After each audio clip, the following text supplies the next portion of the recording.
Dépôt de documents.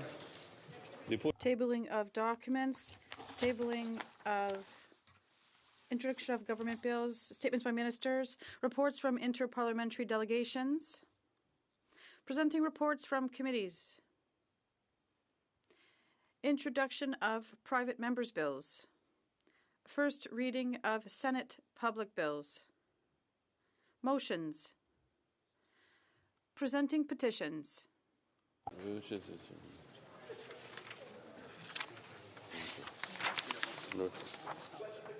The Honourable Member for North Island, Powell River. Mr. Speaker, I rise once again in this House to submit yet another petition on behalf of the people of the North Island and Powell River opposing ongoing attempts by a Bermuda-based company, Brookfield Renewables, to receive an unprecedented 30-year export permit to send Canadian hydroelectricity out of Powell River to the United States in the middle of a trade war, I might add, with no benefit to the people who live in the city, the province, or our country. And while the petitioners are encouraged to hear the process is now proceeding to a more thorough, full licensing review, they remain concerned that the granting of a simple permit may still be yet to come, and that the power, which used to supply the local pulp mill and support thousands of jobs, may yet be permanently and irreversibly sent out of the country, and are outraged that there are still no plans to hold public hearings in the city of Powell River. Thank you. Presenting petitions, the Honourable Member for West Vancouver, Sunshine Coast, Sea to Sky Country. Thank you, Mr. Speaker. I rise today to present petition 14049-132. The petitioners, including constituents of mine from the Sunshine Coast, want to draw attention to the fact that long COVID affects approximately 1.4 million Canadians, causing significant health and economic burdens. And there is the amyloid microclose test, supported by global research, which can identify clots linked to long COVID, enabling targeted therapies. And then a test is not yet approved by Health Canada, delaying access to critical diagnostics due to regulatory and validation barriers. And the Canadians deserve equitable access to diagnostics to address long COVID's impact. Therefore, the petitioners are calling upon Canada to prioritize the validation and approval of flow amyloid microclots as a reference test, to consider the availability of funding a pilot program, and to implement regulatory reforms to streamline the approval process for lab-developed tests addressing unmet medical needs like long COVID. Thank you, Mr. Speaker. The Honourable Member for Selkirk, Interlake Eastman. Thank you, Mr. Chair. Mr. Speaker, I'm pleased to present petition number 45-1, which is calling on the government to reinstate the agriculture research stations that were announced were closing back on January the 23rd. Over 665 positions were cut. This is a great concern to farmers and producers, as well as consumers in Canada, as we continue to undermine leading-edge research that's happening at Agriculture Canada research stations. So just to recap on it, government announced that they're going to cut the research facilities at Lacombe, Guelph, Quebec City, Indian Head, Scott, Portsville Prairie, and Napan, as well as the Organic and Regenerative Research Program at Swift Current R&D Centre. So petitioners are calling on the government to hire back the 665 researchers and scientists within Agriculture Canada, and to reopen all those facilities to support Canadian agriculture and Canadian food consumers. Presenting The Honourable Member for Pierre Boucher, Les Patriotes, Verchères. Thank you, Mr. Speaker. While the Prime Minister is ready to appoint a new Governor General, I would like to table a petition initiated by the citizens and my riding to fix the Governor General's salary rather than at $400,000 at $1. And her residence costs more than $200,000 to maintain every year, and this money should be distributed to food banks and generate savings. Her wardrobe should be internally kept and saving thousands of dollars. Also, they should only use a chef for protocol dinners only, and when dignitaries visit Canada. And this petition was signed by more than 3,000 people who supported. Thank you. Presenting petition. No, okay. Questions on the order paper. The Honourable Parliamentary Secretary to the Government House Leader. Yes, thank you, Mr. Speaker. I would ask that all questions be allowed to stand at this time, please. Agreed. Agreed. Orders of the day. Ordre du jour, ordre Orders of the government. Business of supply. Consideration of an opposition motion with respect to measures to support the manufacturing sector in the name of Mr. Sainte-Marie. Mr. Sainte-Marie, seconded by Mr. Brunel Duceppe, moves that the House condemn the imposition of new U.S. tariffs that came into force on April 6, 2026, as contrary to the principles of free trade. B, note that the application of additional tariffs on the full sum of products containing steel, aluminum, or copper is affecting a growing number of businesses, particularly SMEs. C, express concern that this new trade environment will have irreparable effects on our manufacturing sector and the jobs that depend on it. And D, call on the government to take all necessary measures without delay to mitigate the impact of these unjustified tariffs, including providing direct support to affected businesses and workers in Quebec and Canada until a trade agreement with the United States is restored. The honourable member for Joliette. Thank you, Mr. Speaker. I will be sharing my speaking time today with my colleague and friend, the member for Pierre Boucher les Patriotes. Since April 6, Washington has decided that the rules of the game were too simple, too transparent, almost fair. So they changed the rules while keeping the same game. Before, it was brutal but clear. 50% tariffs on steel and aluminum. It hurt, but at least we knew where the bleeding was coming from. Then they refined the torture.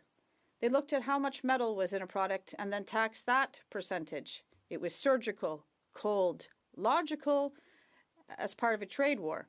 But now, the White House has come up with something even better and even simpler, more elegantly absurd. If your product contains 15% at least of steel, aluminum, or copper, they no longer look at the quantity, they just tax everything. 25% on everything. It doesn't matter whether it's a machine part, a snowmobile, or a folding chair. In short, we're no longer taxing the metal, we're taxing what you do with it. Mr. Speaker, the result, what was protected yesterday, is no longer protected today. CUSMA, a framed memento on the wall. According to Desjardins, a quarter of what we export to the U.S. has just landed in the penalty box. Many have cited a University of Calgary study to suggest that up to 55% of Quebec's exports could be affected. Perhaps the government should provide a clear picture of the situation because it's catastrophic, Mr. Speaker, and we urgently need to fully grasp its scale. Some industries slip through the cracks, but for the most part, it's a massive expansion. And when you widen the target, you always end up affecting more people, even those who thought they were too small to interest Washington. And the worst part, the shock hasn't even hit yet because factories are currently working on past orders placed a month ago. Production lines are still running and machines are turning. The order books are still full for now. But what about tomorrow when U.S. buyers start doing the math? When the silence sets in, a silence of canceled orders, of contracts that aren't being renewed. And it doesn't just happen straight away. It falls gently, like a heavy snow. And then the closures we're seeing today, it's not just the peak, it's just a warm-up. And then we might expect a swift response, a strong one, a coordinated one. Instead, we just had an economic update that looked at it as though it had been written before April 6th, and as if nothing had changed without warning. And then yesterday, finally, a reaction, an update to the update. $1 billion in loans, $500 million for regional agencies. Good news, perhaps a little, but the announcement does little to address the urgency facing SMEs. All the businesses and their association that came to testify before the committee delivered one message. We don't want loans as a form of aid, because offering loans to businesses that are already in debt is like giving another credit card to someone who can no longer pay off the first one. The problem isn't access to money. It's the fact that the money isn't coming in anymore, and offering loans of $2 million only to SMEs with a turnover of at least $5 million will leave a whole host of SMEs to fend for themselves. And the $500 million to help buy new machinery is great for productivity, but it's not the right answer when your order book is emptying because of the 25% tariff. So what's the point of a new machine when you're producing half as much as before? Meanwhile, at the Bloc, we put forward a series of concrete measures. Not just slapping on a Band-Aid.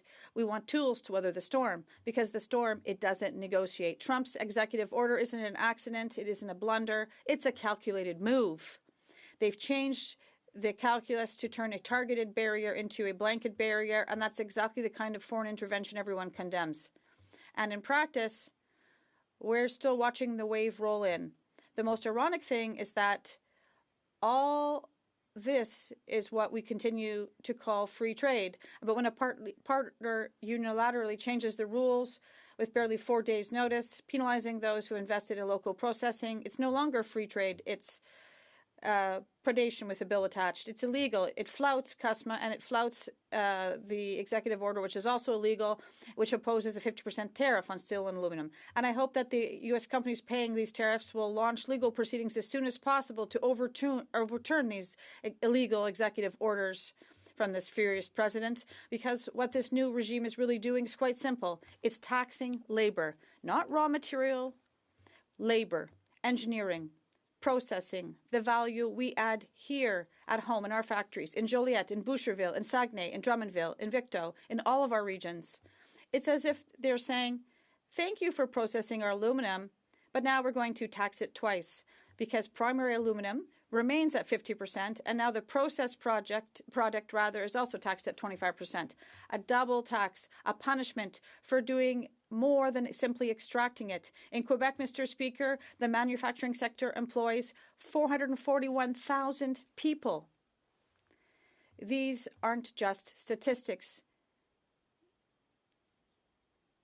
These aren't statistics. They are paychecks, mortgages, school lunches, and already 9,700 jobs have been lost in this sector in just a year due to the U.S. policies. And in certain industries that depend on the U.S., employment has fallen by more than 5%. And that was before April 6th. Now the net is widening. In the news, we're seeing several companies every week go under. Companies that process, assemble, and innovate are caught in this double-blind trap. They themselves are becoming subject to tariffs. They must prove, document, and account for every gram of metal. Every mistake before it becomes a risk, every form an obstacle.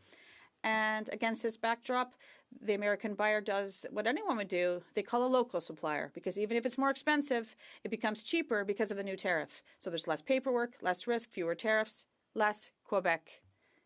The economic update from last week is the new norm. We have to see. Perhaps it'll change some things with the midterm elections in the U.S., but it's kind of like it's announcing it's raining without getting out the umbrella. And they're saying that they cashed in 10 billion rather in tariffs, but they're only giving out half. And this is where the contradiction is. We have the means but no will. In an ideal world where things work properly, we would take action. We would protect and support protection with anti-dumping tariffs, policies of local by local, not just a commitment but a law, countervailing tariffs for sectors such as wood, and also a targeted wage subsidies to keep jobs and keep expertise. We don't want to have SMEs fall victim to executive orders. We don't need disguised debts. They don't want reimbursements. The wage subsidy, above all, it's not impossible. We had it during the pandemic, and it worked. The worst thing to do is to cut jobs, cut expertise, and you can't just make it up in a few months. Most SMEs who export, they depend on welders, machinists, operators, where there aren't enough labor, and if these jobs are lost, they cannot be replaced. Right now, employers are wondering if they can still employ these employees, and when order books are fuller, they will no longer be able to have these jobs because they will no longer have these employees. So we have to keep paying them in the meantime. Otherwise, if they go into debt to buy a new machine, they won't be able to pay it back. And then the government offers a $25 billion fund for debt and probably to support energy projects. And now it's almost a philosophical question. Do we prefer to invest in hypothetical pipelines, or are we going to invest in real companies where people could lose their jobs? Because we could stabilize whole regions with this money. We can keep factories open. U.S. tariffs may just be a sidebar. They may just be temporary. We'll see. Time will tell. But what we know for now, for sure, is that this is our new reality. And if the situation changes, our response must as well, not in 6 months or the next budget, but right now. Because while we depend on programs and mechanisms, most SMEs are looking at their order books and they understand that things are no longer the same.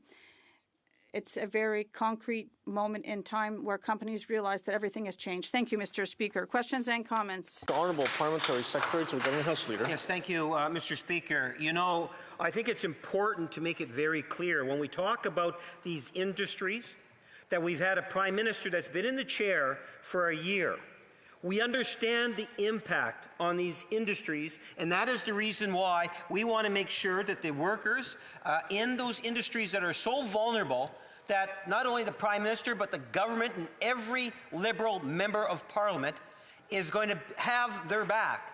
That's the reason why we're providing the type of supports that are necessary, recognizing that what President Trump and the tariffs and the trade issues, the impact that it's having on Canada, it's very real, it's tangible, and it's the reason why the Government of Canada is taking the actions that are necessary to protect those jobs. We believe in those workers, the best in the world, and my question to the member is, would he not agree with those comments? The Honourable Member for Joliette. Thank you, Mr. Speaker. What I find disappointing is that when the executive order happened, the government didn't seem to be aware of this. Our leader asked the PM a question, and then the week later he said, we're aware, but we'll be looking to do something in the economic update. And then they didn't really bring any solutions with the economic update, and we have a solution. It's essentially loans, they say, and they're targeting small SMEs. And then what they told us at committee, when organizations represented them, they said they need support but not loans because they're already drowning in debt and they won't be able to get to July with these measures. So yes, there is a commitment, but on the ground, in concrete terms, that's not what SMEs want. So we want to work together. We are making suggestions, and yesterday 2 ministers said that they were ready to adapt this program, and we hope this will be the case. Thank you very much. Questions and comments? Questions et commentaires. The Honourable Member for Cloverdale, Langley City. We all agree that U.S. tariffs are hurting Canadian workers. Businesses are being squeezed and uncertainty is growing, but loans are not a solution. Even industry leaders are saying it clearly. The tariff is the problem. So I would ask my colleague from the Bloc, if tariffs are the problem, does he agree that Canada needs real leverage, like building our energy resource capacity, to actually get those tariffs removed? The Honourable Member for Joliette. Thank you, Mr. Speaker. If you build a pipeline, it doesn't mean that Trump will remove his tariffs. What I said in my speech is that the government is creating a $25 billion sovereign wealth or debt fund to build pipelines. And we want to see SMEs in regions across our country and in Quebec have support because there are a risk of shutting their doors because of these 25% tariffs. And their order books are getting thin, and companies have been here for many decades, and now they're saying they need help. We have to help them to get through this current crisis so they can continue in the future, and that's what our priority is. Thank you. Questions et commentaires. Questions and comments. The Honourable Member for Lac-Saint-Jean.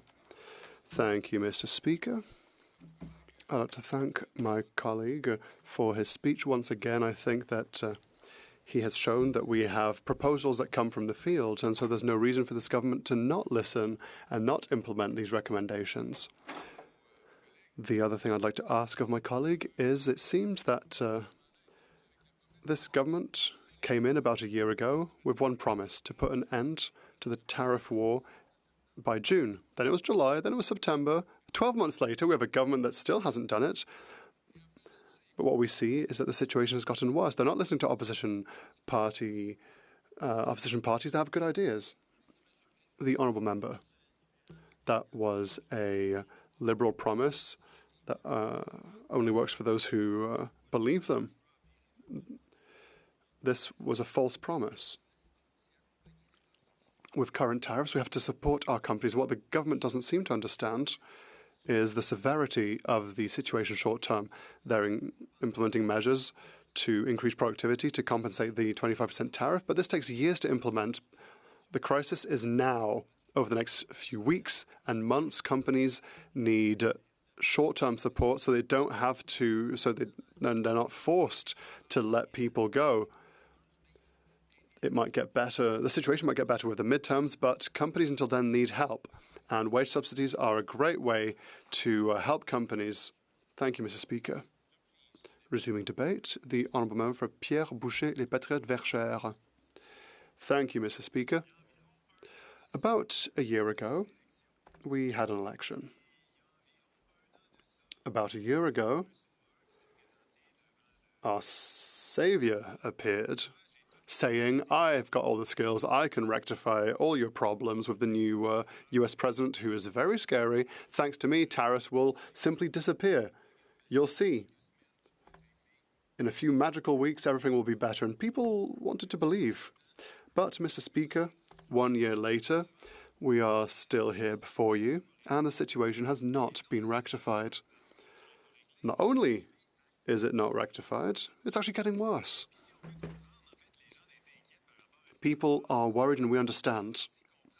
We also understand companies and workers that are more and more impatient and unsatisfied by seeing that the situation has not been resolved. It's not a question of dissatisfaction. People are saying, we elected a government to resolve a problem. They're not resolving it. They're doing a whole lot of other things instead of that. Even worse, the situation is getting worse. On the 6th of April, what happened? The Americans added a new layer. So, instead of imposing only 50% of tariffs on primary matters or on components, they decided it's too difficult. So, they said if it's got more than 15% of steel and aluminium, it's a 25% tariff. That's it. So that has harmed a lot of people, has hurt a lot of people. What's even more annoying, we can be angry with the United States, but we don't control the United States. We control what we do here in Canada. When we vote for someone who says they'll be in control, we expect them to be in control. But the member for Belleuil-Chambly asked a question during question period on Wednesday because the Prime Minister isn't always here. Well, the Prime Minister said he wasn't aware of the... I must interrupt the member just to notify that a member cannot note the presence or lack thereof of the Prime Minister, a minister, or any member during the debate. I invite the member to continue. Thank you, Mr. Speaker, for the reminder. I was just highlighting that I would like to see the Prime Minister even more in the House. I believe that that must be a widely held hope in this House. What I wanted to insist on is that the Prime Minister wasn't even aware, not even aware that there had been a change in the way the Americans were changing their tariffs. Our leader asked the question 2 weeks after the decree was signed in the United States, and the Prime Minister wasn't aware 2 weeks later. So there's a bit of an issue, isn't there? When you elect someone, when you vote them in, and they don't do what they were voted in for, it's normal to be angry. The Prime Minister said, don't worry, we'll rectify this. Or at least we'll try. We'll have new measures in the economic statement, because there's an economic statement on the way. We'll find a solution, don't worry. Mr. Speaker, what happened at the economic statement? Absolutely nothing. Crickets, not a line, not a word with regards to help or adjustments in government programs linked to the Americans' change in tariffs. It's rather frustrating because the Prime Minister was elected to resolve the situation. We told him there's an issue. He wasn't even aware of it. And then he doesn't fulfill his promises. So, faced with this rather absurd situation, finally, he makes an improvised announcement yesterday with the Minister for Industry, who says there's going to be loans for companies. That's our announcement.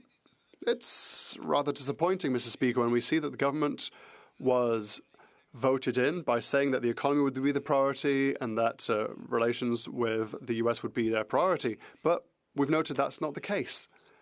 We'd like to know what they're actually working on, Mr. Speaker. This situation has a huge impact on Quebec. I'm a member from Quebec. I have a steel mill in my riding.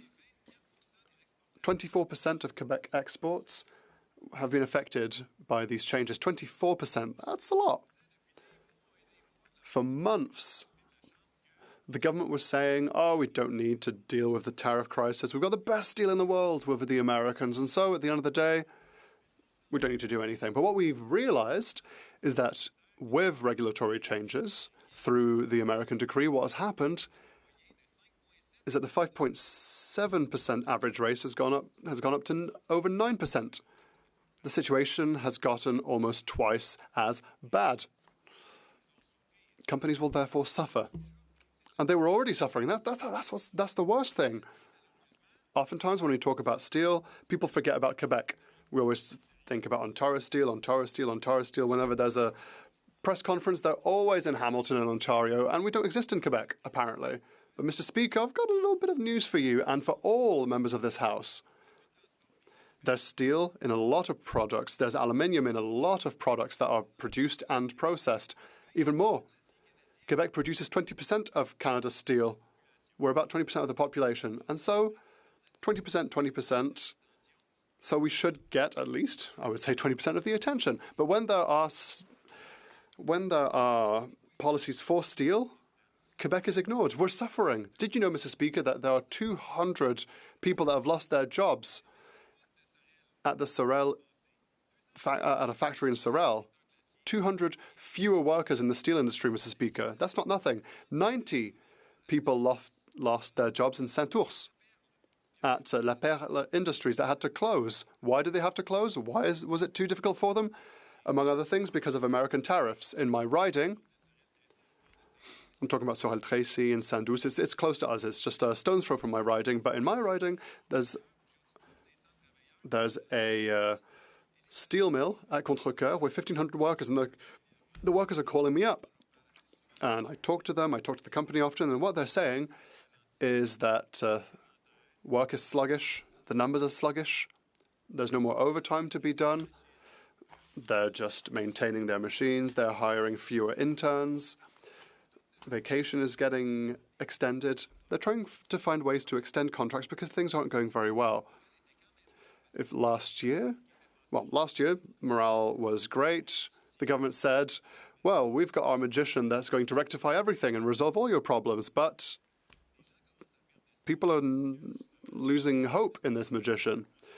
The risk hasn't been resolved. The government doesn't seem to be taking this seriously. And the longer this lasts, the worse the situation will get and the more permanent it will become. And the more we will see job losses in an accelerated way because people are noticing that this might not be a temporary problem. It might be a permanent one. The government could have acted. The government could act now to resolve the situation without necessarily resolving the tariff issue completely with the Americans. So we don't understand why they're not acting. We can't say that they've done nothing. They did do certain things to reduce foreign imports, adding quotas. But the issue is that import volumes were already so high that it didn't really change anything in the field. What it's done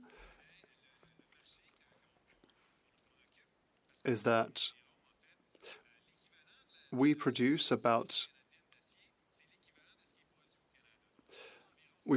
as much steel as is used in Canada in general. Canada uses 100 million tons. We produce 100 million tons in Quebec.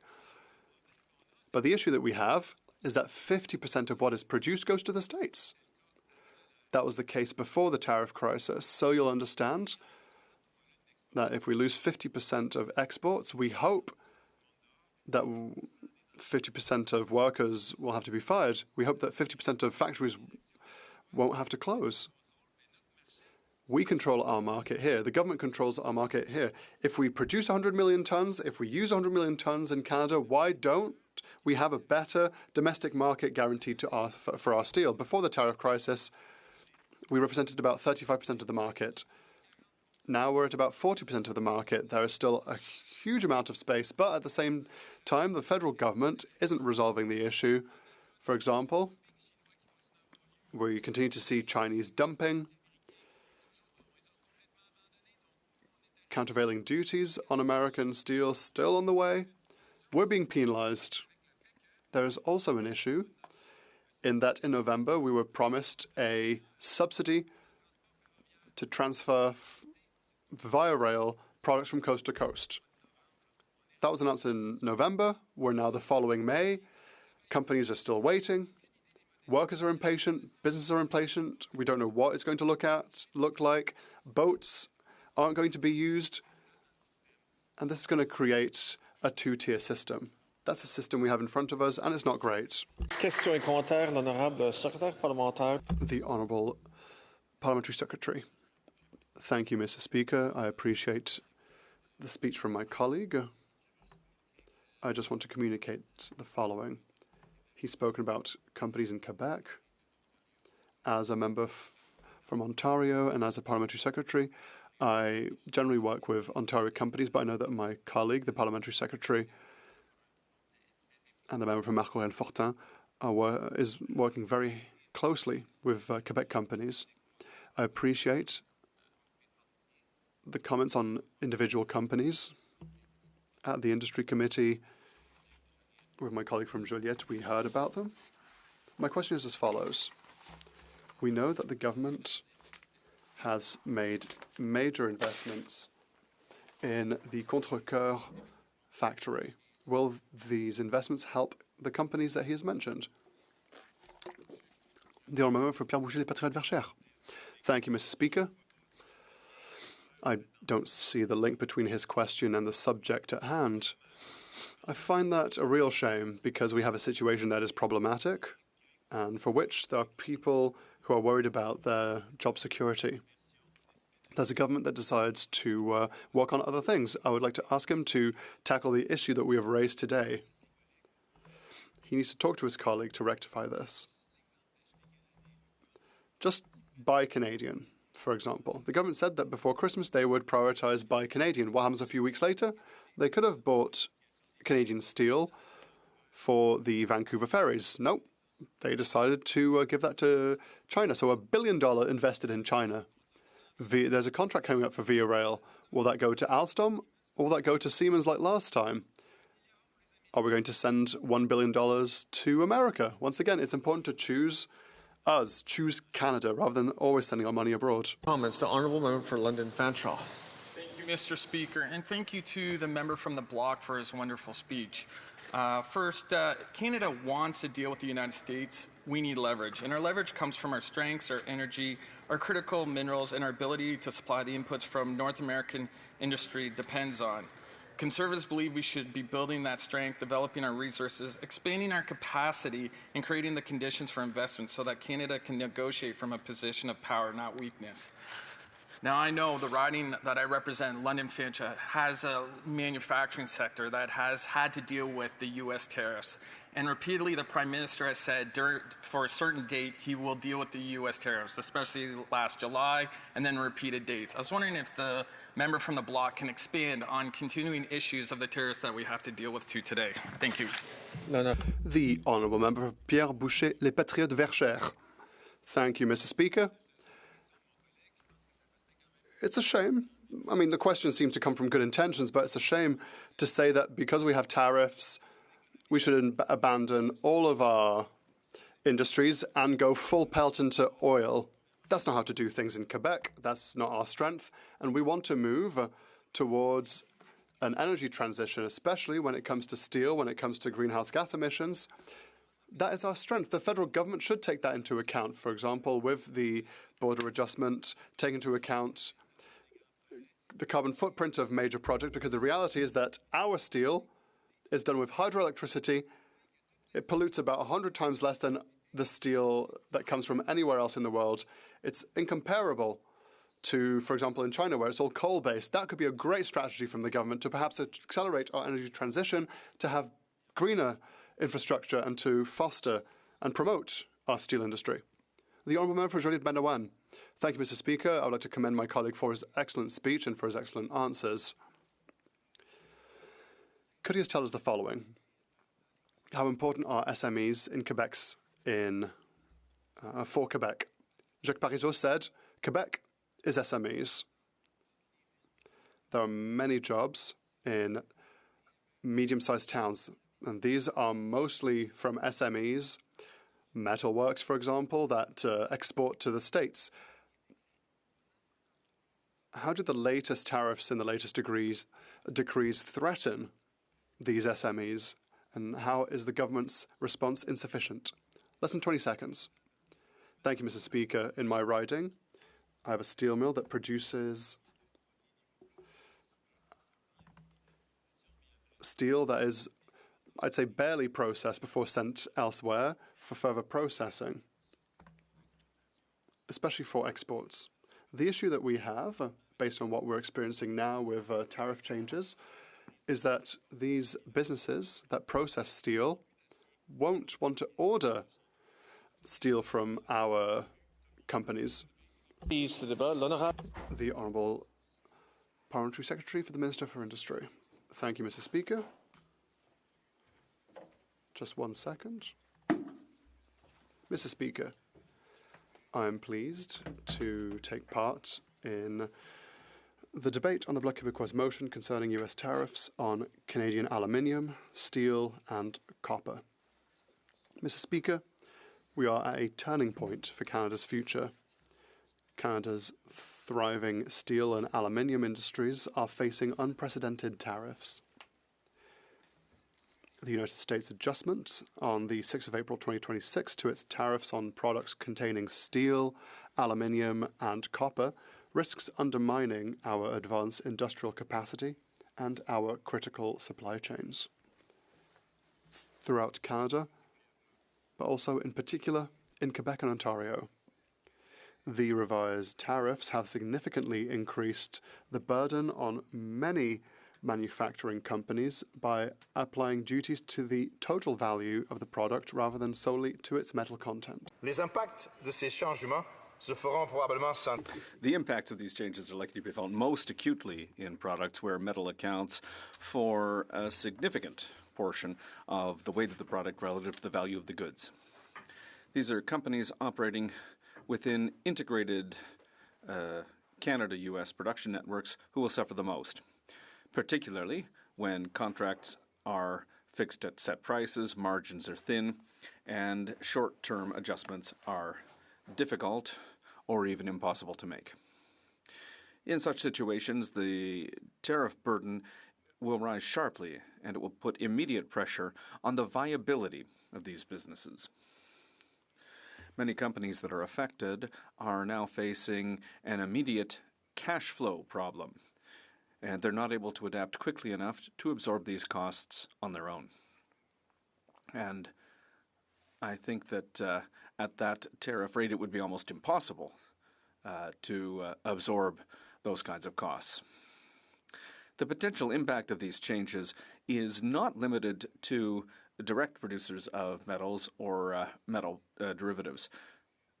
The wide variety of affected products is part of the broader industrial supply chains which are critical for Canadian manufacturing activities. This potential disruption could have a major negative impact on the Canadian economy. And I appreciate what my colleague from Joliette said earlier today when he said that the tariff policy from the Americans has turned targeted obstacles into general obstacles, or targeted barriers into general barriers, and I think that's where we are now. And the Government of Canada is working quickly to transform our strategic industries so that they can adapt, compete, and succeed in this new global environment. And to that end, the government has launched a $1 billion support program for manufacturers and exporters of products containing steel, aluminum, or copper. Administered directly by the Business Development Bank of Canada, BDC, the program will provide loans to affected businesses that use these metals in a significant way in the production of their goods. The BDC program will provide financing on very favorable terms to help businesses address immediate pressures. It will also offer the industry a new tool to transform and adapt to future market conditions and opportunities. The bank, BDC, will offer working capital loans tailored to the size of the business and its needs, ranging from $2 million to $50 million, with repayment terms at preferential rates over 36 months. And it's important to take into consideration that during the first year of the program, there's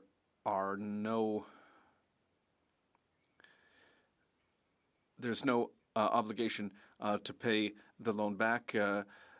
Repayments would start after a year, and there would be no interest for the first 3 years. And then only after that point would there be very preferential interest rates. So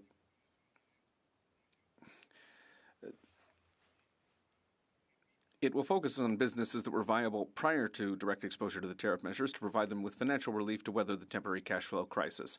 The government expects Canadian financial institutions to continue working with businesses as we collectively commit to supporting this sector. This new program is part of the government's priority to provide rapid liquidity to viable businesses facing significant economic challenges due to the U.S. tariffs. And once again, these are unjustified tariffs which are counterproductive even for the Americans. But that's another story. We're taking concrete steps to strengthen the Canadian economy by supporting our steel, aluminum, and copper industries. The new measures announced today, or announced yesterday, in this case, will protect workers and ensure that businesses have the tools and financing that they need to continue operating, to continue to grow, and to continue to strengthen Canada.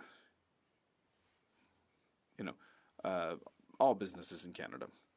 And this will keep production lines running, and it will help our businesses transform and modernize to meet future market conditions. Canadian steel, aluminum, and copper manufacturers are resilient. Our workers are skilled, and our businesses are ready to compete globally when they have the right support. Through these investments, the Government of Canada stands shoulder to shoulder with Canadian businesses and our well-trained Canadian workers. This isn't just a response, it's an integral part of Canada's industrial economic strategy. In the short term, we'll provide the necessary liquidity to support and stabilize our businesses. Over the medium term, we'll help businesses adapt and pivot to become more competitive globally. And now, Mr. Speaker, if you'll allow me to remind the House of what we're already doing. So we have emergency help for businesses, but we are also helping businesses adapt and look elsewhere. We're putting in place policies to help them diversify and to help them explore new markets. And there are very concrete examples of that. For example, in the South Shore region of Montreal, where already last year, for example, Mr. Speaker, GE in Sorel, because we talked about Sorel a bit earlier, that company benefited from government support to be able to obtain public contracts for its very large turbines that they used for generating electricity. So that's a very concrete example of how the Canadian government can support innovative businesses and businesses which are increasing their market share. And not far from there, Mr. Speaker, in Varennes, Hitachi Power and Hitachi Energy also benefited from government support, and they were able to modernize, and not just modernize, but accelerate the pace of their production of large transformers, which are also very important for our electricity network. So we are helping and we are accompanying Canadian businesses and businesses in Quebec who want to expand and who want to be competitive in new markets and who want to increase their market share. And it's in that context as well that the Port of Montreal expansion at Contrecoeur is also going to be very, very important. And construction of the port is going to create jobs in the region.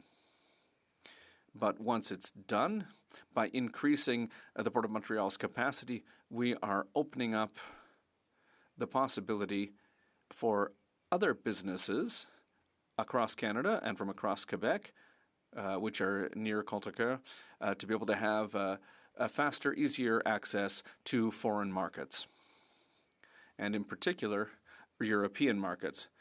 So now, Mr. Speaker, just to come back to our colleague's motion, the motion from the Bloc Québécois, in terms of the first part of the motion, that the House condemn the imposition of new United States tariffs that came into force on April 6, 2026 as contrary to the principles of free trade. Well, yes, absolutely. We all agree with that. And indeed, these tariffs are by definition contrary to the principles of free trade. Also, that the House, this is Part B, note that the application of additional tariffs on the full value of products containing steel, aluminum, or copper is affecting a growing number of businesses, particularly SMEs. And yes, absolutely, we're at the heart of the issue because there are a lot of small and medium-sized businesses in Quebec and in Ontario who are specialized in metal products because we have steel and aluminum as primary metals in those regions. We've been able to redevelop a metal product sector, and which is starting to show very good results in the North American supply chain. And then C, we have a little problem with this. Express concern that this new trade environment will have irreparable effects on our manufacturing sector and the jobs that depend on it. Well, listen, it will have very serious effects.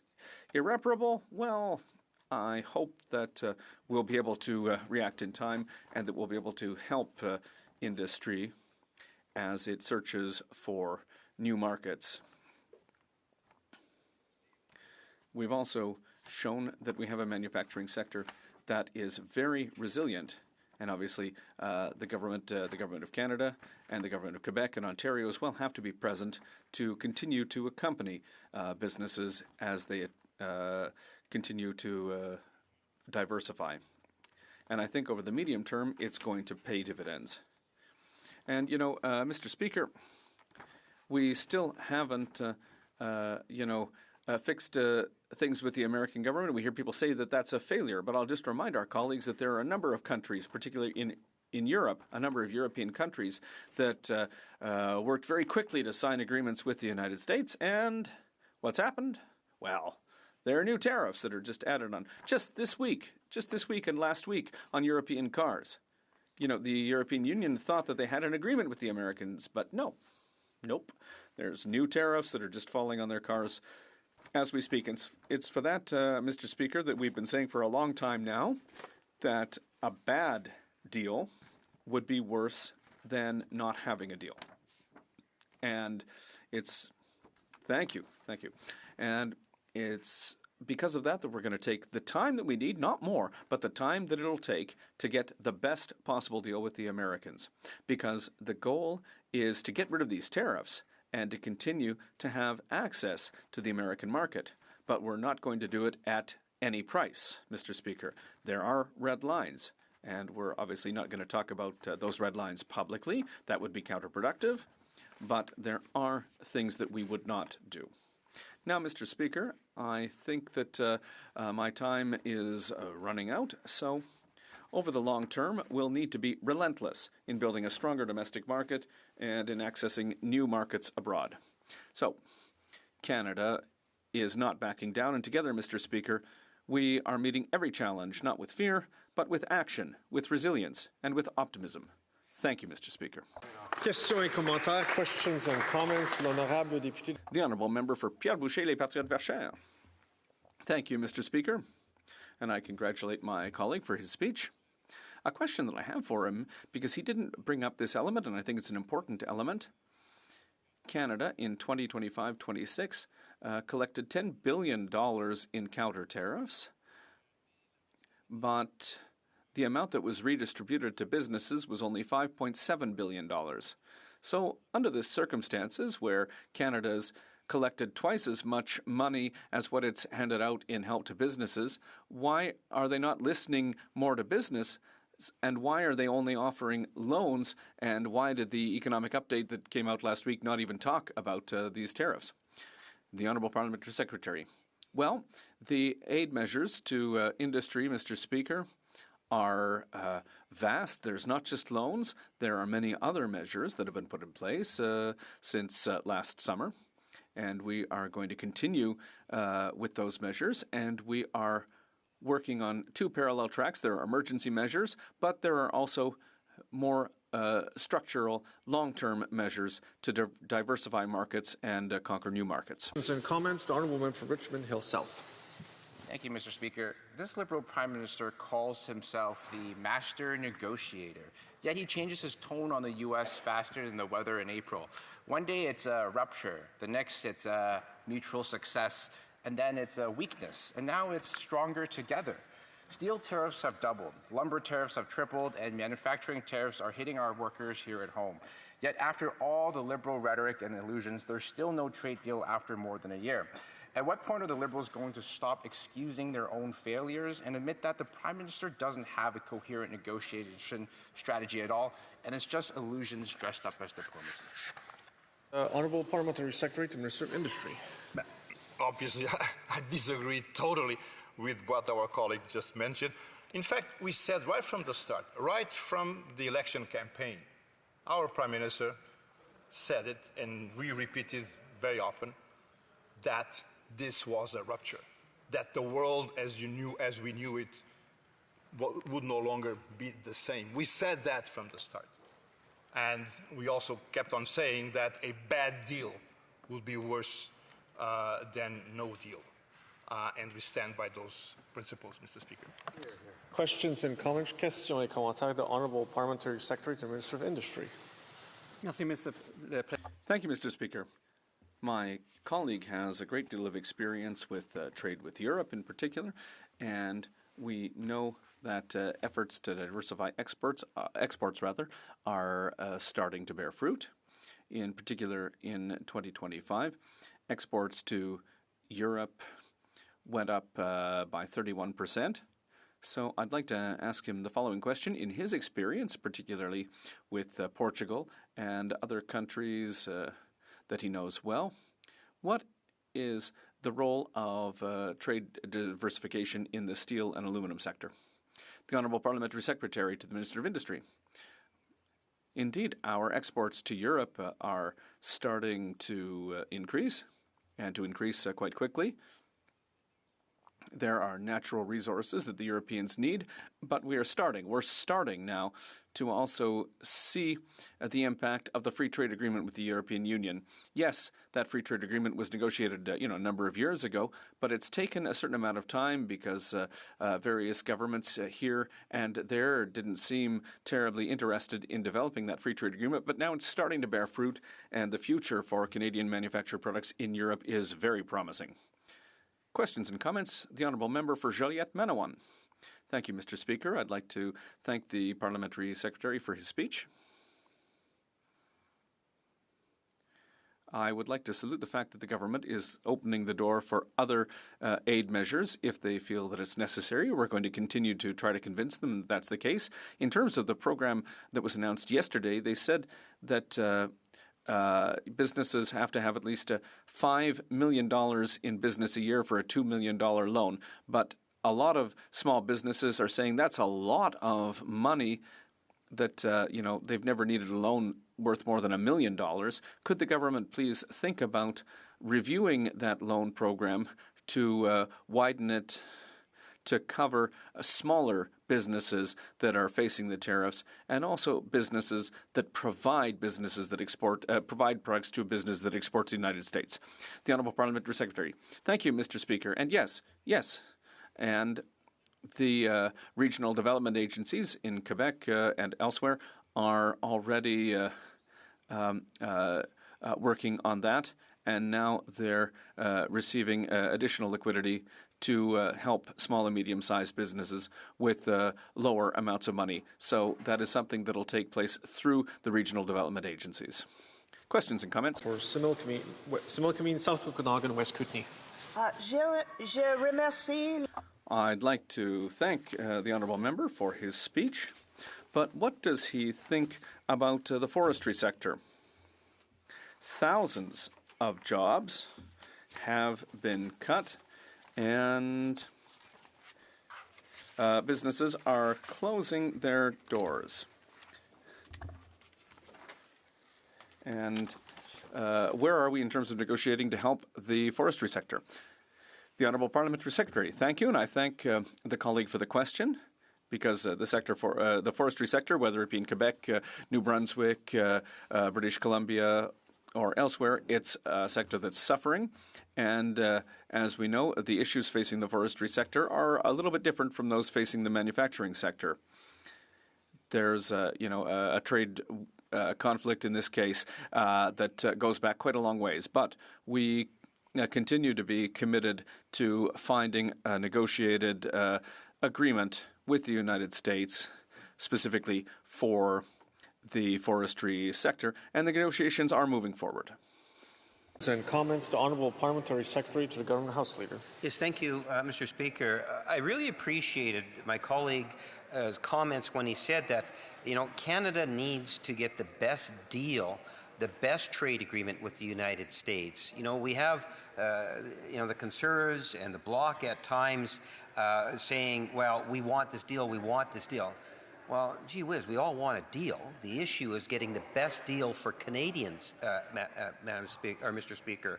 And that's why I appreciated his comments. And if he could just kind of expand on why it's important that we get that best deal by not rushing to get any type of a deal, that it involves a great deal of negotiations, and we have to be prepared to wait it out in order to achieve that best deal. And I'm wondering if he could just provide some further comment in regards to just how important that is to Canada's economy. Honourable Parliamentary Secretary to the Minister of Industry. Thank you, Mr. Speaker. Yes, it is hugely important, because our objective is not just to get rid of tariffs. And that's important enough, obviously, but it's not just that. We want to have a comprehensive trade agreement, which we do.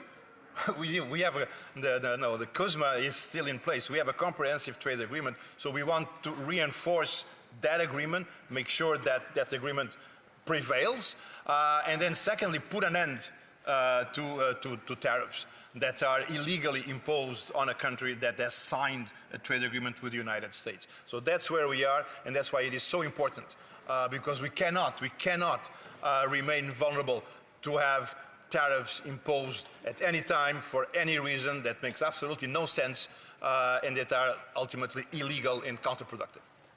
Questions and comments? The Honourable Member for Lac-Saint-Jean.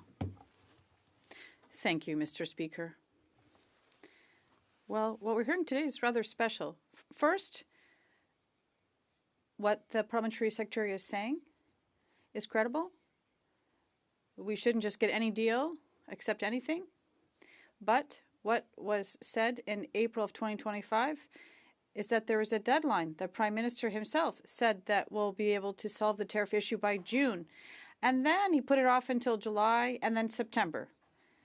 So either what my colleague said is true, which means that the promises that were made when they were never should have been made. Does my colleague agree with me that to have promised Quebecers and Canadians to solve this trade war in April was something that never should have been done and that clearly wasn't respected? The Honourable Parliamentary Secretary to the Minister of Industry, less than 25 seconds. What we said right from the start, we said that the world that we knew before, our relationship with the U.S. has changed, and changed for good. It's not just a small hiccup that's temporary. It's a major change, and we want to obtain the best possible deal, and that's what we're trying to do. Resuming debate. The Honourable Member for Beauce. Mr. Speaker, I'll be sharing my time. It is a pleasure and a privilege, an honour for me to rise in this House to represent and to defend the interests of the people of Beauce. Today I rise to denounce the Prime Minister's inaction on U.S. tariffs. The Prime Minister was elected promising to solve this trade war quickly with the U.S., and then nothing. And worse still, the tariffs increased. These are unjustified tariffs imposed by the U.S., have led to economic chaos for all Canadian economies across our country, and particularly in the region of Beauce. It's a real impact. Our workers, our companies, and families have been hit hard. And let's be clear, every day where these U.S. tariffs remain in place are jobs that are lost, companies that shut their doors, and jobs that are threatened. The steel sector, wood, manufacturing, they are particularly vulnerable and threatened. While our regions are suffering, this Liberal government, with a clear lack of leadership to defend Canada, has started formal negotiations with the U.S. to obtain results. The Prime Minister likes to talk about a trade war, but has only announced temporary measures. It's just a Band-Aid. No progress made in 7 months. It doesn't make sense. The Prime Minister has no interest in tackling the root of this problem at any time, namely the U.S. tariffs. I would ask the Prime Minister to take a trip to Beauce, to go see the companies and see what they're going through there, to go see the workers who are losing their jobs. The Prime Minister has deliberately not negotiated with the Americans, Mr. Speaker. It doesn't make sense at all. My message for the PM is simple. The UF tariffs are a brutal reality. They destroy jobs and force companies to close, and they hit families hard. It's our families, our entrepreneurs. In my region, they're being affected greatly. Companies are suffering because of this lack of leadership and lack of action from this Prime Minister. It's having an effect on our companies. And in Beauce, the effects from this trade war are even more difficult. 80% of our companies export to the U.S., and what we do, well, they're just patching things up with subsidies, but people in Beauce don't want the government's money. They want to have the tools. They want the government to give them the tools to produce, and we are proud. We want tools. We want a fair deal with the U.S., and they haven't even had a chance to talk about this. This is unacceptable. It's a lack of leadership on their behalf. As I said, every day that this trade war continues, it represents jobs that are lost. Companies move elsewhere. They relocate. They sign contracts in the U.S. That's what's happening. This should have been solved a long time ago, and it's a lack of leadership. I recently had the opportunity to have a visit in my riding of garage door manufacturers, and it's one of these companies is a very strong representative of this industry. And Canadian producers are no longer competitive because of these tariffs. They have finished products. But the government has not done anything to protect them from imports from Indonesia. And there are no tools in place for them to work. We're not competitive. Our producers have the necessary resiliency, but we have to negotiate and move forward. I met with the ambassador last week, the Canada-U.S. ambassador, but they haven't talked with him. Explain that to me, Mr. Speaker. The reality is clear. We don't need temporary measures. That's not what we need in Canada and in the BOS. We need a negotiated agreement. I can't say that enough. They want fair conditions for companies and predictability from this government. There's interest to be defended, productivity, their competitive edge. And during the election campaign, the Prime Minister said that he was the leader with the best tools to deal with the U.S. president and protect our interests. And the result? Tariffs doubled. The Prime Minister said that the Americans were our weakness. So go tell that to the people who have lost their jobs, thousands of workers. 186 workers in my region lost their jobs. Go explain that to them. The Americans will always be our biggest partners, financial partners, export partners. I'm in favor of developing new markets. It's very interesting.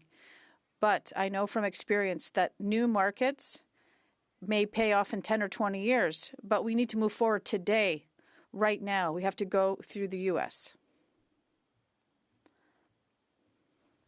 It also raises a question about why we're not actively committed to negotiating with our biggest trading partner in the U.S., Mr. Speaker.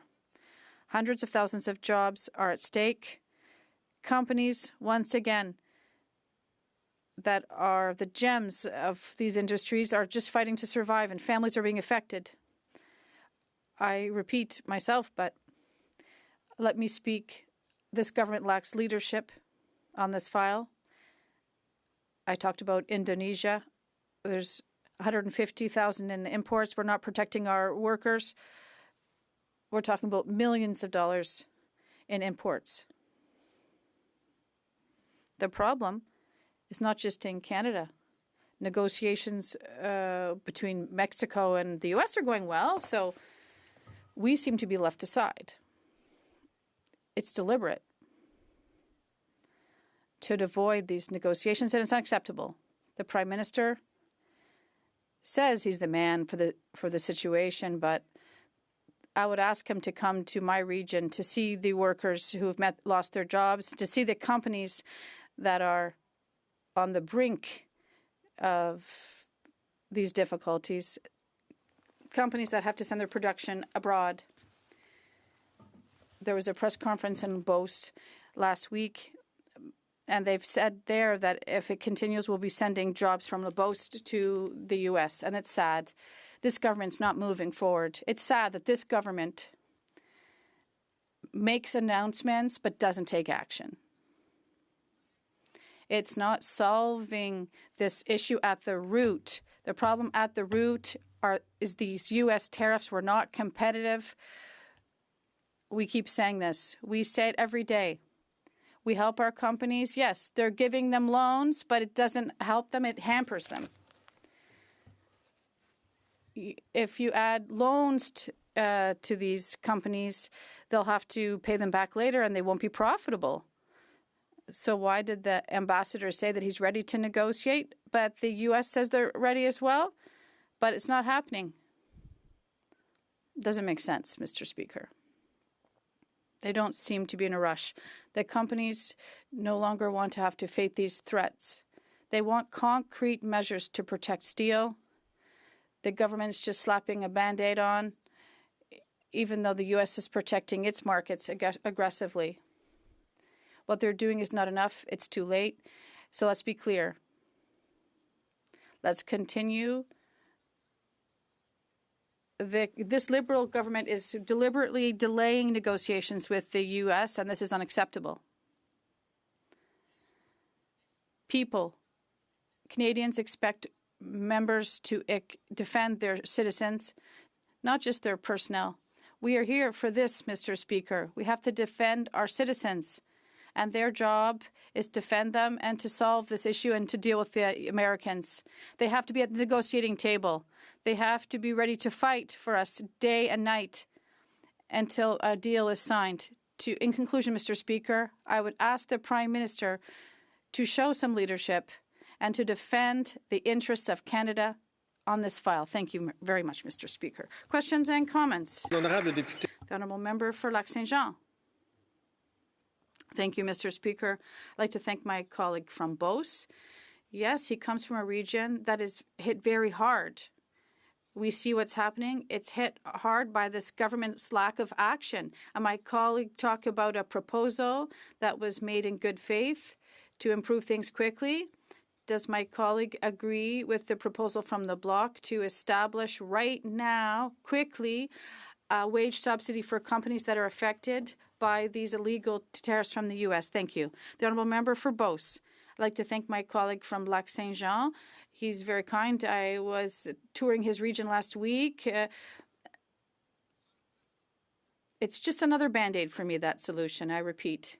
We don't need Band-Aids. We don't need temporary measures. We need permanent measures. And a permanent measure, there's only one. It's sitting down with the U.S. government and negotiating in good faith to solve this tariff issue. Questions and comments? The Honourable Parliamentary Secretary to the Minister of Industry. Thank you, Mr. Speaker. I appreciate the comments from my colleague from Beauce. He's shared stories of companies in his riding, and we heard similar stories at the Industry Committee. And I think everyone agrees on both sides of the House that we want the best agreement. We want the best deal. And on the other hand, we say that a bad deal is worse than no deal. But he asked what measures. So what measures are concrete? Well, I'll answer. First, there is an increase to the $500 million in regional response. Is this not concrete action?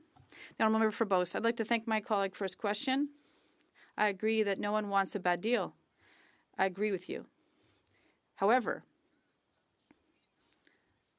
when you have a mouse just trying to taunt an elephant, what does the elephant do? It squashes the mouse. Because, well, regardless of the measures you establish or the deals that you negotiate around the world, it won't solve the real issue. The real problem is that the U.S. will always have our biggest trade deal. They have to call the U.S. government and solve this issue. The Honourable Member for London Fanshawe. Thank you, Mr. Speaker, and I thank my Conservative colleague for his excellent speech. Earlier, the member from Winnipeg North says negotiations take time. Well, as a representative for London Fanshawe, we do have a large manufacturing base, but also these tariffs are hitting Canada hard, especially London Fanshawe. So my concerns with that statement is, what do I tell my constituents that have to line up at the food bank, that are now in the unemployment line with manufacturing sectors, especially the auto sectors, being hit hard with the tariffs? So to my honourable colleague that said a wonderful speech, I was wondering if he could expand on how the tariffs are hurting his riding as much as they're hurting London Fanshawe. Thank you, Mr. Speaker. The Honourable Member for Beauce. I'd like to thank my dear colleague. As I said earlier, we have to deal with the Americans. We've been living with them for hundreds of years, and I have companies.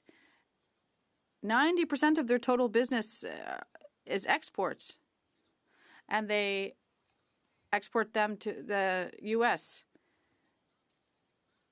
Understand that we have been dealing with them for years. So this really hurts, as I said earlier.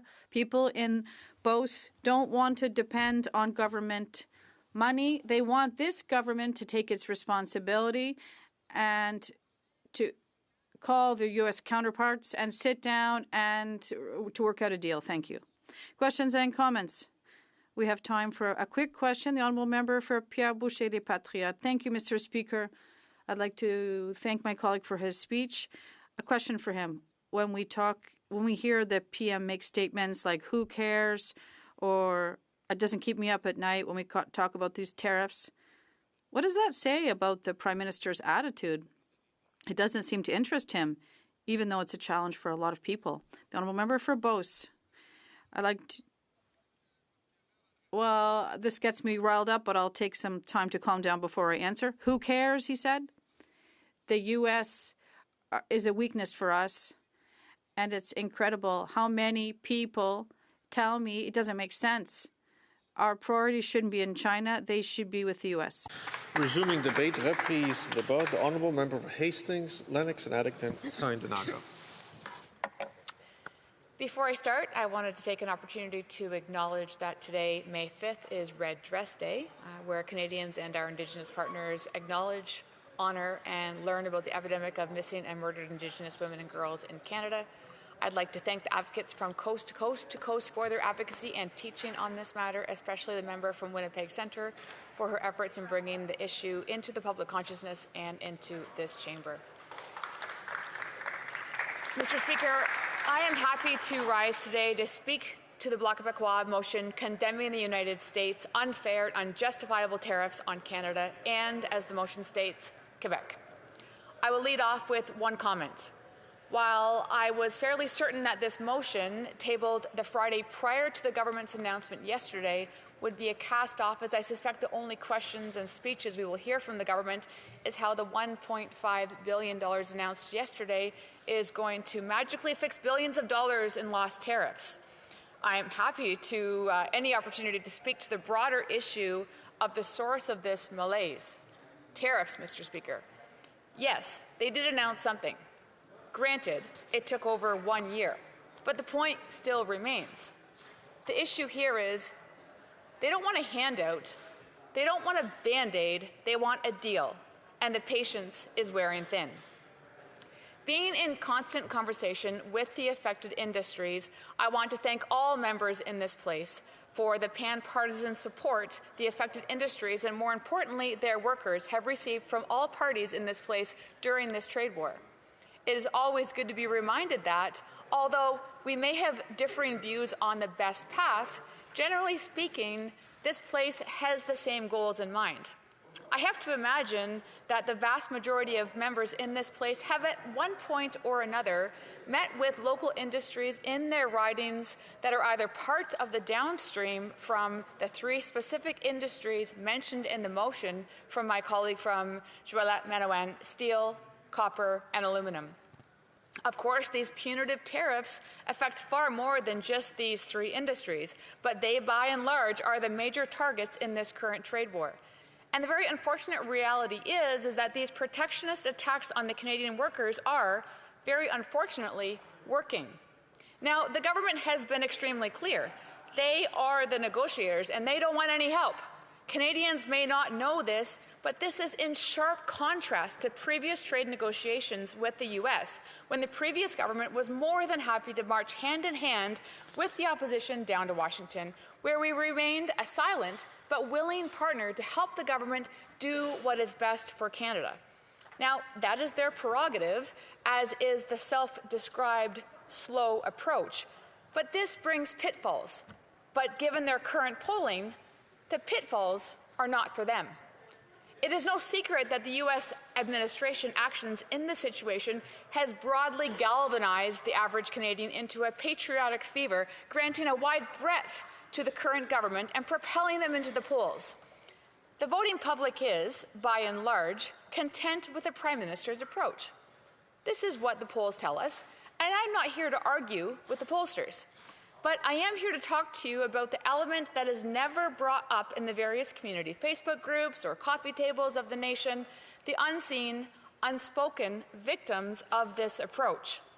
According to Statistics Canada, iron and steel mills and ferroalloy manufacturing, down 19.1%, recorded its steepest decline since April 2020, coinciding with lower exports of steel products. as the U.S. tariffs on Canadian steel imports doubled to 50% at the beginning of June. To reiterate, the last time steel took this big of a hit globally, trade shut down. The economic equivalent of the current U.S. tariffs on Canadian industry is a once-in-a-century global pandemic that brought global trade to its knees. This is the economic reality of Canadian trade. Pre-tariff, 80% of the exports went to the United States. Nearly $1 trillion in trade annually flowed across our borders. Hundreds of thousands of Canadians were one way or another employed in the industry affected by trade between two of the longest and strongest allies the world has ever seen. The Prime Minister did not start this trade war. His predecessor did not start this trade war, but he can end it. Every day this trade war drags on, it costs Canadian jobs and hammers our economy. I'm not asking the Prime Minister to take any old deal. I'm asking him to start negotiating for a serious resolution to this dispute. He has the political capital to wait. Canadian workers and families do not. I want to finish off by thanking the work of the various industry associations, manufacturers, unions, and workers who have tirelessly raised the various issues that these unjustified and unfair tariffs have had on their lives. This is a massively convoluted and complex issue that requires pan-partisan support on both sides of the border to resolve. I will again offer the support to the government of myself and of my caucus colleagues to collaborate and cooperate with them in any way we can, whether at home or abroad. I mentioned earlier that there was a bit of good luck on the government side, that this Opposition Day motion will give them the opportunity to highlight their recent announcement. But serendipity does not shine exclusively on them today. While I do not have the authority to sign off on billions of economic loans or a trade deal yet, we here in the opposition do have other tools at our disposal. To deflect from their failing trade talks, the government often touts the philosophy of controlling what we can at home. So I took that to heart. Far too many of these industry-critical organizations have told me that they feel left out and ignored by the government. They do not know what is going on in DC or in Ottawa, and resort to rumors and speculation to field some sense of understanding. To be clear, this is not only coming from a mom-and-pop shop in Bancroft, this is also coming from national and international industry associations headquartered in Ottawa, Toronto, Montreal, New York, Washington, and this is a sin being committed by administrations on both sides of the border. As a result, next month, in conjunction with my colleagues from La Belle Nation de Québec, I'm joining part of a series of roundtables in numerous Quebec cities and towns that are directly affected by the tariffs on steel, aluminum, copper, and softwood lumber.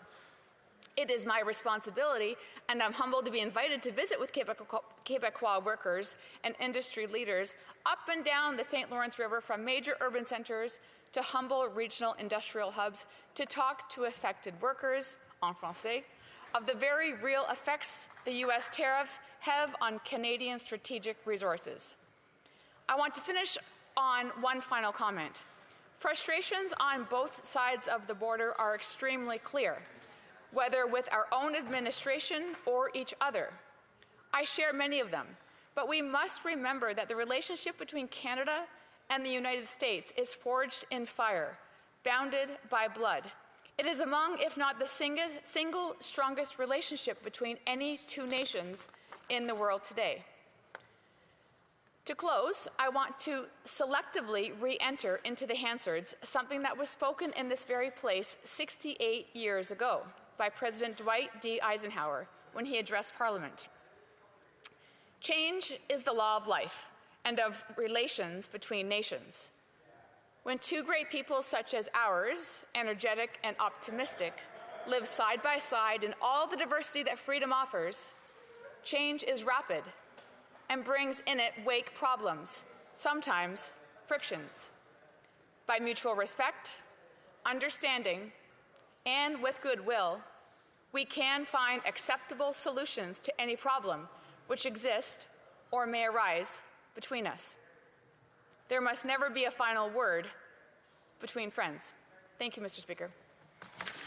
Question et commentaire, l'honorable député de Lac-Saint-Jean. The honourable member for Lac-Saint-Jean. Thank you, Mr. Speaker. I'd like to thank my colleague that I greatly appreciate. We're on the Foreign Affairs Committee. I'd like to thank her for her speech. I don't really understand the Conservative position with regards to our motion today. Like us, the Conservatives note that this government is incapable of following up on its promise made a year ago to resolve the tariff crisis, which has actually gotten worse since. The Conservatives' response to our motion is to say, well, we're not for temporary measures proposed by the Bloc Québécois because the only response to all this is to have an agreement with the Americans. But this government has shown that it's incapable of doing so. Should we not move forward with the Bloc Québécois' temporary motions so that we can actually protect our industries and our workers and our industry until an agreement is struck? The Honourable Member for Hastings, Lennox and Addington, Tyendinaga. Thank you, Mr. Speaker. From my perspective, we must put politics aside and do what is in the best interest of all Canadians.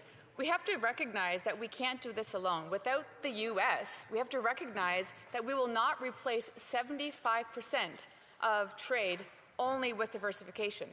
So there's a lot of work to be done, but the urgency by the government on this is lacking, and patience is wearing thin. Questions and comments, questions et commentaires. The Chief Government Whip. Thank you very much, Mr. Speaker, and I want to thank my colleague and neighbour for her words today. The only problem with Eisenhower's comments is that they rely on rational actors who have the same interests in mind, and I would suggest that perhaps the interests are not aligned like they may have been at that time when he said those words here.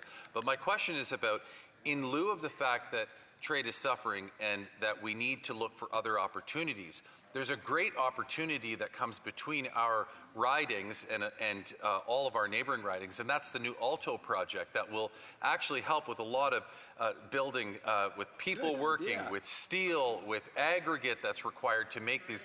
Aren't these the nation-building projects that we should be focusing on right now? Doesn't she believe that that would be tremendous for our region of the country? The Honourable Member for Hastings, Lennox and Addington, Tyendinaga. Well, thank you for a loft-ball question from the government. Alto cannot proceed. I'm dead fast against it. $90 billion is just a fraction of the cost that it's looking at. Individuals, businesses, farming communities across our riding of Hastings, Lennox, Addington, and Tyendinaga are being threatened with loss of income. Their homes are being uprooted. This is a situation across the board. Expropriation is worrisome, and the idea that Alto is going to be the grand fix when a situation across our country is in dire need, this is a tough, strange question from the government. Questions and comments, questions et commentaires. The Honourable Member for Algonquin, Renfrew, Pembroke. Yes, Mr. Speaker, and notwithstanding the fact that far more common sense alternative to using up steel in Canada would be to have Via Rail acquire its own dedicated line. But the Prime Minister, his rupture, which he wants to be permanent with the United States, has come with his suggestion that we do more business with Europe. Could the member explain to me how much steel Europe and our new strategic partner, China, may take from us instead? Honourable Member for Hastings, Lennox and Addington, Tyendinaga. Thank you for my colleague for that question. We have to recognize trade diversification is important. It always has been. In fact, between 2002 and 2009, those were the key years of highlights between diversification. And I think going back to this resumption of the importance of trade diversification now is going back to what has always been done. Countries like Brazil, Indonesia, China, they need what we make. So diversification with other countries is not the only option. It doesn't have to be an either or, but we must always maintain that relationship and the trading relationship with that of the United States. Resuming debate, reprise de débat. L'honorable The Honourable Member for Belleuil-Chambly. Mr. Speaker, good morning. About 18 months ago, Donald Trump was elected President of the United States of America. He started his term in January 2025. Around the time when the current Prime Minister appeared as apparently Canada's saviour, our economy's saviour. 13 months ago, he became this saviour by saying no crisis, no, well, his name, I'm not allowed to say it. We still have the same US president, and I don't want to point fingers at the Prime Minister or the government, but we note that what they have done since they got elected hasn't made things better. Actually, things have gotten worse every single day. The Prime Minister decides to almost exclusively turn towards diversification. The diversification of markets is a virtue that we do support, and that was part of the Bloc Québécois proposals even before the nomination of the current Prime Minister as Justin Trudeau's successor. We knew it was going to be a long-term effort, that geography is obstinate in nature, that Canada and America's economies are closely linked, and that 40% of North America's economy is around the Great Lakes and the St. Lawrence. There was a notion that didn't guide the government's choices.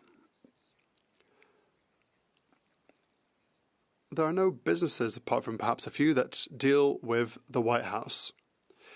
They deal with American companies.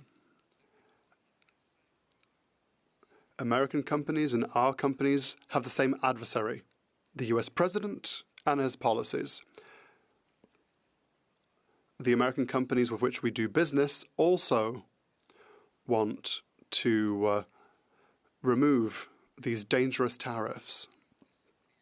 Having not taken stock of this reality, our Prime Minister has decided to put on his shoes. Well, it's not old and worn shoes, it's rather comfortable shoes. He's been with these comfortable shoes rambling around the world, announcing hypothetical trade agreements. They're all potentially valid, apart from a few, but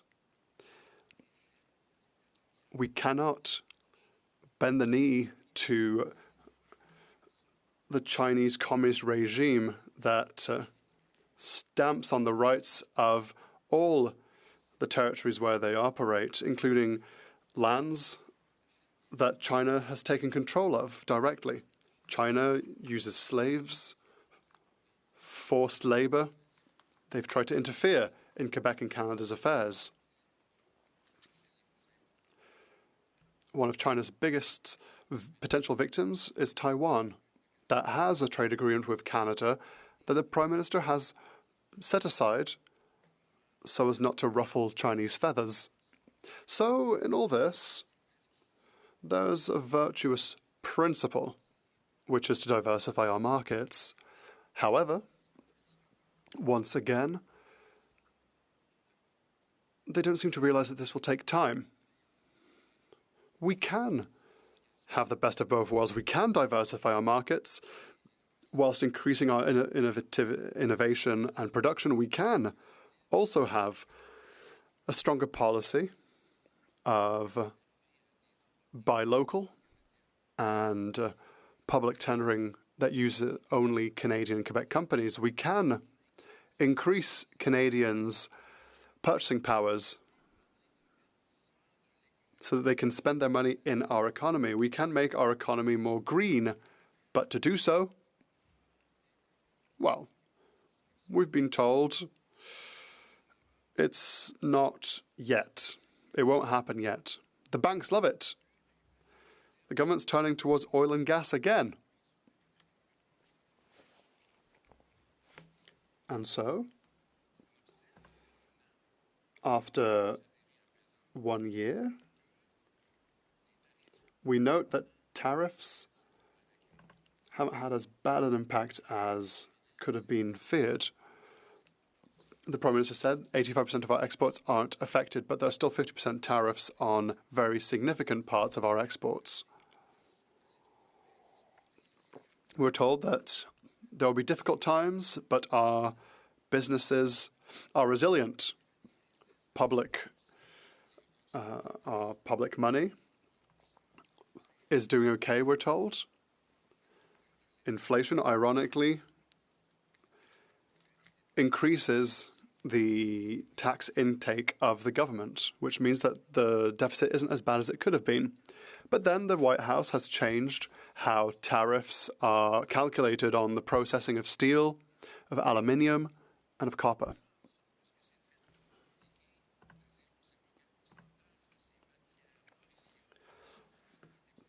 Because they say, we don't know what percentage of the product has steel, aluminium, or copper, so we're just going to have a blanket tariff. This has a devastating impact on our companies and businesses.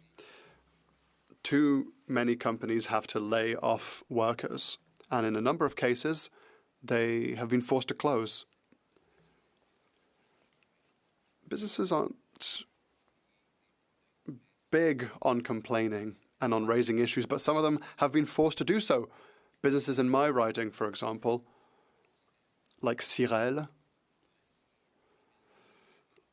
have had to complain. They've shared their issues. They're saying, we're in danger. They're saying it to us. They're saying it to other party members. Everyone has proposals. About 3 weeks ago, at question period, I asked about it. To the Prime Minister, and we felt that he didn't know what I was talking about. He promised measures in the economic update, but what was in the economic update? Crickets. Unions were annoyed. Chambers of Commerce were annoyed. They were saying we need temporary measures. All government suggestions, as virtuous as they may be, will have no effect in the short term. Even the Prime Minister's biggest fans had doubts about these suggestions. When Trump got elected, when the Prime Minister came to power, at the election period, before the budget, during the budget, after the budget, before and after the economic statement, the Bloc Québécois kept on suggesting measures that businesses and industry can agree on.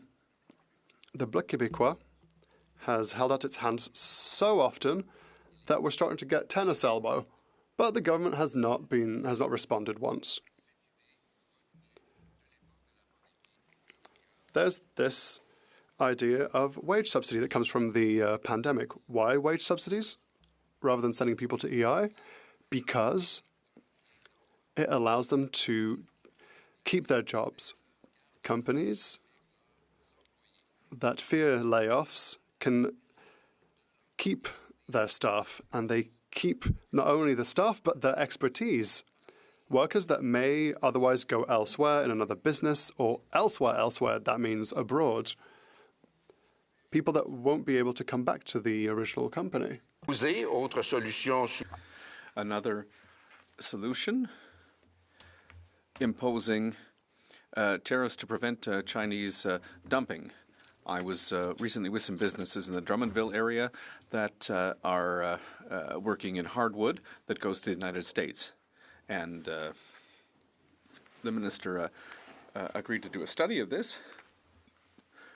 China is sending finished products to Canada that are missing maybe, a few screws or a little bit of varnish, which then become Canadian products and then go to the United States. So we need to, look closely at steel and aluminum products and wood products that are coming into Canada, which are going into the United States, but which are also hurting our own businesses. There was also the solution proposed by the forestry sector, where we could buy back compensatory and anti-dumping duties imposed by the United States because they are illegal, and we know that they're going to have to be paid back. That's measure that is cost neutral for the government, which has been suggested by industry. And for over a year now, the government has said, yes, we're going to do something major for the forestry sector. But it's been over a year that hasn't happened, and the sector is still waiting. The local purchasing policies as well, which is a government policy, become law. A Buy Canadian Act, if you'll pardon the expression, that's mandatory and that requires, as much as trade rules allow, and they do allow a lot, that require the use of Canadian products in public procurement. That would be good for local businesses. On top of that, we could add the necessity to truly put in place a trade strategy with the United States. We can't, just call Mr. Greer or Mr. Lutnick, who might say, well, I don't want to talk to you. The strategy is to get around obstacles. It's to understand the lay of the land. It's to talk to people who agree with us to increase pressure, states, lobby groups, others on the White House. Et je suggère aussi. And we also suggest that we keep purchasing power in mind. The government should put in place a service to help businesses, because adapting to the American tariffs is often difficult for businesses that don't have that expertise in-house. There needs to be a register of businesses that are affected, whether that be closures or layoffs, so that we can take the measure of the situation and not wait for private institutions to do that work, and where the government accepts that work if they like it and ignores it if they don't like it. It's the government's job to do that, to follow up on these situations. And there should also be independent studies done, so that the studies that are done not be shown to be hiding mistakes that have been made. But the government, after having made the announcement but forgotten to put things in place, announced two measures. A long-term loan program at favorable rates that would give a certain number of businesses, and certainly not all of them, access to liquidity, and that could be a good tool. And it's accessible for businesses that are going to borrow a minimum of $2 million. But there are a lot of businesses that aren't going to borrow $2 million, for whom that's too much. And the accessibility is pretty restrictive, and that program goes up to $50 million. There's also a $500 million program to increase productivity. And I'm not saying that these aren't good tools. They're not bad tools in and of themselves. That might help businesses adapt. It might help with the problem of cash flow, which is an issue for some businesses, and it might indeed increase productivity. But there are some buts, and they're big buts here. The government hasn't been listening to what the business sector has been asking for before and after the economic update. These are loans because the government wants to limit the amount of money this is going to cost them. But businesses can't afford more debt. A few months ago, a number of businesses already told us that they were at the limit of how much debt they could borrow to survive. And they can't borrow to pay salaries to people who can't work because there's no market to export their products. That's not an approach that works. Businesses are, have had it up to here. They can't take on any more debt. And then there's also the question of, how do we keep people working? How do we avoid a brain drain? We also know that, the cost to EI and the cost to a salary subsidy program would be similar, and it would be better to keep people working. In the past, we've seen similar situations where businesses haven't been able to make ends meet in time, and there haven't been funds in place to help businesses with a pre-transitional period or to wait for announcements that have already been made. And the productivity program that would have this impact, this $500 million program, and the loans have long-term impacts, but they don't have an impact on the short term and how tariffs are being applied by the White House. These measures have not been designed for the reality that businesses are facing right now, small and medium-sized businesses in Quebec and in Ontario. The government, it seems, is trying to adapt solid businesses to a future that's a few years down the line with diversified markets. Sort of a natural selection process where a number of businesses won't get through this crisis, but the strongest will, the strongest being the biggest companies. So we're not talking about small and medium-sized businesses here. Those are local businesses that are owned locally and, that are there because Quebec has in the past taken its own economic development in hand. Some of the most promising, the most innovative businesses might close in the meantime because of the lack of adequate support. Either the government doesn't believe that it has the ability to negotiate an agreement that's going to end this tariff situation in a sustainable way, or it just doesn't have a vision that's based on, high finance or rather its vision is based on high finance and doesn't take into account the small and medium-sized businesses that are so important to the economies of Quebec and Ontario. They're also ignoring geography, the integration of Canada and Quebec's businesses with the United States.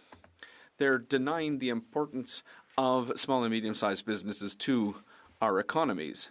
And so it's a process of natural selection, and the Federation of Chambers of Commerce denounced this. If you want to have access to loans, we're going to look at your numbers. And that means that the businesses that have suffered the most from the tariffs over the last year are those who will be disqualified from having access to liquidity for cash flow to get through the tariff situation. And so that's an inconsistency. So the program needs to be revised to at the very least look at businesses' numbers from before the tariffs. So has the government decided to turn its back on the reason that it was elected? Because it was elected to come to an agreement with the United States. Even though the United States are difficult, well, geography is what it is. We cannot keep telling Canadians and Quebecers that there's an immediate alternative or a short-term alternative to getting an agreement with the American market. And, we don't do business with the White House. We do business with other businesses. And we can't accept that Quebec's economy and, the economy of Canada be sacrificed with measures that are not adapted to the reality of the huge economic challenge that we're facing. So once again, Mr. Speaker, we are reaching out to the government with propositions. It's not too late. The government can put them in place and study them and listen to unions and businesses. Thank you. Questions et commentaires, questions and comments, l'honorable député de Madame. The Honourable Member for Madawaska-Restigouche. Thank you, Mr. Speaker. In the introduction to his speech, my colleague mentioned the trade diversification strategy that we're putting in place. He referred to a number of trade agreements, and we've signed 11, or as many as 20, rather, over the last 11 months, and that's having concrete impacts. We've seen exports to outside of Europe, or outside of the United States, rather, go up by $33 billion, and that's good for the Canadian and Quebec economy, particularly in the aerospace sector, the agri-food sector. So I'd like to hear my colleague on that. So along with negotiating a good agreement with the United States, how is this diversification strategy essential to supporting the vitality of economic sectors in Canada and in Quebec? The Honourable Member for Belleuil-Chambly. Well, I will repeat that the idea of diversifying export markets for Canadian and Quebec businesses is an idea that we support. It's something that was already underway when the father of the previous Prime Minister was in office and he was looking to diversify Canada's markets. But listen, you have to call a spade a spade. If you sign a trade agreement with a country that represents less than 1% of our exports, and you say you're going to double that, well, that's still only 1% of all our exports. If we already have a free trade agreement with Europe, and even the free trade agreement with Europe isn't having a major impact over the short term on the percent of our exports that are not linked to the United States, well, we've got another problem. So I reject the word dependency. We're not dependent on the American economy. The Canadian and American economies, they're integrated. We're on one landmass. So these economies are integrated. We have to keep that in mind. Questions and comments? Member for Richmond Hill South. Mr. Speaker, this Liberal Prime Minister calls himself a master negotiator, but he has only managed to flip-flop on his position on the U.S. like a magician, distracting with illusions while nothing actually happens. Last year, he said, elbows up to Washington. Then, months later, he put his elbows down and said, who cares about talks with the U.S.? Fast forward to this year, this Liberal Prime Minister said that U.S. integration is subordination. Then a quick few months later, he changes course and says, we are, quote, stronger together with the U.S. Canadians are confused, but here's the reality. Steel tariffs have doubled, lumber tariffs have tripled, and manufacturing tariffs are hitting our workers here at home. Yet after all that Liberal rhetoric and illusions, there's still no trade deal after more than a year, still no timeline, still no plan. At what point will the Liberals stop blaming... I have to interrupt the honourable member to give a chance to the member of the Chalet Assembly to reply. Well, I'll add a question mark to the end of that statement. I don't believe that it's wise to suggest that the behavior or the attitude or the mistakes or the absences of the American president are the fault of the Prime Minister of Canada. We are altogether the victims of that situation. But the first thing that needs to be done is to recognize the scale of the challenge and also to recognize the scale of our economic links with American businesses. And maybe to be coherent with what's been said over the last year. And that hasn't always been the case. It's bizarre to criticize empires 2 days after signing an agreement with China, for example. So those are all things that need to be kept in mind. Questions and comments? The honourable member for Mirabel. Thank you, Mr. Speaker. The furnishings industry is on the Hill today, and I know that I've met with them. Other colleagues have as well. And when we met with them, what they told us is that the measures announced yesterday were inadequate in the very short term, but they also told us that it's almost too late, and in some cases too late. So the furniture industry has noted that the federal government doesn't even have a strategy to help them prepare for what happened on April 6th. Now it's a month later, and there's still no sectoral strategy to help these businesses which are facing this new tariff situation. So how can the Bloc Québécois explain that the government has just been completely unprepared for this? Well, it seems like they have strategies for everything except for what happened on April 6th. The honourable member for Belleuil-Chambly. Well, my esteemed colleague is going to be disappointed. I don't have an explanation, but I have something that I'm worried about. And what I'm worried about is that at the international scale, the Prime Minister has an approach that's based on avoiding a short-term agreement with the United States because he doesn't believe that it'll happen, and he's focused on the long term. But under that strategy, some businesses will survive and some won't. And if that's the strategy, that would be terrible. So I hope that that's not the strategy, but it's up to him to reassure us with measures to ensure that businesses can survive, because those that are threatened are often the most innovative businesses. They're often the most creative businesses, and there are, our hope for the future, these businesses. The honourable member for Saanich Gulf Islands. Thank you, Mr. Speaker. And I'd like to thank my dear colleague, the Honourable Leader of the Bloc Québécois. My question is simple. There is only one product in Canada that's protected by a strategic reserve, and that's maple syrup. But I think it might be a good idea to have a strategic reserve for our forestry sectors or for other sectors. I'd be very interested to hear what the Bloc Québécois policy is on the idea of having strategic reserves for our resources, our natural resources here in Canada. The Honourable Member for Belleuil-Chambly. Well,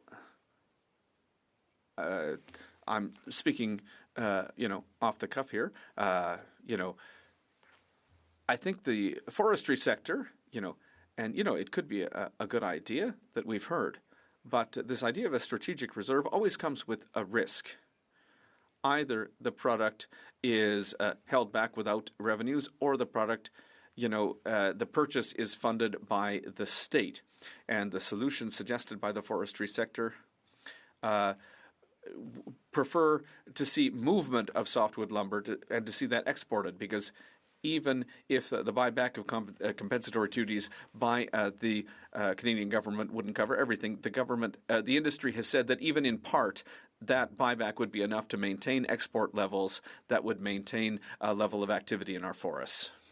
Commentaires, questions and comments. The Honourable Parliamentary Secretary to the Government House Leader. Yes, thank you, Mr. Speaker. I think it's really clear that since the last federal election, the Prime Minister has been on top of the whole trade, Trump and tariff issue, recognizing that there are going to be serious impacts, and that is the reason why, from day one, the government has been having the backs of workers and businesses, industries that are going to be severely impacted, that have been severely impacted.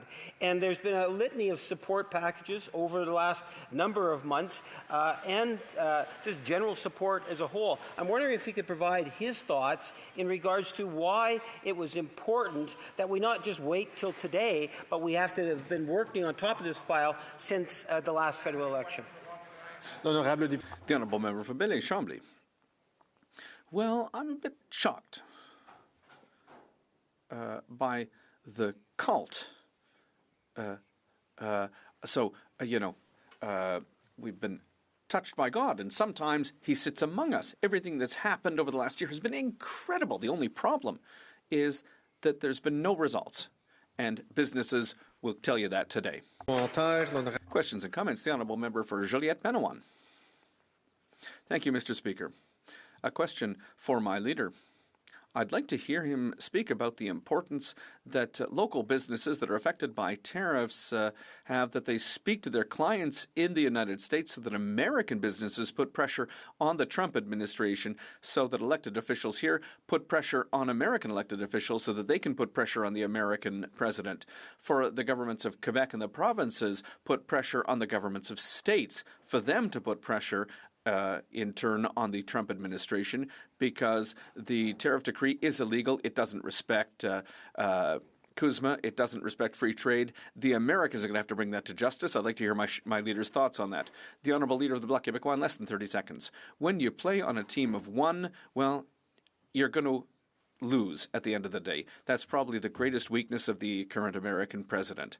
And I mentioned in my speech that everyone who shares, a common interest and common values. We have common values here in this House. Everyone needs to speak and work together. I met with people from the American Chamber of Commerce, the Canada-American Chamber of Commerce, who are saying similar things to what we're saying here in this House. These voices need to get louder, and the government needs to bring people together around it who are going to add their voices to this fight. Resuming debate, the Honourable Parliamentary Secretary to the Government House Leader. Yes, thank you, Mr. Speaker.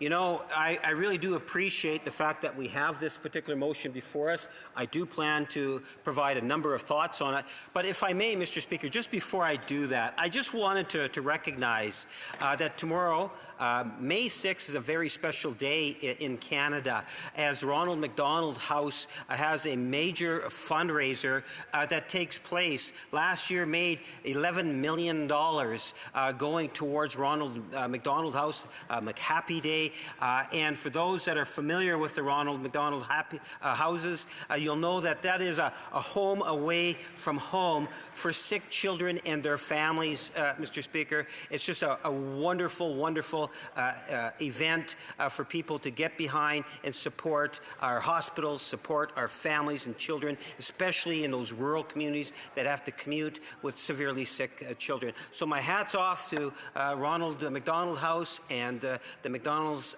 for having such a wonderful nonprofit organization that has a real impact. Having said that, Mr. Speaker, and I thank my colleague, having said that, Mr. Speaker, I want to get right down to the opposition motion. And it's not too often I'm actually really happy with the block in the opposition motion, but I do like the way in which this particular motion is worded. I do believe that there's a lot of merit to it. The very first part, I would like to think, would have unanimous support from the House. Condemn the imposition of new United States tariffs that came into force on April 6, 2026, as contrary to the principles of free trade. I appreciate that statement, Mr. Speaker, in a very tangible way. On many occasions, I've stood on the floor of the House and I've talked about the importance of trade. Trade matters.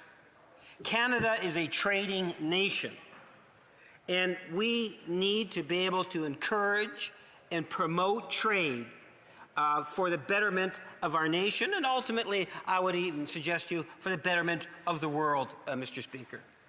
I'm very proud of the fact in the manner in which this Prime Minister and this government has focused so much attention on the issue of trade and expanding Canada's economy and opportunities which will generate the type of jobs, sense of security that Canadians want and expect. That is something that is of the utmost importance, and I wanted to be able to highlight to the degree in which trade is important to Canada in a very short way would be to say that when you take a look at the world trade total, Canada contributes about 2.5% to world trade, Mr. Speaker. We make up 0.5% of the world population. That should give you a good sense in terms of to the degree in which Canada needs to promote and encourage world trade, Mr. Speaker. The other thing that I want to highlight is the position that we find ourselves in today is primarily because of statements that flow out of President Trump. I often say that it's the 3 T's that are having a huge impact on Canada today: Trump, trade, and tariffs. Today, the focus is on tariffs, but it's all a part of the package, Mr. Speaker. We all need to be aware of what is actually taking place. On April the 6th, whether it was the aluminum, steel, or copper tariffs that were put on and the impact that that's additional tariffs being put on and the impact that that's having on our economy, not to mention the impact that tariffs are having on our lumber industry, Mr. Speaker. These tariffs are not fair, nor was it appropriate, I believe, for the United States to ultimately use it in such a fashion that it is actually hurting not only Canada, I would suggest to you all of America, Mr. Speaker. Talk to some of the American consumers. Listen to some of the American business that's out there. You know, the other day, watching one of the hockey results, something that flashed up on my news screen, and it kind of made me feel good. It was, I believe, the Buffalo Sabres were having a playoff hockey game, and the mic failed during O Canada. And you notice that the fans in Buffalo actually took it over and sang the national anthem of O Canada. And I say that because I believe it actually touched a lot of people. And I thank the fans of the Buffalo Sabres and those that participated in the arena. I think it sent a wonderful, positive message. Something I would reinforce by saying that the United States and Canada have had a long, healthy relationship. Thousands of people every year from my home province of Manitoba, we call them snowbirds, travel to the United States. The interplay between Canada and the United States is something in which I believe we all value. The impact and how our economy and our two countries have worked together over the years has been truly amazing, second to no other two countries in recent history, Mr. Speaker. Ultimately, I would think it would be challenged for anyone to point out countries that have gone along as well as they have, as Canada and the United States, and the economic and social benefit of that sense of cooperation between two great nations. Having said that, we are experiencing some very difficult times because of a number of issues that are taking place with Donald Trump. And when I reflect back on the last election and the type of actions that we have taken to date in regards to diversifying Canada's economy, building a stronger, more independent nation, establishing a very clear goal, whether it's the Prime Minister or any Liberal member of Parliament, you will find we'll talk about the goal of having Canada being the strongest economy in the G7, an economy that will be there to serve all Canadians, Mr. Speaker. That is our mission. That is our goal. That is what it is that we want to be able to accomplish. We want a stronger and healthier economy and society so that we can continue to say that Canada is the best country in the world to call home, Mr. Speaker. And what you will find is that our actions have spoken just as loud as our words.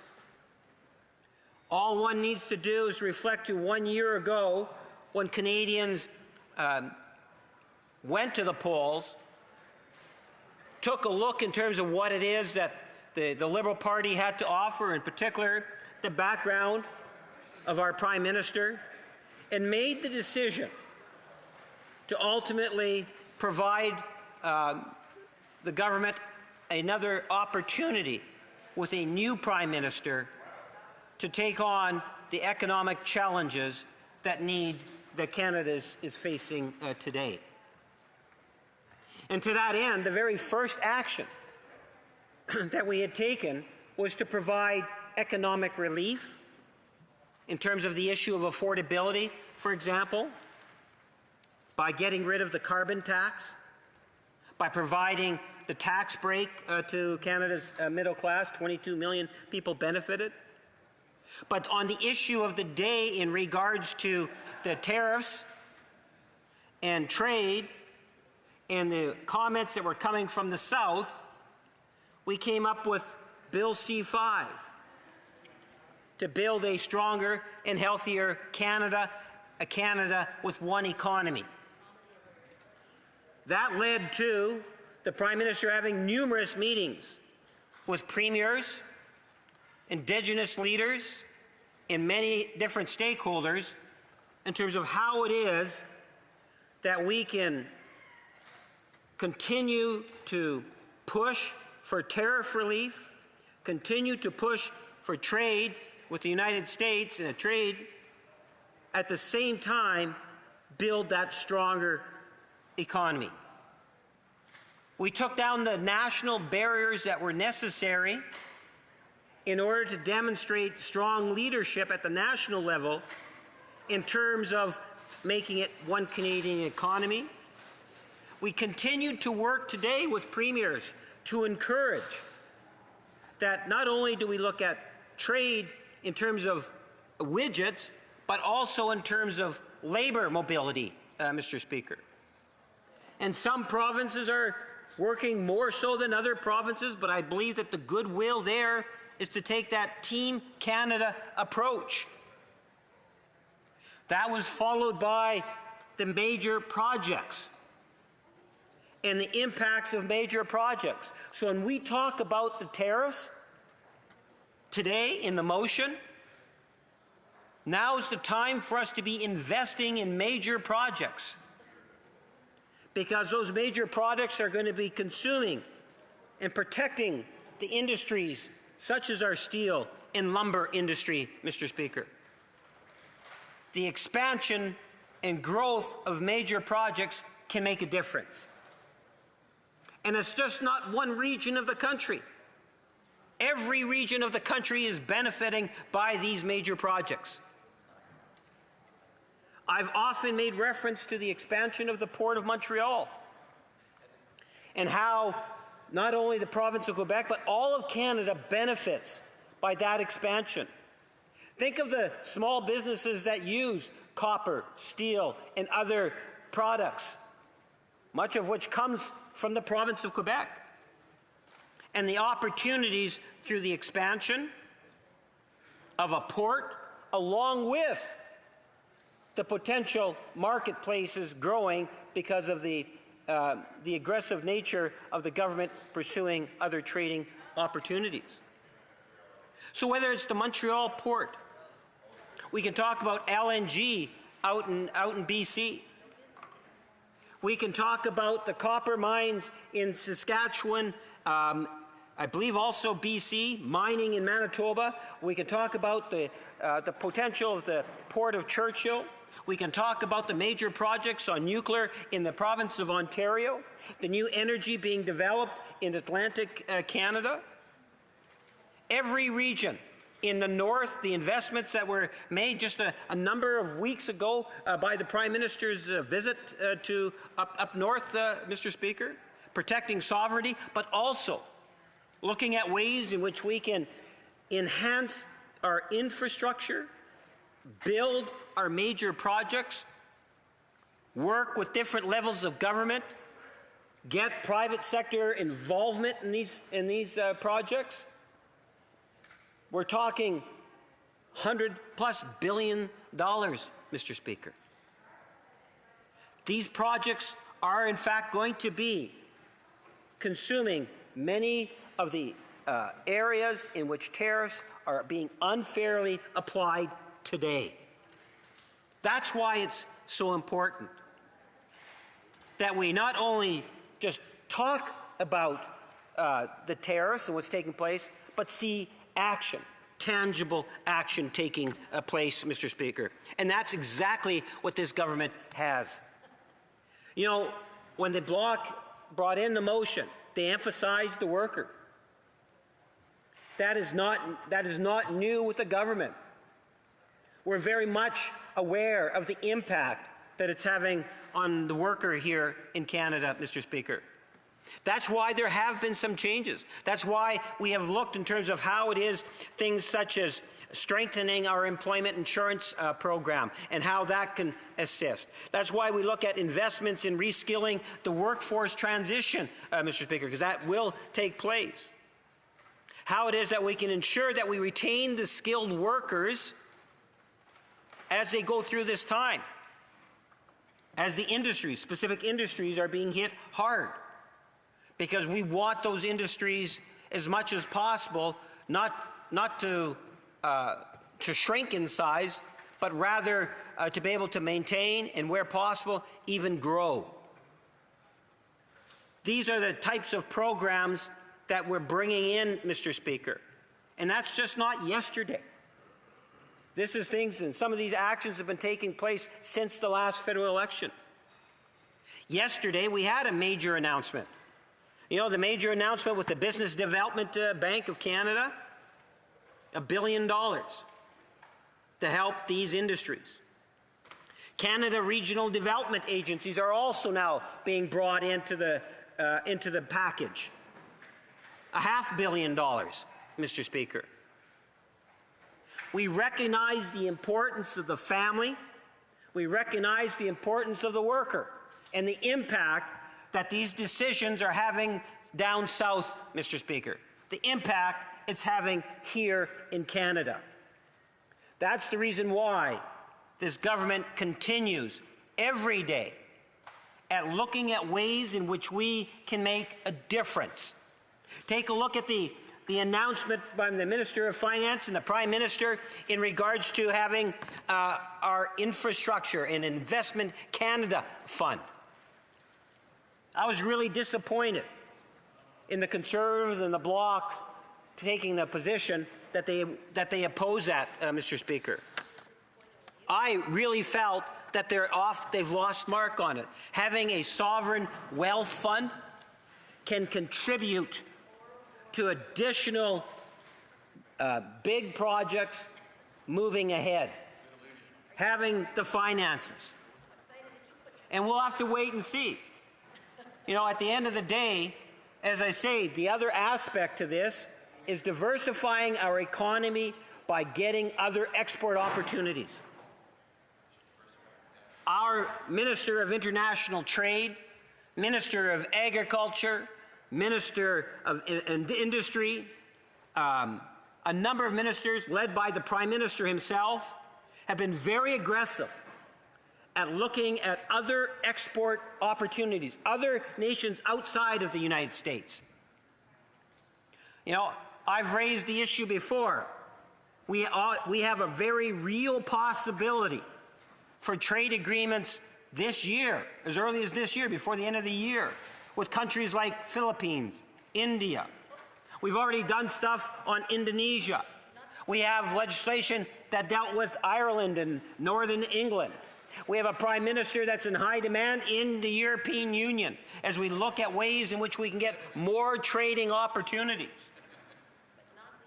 We have all sorts of opportunities that are there. The most common comment I get from ministers that have traveled abroad, come back here, and they've talked to me, and I've asked them questions about it, the most common question or statement is, the world wants more of Canada. There are opportunities that are out there, Mr. Speaker. Now, we can never replace the amount of trade that takes place between Canada and the U.S., which is, by the way, continues to grow.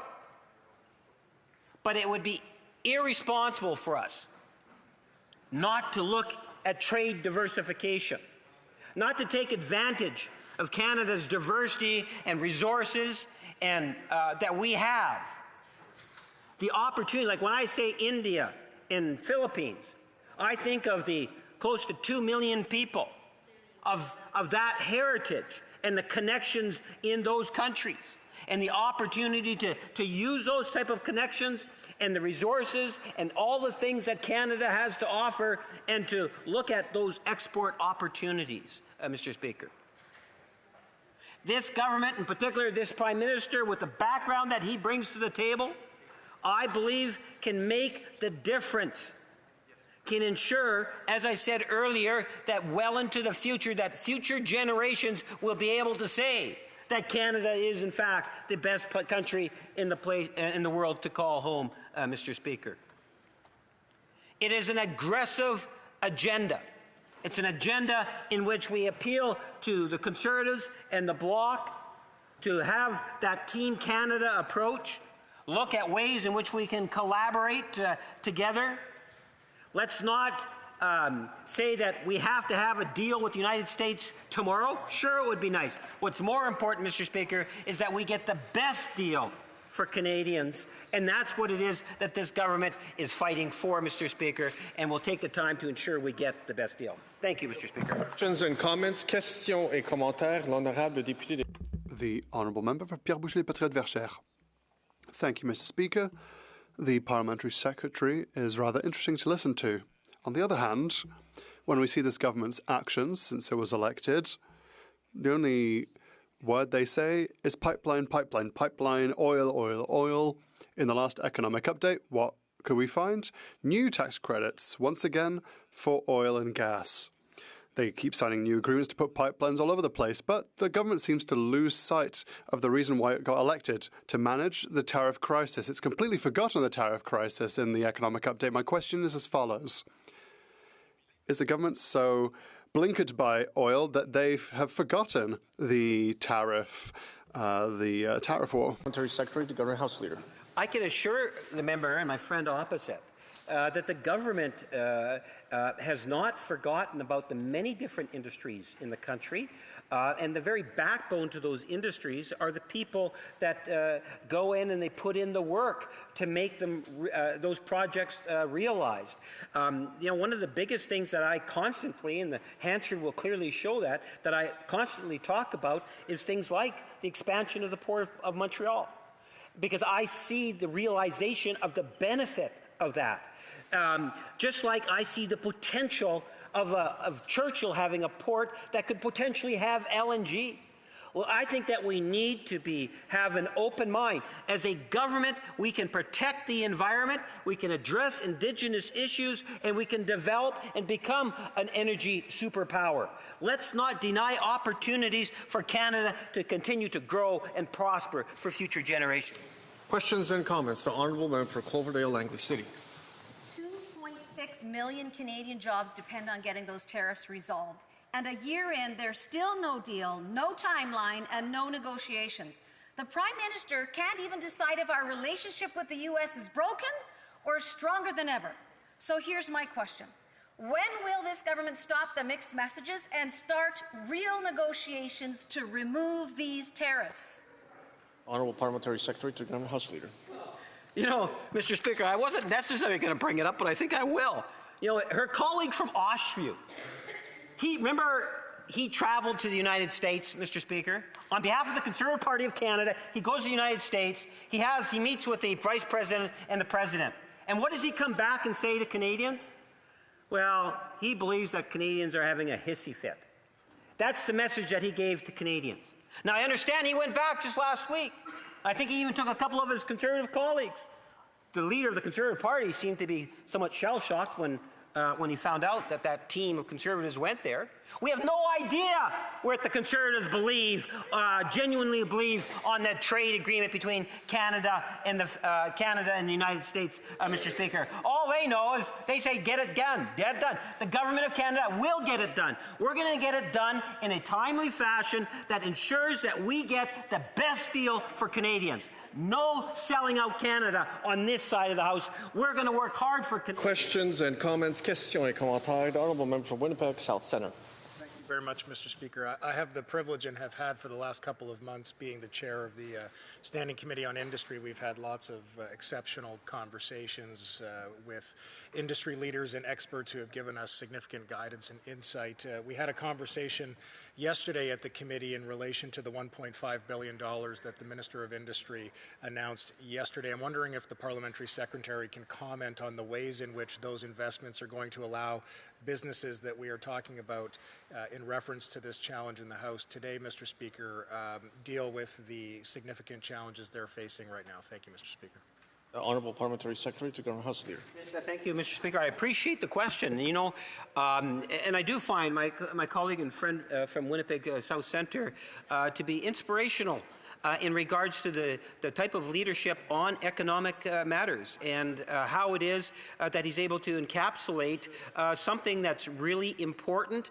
We're talking about the Business Development Bank of Canada, or the Business Development Bank of Canada, along with our regional development agencies. I believe the total is about $1.5 billion, and using those funds and supports, Mr. Speaker, that it shows in a very tangible way that the government is there to support where we can on those vulnerable industries. And obviously we're talking the steel, the copper, aluminum, Mr. Speaker, and we will continue to be there. It's the right thing to do for the businesses. It's the right thing to do for the workers. Questions and comments. Questions et commentaires. L'honorable député. The Honourable Member for Lac-Saint-Jean. Thank you, Mr. Speaker. I have a simple question for the Parliamentary Secretary. We're here in good faith. The Bloc Québécois always comes in with proposals. We're not opposition just to oppose. We have proposals. One of which was the following. It comes from us and a number of stakeholders that have been impacted by tariffs. It's the wage subsidy that would help businesses harmed by tariffs. It would keep expertise here. It would keep jobs here. It would allow companies to weather the storm until we have an agreement with the Americans. On that particular point, does my colleague agree with the Bloc Québécois idea to have a wage subsidy?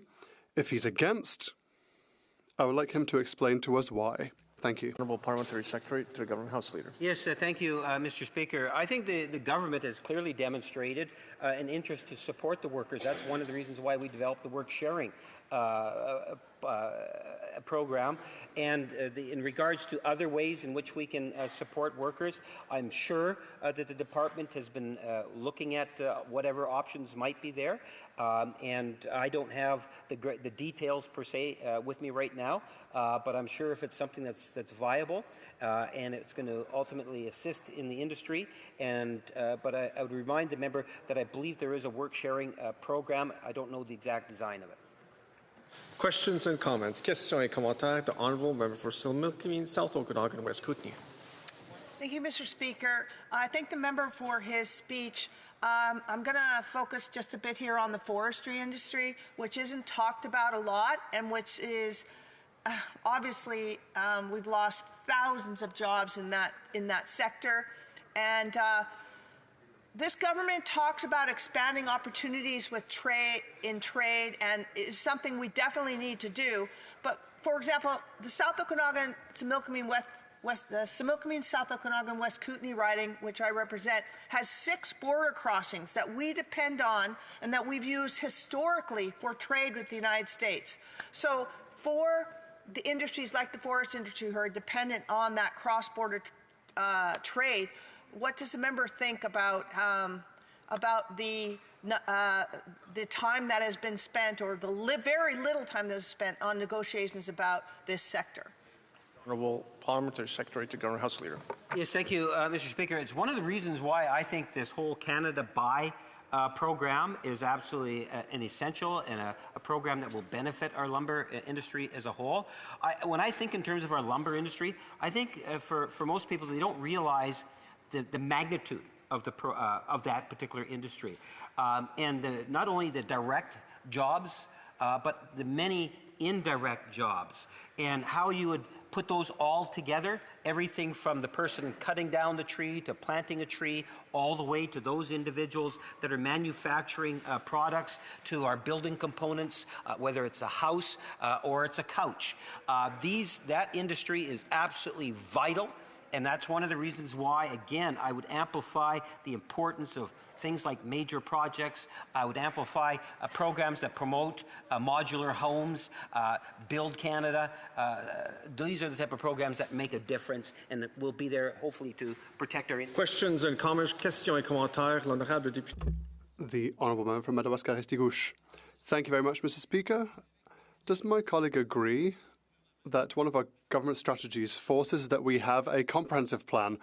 We're helping companies in the short term, we're diversifying abroad, we are building a stronger market through strategic infrastructure investments, for example, and with a Buy Canada strategy. I'd like to hear my colleague on how he sees this strategy, and does he agree that one of its strengths is how coherent it is and how multifaceted it is, short-term, medium and long-term measures to strengthen our economy? Honourable Parliamentary Secretary, in under 30 seconds. Mr. Speaker, it is really and truly a holistic approach at dealing with Canada's economy and our very social fabric. And if we continue to move forward as we have been, Mr. Speaker, I believe at the end of the day, as I've said, we will be able to say Canada is the best country, continue to say Canada is the best country in the world to call home. Resuming debate, reprise de débat. The Honourable Member for Lac-Saint-Jean. Thank you, Mr. Speaker.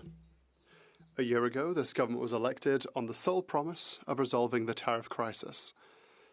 We all remember the departure of former Prime Minister Trudeau and the arrival of the new one, who was presented as a saviour in the face of the Trump administration. A businessman capable of negotiating even with the most formidable negotiators. However, After 1 year, we must admit that we are left wanting more. Where are the results, Mr. Speaker? Once again, this government and the Prime Minister were elected almost exactly 1 year ago on the almost sole promise of ending the tariff war. In April 2025, the Prime Minister promised us that by June it would be over. After that, he pushed it back to July, then to September. Finally, here we are a year later, and not only is the tariff war still raging, but it has escalated with Mr. Trump's recent executive orders. Worse still, last week, they came up with one of the most absurd ideas. Borrow $25 billion, put it on Quebecers' credit cards, and create a so-called sovereign fund, a fund that is neither sovereign nor independent. That says a lot about the government's long-term vision. Right now, one has to wonder if we aren't dealing with pure improvisation. But wait, here's the best part, Mr. Speaker. On the 6th of April, the Trump administration imposed a new executive order instating a flat 25% tariff on the total value of exports so long as the percentage of Canadian steel, aluminium and copper exceeds 15% of the product's total composition. As a result, many products previously protected by CUSMA that were not taxed are now subject to tariffs. When the Prime Minister was questioned on this matter, Mr. Speaker, when the leader of the Bloc Québécois was right next to him, asked, it turned out he wasn't even aware of it. That's great. He wasn't even aware of it. Absolutely wonderful. According to a Desjardins study, a quarter of exports to the United States are now affected by this new 25% tariff. That's not nothing, Mr. Speaker. There are some exceptions, such as for aerospace or for products containing American steam or aluminium, but overall, this US surcharge hits our industries much harder than previous surcharges. The cumulative effect, Mr. Speaker, is unmistakable. It's the value added of our economy that is being taxed, namely skilled labor, engineering, and local manufacturing. Washington, D.C. is no longer taxing what we export, it is taxing what we build. That is unprecedented. And yet the public had high hopes that this Prime Minister and his government would put an end to the tariff war. The result? As we've mentioned it, the crisis has gotten worse. But what are they doing in the meantime? The Bloc Québécois proposed a series of measures during the so-called economic update, but not one was adopted by the government. Yet we're talking about measures that are easy to implement at minimal cost and that would directly help those most affected by the tariff crisis in Quebec, our workers and our small and medium-sized businesses. Well, today we're back at it, Mr. Speaker, for our workers and our businesses who can't stand waiting any longer for this government. But take note, after several months of waiting, Mr. Speaker, the government finally announced new measures on the 4th of May. $1 billion in loans and $500 million for economic development agencies. We need to point something out here because the government doesn't seem to realize it's missing the mark. These agencies, whilst very useful, I want to make that clear, do not address the concerns of businesses that are already in debt. The problem is that with this announcement, the government is helping businesses that will be affected, not those already impacted by the crisis. Moreover, our estimates of losses for our businesses amount to $8 billion over 1 year for Quebec alone. The $1.5 billion measure announced by the government is clearly not enough. Allow me to remind you, the Bloc Québécois had in fact proposed numerous measures prior to the economic update to help our businesses. So here, for the benefit of my Liberal friends, are a few of the 7 measures proposed by the Bloc Québécois to help our workers and businesses severely impacted by the tariff crisis. Among our requests, we specifically suggest, first and foremost, implementing a wage subsidy program modeled after the one deployed during the pandemic to prevent layoffs, maintain employment relationships, and protect expertise within businesses during the tariff crisis. Just to highlight, Mr. Speaker, I'll be sharing my time with the honourable member for Shefford. I hadn't mentioned it at the beginning of my speech. Second point. Impose safeguard tariffs to protect the hardest hit sectors such as wood, aluminium and steel from cheap foreign imports applicable to products from the United States or any origin engaging in harmful trade practices such as dumping or and my colleague mentioned it, or misrepresenting Canadian origin. Another measure we propose, reimburse a portion of the countervailing and anti-dumping duties, and we've mentioned this a while back, that softwood lumber manufacturers pay when exporting to the United States, as they have proposed. The industry has proposed an idea supported by the unions that represent the workers. Stimulate the secondary and tertiary processing of our resources. As you know, Mr. Speaker, the Bloc Québécois has always aligned these proposals with the demands of the industry. ALU Québec, the Secretariat of Quebec's aluminium industry cluster, is calling upon the government to implement an urgent response on three fronts: subsidies or interest-free loans, Quebec preferential procurement rules, and import quotas or anti-dumping tariffs. CEO Charlotte Laramé emphasizes that the aluminium processing sector deserves the same treatment as the steel sector, namely protection against unfair competition, and this without delay. For their part, the steelworkers and the FCCQ are taking the same stance. FCCQ CEO Véronique Proulx puts it bluntly. For companies whose survival is currently threatened, she says this is insufficient. They need the cash flow necessary to maintain their day-to-day operations, not to take on more debt or make investments whose benefits will only be felt in the medium or long term. End of quote. Yet, in the recent economic update, the government did not include any targeted measures for the businesses hit by Donald Trump's illegal tariffs. On the contrary, the Liberals congratulated themselves on having collected over $10.1 billion in customs duties in 2025-2026 and on having redistributed only $5.7 billion of that. Great. That means that $4.4 billion are in Ottawa's coffers, whilst SMEs are having to close. And the Liberals seem to be happy about it. The government clearly has the tools. My colleague from Juliette Madawan said it. There's just a lack of will. There are real solutions. One of the proposals put forward by the Bloc Québécois was a wage subsidy program for businesses affected by the tariffs. We estimate that the government could set aside $5.5 billion for this measure, an expense that could easily be offset by reducing the numerous subsidies offered to oil companies, which are making record profits, by the way, due to the rise in global oil prices. All this while, for these multinationals, costs aren't rising, and they're pocketing the difference, rather. Mr. Speaker, without wage subsidies, in the current context of a tariff war, we are effectively condoning a wave of avoidable layoffs, squandering decades of expertise, and permanently weakening entire Quebec and Canadian industrial clusters. The Bloc Québécois' request today is very simple. The money collected from our counter-tariffs must go first and foremost to the workers and businesses bearing the brunt of these measures, not be diluted in centralizing programs that encroach on Quebec's areas of jurisdiction or in subsidies for fossil fuels. For every dollar collected on targeted imports, a significant portion must be dedicated to keeping wages here, keeping factories open, and keeping regions alive. What we must say clearly today is that the true urgency is not to maximize returns on a fund that will rely on oil and gas. The real urgency is our workers, our SMEs, our regions that are bearing the brunt of a trade crisis triggered by Donald Trump's decisions. With but a fraction of these $25 billion, we could act now. Implement a dedicated fund to immediately support businesses hit by tariffs, protect jobs, support retraining, and give our SMEs the means to weather the storm. That's what a responsible response looks like. That's what it means to rise to the occasion.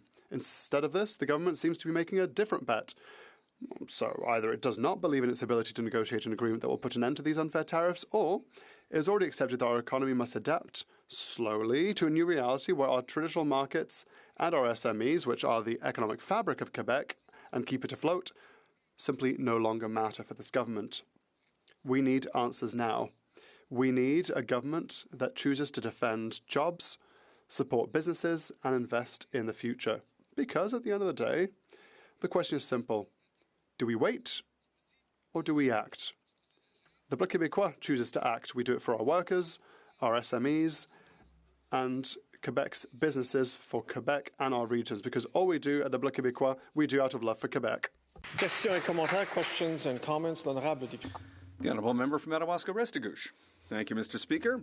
I'd like to thank my colleague for his speech, and I listened to him, and in reading the motion, I see that, government's general approach, whether it be trade diversification or immediate help for businesses like in the funds that were announced this week, or in strengthening our internal markets to strengthen demand. Well, what my colleague from the Bloc seems to agree with is that the spirit of the motion when it comes to helping businesses isn't that similar to what the government is doing and has been doing over the last year, because that's the impression that I get listening to him. The Honourable Member for Lac-Saint-Jean, I understand my colleague's question. I understand the logic behind his question. You know, that's on paper, but the results aren't there. If my colleague were to come to my riding and speak to Petit Paris, for example, or Domtar or Arbec, and sat down in their offices, well, he'd realize that right now it's not working. So we agree with helping our businesses, obviously, and I don't think there's anybody here who's against, apple pie, and but what we're talking about today are specific requests from businesses directly affected by tariffs. I hope that the Liberal government is going to, join us. Thank you, Mr. Speaker. I'd like to thank that member for his speech. This Liberal Prime Minister touts himself as the master negotiator, yet he flip-flops on his position on the U.S. trade like a magician distracting with illusions while nothing actually happens. Last year, he said, elbows up to the Washington. Then, months later, he put his elbows down and said, who cares about the talks? Fast forward to this year, this Liberal Prime Minister said the U.S. integration is subordination. Then a quick few months later, changes course and says we're stronger together with the U.S. But here's the reality. Steel tariffs have doubled, lumber tariffs have tripled, and manufacturing tariffs are hitting our workers here at home. Yet after all the Liberal rhetoric and illusions, there's still no trade deal after more than a year, still no timeline, still no plan. At what point will the Liberals stop blaming tariffs for Canada's economic decline and start admitting that it is their failure to get a deal done and reduce a single tariff that is sending Canadians to food banks by the millions? The Honourable Member for Lac-Saint-Jean.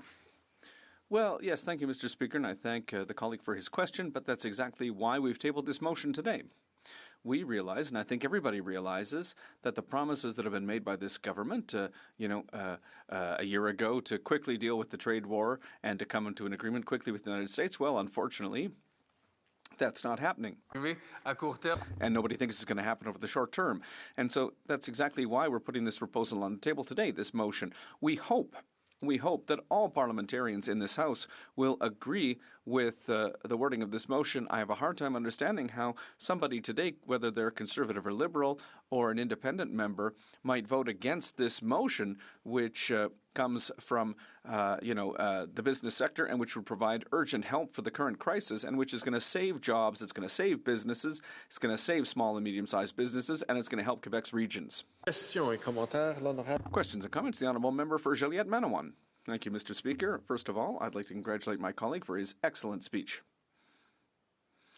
What businesses, small businesses, have told us at committee is we need help.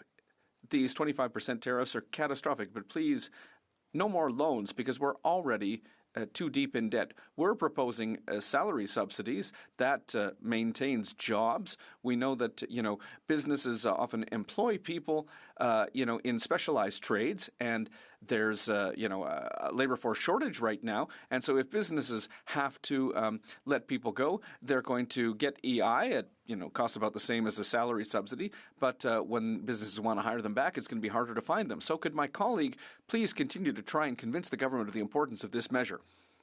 The Honourable Member for Lac-Saint-Jean. Well, I'd like to thank my colleague from Joliette-Manawan for that question. For me, this is essential. The government has to accept this request because it's not just the Bloc that's calling for this. Many small businesses are calling for this. The industrial sector is calling for this as well. And what's interesting with that measure is that it's not a new mechanism that has to be developed. It's something that was already done during the pandemic. And that's one of the reasons why it was put in place during the pandemic, was to keep employees at work so that businesses didn't lose workers in specialized fields where it's hard to find workers, welders, for example, machinists, mechanics, and electrical engineers, etc. So there's a real need to put that in place quickly. And I hope that the government is listening to us. And this isn't a political game that we're playing. This is really constructive opposition for our businesses, for our workers. And I'm convinced that if the government is serious, then they're going to listen to us and put this in place quickly. Thank you, Mr. Speaker. Reprise de débat, l'honorable député. Resuming debate, the honourable member for Shefford. Thank you very much, Mr. Speaker. Well, you know, this is an important speech today. It's important for me to speak out on this important day, a motion from the Bloc Québécois on American tariffs and the impact that they're having on workers and businesses, because we absolutely need to support them, Mr. Speaker, in this context with the current uncertainty. So this is a motion that I think is great, and I'm very happy to speak to it today because you know, we're facing a major economic crisis, and it's been the case since April 6th of this year because the Trump government has put new tariffs on Canada, and that's an attack on our businesses. These are not abstract numbers, Mr. Speaker. We're talking about workers, small and medium-sized businesses, and entire regions that have been affected.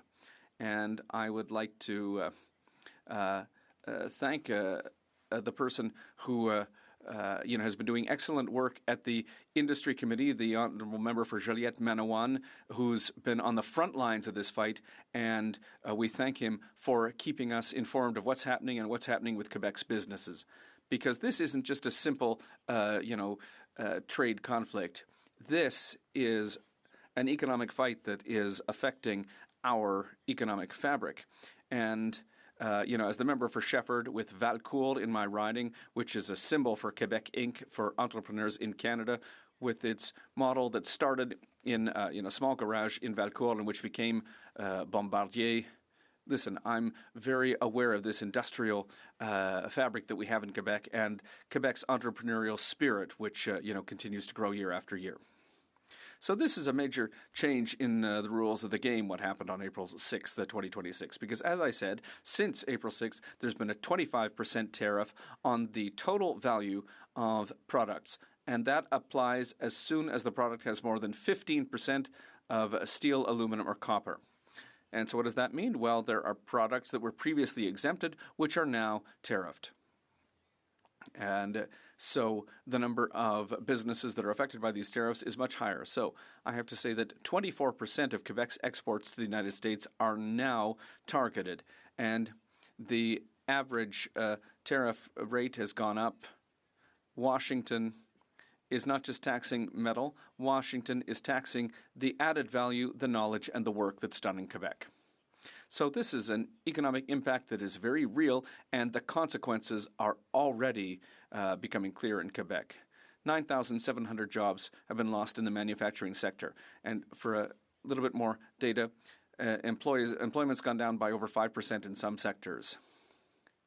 There are many more workers who are at risk. In the aluminum sector, 65% of small and medium-sized businesses have seen their sales go down. Many think that layoffs are coming and that sales are going to continue to go down. This is a crisis that has already started, and it's having a concrete effect on our businesses because businesses are dealing with immediate consequences. Orders are being canceled. They're not as competitive, and there are sudden increases in costs. For example, a part that's worth $30,000 can generate up to $750 in tariffs. Some businesses are losing 30 to 50% of their businesses over just a few weeks. American buyers are turning to local suppliers to avoid risk. And this is a reality that, is affecting all of Quebec, Mr. Speaker, and that includes in my riding of Shefford, particularly around Granby, which is a very dynamic entrepreneurial industrial city. There are a lot of small and medium-sized manufacturing businesses, Granby Industriel, for example, and the incredible industrial park in Granby. They're doing great work. There are all kinds of businesses across Shefford that are suffering and that depend on exports to the United States. And There's, for example, BRP, which saw the price of its shares go down quite a bit because of these tariffs. But the signals are very clear. Contracts are being lost, projects are being put off, and there's growing uncertainty. Businesses have to adapt, but many are fearing that they might have to put in place layoffs. In Granby and elsewhere, businesses don't know if they should invest or just try to survive, and that's the reality they're facing right now. And the problem is the government's response, which is insufficient. The honourable member's papers, when she turned her pages, they're hitting the microphone. And so that's making it harder for the interpreters to do their work because the sound level is high for them. So I would ask the member for Shefford to continue, but just please be careful with the papers. My apologies to the interpreters. I never turned pages this way. I forgot, so I'm going to send them in another direction. So, Mr. Speaker, the government's response is insufficient, and that's the problem. The government has been too late to act. The economic update initially didn't contain any measures adapted to the crisis, so that $10.1 billion in compensatory tariffs that have been taken in, but only $5.7 billion of that has been distributed. $4.4 billion is sitting unused while businesses are in difficulty, and the measures that have been announced are mostly loans. $1 billion from BDC, $500 million through the regional development agencies. Good, yes, but the problem, as my colleague from Joliette Manawan said, and as we've heard in committee, is that businesses are already in debt up to their eyeballs. And so this isn't going to fix the problem, because the problem is that, businesses don't have a problem accessing credit, but as I've said, they're already deep in debt. They need cash flow to continue their activities in this uncertain period. So, yes, business loans need to be offered, but if we only focus on that solution, well, that just increases their debt load. So we're not winning at the end of the day. So the Bloc Québécois proposes instead measures that are concrete and which are adapted to the reality. And we've talked a lot about subsidies for salaries. It was a measure that was put in place during the pandemic. It worked very well. The advantage is that it allows businesses to maintain employment links with their employees, and it avoids layoffs. So by protecting those jobs, we can protect expertise and prevent higher social costs. And that's an important point. Local purchasing, Mr. Speaker, putting in place a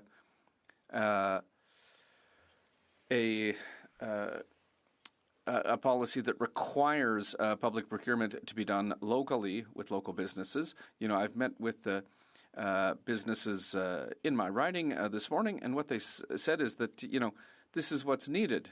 When you talk about businesses that do food processing, for example, well, they noted that we don't have a policy or, a will to go through local purchasing. Governments tend to go through, bigger institutions for this sort of thing.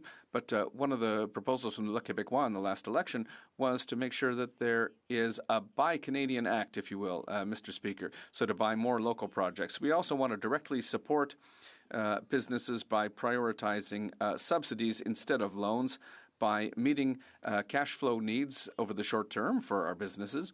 And there's also a one-stop shop for small businesses to simplify their access to programs, to reduce the bureaucracy, and to make sure that businesses are well accompanied when they need help. And EI reform would also be really important, Mr. Speaker, to support those who are going to lose their jobs in this crisis. We know that the social safety net work needs to be adapted to the reality of 2026, and for that to happen, there needs to be a reform of EI, and we want to, make sure that happens, because there's a major economic risk if we don't do anything. Quebec could lose $8 billion over a year, and the potential consequences, we could see regions affected, we could see businesses closing, factories closing, And, you know, a lot of these jobs, they might not come back, Mr. Speaker. Sometimes when a business is gone, all that expertise, it's gone forever. Quebec is particularly vulnerable because of its manufacturing sector, which exports to the United States.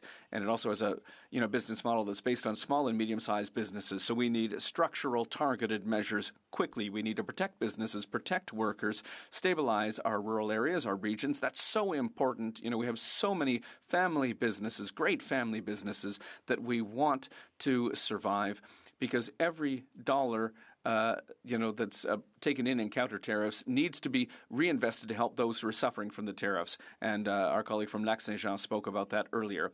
Measures that aren't appropriate might have a long-term impact on our economy. It's time to act now, Mr. Speaker, and we have to act efficiently and with responsibility, as the Bloc Québécois has always done, on behalf of our entrepreneurs and our economy in Quebec. Thank you. Questions and comments? Questions et commentaires. The Honourable Parliamentary Secretary to the Government House Leader. Yes, so thank you, Mr. Speaker. And as I indicated in my opening comments on the Opposition Day motion, I actually do appreciate the debate that's happening today in regards to such a very important issue. As I know, all government members are very much concerned about the tariff issue. And I look at it from a point of view that I wouldn't want to, for those that might be following the debate, to be under an impression that the government has not been taking actions to date. Virtually since the last election a year ago, we've had a very aggressive, proactive Prime Minister and government there to look at ways in which we can support those vulnerable industries. And what happened on April 6th is not a good thing. We all agree with that, and I think that that aspect can be unanimously supported, and we will continue to support our workers and our small businesses. And it's more so just I have to interrupt. Je dois donner la chance. I need to give time to the Honourable Member de Shefford to reply. Well, thank you very much, Mr. Speaker. And to that, I'll reply to my colleague that, have we really, truly, rapidly worked to protect the forestry sector with this government? Have we put in place a real aerospace policy, Mr. Speaker, recognizing that these sectors, among others, the aerospace sector and other specific sectors in Quebec, have often been those that have been neglected by, in negotiations, trade negotiations, and in these difficult times. The government has done more for the automotive sector in Ontario than various sectors that are specific to Quebec. The Honourable Member for Richmond Hill South. Mr. Speaker, while Mexico is already at the negotiating table with the United States, Canada has not held serious negotiations in months now. This Liberal Prime Minister likes to tout himself as a serious person, but Canadians are starting to see that there's nothing serious about his approach on trade with the U.S.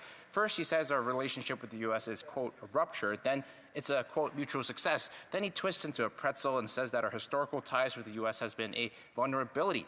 And then now we are, quote, stronger together with the U.S. Behind all the illusions and liberal rhetoric, the reality is this. 2.6 million Canadian jobs depend on resolving these tariffs.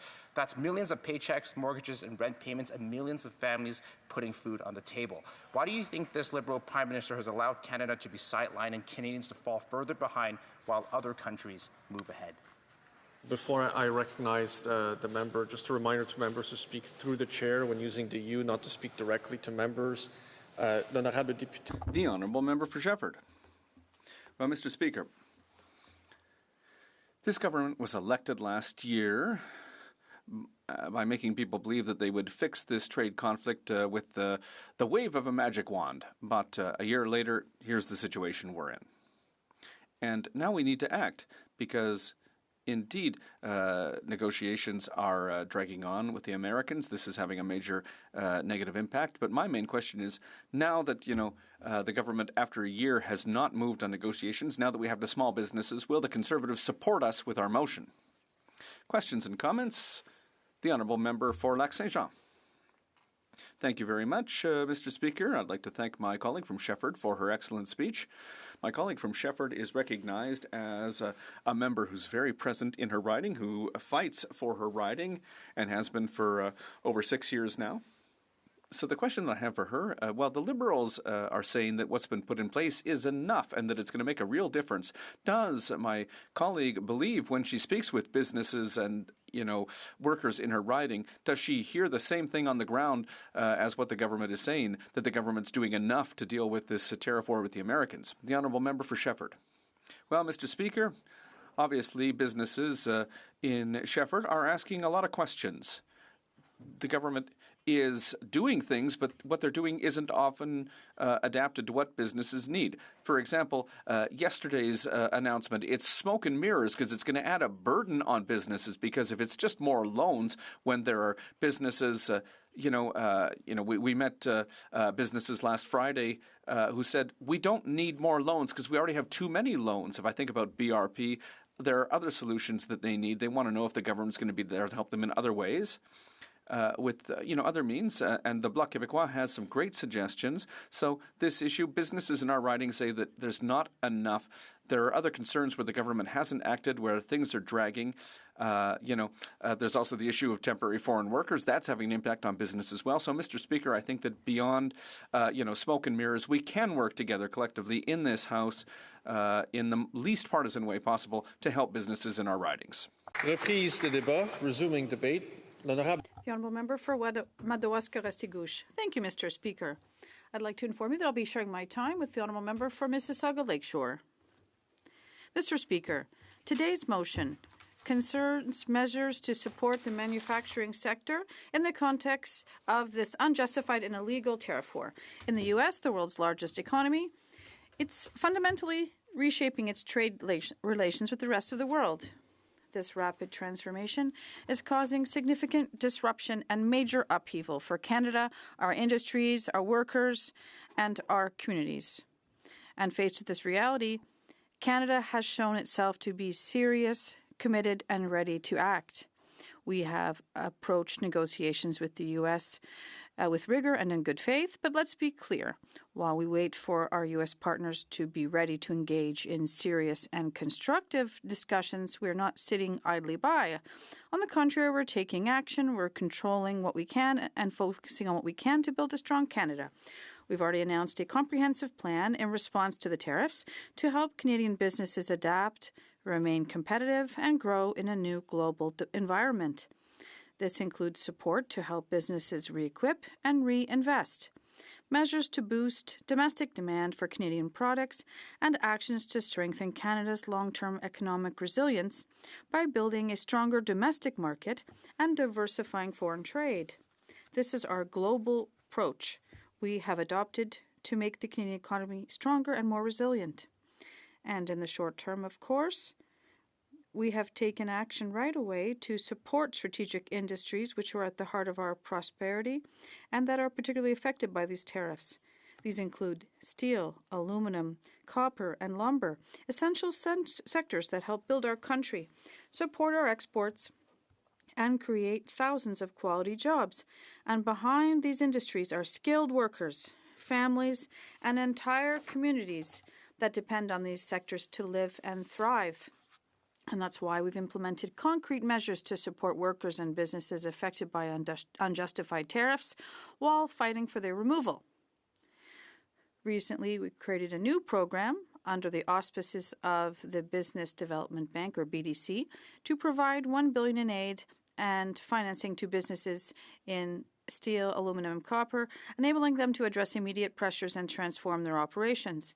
We're also providing an additional $500 million to Canada's regional development agencies through the Regional Tariff Response Initiative to ensure this support reaches every corner of our country.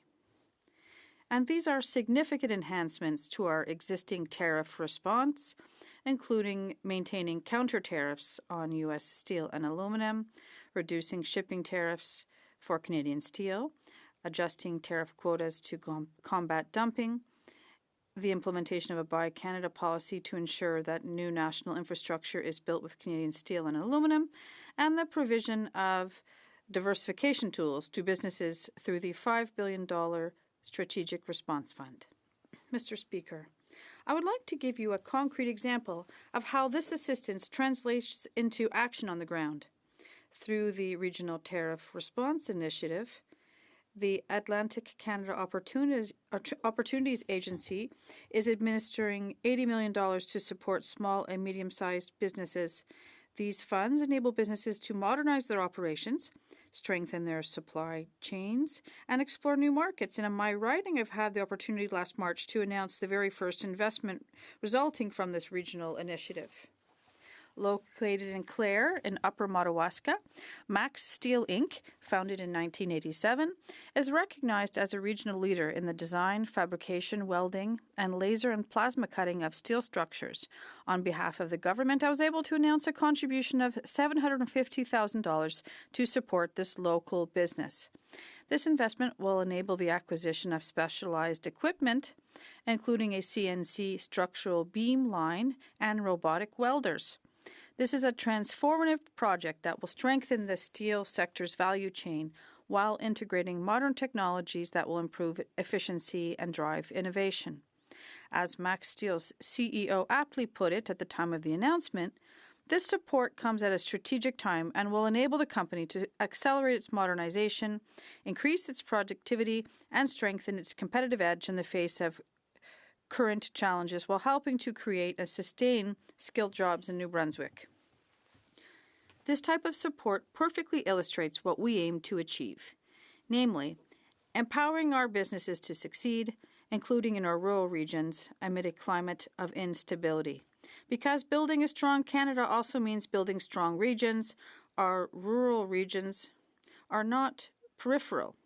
They are a pillar of our country and of our economy. And it's always a pleasure to announce investments for local companies that support quality jobs in my region. Mr. Speaker, in addition to our efforts to support our businesses, we're also actively working to strengthen the Canadian economy by diversifying and strengthening our trade partnerships around the world. And that's why our government is implementing the most ambitious trade diversification strategy in a generation. Canada has what the world needs: abundant natural resources, a skilled workforce, and recognized expertise in a variety of cutting-edge sectors. We must capitalize on these strengths. And we need to have reliable partners around the world. And this is why we're entering into mutually beneficial trade agreements. And we've already seen the results in just 11 months. Canada has concluded 12 new economic and security agreements across 4 continents. And we have seen our exports outside of the U.S. increase by $33 billion over the previous year. And this is just the beginning. We'll continue to open new markets to expand opportunities for our businesses and workers. And a concrete example of this diversification is our relationship with Mexico. Last February, our government led a successful trade mission to that country, and we will soon welcome a Mexican economic mission to Canada. And these exchanges are not merely symbolic. They produce tangible results. Recently, Canada and Mexico agreed on new provisions allowing the export of Canadian potatoes to the Mexican market, whether for consumption or processing. And the potato industry plays a major role in the Canadian economy, but also in the economy of my riding of Madawaska-Restigouche. Potatoes rank as the 5th most important crop in the country and generated roughly $2.1 billion in agricultural revenue in 2024. Our agreement with Mexico opens the door for this industry to a market of over 130 million consumers. This news was very well received in my riding, and I've discussed it with the producers in Grand Falls, who are very enthusiastic about the prospect of developing new markets. And this agreement represents a concrete opportunity for our local producers and processors. Also, Mr. Speaker, we are also working to help our companies that are in the greatest need with support right now. And we want to build a stronger domestic market through the One Canadian Economy Act. We have removed federal barriers to domestic trade and labor mobility. Thus, the provinces and territories have also made progress in removing their own trade barriers, and we look forward to further action at the provincial and territorial levels. The Buy Canadian policy makes it easier for small and medium-sized businesses to sell their products to the federal government and strengthen our supply chains. And we are stimulating domestic demand this way. We are also investing to build our country, particularly through our investments in housing and infrastructure. Increasing demand for Canadian products is also an important way to strengthen our economy and build demand for Canadian products. We're supporting our companies this way. For example, in my riding, lumber is a pillar of our economy, and historically, we literally built Canada thanks to our forests and the work of forestry workers, and today we want to continue building our country with our wood. At the heart of our strategy is the commitment to buy Canadian and become our own best customer by using more Canadian lumber in our projects. We want, for example, Mr. Speaker, well, I'd like to remind you, for example, of the challenges that we're facing. We're taking action. Canada has always shown resilience, and by investing in our industry, our workers, and our regions, we're not just responding to the current challenges, but we're also building a stronger Canada and stronger economy for the future.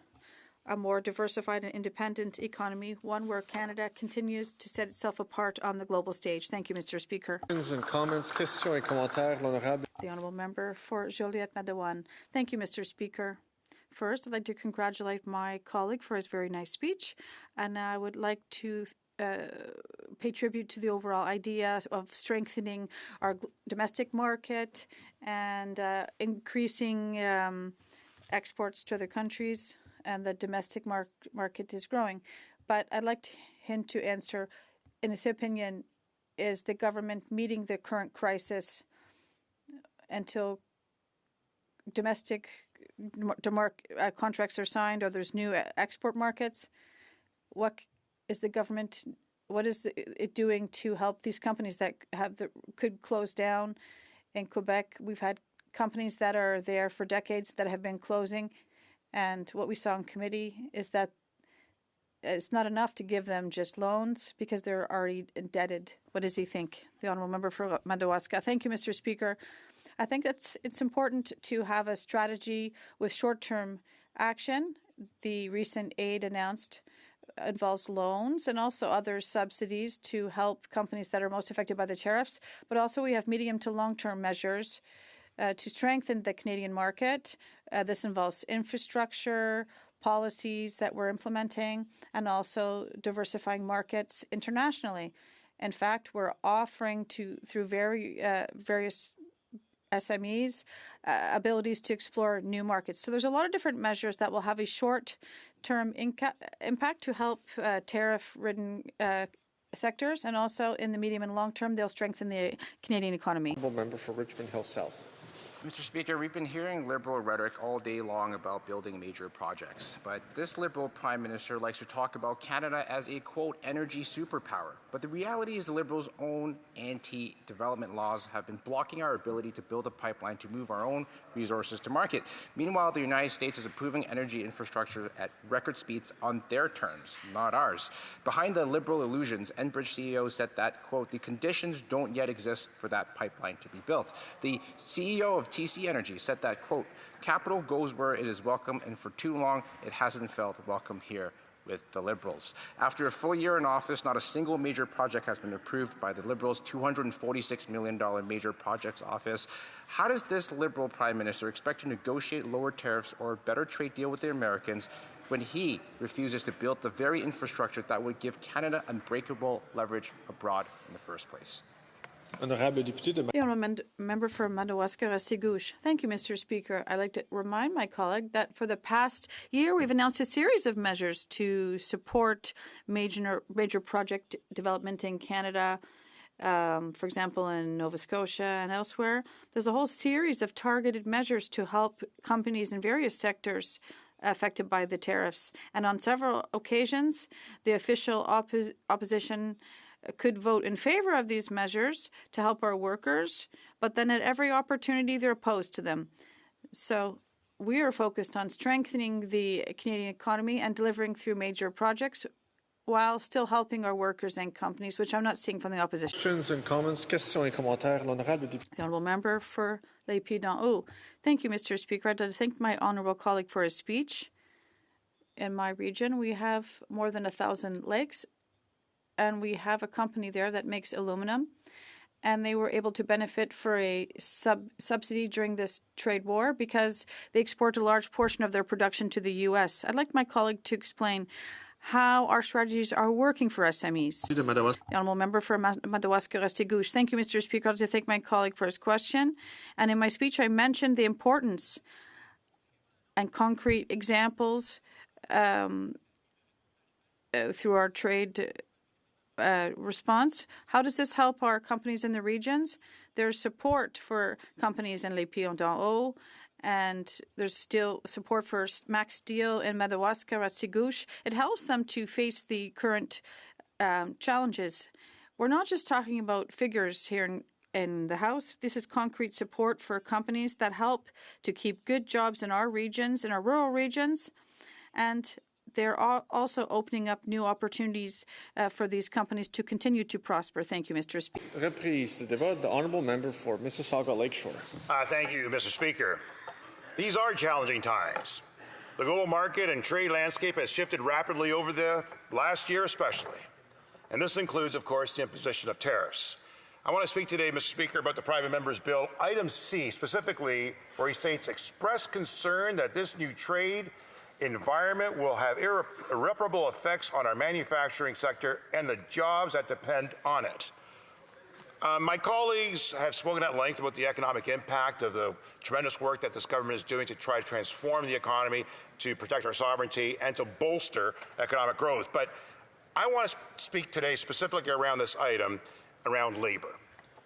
Now, tariffs have had a broad impact on Canada's labor market.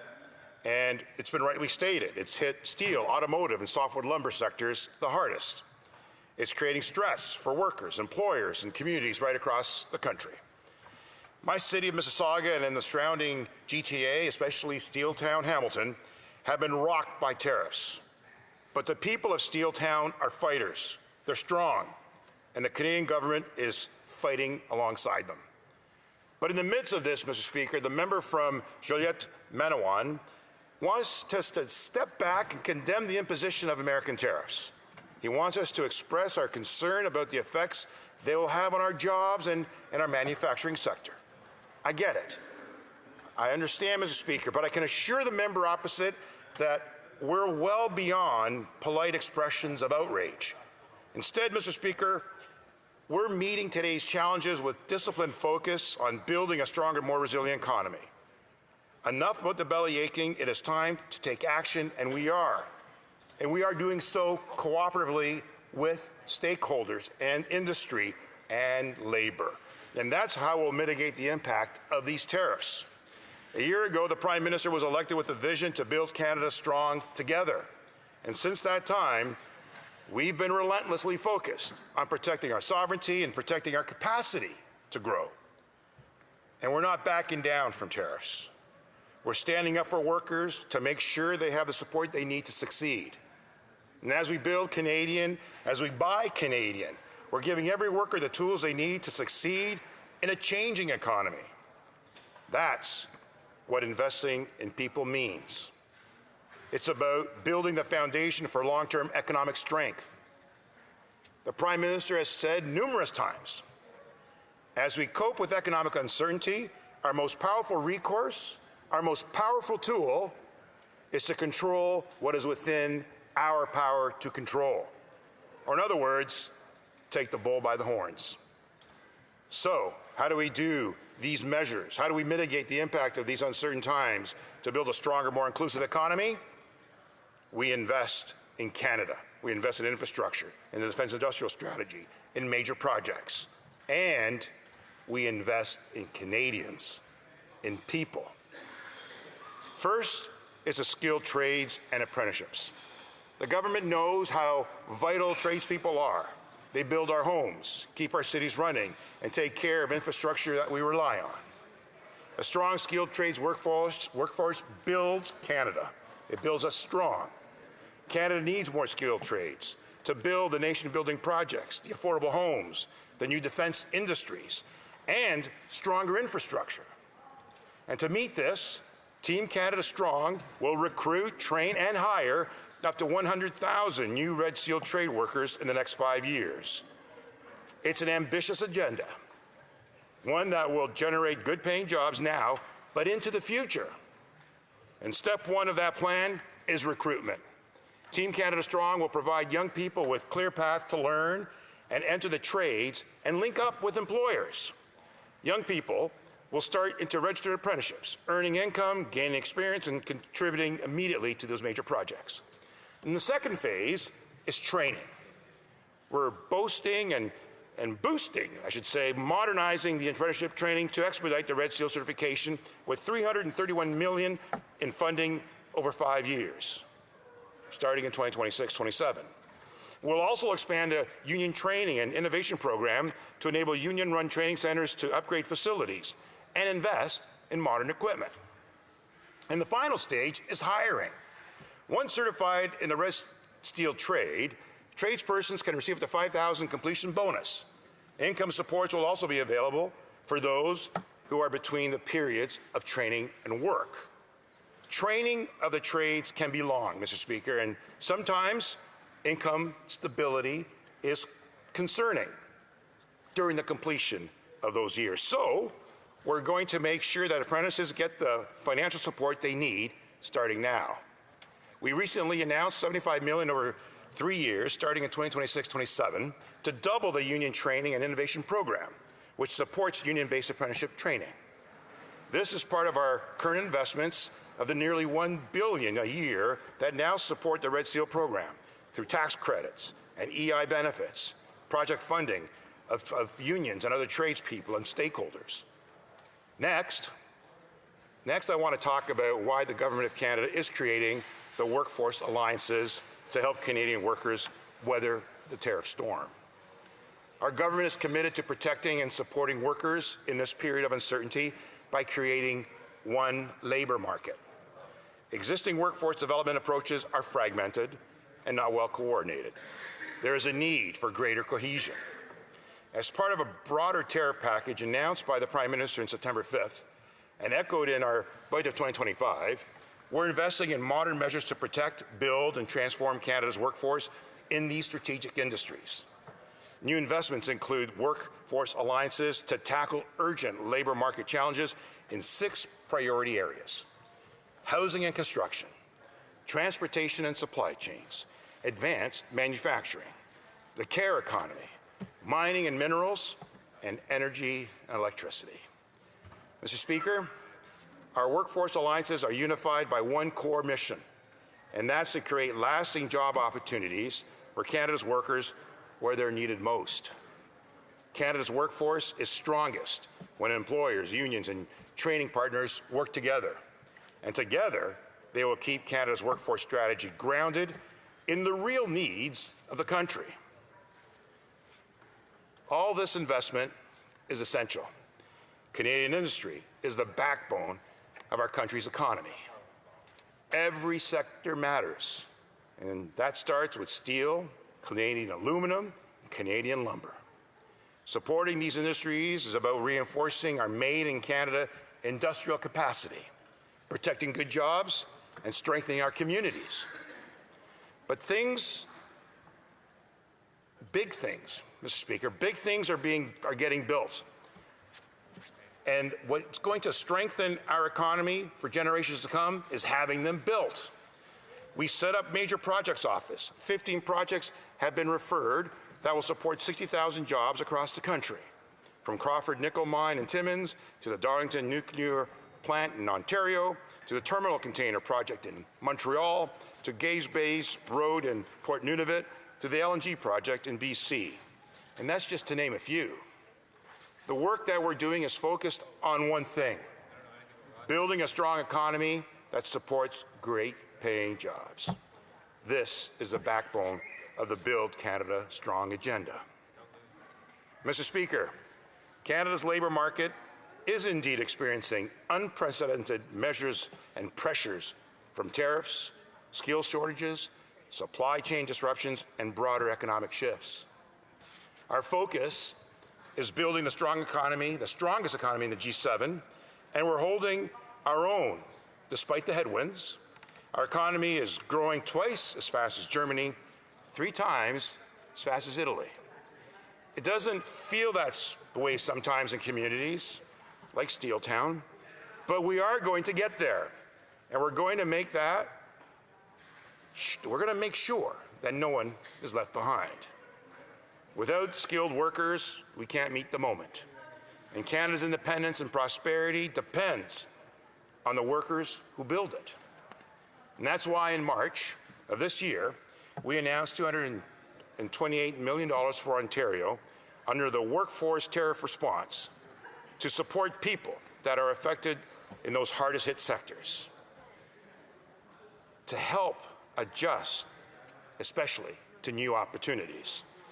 It's never been more important for government to invest in people. It's all about investing, and it's all about people, it's all about Canadians. Workforce development is a cornerstone of economic strength. To meet the challenge of this moment, we're equipping workers with greater tools to strengthen Canada. And to this end, in 2025, we introduced... Questions and comments. Questions et commentaires. The honourable member for l'honorable député. The honourable member for Juliette Madawan. Thank you, Mr. Speaker. I'd like to thank the member for his speech. I understand the government's plan that seeks to diversify the economy and stimulate the economy in a number of sectors. At the end of his speech, he said, we'll leave no one behind. What worries us is that a lot of PMEs, or SMEs rather, have been hit in Quebec and Ontario by the 25% tariff given the new tariff calculation from the States. It might be too late by the time SMEs have access to new programs. They might close. What they came to tell us at the Industry Committee is we need help. Not just loans, because we're already overburdened with loans. I feel like the government doesn't understand how urgent it is to move forward immediately. I must interrupt the member to allow the honourable member to respond. Thank you, Mr. Speaker. Well, just yesterday, the Minister of Industry and the Minister of AI came and announced $1.5 billion to commit. And this is the quote from workers at the United Steelworkers. Today's announcement is a positive step for companies facing serious pressure from the ongoing U.S. trade war. It matters to workers because these businesses support good jobs across Canada's industrial supply chain, and Canada is stepping up to support them now. Questions and comments. Questions et commentaires. The honourable member for Oxford. Thank you, Mr. Speaker, and I want to thank the honourable colleague for his intervention today. We're losing jobs in our country. We've lost hundreds of thousands of manufacturing jobs under this Liberal government. In the London region, close to Oxford County, we've had the highest manufacturing job losses. We lost over 5,000 auto sector jobs, all under their watch and their reckless policies. He announced or he listed off a lot of these programs and investments that they've made, but they've actually have led to the opposite effect. We've lost jobs. We have the second highest unemployment rate in the G7. So, can the member tell us, other than these handouts, what have they really gotten back from their so-called programs that they're announcing? The honourable member for Mississauga Lakeshore. Well, I appreciate the member's comments. I may disagree with a couple of issues, primarily around the lack of government supports and interventions, which I believe is going to have immediate and sustainable support. In fact, in the year that has passed, the initiatives taken by this government through major projects, through the Defence Industrial Strategy, through the workmen and the apprenticeship programs, to the supports for those that are affected by the tariffs and the support the government is providing as a bridge to get through it. The greatest ability is the economic growth, and we are outpacing most of the G7 to create those jobs and protect Canada's sovereignty. That's going to play well and support Canada's strength. Questions and comments. Questions et commentaires. L'honorable député. The honourable member for Les Pays d'en Haut. Thank you to my honourable colleague for his speech. I have the chance to sit on the Defence Committee with him. He's our chair, a wonderful chair. Now, we've been doing historic investments in defence, and one of them is $1.5 billion we announced for L3 Harris and Mirabel. I'd like his comments about how defense investment helps counterbalance tariffs. Member for Mississauga Lakeshore. Thank you for the member who was with me on the Defense Committee, who does an extraordinary job. And the extraordinary job of this government is highlighted by a particular instance in the Defense Industrial Strategy, and that's extraction of critical minerals that we can then deploy to make greater services. And I quote, this is coming from New Economy Canada. With North America, we are moving beyond extraction and churning our natural resources into advanced materials that power EVs, defense technologies, and the next generation of innovation. This is about building a stronger economy by doing more of the work here at home, creating jobs at home, building at home, selling at home, and leveraging the strength of Canada is what's going to propel us ahead. Thank you, Mr. Speaker. We have time for a quick question, questions and comments. The Honourable Member for Jonquière. Yes, thank you very much, Mr. Speaker. My colleague didn't indicate in his speech, will he vote for the motion today? Does he not agree with what is before him today? Will he vote for or against? The Honourable Member for Mississauga Lakeshore. Mr. Speaker, I support anyone in this House that supports Canada. And anyone in this House that wants to propel Canada to provide its strength and defend our sovereignty will have my support, and I support the bill in its context, because that is about providing support for Canada and Canadians. Thank you. Reprise de débat, l'honorable député. The Honourable Member for Jonquière. What a great presentation. I'll be riding on what my colleague has said. He supports everyone who supports Canada, but the big issue, Mr. Speaker, with the tariff crisis is that the federal government keeps saying over and over and over again they want to build Canada, but let's examine our proposals, or rather the proposals put forward by the government. It's build Canada, but forget Quebec. What are the two sectors that have been most affected by American tariffs? Aluminium, mostly produced in Quebec, and there's a mix, anti-countervailing and anti-dumping tariffs on forestry. So 45%, if you send a forestry product to the States, 45% of your benefits are amputated. Can anyone find a sector that can survive a 45% hit? So forestry in our regions is being destabilized and is living through very difficult times without government action that seeks to help them. That's just an introduction because I wanted to benefit from what my colleague said. Mr. Speaker, what I would like to note today is that I've been here since 2019. It's the double speech. When it comes to the automotive sector, the energy sector, which is oil and gas for the government is always ready. They have a strategy.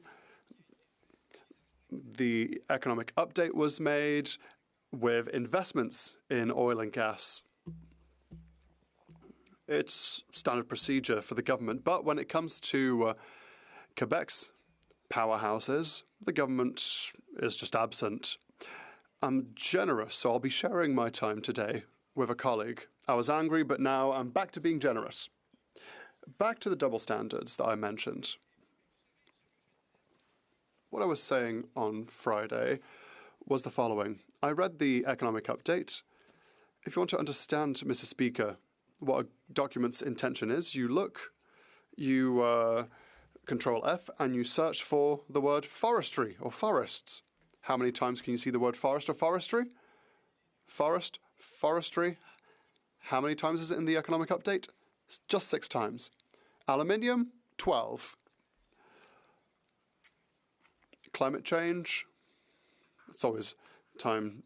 We always have to make things fun for the member for Repentigny. But what about oil and gas? If you look up gas in the economic update, you'll see it appear 45 times. The federal government's priority, oil. Oil appears 153 times. Those are the government's priorities manifest. Strategies that are pondered for oil and gas, but nothing for the most tariffed sectors, forestry and aluminium. I would like to talk about forestry a bit more. We made a proposal to the government. It was part of discussions that the Bloc Québécois wanted to have with the government, discussions that didn't happen in the budget announcement. People met to see how we could tackle anti-dumping tariffs. These tariffs are collected at the border. 13 billion at the moment. How can we take this 13 billion and allow it to help our forestry industry? EDC could help by, at the end of the month, allow to purchase anti-dumping amounts. But the government said no. At the Natural Resource Committee, EDC appeared and we talked to them. And you'll see the double standard I'm talking about. In 2022, EDC for oil and gas, in loans, in tax breaks, in tax incentives, invested $9.3 billion. In 2022, $9.3 billion in one single industry. You see where the government's money is going. $7.3 billion in 2023. But a fraction of that for forestry would make us happier than clams, as some people say. For carbon sequestering and capturing through EDC, $102 million in 2023 and 2022, $464 million. So that is where the government's interests lie, in the energy sector. With regards to natural resources and forestry, absolutely nothing.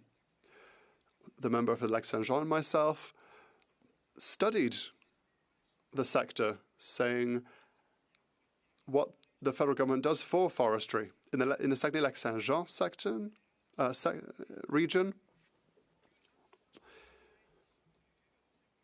we make more money for the government than the total sum of assistance for the forestry sector. Why?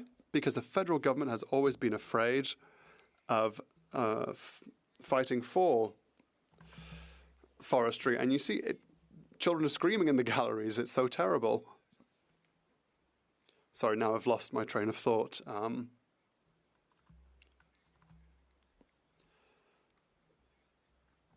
So my region paid more to the federal government than all assistance given to the forestry sector. It has to go through EDC when you ask for assistance.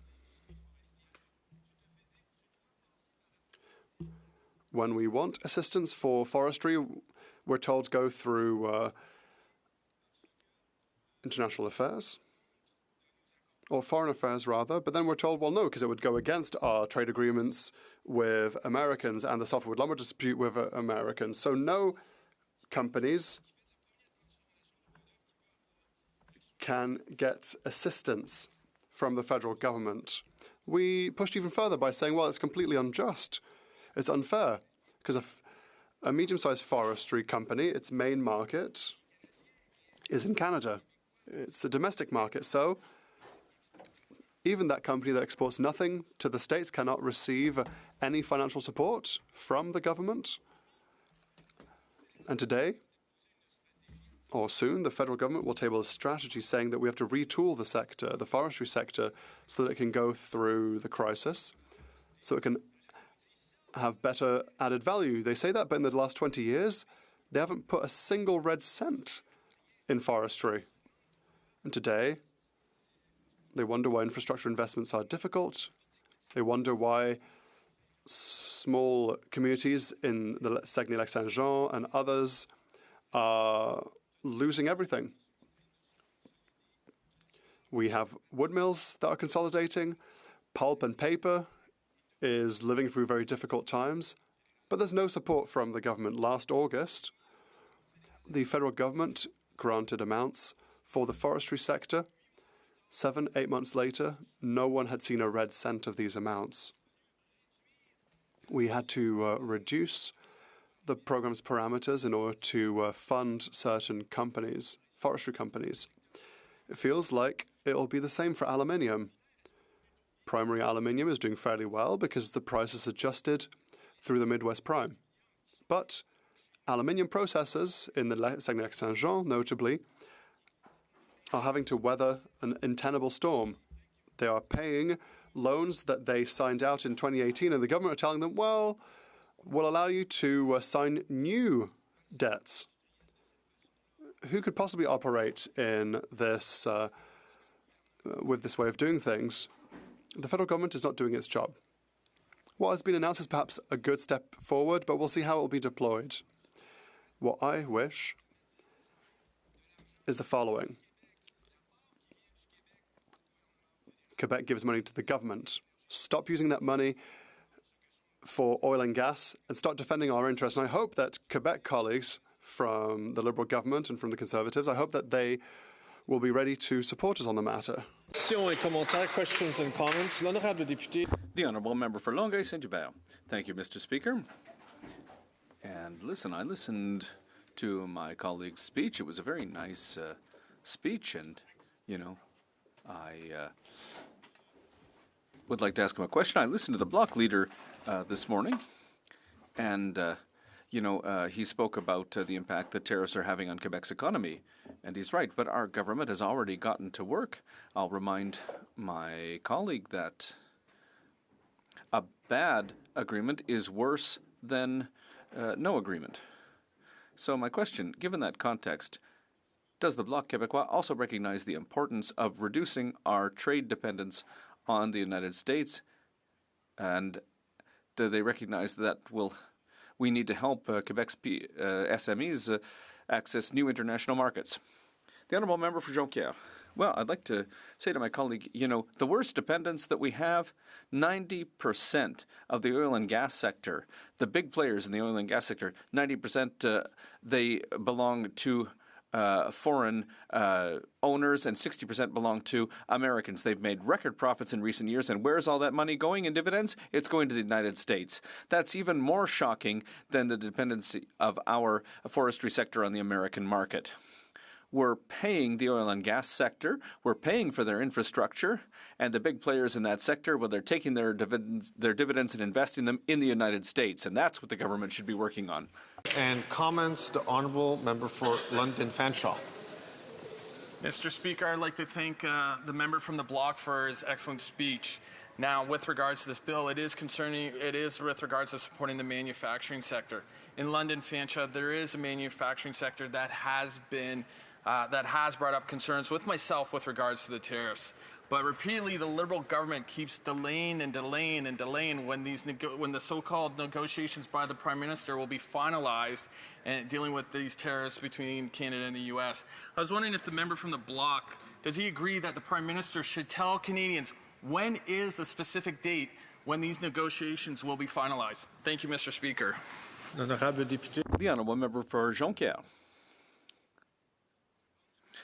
Well, I think that what the government should do right now, as a priority, is find a solution, a long-term solution for Quebec's businesses who are suffering from the current situation. And in the absence of that, as I was saying earlier, the government has instead given itself a roadmap for investing in the oil and gas sector. This is unfair to Quebec, and it's leading to harm to Quebec's major economic drivers, the forestry sector and the aerospace sector. We need a strategy that is going to support our businesses, and we need to stop giving everything to oil and gas, as we saw in the recent economic update and in the last budget. Comments, questions et commentaires. L'honorable député. The Honourable Member for Lac-Saint-Jean. Thank you, Mr. Speaker. Mr. Speaker, a year ago, almost day to day, the government was elected on the promise of dealing with the tariff crisis, and they said it would be fixed in June. And after that, they said July, and then they said maybe September. And now it's a year later, and not only have they not fixed the tariff crisis, but the tariff crisis has gotten worse with the decree signed on April 6th by Donald Trump. So my question to my colleague is, listen, we understand that this government's ability to negotiate, well, they put the bar way too high, and now we know they can't deliver the goods. But in the meantime, until we can sign an agreement with the Americans, the priority of this government, shouldn't it be to put in place quick, effective, easy measures that will help our businesses in Quebec and that will help our workers? The Honourable Member for Jonquière. Well, what a smart question, Mr. Speaker. That's fantastic. Well, yeah, absolutely. And what we are proposing, people in the forestry sector are proposing solutions for this government. The major problem with this federation is that right now, our entire fiscal capacity to support certain economic sectors is going to the oil and gas sector. I'd simply like just a little bit of that money to support the forestry sector. I wish the government would have the courage to support the forestry sector the same way they support the energy sector. And when we have that, then there will be a little bit more fairness in this federation. Prise de débat. Resuming debate. The Honourable Member for Côte-Nord, Kawichinwach. Thank you, Mr. Speaker. And I'd like to thank my colleague from Jonquière, who's just made a very relevant and striking speech in this House. And Mr. Speaker, I'm starting my 11th year in this House, and the number of times that I've risen to speak about the forestry sector, to talk about aluminum, and to talk about Quebec, well, I've just lost count. A member of the government asked a question earlier about our dependency on the Americans, when I would say that as a sovereigntist, well, our main dependency, unfortunately, is on the Canadian Federation. And, we see the extent to which Quebec is not recognized by a government and by a prime minister who says that, the first thing that he would do, because, he came to power just a couple of months after Mr. Trump came back and put tariffs on Canada. He said that his first thing would be to make, Canada strong. They repeat it, ad nauseum even today. And yet, after over a year, well, I have a hard time seeing any concrete results. For example, in my riding. In Jonquière, it's the same. In Lac-Saint-Jean, when we think about the industrial sector, we've talked about aluminum, we've talked about the forestry sector. These are sectors that are really hurting right now. So in my riding, it's the same thing. Forestry, there are three major forestry companies in my riding, and two of them have ceased their activities. There's one that's started back up a little bit. So listen, we're on respirators here right now because nothing is being done for the forestry sector.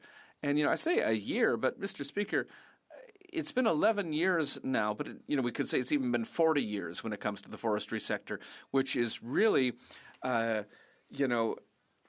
neglected sector under this federal government. They want to see trade diversification towards Asia, for example, but that doesn't do anything for Quebec. So I think that this local industry, Arbeck, for example, all the workers who've been laid off at the Outard sawmill and all these families, these are communities that have been affected by this government's refusal to work with the sector and to listen to the sector. The government's decided that the money's going one way, but they're not trying to understand the industrial and social fabric in Quebec and its regions, and regions like mine. So I'm standing today in solidarity with the families in my riding and elsewhere in Quebec who are struggling right now to put food on the table in our rural areas. It's the same thing with aluminum. And, I have the biggest aluminum industry in North America in my riding, Alouette and Alcoa. So it's a very strong industry. And, maybe things are a bit easier for the major players. It's a bit easier for them to find ways to export their product. But then there's all the small and medium-sized businesses. And, they're at the heart of our motion, our debate today. All the small and medium-sized businesses that are having to shut their doors, that are dealing with uncertainty and fear because the government's not acting. The government says it's acting, those are words, but in reality, what actions are they taking? My colleague from Jonquière reminded the House earlier that, they've suggested loans. They're offering loans to businesses. But if the government really wanted to talk with local residents and businesses in our ridings, they'd listen, for example, to what the unions have suggested. The Metalworkers Union, for example, has made lots of proposals to help the sector. Then there's the forestry sector. Again, the aluminum sector, workers, big businesses, small businesses, they're all telling the government what it needs to do, but without listening to what people on the ground are asking for, because they know what the needs are. Those of us sitting in our offices far from the ridings, we don't necessarily know what's going on. You have to go to ridings and talk to people on the ground to know what they need, but the government is not meeting those needs. I'll give you an example, because the Bloc Québécois, yes, we're an opposition party, but we want to be a constructive opposition. People in our ridings, what they're asking for is for there to be, employment maintained.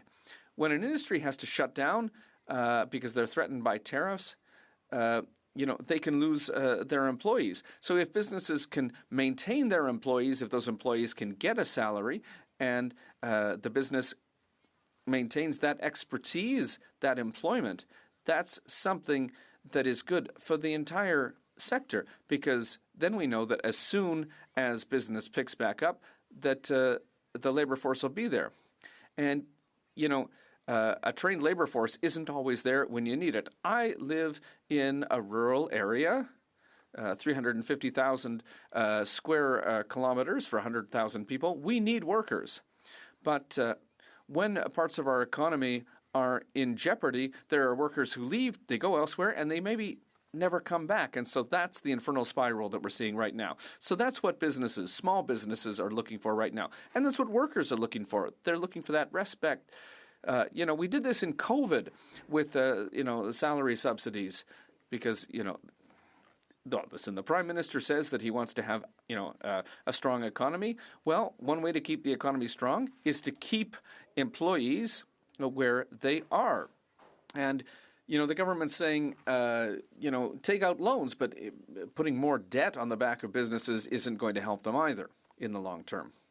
So, Mr. Speaker, sorry, I thought you were speaking to me, but I'll continue. I lost my train of thought, but I was saying that the government isn't meeting the needs of people on the ground. And not meeting those needs is one thing, but not anticipating, that's something else, because this government has been reacting to what's been happening.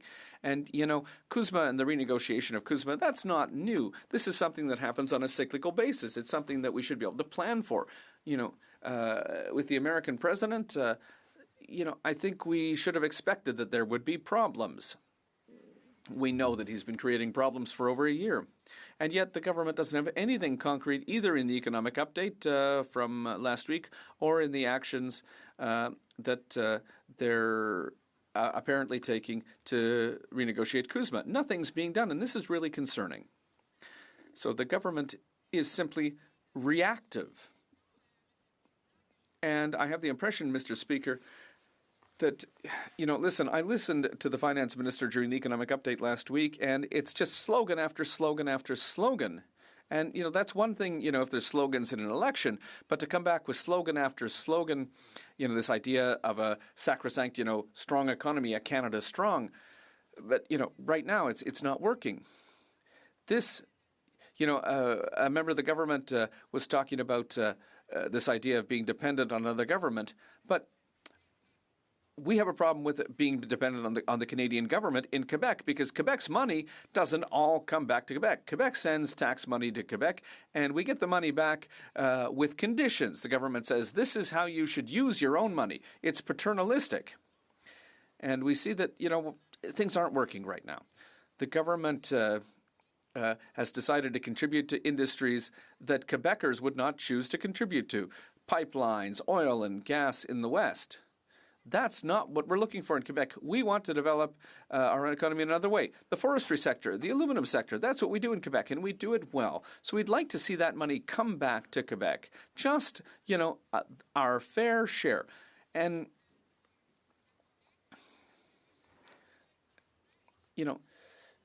that's something the government isn't doing. So, Mr. Speaker, to conclude, I'd like to invite formally the government to revisit some of the Bloc Québécois proposals. And let's work together to help businesses and help workers, because these aren't two different things. And I would call on the government to invest in solidifying these sectors, because, I found it really interesting when the finance minister came up with this sovereign wealth fund, and that's almost a slogan, a sovereign fund, a fund that belongs to itself, that's above everything, and that's apparently going to fix everything that we need to fix when it comes to the economy in Canada. But it's a fund it's a debt. We don't call it, sovereign debt. Is it the Prime Minister's debt? Is that what we should be calling it? And, we're going into debt to invest probably in oil and gas projects. But at the same time, the government's not able to support Quebec's businesses, the forest, aluminum. So, Mr. Speaker, you'll understand why we were against the government's measures. I hope that they're listening, and I hope that they're going to act. But, it's been 11 years, Mr. Speaker. I have a hard time believing anymore that they will. Questions and comments to Honourable Parliamentary Secretary to the Government House Leader. Yes, so thank you. Mr. Speaker, to be very clear, the government, and particularly the Prime Minister, has been listening very closely. We've been working collaboratively with different unions, businesses, workers in general, understanding the issues surrounding things with the tariff industries that are being so profoundly affected, whether it's steel, copper, aluminum, and others, lumber industry, another area of concern, Mr. Speaker. That's the reason why we have been putting in supports, working with people to protect and assure, in particular the workers and the families of workers, that this government has their back. These are industries that we continue to protect, and brought in a holistic approach of policies, a suite of policies to build Canada strong for all Canadians in all regions. I wouldn't want the member to give a false impression that the government hasn't been doing anything, because nothing could be further from the truth. And my question to the member is, would she not... I have to interrupt the member to give the honourable member time to respond. Thank you, Mr. Speaker. I had the impression that I was listening to Dalida singing one of her famous songs. But listen, we keep hearing the same words, strong economy, Canada strong, etc. But listen, there are workers who've lost their jobs in my riding. They're doing nothing to maintain jobs. I'd like to hear this government come into my riding to say that they're putting in place strong measures. Those strong measures, well, it's debt for businesses, and we don't know when when businesses are going to see that money and when they're going to be able to use that money. We've been asking, for details. They're telling businesses to diversify and innovate. Yes, but businesses don't necessarily have the means to do that right now. So, no, as far as I'm concerned, the government hasn't done enough for industry. Questions et commentaires. The Honourable Member for Courtney Alberni. Thank you, Mr. Speaker. And Mr. Speaker, I'd like to thank my colleague in the bloc for putting this very important motion forward today. Maybe my colleague, through you, Mr. Speaker, can speak about how this government has completely forgotten forestry workers and the forestry sector, and how unfair it's been in terms of government support for sectors that are struggling due to the harm and damage that Donald Trump's tariffs are causing on Canadian workers and industry sectors. But forestry workers in particular, Mr. Speaker, we heard from the Premier in British Columbia just yesterday speak about how the forestry workers in BC have not been fairly treated when it comes to other sectors. And we believe that those other sectors should be supported. But I also know many forestry workers in Quebec are suffering, Mr. Speaker. So I hope my colleague can share her perspective. Thank you. The Honourable Member for Côte-Nord, Kawach-Kamach, Netassinan. Well, thank you, Mr. Speaker. I'll give credit to my colleague from Jonquière who said, look at the economic update. You see the word forest or forestry 4 times, but the oil and gas sector is mentioned about 150 times. So, yes, it shows how much interest the government is, putting into the forestry sector as compared to other sectors. And, the government's offering, is telling workers, well, you could, you can recycle yourselves. You can do something else. But the government is saying, listen, if you don't have a job, just do some training, find another job, because we're not going to support the forestry sector. So that's what I'm reading between the lines, Mr. Speaker. There's a lot of noise in the House. The work of the House continues. There's also a lot of noise in the hallways around the House, so I would maybe ask the lobbies to help me out and ask people to be quiet because the work of the House continues. Questions and comments? The Honourable Member for Joliette-Manawan. Thank you, Mr. Speaker. And just before a question period, it's always a bit loud in here. I'd like to congratulate my colleague for her speech. I'd also like to ask her about the forestry sector and if she could explain what we're proposing and what industry and workers are calling for. And they're asking the government to buy back some of the compensatory duties, and that money, will go back to the industry. It will allow the industry to continue exporting to the United States despite the tariffs, the illegal tariffs from the American president. The Honourable Member for Côte-Nord, Kawawachkamach Natasanen. Thank you very much, Mr. Speaker, and I thank my colleague for his question. Sometimes, when you ask the question, you answer it, and that's what he's done. But it's true, there is money that's sleeping, $4.4 billion that hasn't been used that should go back to workers. So the government has the possibility of offering or guaranteeing that money can be used by industry to get through this crisis. And, that's a measure that would be cost neutral for the government. The money's there. They're not using it. I don't know why they haven't accepted that proposal from the Bloc Québécois and the other proposals, which are just as good and which will do just as much to help our businesses. It's by members, déclaration de député, the Honourable Member for Courtenay-Alberni. Mr. Speaker, I rise today to honour Eva Hilborn, who is in her 100th year and whose life has been defined by service and unwavering commitment to nurturing a love of learning in children. Born on a Manitoba farm in 1926, Eva began teaching at just 17 years old and went on to shape generations of students across British Columbia. In Port Alberni, she helped build early childhood education programs from the ground up, understanding that a strong start in life begins with books, curiosity, and confidence. Known to First Nations families as the Book Lady, Eva has spent decades putting books into the hands of children and supporting education for young women. Her legacy will live in every child inspired to read and dream. Thank you, Eva, for the lasting impact you've made on generations of children and for a century of inspiring leadership and generosity of spirit.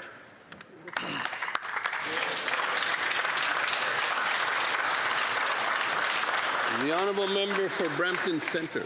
Mr. Speaker, I rise today in support of Bill C-16, the Protecting Victims Act. This bill will give our justice system the tools to act before violence escalates and before it is too late. Women are being hurt, controlled, and isolated, most often by the very people that they should feel the safest with. In Peel Region alone, police responded to roughly 16,000 incidents of family and intimate partner violence every year.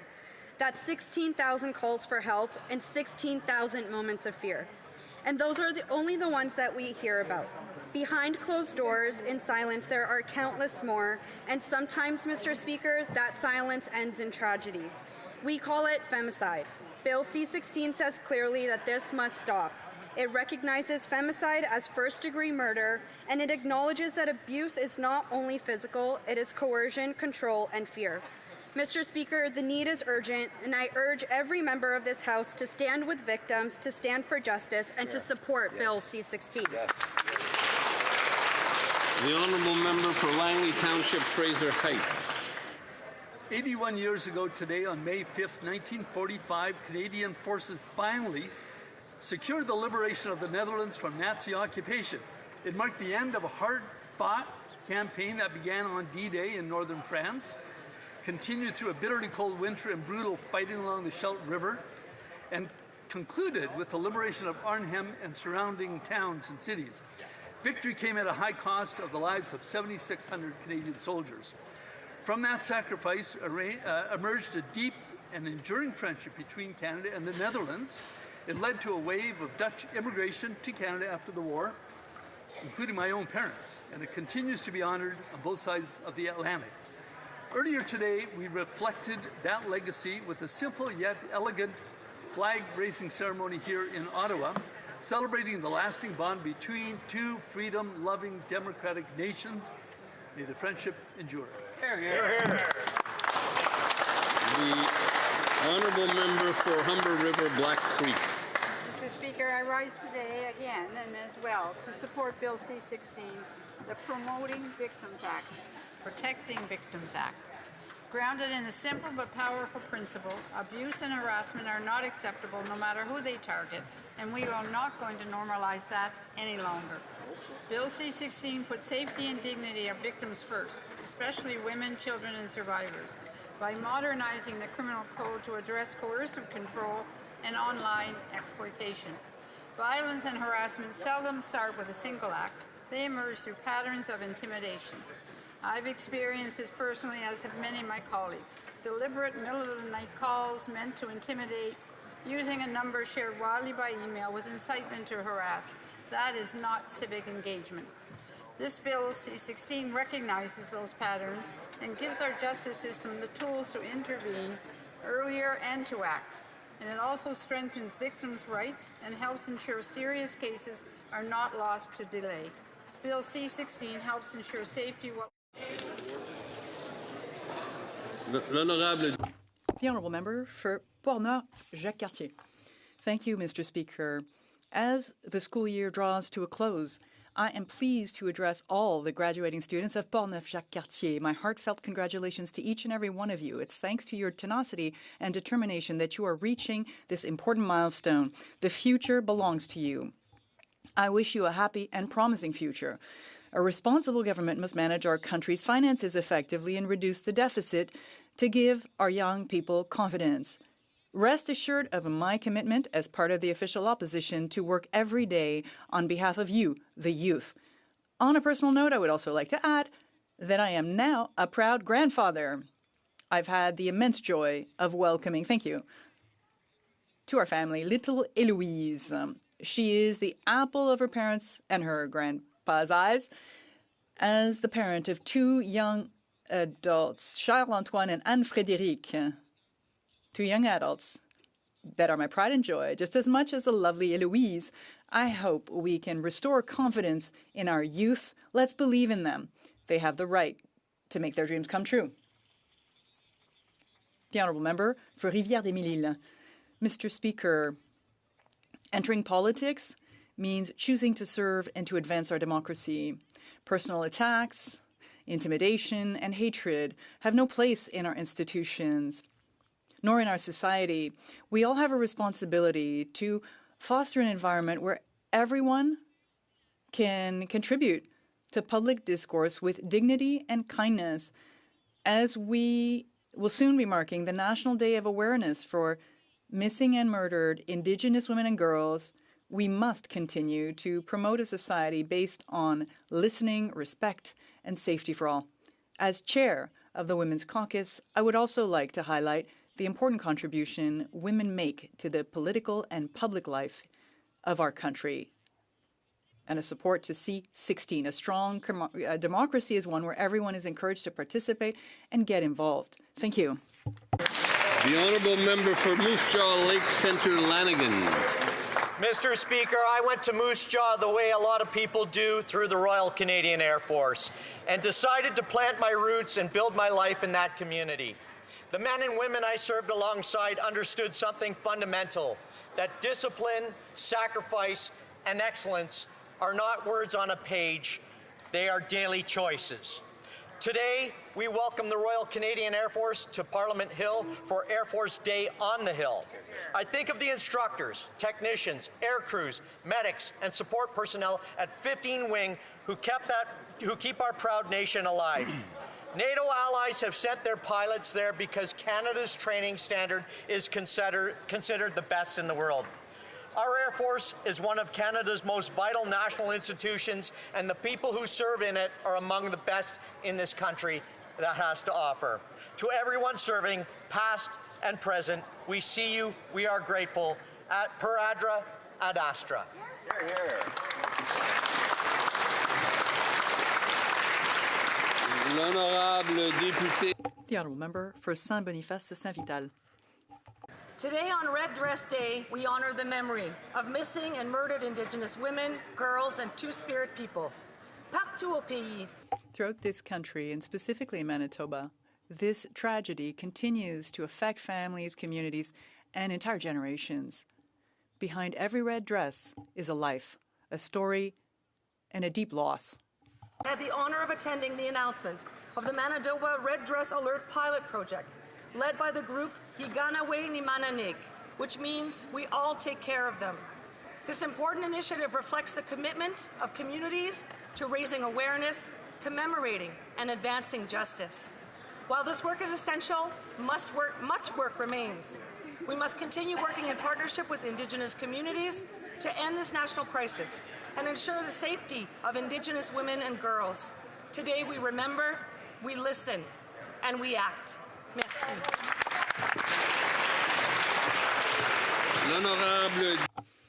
The Honourable Member for Abitibi-Témiscamingue. Mr. Speaker, you might say, don't believe everything you hear from Rouen, but at the beginning of the last century, two Anishinaabe hunters, the Mackimoot brothers, returned to their community with a shiny rock from Koniasini. Then a prospector from Nova Scotia, Edmund Horne, took his canoe to the township of Rouen, and there, possibly thanks to contact with the Anishinaabe, he discovered a massive copper deposit. That is how the building sprang up, including Jules Dusimont and his famous general store, the Ossisco Hotel, the Horne Mine and Smelter, and the home of my great-grandfather, Eugène Lemire. On this May 5th, exactly 100 years ago today, Rouen became a city, just a few weeks after Norcanda, which is what it would still be called today had it not been for a distracted printer.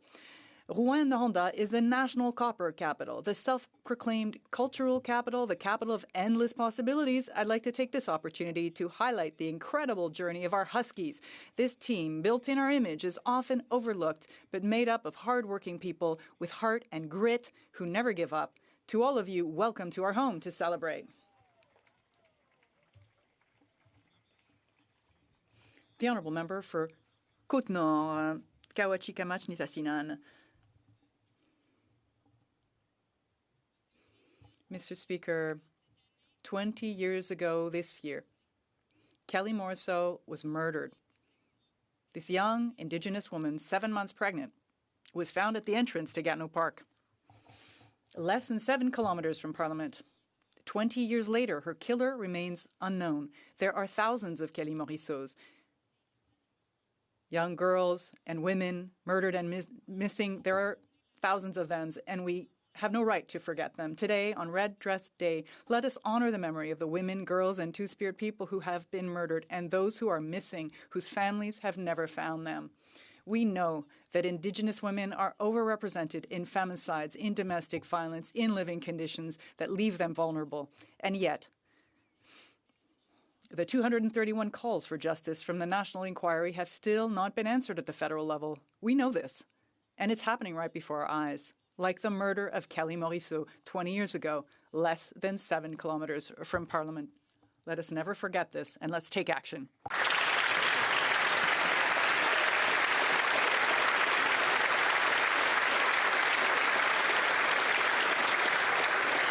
The Honourable Member for Port Moody Coquitlam. Mr. Speaker, I rise in support of Bill C-16 because safety in Canada is not a privilege. It's a fundamental right.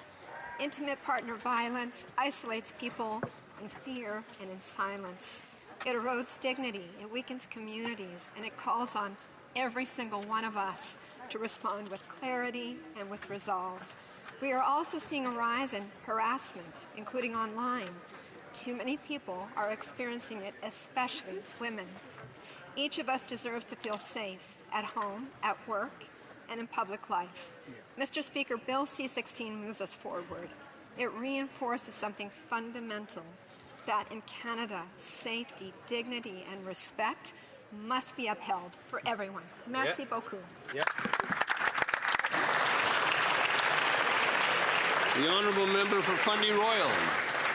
Mr. Speaker, despite the illusions from this Liberal Prime Minister, it's more cost, more carbon taxes, and more of the same. He is just another Liberal. Liberals claim that the price of gas is skyrocketing because oil is $100 a barrel. But the last time oil was $100 a barrel was under our Conservative government in 2014, and gas was only $1.38 a litre then. The same $100 barrel, but under Conservatives, gas was 45 cents cheaper. The difference is Canadians weren't being forced to pay high Liberal gas taxes. On top of the newly renamed carbon tax, Liberals are charging GST on the cost of gas and on the cost of their gas taxes. So is the Prime Minister putting government revenues from gas taxes ahead of struggling Canadians, or is making gas and diesel unaffordable just good business for a government that pushes an out-of-touch EV mandate?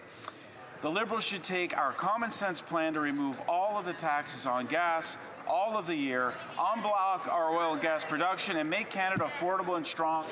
The honourable member for Cumberland Colchester. Mr. Speaker, right now in communities across this country, there are women living in fear inside their own homes. Intimate partner violence is not some theoretical problem to be discussed in the abstract. It's happening at the kitchen table, the grocery store parking lot, in a text message sent at 2 a.m. It is fueled by misogyny, and misogyny unchecked can kill. Bill C-16 takes action in service of the victims of such intimidation, harassment, and abuse. It strengthens our criminal code to better protect victims, standing for women and with women all across Canada. Bill C-16 is an example of how we can work together to reject misogyny and insist on dignity and safety for all Canadians. Thank you. The honourable member for Ponoka Didsbury. Speaker, despite his illusions and phony promises, this Prime Minister is no different than the last guy. He's just another costly Liberal. The true diplomatic work on trade with Europe was done long ago by the Harper government. Canada signed trade deals with 28 European countries under CETA. This Prime Minister hasn't signed a single new trade deal. His most recent EU tour is just another photo op. The real barrier to selling to the European market is this Liberal government. The Prime Minister said a new pipeline was more probable than possible, but there's no start date, no route, no plan. Then he promised to build at speeds never seen before. Not seen before, because there's nothing to see. In fairness, I'll list the Liberal accomplishments of the last 11 years. The largest deficits outside of COVID, the largest national debt on record, highest youth unemployment in generations, and the only shrinking economy in the G7. Our biggest accomplishment should be selling energy to our allies, not racking up $500,000 catering bills for the Prime Minister's plane. It needs to be Canadian energy. End the illusions. Export Canadian energy now. The honourable member for Brampton South. Speaker, May is Celiac Awareness Month, and today we wear the ribbon in recognition of the more than 400,000 Canadians living with celiac disease. As chair of all-party Celiac Caucus, I hosted Celiac Canada's annual gluten-free breakfast on the Hill. Thank you to Melissa Secord and her team and colleagues from all parties who came together in support. I have heard firsthand from the celiac community, including at the Davis Family Farms Sunflower Festival, where families shared how managing celiac disease requires a strict, lifelong gluten-free diet. Let us continue to listen, raise awareness, and stand with Canadians living with celiac disease, recognizing their strength and resilience. Thank you, Mr. Speaker.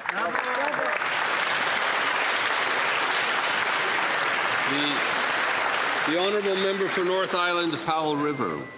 What a colossal and grotesque waste of taxpayer money. How else could one describe the deliberate Liberal decision to double the size of Canada's deficit and add $1 trillion to Canada's debt, increasing the amount of taxpayer money wasted on interest payments to $80 billion every single year? Wow. That's $5,000 per Canadian household not going toward health care or education or roads. Money taken from the pockets of everyday, hardworking Canadians and squandered. And if we keep borrowing all this money with no plan to pay it all back, this story only ends one way: ever-increasing interest charges consuming a larger and larger share of Canada's budget, meaning less money to pay for the essential government services on which we all rely, and a deeper hole that will only become more difficult to dig ourselves out of. So I implore this Liberal Prime Minister, Put down the shovel, stop digging, and restore fiscal discipline and fiscal sanity to this country. Hear, hear. The Honourable Member for Prescott Russell Cumberland. Mr. Speaker, I rise in support of Bill C-16, the Protecting Victims Act, which strengthens the criminal code to better protect victims of violence and abuse. When I was elected as a Member of Parliament for Prescott Russell Cumberland, I committed to protecting those experiencing violence and abuse. Today, I reaffirm that commitment. More must be done to address the rise in toxic and harassing behavior, particularly online. Like many Canadians, I have received persistent abusive communications, which is harassment, and it's unacceptable. All Canadians, including every elected official in this House of Commons, have the right to a harassment-free home and work environment. Together, we must empower a public culture of respect, safety, and dignity for all. Thank you, Mr. Speaker.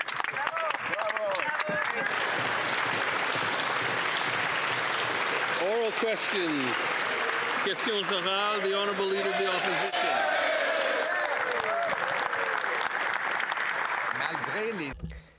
Despite these illusions, this Prime Minister has led to more debt, more taxes, more chaos, immigration chaos. He is just another Liberal. Yesterday, the Immigration Minister admitted that the Liberal government cannot even confirm whether people here as temporary foreign students will leave the country after the expiry of their permits. The minister admitted that the Liberal government has no plan to remove people from the country who are here illegally. Does the Prime Minister believe that illegal immigrants should be kept here, or will he be firing his minister? The Right Honourable Prime Minister. Mr. Speaker, today I am happy to announce that Ms. Louise Arbour will be our next Governor General.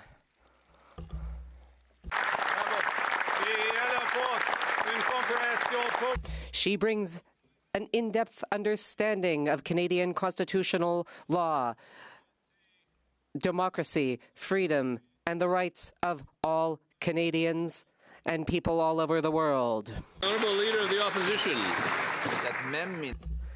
That same Liberal minister, who chats with the PM once a week, according to her testimony, gave an entry permit to an Iranian terrorist. A quick Google search would have shown that that person has no business being here in Canada. The Auditor General confirmed that the Liberals are doing no screening on non-citizens, which has allowed for rampant fraud in the foreign student immigration system. Will he be firing his incompetent minister, or is it really his incompetence as Prime Minister? The Right Honourable Prime Minister. Mr. Speaker, officials and leaders from the Iranian Revolutionary Guard are not allowed here in Canada. This government's policy has not changed. We are taking steps to ensure that this does not happen. Honourable Leader of the Opposition. Despite the illusions, this Prime Minister brings more costs, more debt, more chaos and immigration. Recently, his Liberal immigration minister admitted that her department granted a permit to enter the country to an IRGC terrorist. The Auditor General also confirms that this Liberal government has no way of confirming that people who are here illegally ever actually leave, no exit tracking whatsoever. Prime Minister appointed this Liberal minister. He's kept her in place for a year. He meets with her weekly. Is it because she's incompetent, or is her incompetence actually his incompetence, and when will he fire her? The Right Honourable Prime Minister. Mr. Speaker, senior officials of the IRGC are not admissible in Canada, full stop. They have several layers of protection that they work. First point. Secondly, what has this government done? We've taken back control of immigration. We have reduced asylum seekers by 1/3, temporary foreign workers by half, foreign students by 2/3. We have got the levels of the flow of immigration back at levels that the welcome of the country can sustain. The Honourable Leader of the Opposition. That is factually wrong. There are roughly 700 IRGC members here in Canada, according to a report by Global News, and this government only claims to have expelled one out of 700. Furthermore, he has no idea who has left the country because they still do not track departures. This despite the fact that this Liberal government allowed millions of international students to come in, many on a fraudulent basis and many not planning to leave at all. And now we know that the existing Liberal minister has no plan to get them out, despite meeting with the Prime Minister every week. Will he fire her for this immigration incompetence, or does he approve of it? The Right Honourable Prime Minister. Mr. Speaker, the CBSA has reviewed over 17,000 applications for inadmissibility. It has opened over 170 investigations. It has cancelled 330 visas related to the Iranian regime. Last year, Canada removed 22,000 inadmissible individuals. This government is taking control of immigration. The Honourable Leader of the Opposition. Mr. Speaker, the Prime Minister likes to spread the illusion that he's protecting property rights, but the reality is quite the contrary. This Liberal government instructed its lawyers not to defend property rights in the Cowichan case with a litigation directive number 14 that said that, in fact, those titles did not take priority. Now, that dispute is going to appeal, and this Prime Minister has kept that litigation order in place. In other words, he is directing his lawyers not to defend the property rights of British Columbians. Why is it that he refuses to defend homeowners? The Right Honourable Prime Minister. Mr. Speaker, private property rights are fundamental in this country. This government will always defend them. That is why we immediately appealed the Cowichan decision on September 8th, along with the City of Richmond, along with other First Nations, along with the province of British Columbia. All federal agreements with First Nations, with Indigenous peoples, with rights holders protect private property rights and protect Indigenous peoples' rights. And on Red Dress Day, I think we should spend some time on the rights of Indigenous peoples in this country.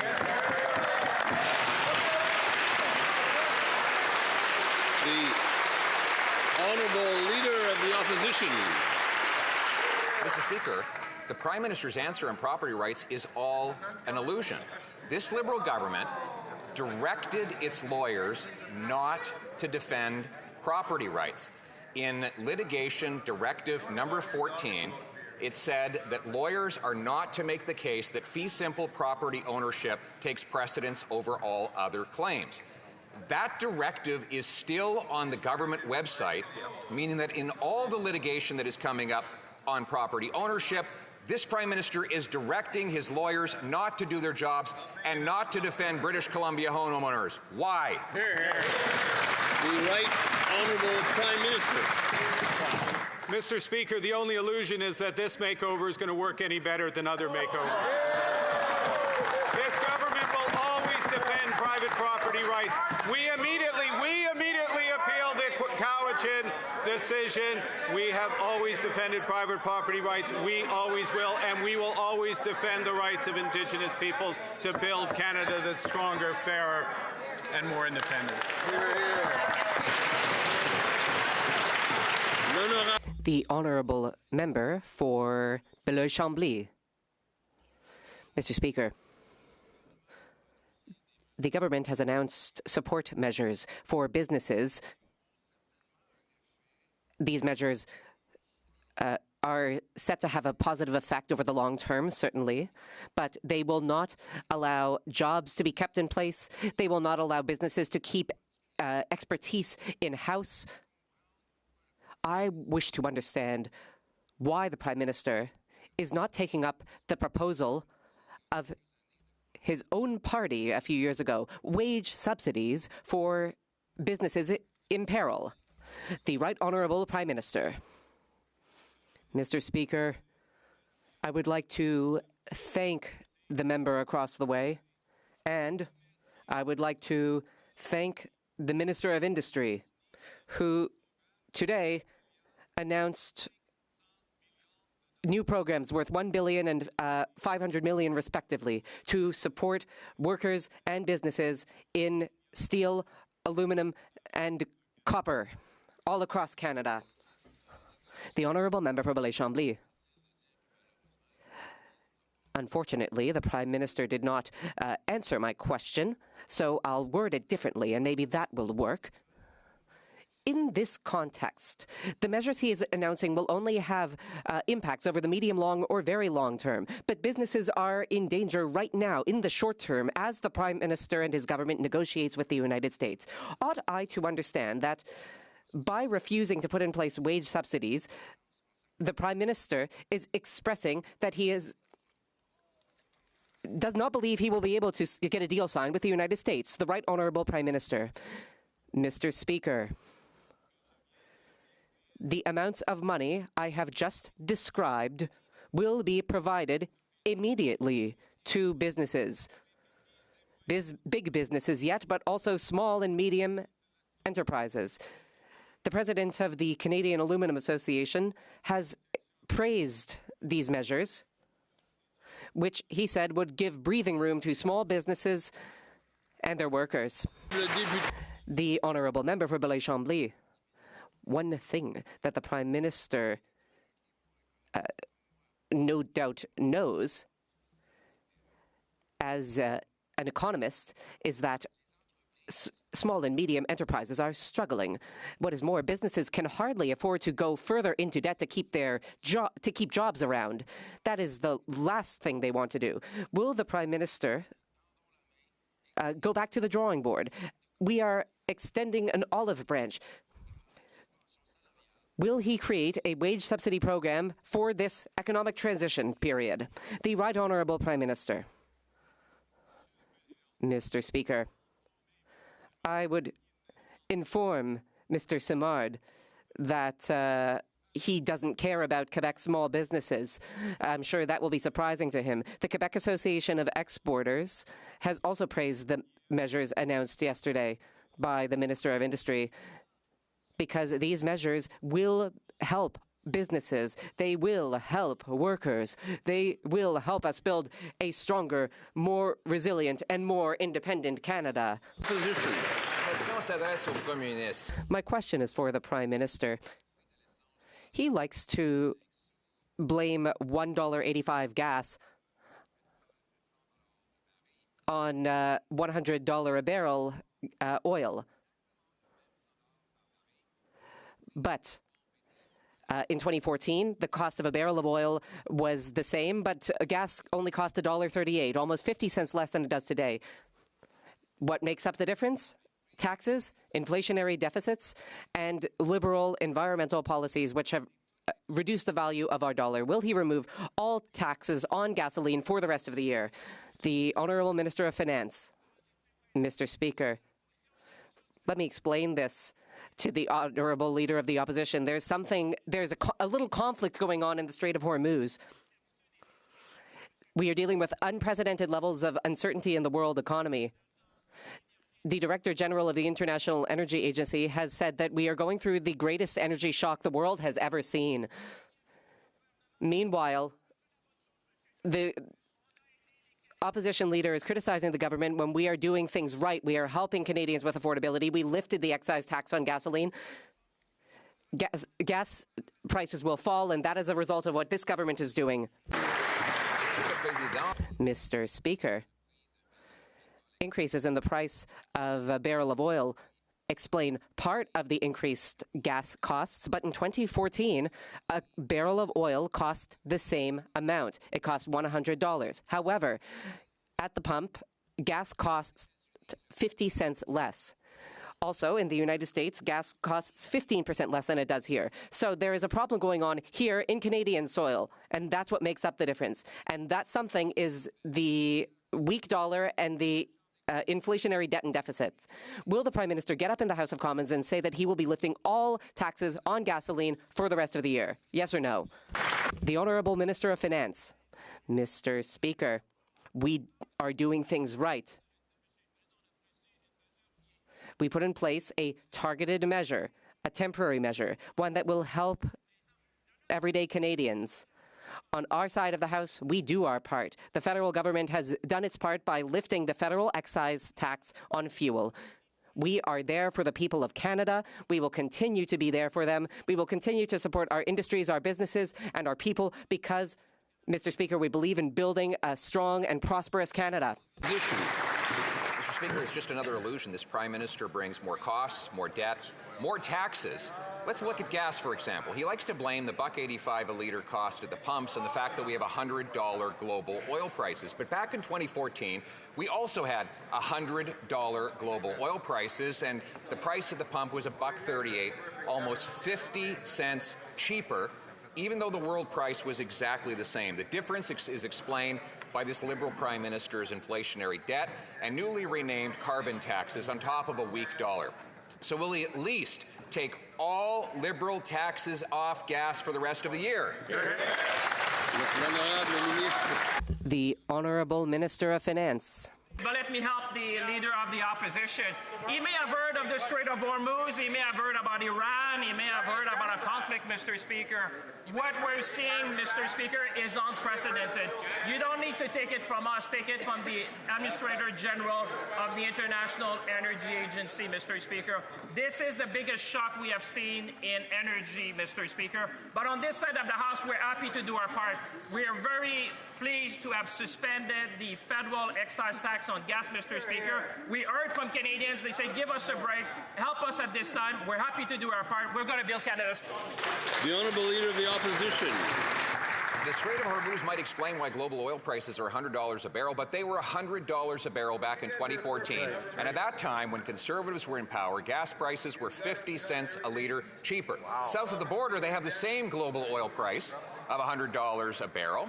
And yet, their gas prices are 15% cheaper. The difference is explained by high Liberal taxes, including the newly renamed carbon tax, the inflationary spending, and the weak dollar this Prime Minister has caused through his incompetent economic policies. So will he at least have the courage to stand up and announce that he'll get rid of all the taxes for all the year? The Honourable Minister of Energy. Mr. Speaker, here's what the head of the International Energy Agency says. Oil and gas may be in short supply, but so are two other commodities, trust and predictability. And he believes this government has all four of those, plus nuclear ambition, plus uranium, plus critical minerals, plus potash. That's how we help the world, Mr. Speaker.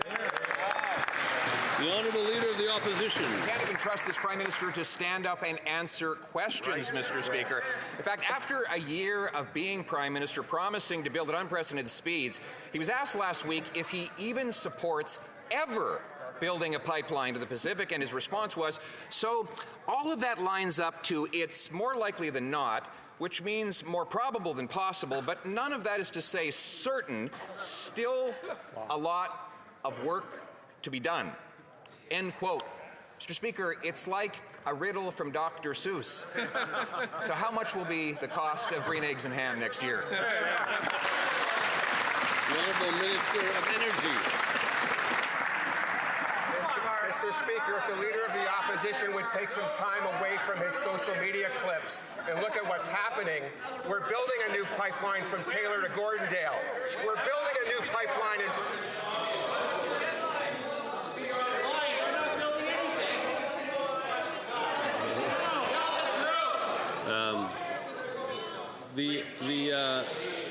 Let's start that from the top. There was too much confusion. Mr. Speaker, if the Leader of the Opposition would spend less time on his social media clips, he would see we're building a pipeline from Taylor to Gordondale. He would see we're building a pipeline in British Columbia. And he might see that the Premier of Alberta just said again, she's never been more optimistic about the opportunities in Alberta than today. Maybe he should read the newspapers, Mr. Speaker. The Honourable Leader of the Opposition. Last week, the Prime Minister said he's not even sure he ever wants to see a new pipeline to the Pacific. And now he's insisting on an industrial carbon tax that will not only raise housing and food costs by raising the price of everything that goes into making them, but will also make it impossible for energy companies to produce enough oil to put in a future pipeline. Mr. Speaker, Canadians want a pipeline without a carbon tax, why does he insist on giving them a carbon tax without a pipeline? The Honourable Minister. Mr. Speaker, let me quote again from what the Premier of Alberta said last Thursday. She has never been as optimistic as she is now about the future of Alberta, working with this federal government. Maybe they should try working with this federal government for a minute. Thank you. The Honourable Leader of the Opposition. They doubled the deficit, driving up inflation. And now they've increased gas prices with increased taxes at the pumps and a weaker dollar than ever. And to top it all off, this Prime Minister, we've been saying he's just another Liberal, but at least Justin Trudeau was able to stand up on his feet and answer questions. Right. So will he stand in his place today and answer, will he get rid of his industrial carbon tax so we can build a pipeline and get rid of the gas taxes so Canadians can afford to fill their tanks and fill their grocery carts? The Honourable Minister of Jobs and Families. Mr. Speaker, on one hand, they say that families don't want help. They have fought against school food programs. They fought against early learning and childcare. They fought against support for families. And now, Mr. Speaker, when we actually move forward to support the skilled trades community and get more great-paying jobs across the country, they fight against that too. But here's what Russ Shushuk said from IBEW. He said this announcement will supercharge the skilled trades across Canada and help build Canada strong. So, Mr. Speaker, let me ask the question, what do they support? Do they support hardworking people? Do they support hungry kids? It's clear they don't have a... The Honourable Member for Abitibi-Témiscamingue. Mr. Speaker, Alto has confirmed that the Montreal-Ottawa high-speed rail line will cross 1,700 properties, including 500 farms, 500 plots of our best farmland cut in half, regardless of what landowners have to say about it. When Alto says that they are consulting cities and farmers, it's all just for show. They know exactly where they want to go and exactly what they want to take. Alto is planning to bulldoze our farms. Will the government ask Alto to reach an agreement with farmers instead of rolling over them? The Honourable Minister of Transport.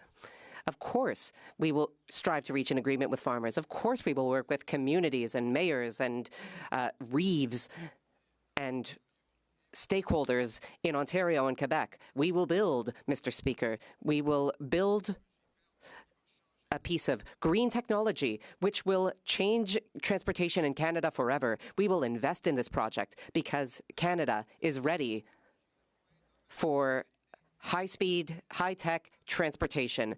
Mr. Speaker, 40% of Canadians will have their lives improved by this project. The Honourable Member for Mirabel.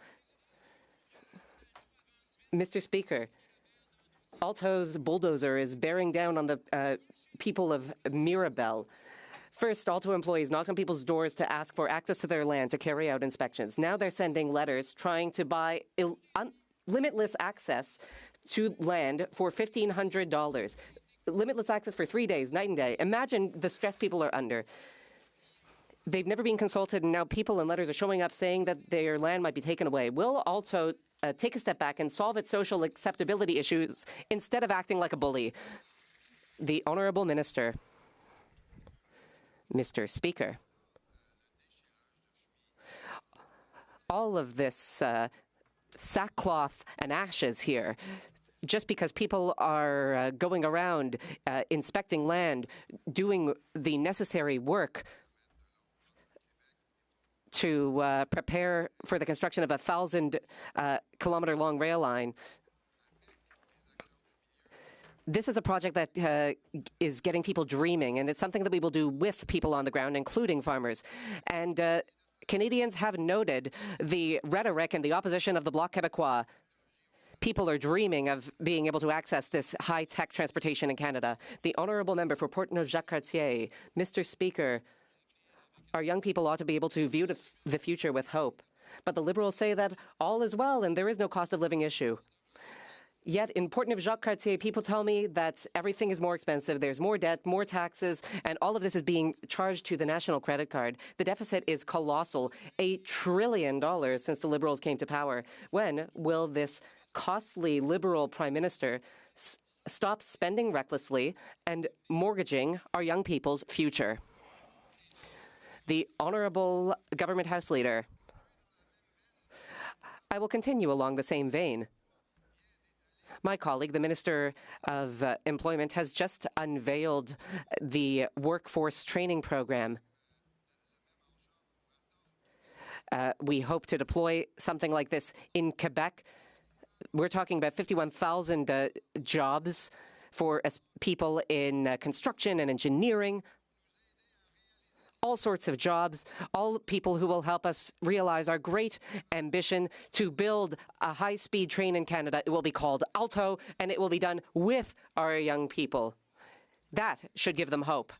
The Honourable Member for Portneuf-Jacques-Cartier. Goodness gracious. Canadian prosperity depends on a high-speed train, and our young people will benefit from that. Well, we have a problem right here and right now. People are struggling to get by. The reality is that everyday Canadians are suffering due to an unaffordable cost of living. Liberals are still impoverishing honest taxpayers. Despite these liberal illusions, the deficit is growing exponentially. Could the member across the way admit that the gas tax half measures are not sufficient?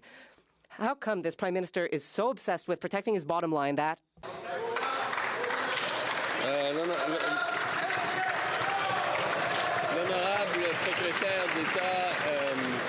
the Honourable Secretary of State for Children and Youth.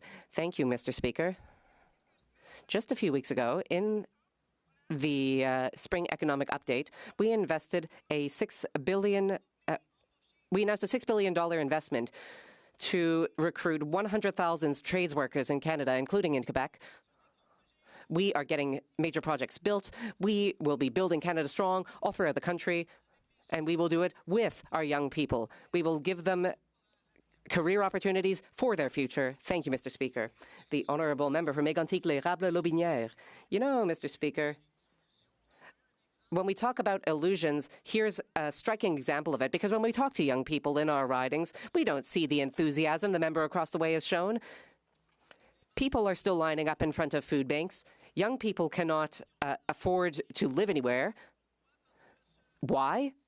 Because this costly Prime Minister, who is just another Liberal, decided to charge more and more and more debt to the national credit card. We are talking about $1 trillion. I'm not even sure how many zeros that is. $1 trillion since the Liberals were elected. The Honourable Minister of Government Transformation. Thank you, Mr. Speaker. I'm not that young, but I am younger than my colleague is, with all due respect. And what young people are saying is that they want good jobs, they want opportunity, and that is what we are doing on this side of the House. Our economy is the second strongest in the G7. We are creating jobs through major projects, for example, the Port of Contrecoeur and the high-speed rail project my colleague referred to, like the container port in Quebec City, like Nouveau Monde Graphite. We are supporting these major projects with a workforce training program. 80,000 to 100,000 people will be trained so that young people have opportunities to build. Durham. Last week, Parliament's budget watchdog said the Liberals are engaging in a trade-off with the Spring Economic Update. She called it potentially a spend now, pay later situation. We've all seen this scheme, Mr. Speaker. Just 5 easy payments, $19.95, and you can have the newest thing. You just put it on your credit card and you pay for it later. So it sounds like spend less, invest more is really just spend now, pay more later. So can the Minister of Finance tell us how much Canadians will pay in the future for all the debt spending he's doing today? The Honourable Finance Minister. To thank my colleague for his question. In fact, he has a selective memory because the PBO actually confirmed that the government is on track to reduce deficit, Mr. Speaker. The PBO addresses current fiscal policy as sustainable, Mr. Speaker. Sustainable under the IMF framework, Mr. Speaker. We're building this country at a speed and scale not seen in generation. We're supporting our young people. We're supporting our industry. Mr. Speaker, they should just stop complaining and build Canada strong with us. Honourable member for York Durham. Mr. Speaker, these top-line numbers sound good, but just pull behind the curtain and it's a little bit different story. Take debt to GDP ratio. Mr. Speaker, that does not include massive provincial debts, and on the asset side, it includes the CPP and the Quebec pension plan. So is the Minister of Finance telling Canadians today that he will allow foreign creditors to raid the pension plan and shortchange retirees? The Honourable Secretary of State for financial institutions. Mr. Speaker, despite that party's best efforts to mislead Canadians about the economy, the spring economic update indicated our economy is strong. You talk about the PBO, let's listen to the PBO. The Canadian economy continues to demonstrate resilience, with most indicators better than anticipated in Budget 2025. Mr. Speaker, Canadians have no time to listen to a leader who's never worked a day outside of this House. They've tuned him out. Let's build Canada strong. Thank you, Mr. Speaker. The Honourable Member for Nunavut. May 5 is Red Dress Day, a day to honor the memory of missing and murdered Indigenous women, girls, and 2S LGBTQI+ people, and to reaffirm our commitment to ending this national crisis.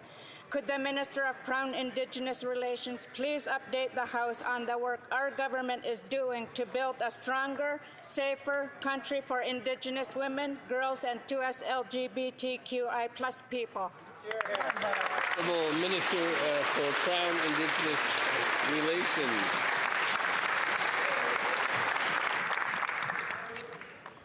Thank you, Mr. Speaker, and thank you to the member for the question. Ending the crisis is of utmost importance. We're strengthening protections through legislation to crack down on human trafficking and gender-based violence, and through critical investments in shelters, supportive housing, and healing centres like the Degagagoti First Nations shelter in the Northwest Territories, or the Aksuriak Recovery Centre in Iqaluit, which is set to open soon. We will continue to work in partnership with survivors, families, and communities to address the root causes of this violence and build a safer country for all. The Honourable Member for Long Range Mountains. Despite the illusions with this Liberal Prime Minister, it's more costs, more carbon taxes, and more of the same. He's just another Liberal who was completely out of touch. The Liberals tell you gas prices are only up to $1.83 because world oil prices are at $100 a barrel. Yet in 2014, under the Conservative government, oil was also $100 a barrel, yet gas was only $1.38. This Liberal government is the problem. Taxes pile up, the loony drops, and Canadians get gouged at the pump. When will this Liberal Prime Minister stop the illusion, adopt our plan, scrap all gas taxes for all of the year so Canadians can afford to live again? The Honourable Minister of Fisheries and Oceans. Mr. Speaker, I want to remind the member opposite of the very good news from a week ago. Almost $1 billion for craft harbors. And we also remind the member opposite that this is very important to her constituents. Very important because they tell me how much it matters. So I would advise that member to put down the notes that she's been reading over and over, same notes, and listen to her constituents because she will find they support what we are doing on this side of the room. The Honourable Member for Long Range Mountains. Mr. Speaker, that simply doesn't answer the question. Families in Newfoundland and Labrador deserve better than her talking points. They know the math doesn't add up. Oil prices are the same as they were a decade ago, but the price at the pump is skyrocketing because of a weak dollar and higher Liberal taxes. Our economy is struggling. Our dollar is devalued. Therefore, energy and food cost more. This is a made-in-Canada cost of living crisis fueled by this Prime Minister. Enough with the excuses and the illusions.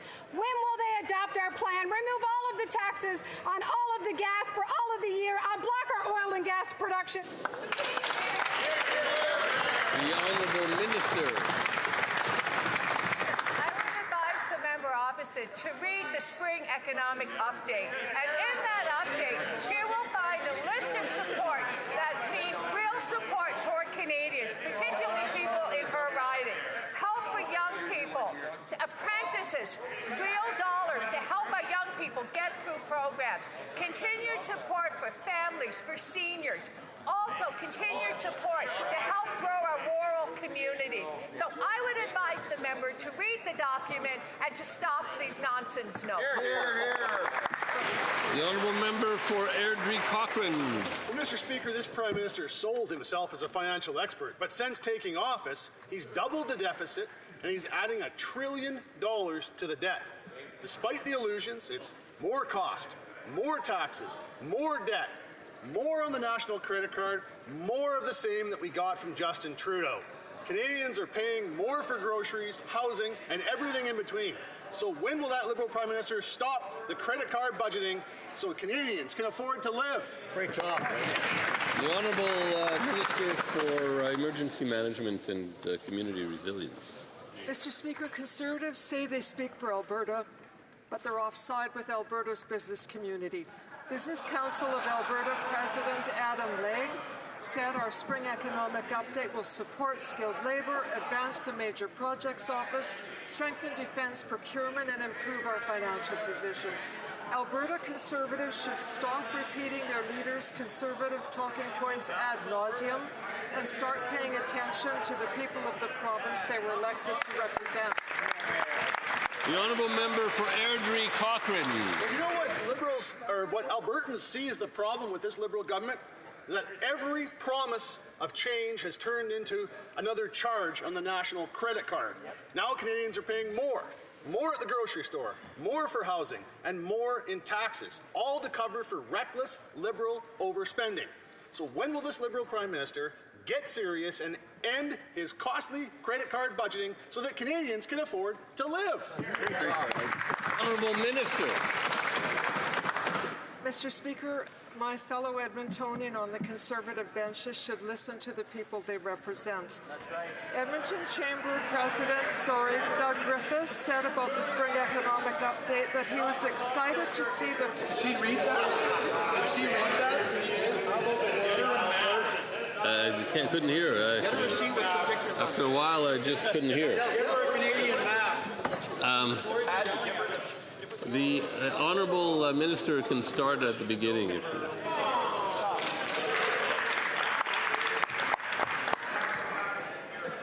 Mr. Speaker, my fellow Conservatives should listen to the people they represent. Edmonton Chamber of Commerce President Doug Griffiths said he was excited to see the federal government taking a bullish stance on Canadian projects and signalling confidence in Canada's economic potential to the rest of the world.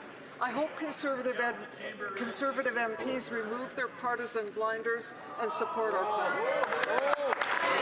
The honourable member for Kenora Kiiwetinoong. Liberals are on track to add $1 trillion to the national debt. This is the cost of a decade of Liberal credit card budgeting.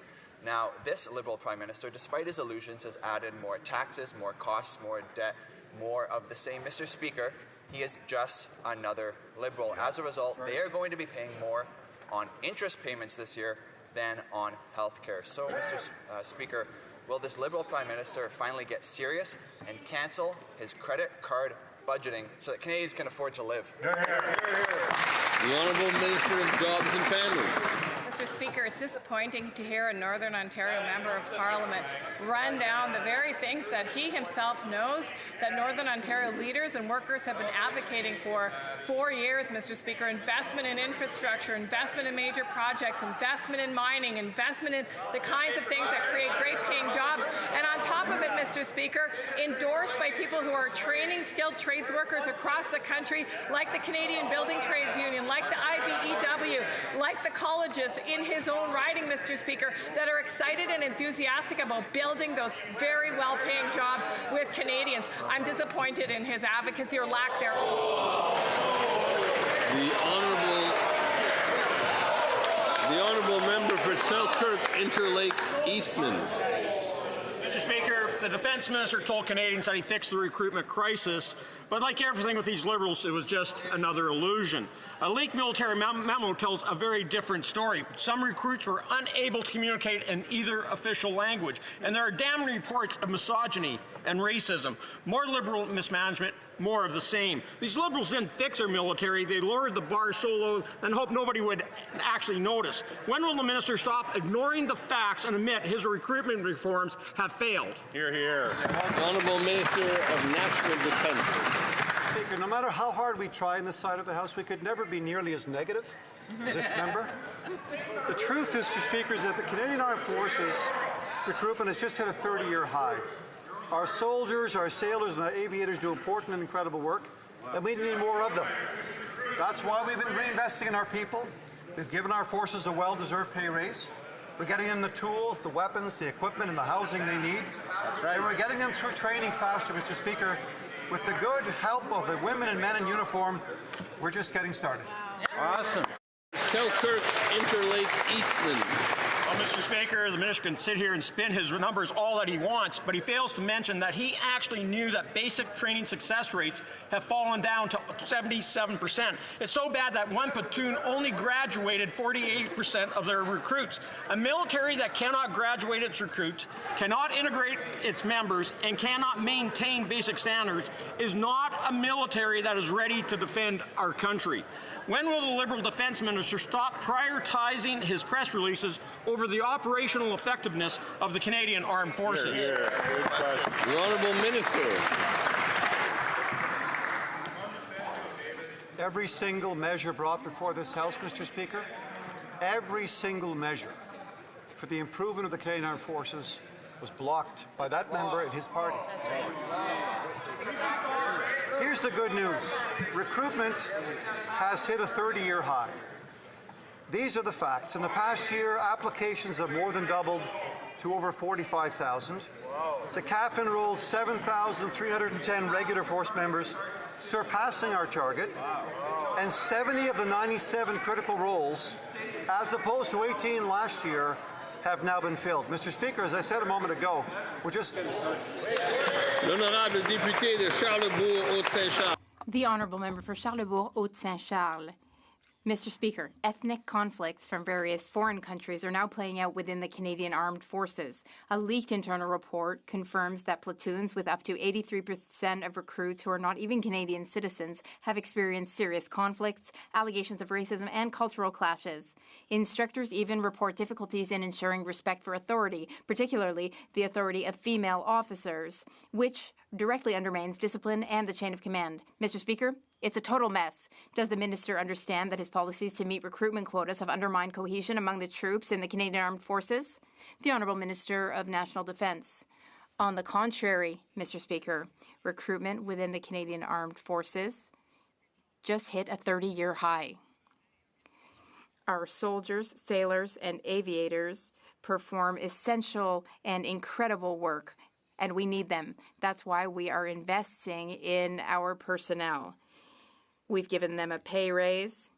We are giving them the tools and equipment that they need. We are also improving and speeding up training.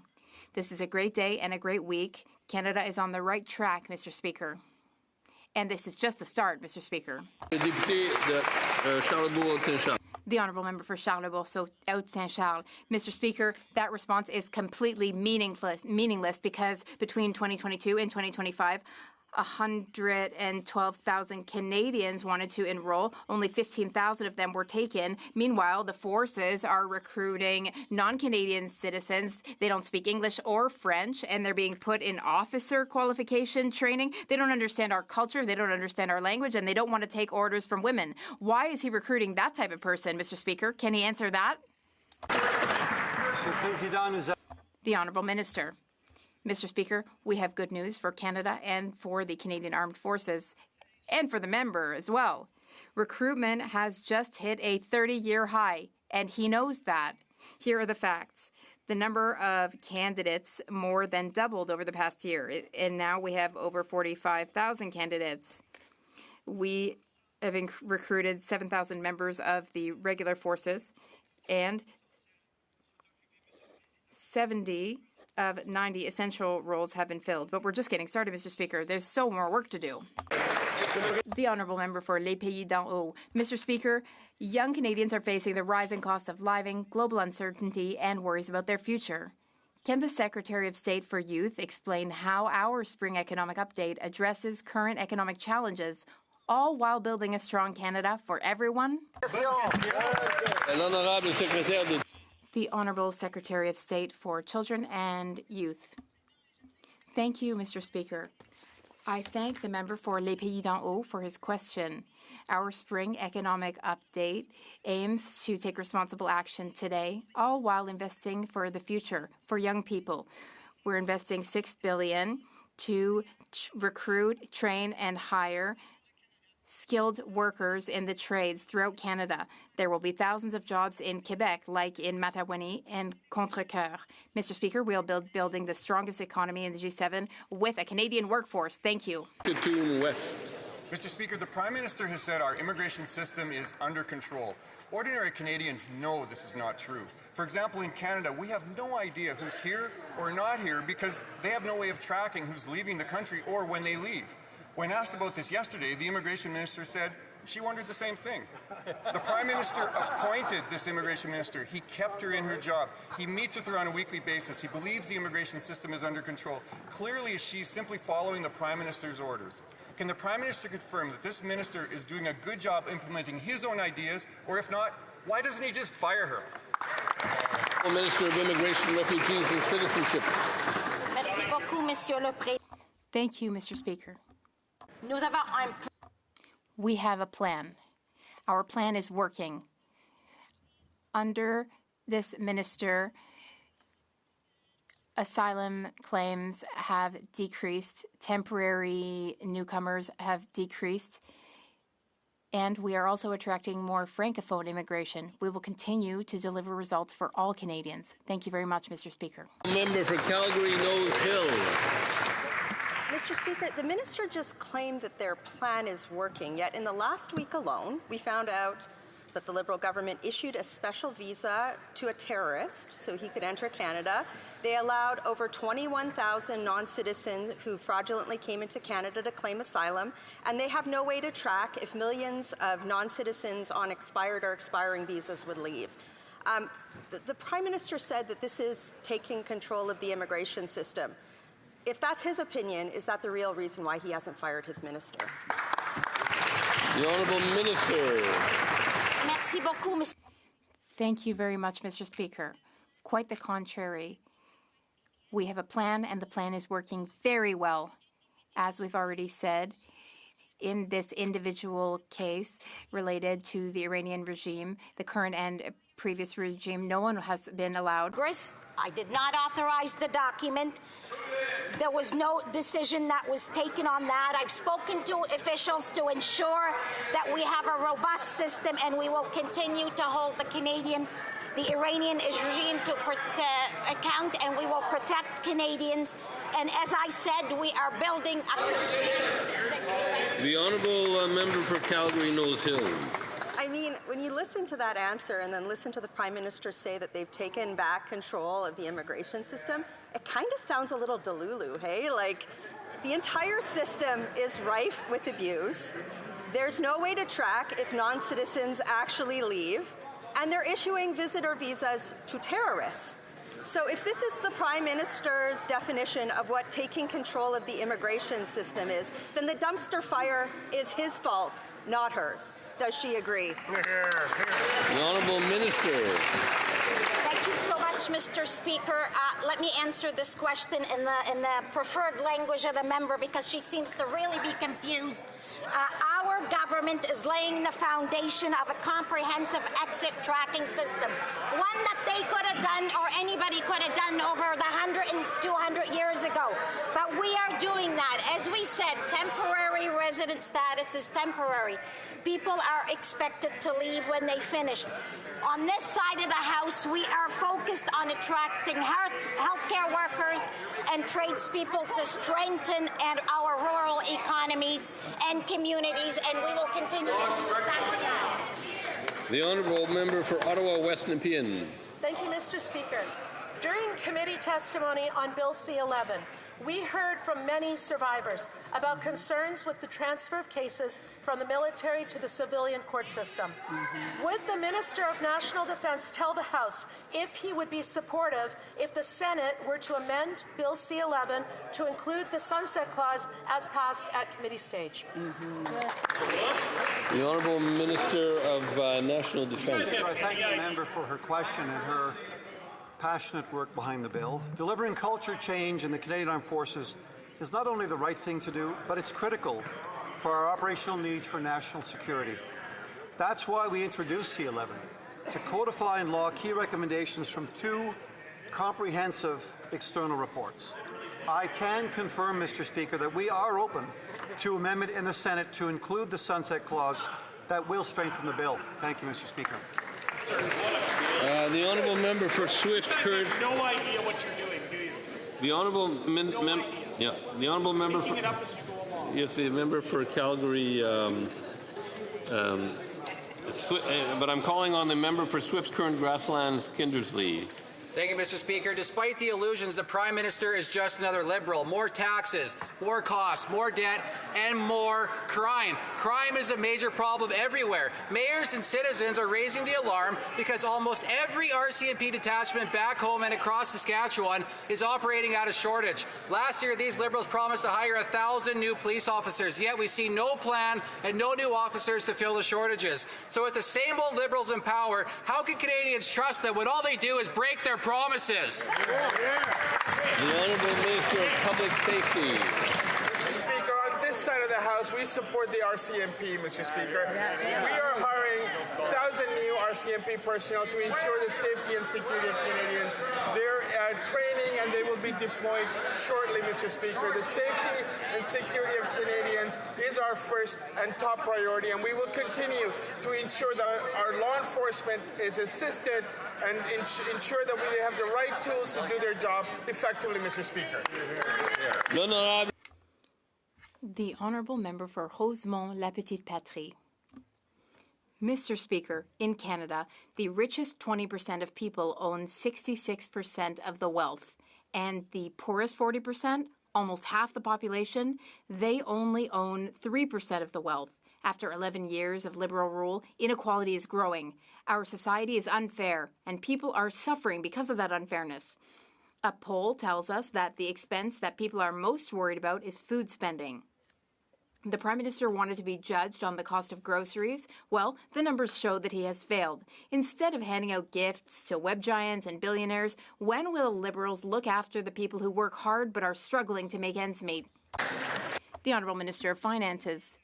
Mr. Speaker, we understand what Canadians are experiencing. That's why we're here for people when it comes to affordability. We know that people want affordable housing, affordable gas, affordable groceries. Well, I have good news for my colleague because on June 5th, the Canada Grocery and Essentials rebate will be given to 12 million Canadians. They will be receiving direct federal support. We're always here to do our part. We're here for Canadians. In our spring economic update, we have a plan to take care of the country and its future and all Canadians. Speaker, it's almost 7 years ago, June 3rd, 2019, that the inquiry on missing murdered Indigenous women, girls, and Two-Spirit Plus people was given to the government. Of the 231 individual calls for justice, can the Prime Minister update us as to how many have been fulfilled? Thank you. The Honourable Minister of Crown Indigenous Relations. Thank you, Mr. Speaker.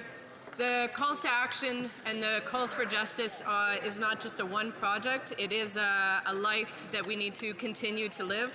Mr. Speaker, violence against Indigenous women, girls, and LGBTQIA+ people must be brought to an end.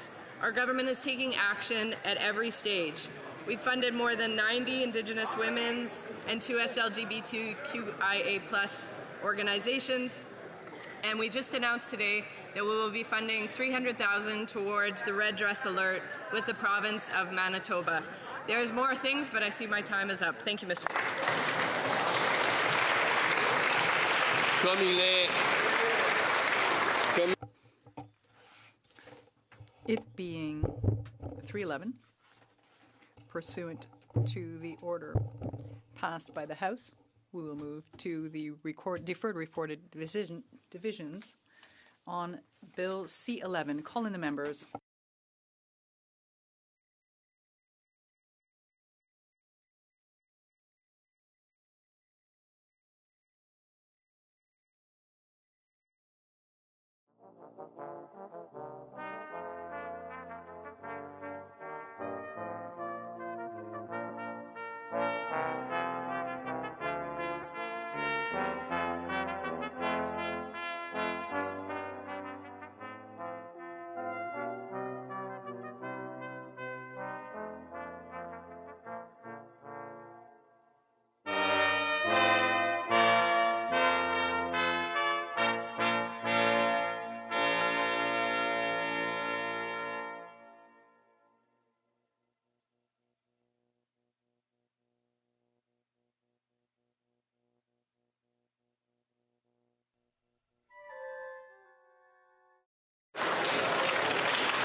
The question is on motion number 1. Mr. Bazan, seconded by Mrs. Wagenthal, moved that Bill C-11 be amended by deleting the short title. The 10-minute period for members voting electronically has started, and the House will now proceed to the vote for members participating in person. All those in favor of the motion will please rise.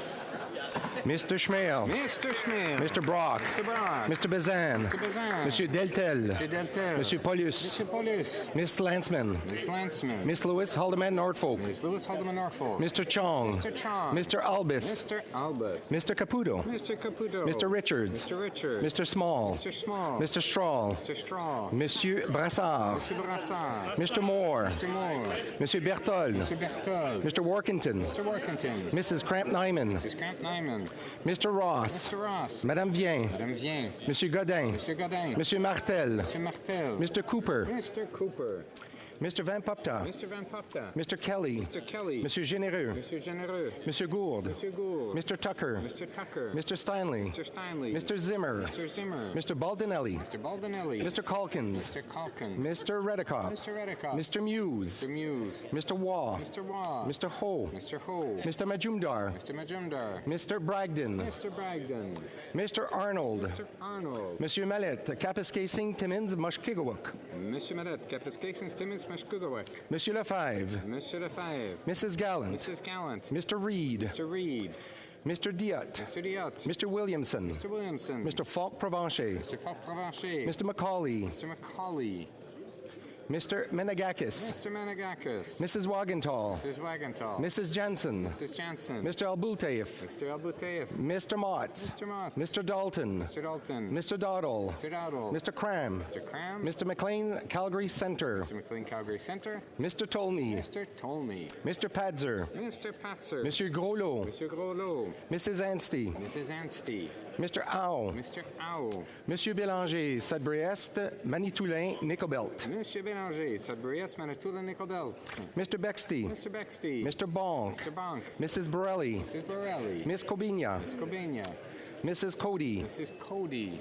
Mr. Dawson. Mr. Dawson. Mr. Gill, Calgary, Skyview. Mr. Gill, Calgary, Skyview. Mr. Gill, Brampton West. Mr. Gill, Brampton West. Mr. Gill, Calgary, McKnight. Mr. Gill, Calgary, McKnight. Mr. Gill, Windsor West. Mr. Gill, Windsor West. Mr. Leslie. Mr. Leslie. Mr. Kimmich. Mr. Kimmich. Mr. Googlemine. Mr. Googling. Mr. Gunn. Mr. Gunn.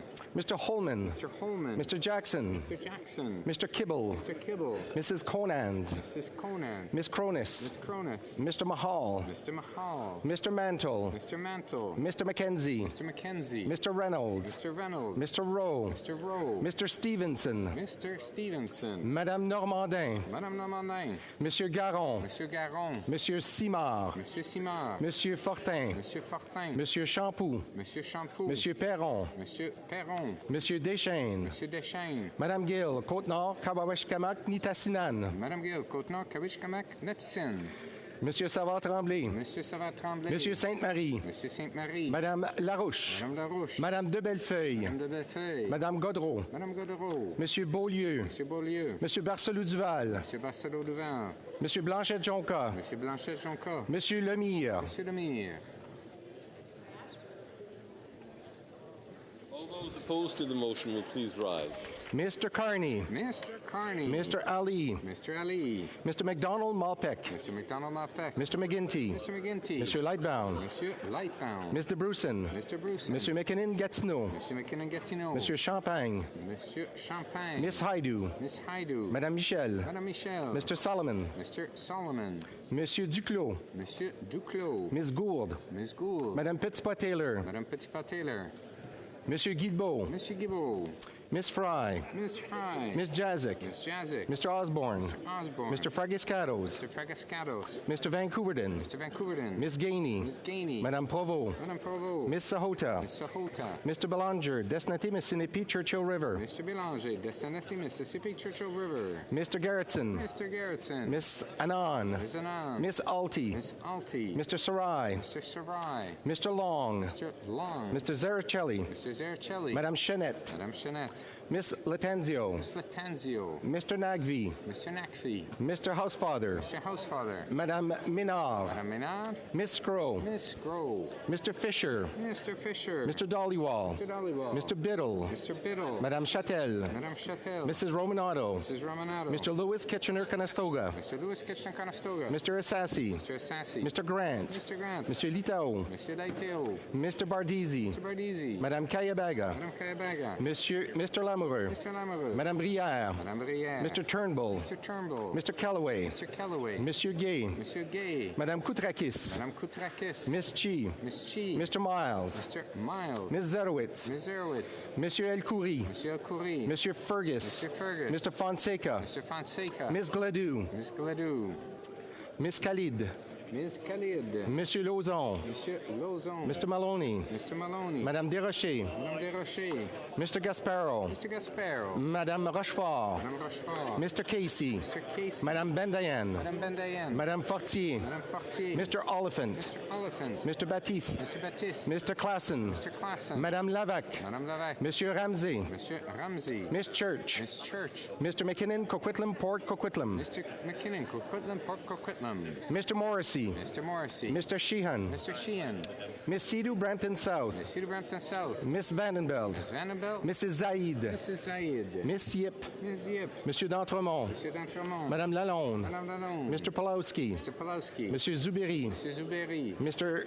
Yolson. Mr. Ailson. Madame Lapointe, Rivière-des-Mille-Îles. Madame Lapointe, Rivière-des-Mille-Îles. Mr. Baines. Mr. Baines. Mr. Gahir. Mr. Gahir. Miss Hefner. Miss Hefner. Miss Idlow. Miss Idlow. Madame Lapointe Sudbury. Madame Lapointe Sudbury. Mr. Sousa. Mr. Sousa. Mr. Carr. Mr. Carr. Miss Akan. Mr. Khan. Mr. Al Saoud. Mr. Al Saoud. Madame Auguste. Madame Auguste. Mr. Clark. Mr. Clark. Mr. Connors. Mr. Connors. Mr. Danko. Mr. Danko. Monsieur Deschênes-Thériault. Mr. Deschênes-Thériault. Miss Fancy. Miss Fancy. Mr. Fanjoy. Mr. Fanjoy. Mr. Greaves. Mr. Greaves. Miss Harrison. Miss Harrison. Miss Hurdle. Miss Hurdle. Monsieur Joseph. Mr. Joseph. Monsieur Lavoie. Mr. Lavoie. Mr. Ma. Mr. Ma. Mr. McDonald Cardigan. Mr. McDonald Cardigan. Mr. Mallet Bay of Quinty. Mr. Mallet Bay of Quinty. Miss Miedema. Miss Miedema. Madame Mingarelli. Madame Mingarelli. Miss Naughton. Miss Naughton. Miss Whean. Miss Whean. Monsieur Tumba. Mr. Tumba. Miss O'Rourke. Miss O'Rourke. Mr. Rana. Mr. Rana. Miss Royer. Miss Roy. Mr. Saini. Mr. Saini. Monsieur Sari. Mr. Sari. Mr. Sawatsky. Mr. Sawatsky. Miss Sodi. Miss Sodi. Monsieur Saint-Pierre.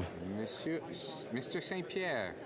Miss Tessa Dirksen. Miss Tessa Dirksen. Monsieur Villeneuve. Villeneuve. Mr. Watchhorn. Mr. Watchhorn. Miss Martin. Miss Martin. Mr. Davies, Vancouver Kingsway. Mr. Davies, Vancouver Kingsway. Miss Kwan. Miss Kwan. Mr. Johns. Mr. Johns. Miss May. Miss May. Monsieur Boulris. Monsieur Boulris. La Chambre attendra. The House will now wait for the end of the electronic voting period before resuming proceedings.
I wish to inform the House that the electronic voting period has ended.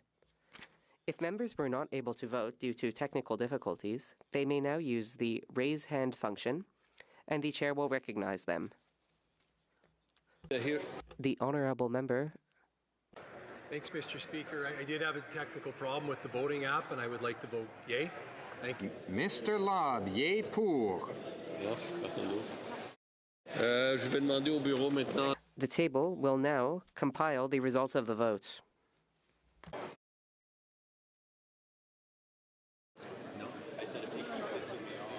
Yeas pour 158, 158. Nays contre 178, 178. I declare the motion defeated. The question is on motion number 2. A negative vote on motion number 2 requires the question to be put on motion number 3. Mr. Bazan, seconded by Mrs. Wagenthal, moved that Bill C-11 be amended by deleting Clause 7. The Chief Government Whip. Thank you, Mr. Speaker. There have been discussions, and I believe if you seek it, you'll find consent to apply the results from the last vote to this vote, with Liberal members voting no. The Chief Opposition Whip. Conservatives agree to apply the vote, with Conservatives voting in favor. The Honourable Bloc Québécois Whip. Thank you, Mr. Speaker. We agree to apply the vote. We vote in favor. The Honourable Member for Vancouver Kingsway. Thank you, Mr. Speaker. New Democrats agree to apply the vote, with New Democrats voting no. The Honourable Member for Saanich Gulf Islands. Thank you, Mr. Speaker. The Green Party also agrees to apply the vote. We will be voting no. The Honourable Member for Rosemont-la-Petite-Patrie. Mr. Speaker, I agree to apply the vote and vote no. We'll now compile the results of the vote.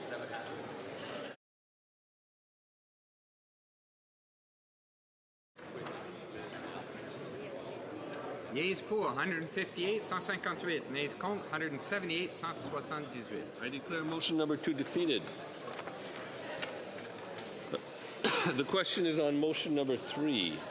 A vote on this motion also applies to motions numbers 13 and 14. Mr. McGuinty, seconded by Mr. Feuer, moved that Bill C-11 in Clause 7 be amended by A, replacing lines 7 to 12 on page 3 with the following. 7, Section 70 of the Act is amended by striking... May I dispense? Okay. The Chief Government Whip. Thank you, Mr. Speaker. I believe if you seek it, you'll find consent to apply the results from the previous vote to this one, with Liberal members voting yes. The Chief Opposition Whip. Conservatives agree to apply the vote with Conservatives voting against. L'Honorable Whip. The Honourable Bloc Québécois Whip. Thank you, Mr. Speaker. The Bloc Québécois agrees to apply the vote. We vote against. For Vancouver Kingsway. Democrats agree to apply the vote with New Democrats voting no. The Honourable Member for Saanich Gulf Islands. Green Party agrees to apply the votes and also will be voting in the negative. The Honourable Member for Rosemont-la-Petite-Patrie. Mr. Speaker, I agree to apply the vote. I vote no. Le bureau va maintenant... The table will now compile the results of the vote.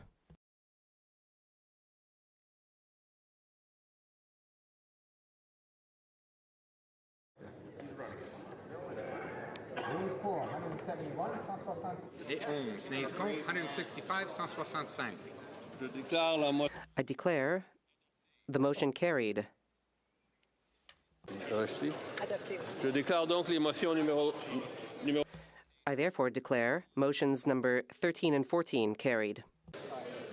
The question is on motion number 4. A negative vote on motion number 4 requires the question to be put on motion number 5. Mr. Bazan, seconded by Mrs. Wagenthal, moved that Bill C-11 be amended by deleting Clause 8. The Chief Government Whip. Thank you, Mr. Speaker. Once again, I believe if you seek it, you'll find consent to apply the results from the previous vote to this vote, with Liberal members voting no. The Chief Opposition Whip. Agreed to apply the vote with Conservatives voting in favor. The Honourable Bloc Québécois Whip. The Bloc Québécois agrees to apply the vote. We vote in favor. The Honourable Member for Vancouver Kingsway. New Democrats agree to apply the vote to this vote with New Democrats voting no. The Honourable Member for Saanich Gulf Islands. Thank you, Mr. Speaker. Agree to apply the vote with Greens voting no. The Honourable Member for Rosemont-la-Petite-Patrie. I agree to apply the vote. I vote no. Je demanderai donc à la table de compiler les résultats du vote. I now ask the table to compile the results of the vote. Yeas pour 158, 158. Nays contre 178, 178. Je déclare la motion. I declare motion number 4 defeated. Porte sur la motion. The vote is on motion number 5. Mr. McGuinty, seconded by Mr. Feuer, moved. May I dispense? Okay. All right. Perfect.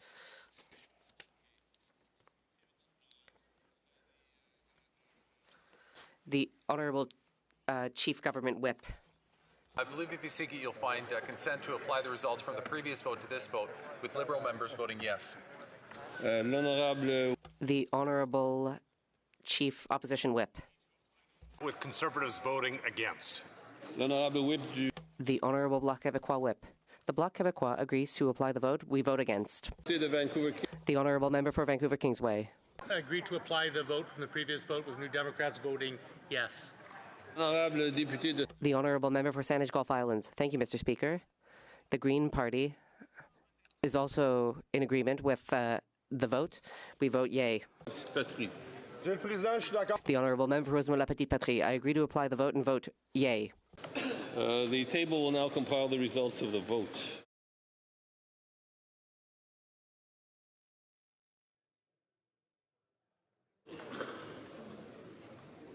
Yeas pour 178, 178. Nays contre 158, 158. I declare motion number 5 carried. The question is on motion number 6. A vote on this motion also applies to motions number 7, 8, and 10 to 12. Mr. McGuinty, seconded by Mr. Fuhr, moved that Bill C-11 in clause. May I dispense? Yes, the Chief Government Whip. Thank you, Mr. Speaker. I believe if you seek it, you'll find consent to apply the results from the previous vote to this vote, with Liberal members voting yes. The Honourable Chief Opposition Whip. Conservatives agree to apply the vote, with Conservatives voting against. The Honourable Bloc Québécois Whip. The Bloc Québécois agrees to apply the vote. We vote against. Member for Vancouver Kingsway. New Democrats agree to apply the vote from the previous vote, with New Democrats voting no. The Honourable Member for Saanich Gulf Islands. Thank you, Mr. Speaker. The Greens agree to apply the vote and vote no. The Honourable Member for Rosemont-La Petite Patrie. Mr. Speaker, I agree to apply the vote and vote no. The table will now compile the results of the vote.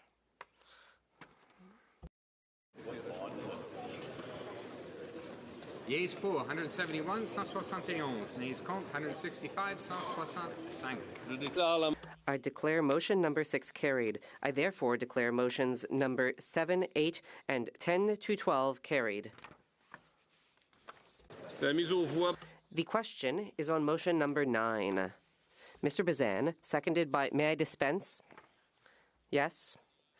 The Honourable Chief Government Whip. Speaker, I believe if you seek it, you'll find consent to apply the results from the previous vote to this vote, with Liberal members voting no. The Honourable Chief Opposition Whip. Agree to apply the vote, with Conservatives voting in favour. The Honourable Bloc Québécois Whip. The Bloc Québécois agrees to apply the vote and vote in favour.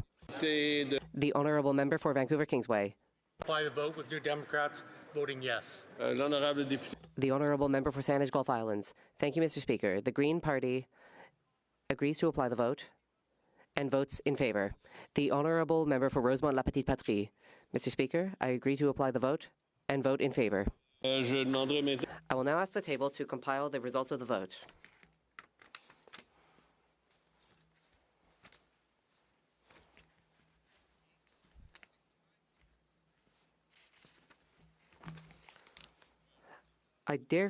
I declare motion number 9 defeated.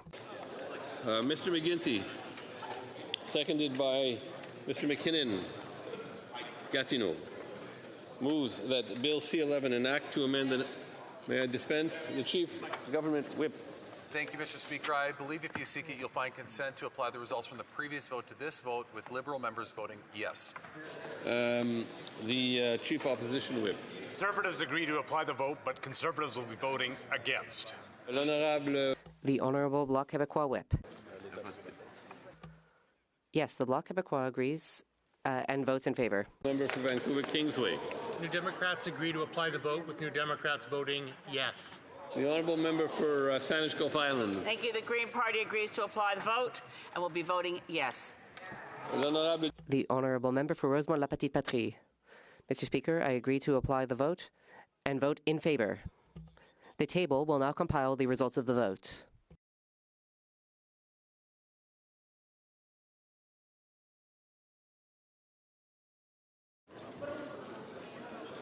Yeas pour 200, 200. Nays contre 136, 136. I declare the motion carried. When shall the bill be read a third time? At the next sitting of the House. I wish to inform the House that due to the deferred recorded divisions, the time set aside for government orders will be extended by 2 minutes. Orders of the day. Du gouvernement, travaux des subsides, reprise du débat sur une motion d'opposition concernant des mesures d'aide au secteur manufacturier inscrite au nom de M. Sainte-Marie. We will allow members who wish to do so to leave the House quietly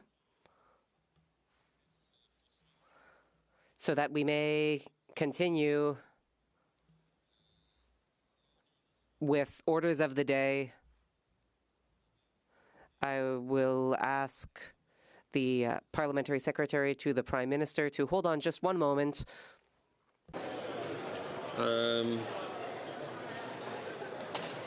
Juste un petit rappel là, de quitter assez. Just a quick reminder, please leave the House quickly if you are leaving, and quietly. Pour que le débat puisse. So that we may resume debate. Merci, collègues, de votre collaboration. Thank you, colleagues, for your cooperation. The Honourable Parliamentary Secretary to the Prime Minister. Thank you, Mr. Speaker. First, I would like to thank the Bloc Québécois for moving this motion on U.S. tariffs. In particular, I would like to thank my colleague from Joliette Manawan, who is the mover of the motion. I have had the opportunity to work with him on a number of occasions over the years, and I have always been struck by his seriousness, pragmatism, and kindness, even in situations where we are in deep disagreement with one another. It is clear, Mr. Speaker, that the unjustified U.S. tariffs on Canadian metal directly impact workers, businesses, and communities in Quebec and all throughout the country. This is a very serious situation, and it is a situation our government is taking seriously. Tariffs on steel, aluminum, and copper are not abstract notions. These tariffs have a real impact on workers and business owners in Saguenay-Lac-Saint-Jean, the North Shore, but also in Hamilton, Sault Ste. Marie, and in businesses all across the country. Since the very beginning, since day one of these unjustified tariffs, our government has been working hand in hand with the Canadian Aluminum Association, the Canadian Steel Producers Association, business leaders, and the steel and aluminum sector as a whole. This is why we are putting in place $1.5 billion worth of targeted relief to impacted businesses. This will include a new $1 billion BDC program to support cash flow and investments, and an additional $500 million to support businesses directly on the ground. Providing $1.5 billion in targeted support for businesses affected by these tariffs. This support will help companies maintain operations, protect jobs, and adapt in the face of these disruptions. Mr. Speaker, while we cannot control the decisions of the White House, we can control how we respond to them and how we prepare for our own future. Our approach is not only one of mitigation, it is also one of transformation. We're taking concrete steps to support those sectors most impacted as we diversify our trade and increase our exports to reliable trading partners around the world. This work has been a major focus of our government over the last year, and we're already seeing concrete results. Canada's non-U.S. exports are up nearly 40%, Mr. Speaker. Our aluminum exports, in particular to Europe, have surged as producers pivot to new markets. Canadian businesses are demonstrating incredible resilience, adaptability, and ambition, and our government is backing them every step of the way. We are accelerating investments in strategic sectors and strengthening Canada's economic sovereignty. As part of this work, Canada has now concluded 56 different critical mineral agreements with over 10 different countries, positioning Canada as a global leader in the economy of the future. Canada has also signed over 20 different trade and security agreements across our 4 continents over the last year, strengthening our ties with trusted allies and opening new markets for Canadian businesses. And as we work to diversify, we continue to engage constructively with our American partners to seek a fair and sustainable agreement that benefits both our economies. Mr. Speaker, I believe that my colleague from Burlington will be sharing time with me, as she would also like to contribute to this debate. But let us be very clear. As the Prime Minister has said, we need a good deal. What we don't need is to chase a small deal that disadvantages us. The risks of such an approach are very plain to see. Just last week, the United States announced significant new tariffs on European goods, despite the EU having signed a tariff deal with the US on July 27, 2025. That is a clear warning, Mr. Speaker. A deal must be worth the paper it is written on. Canadians expect their government to stand firm and to protect their interests, and that's exactly what we're doing. Monsieur le Président, alors que...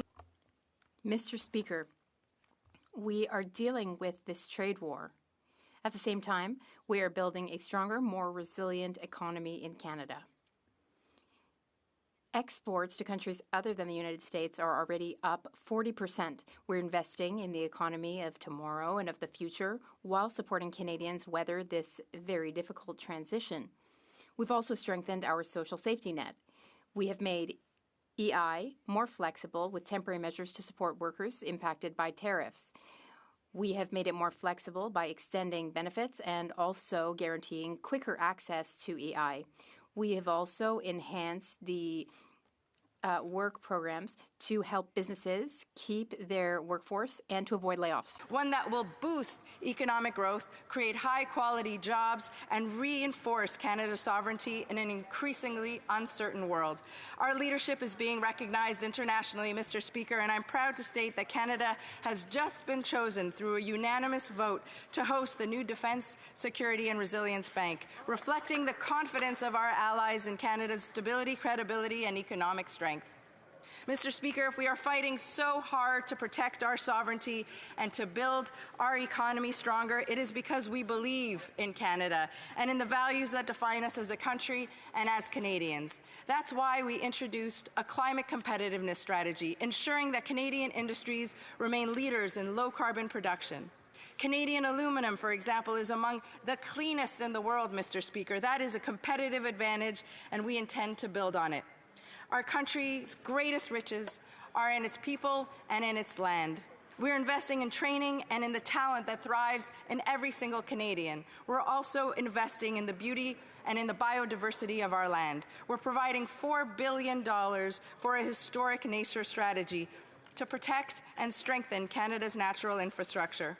This strategy supports new protected areas while also mobilizing and protecting more money for national parks and urban green spaces, and supporting Indigenous leadership in conservation. This is how we build a more resilient, competitive, and sustainable economy for Canada and for our children. Nous mettons près de 4 milliards de dollars. We're putting about $4 billion on the table for a historic nature protection strategy because Canada's wealth relies as much on its land as on its talent. This investment will support conservation projects throughout the country and will contribute to building a more resilient, competitive, and sustainable economy. Protecting nature means building a sustainable, resilient economy. In conclusion, Mr. Speaker, in the face of this trade war, Canada is taking decisive action. We are supporting workers, defending our industries, diversifying our trade, and strengthening our ties and alliances. Most of all, we stand united in dealing with this threat. I'm a proud Montrealer, so I would be remiss if I didn't mention the Canadiens' victory in Game 7 against the Tampa Bay Lightning on Sunday. In this rivalry with our neighbor and biggest trading partner, the result was incredibly satisfying. The Canadiens reminded us that when Canada plays with determination, discipline, and confidence, we're capable of very great things. We know how to win, Mr. Speaker. Questions et commentaires.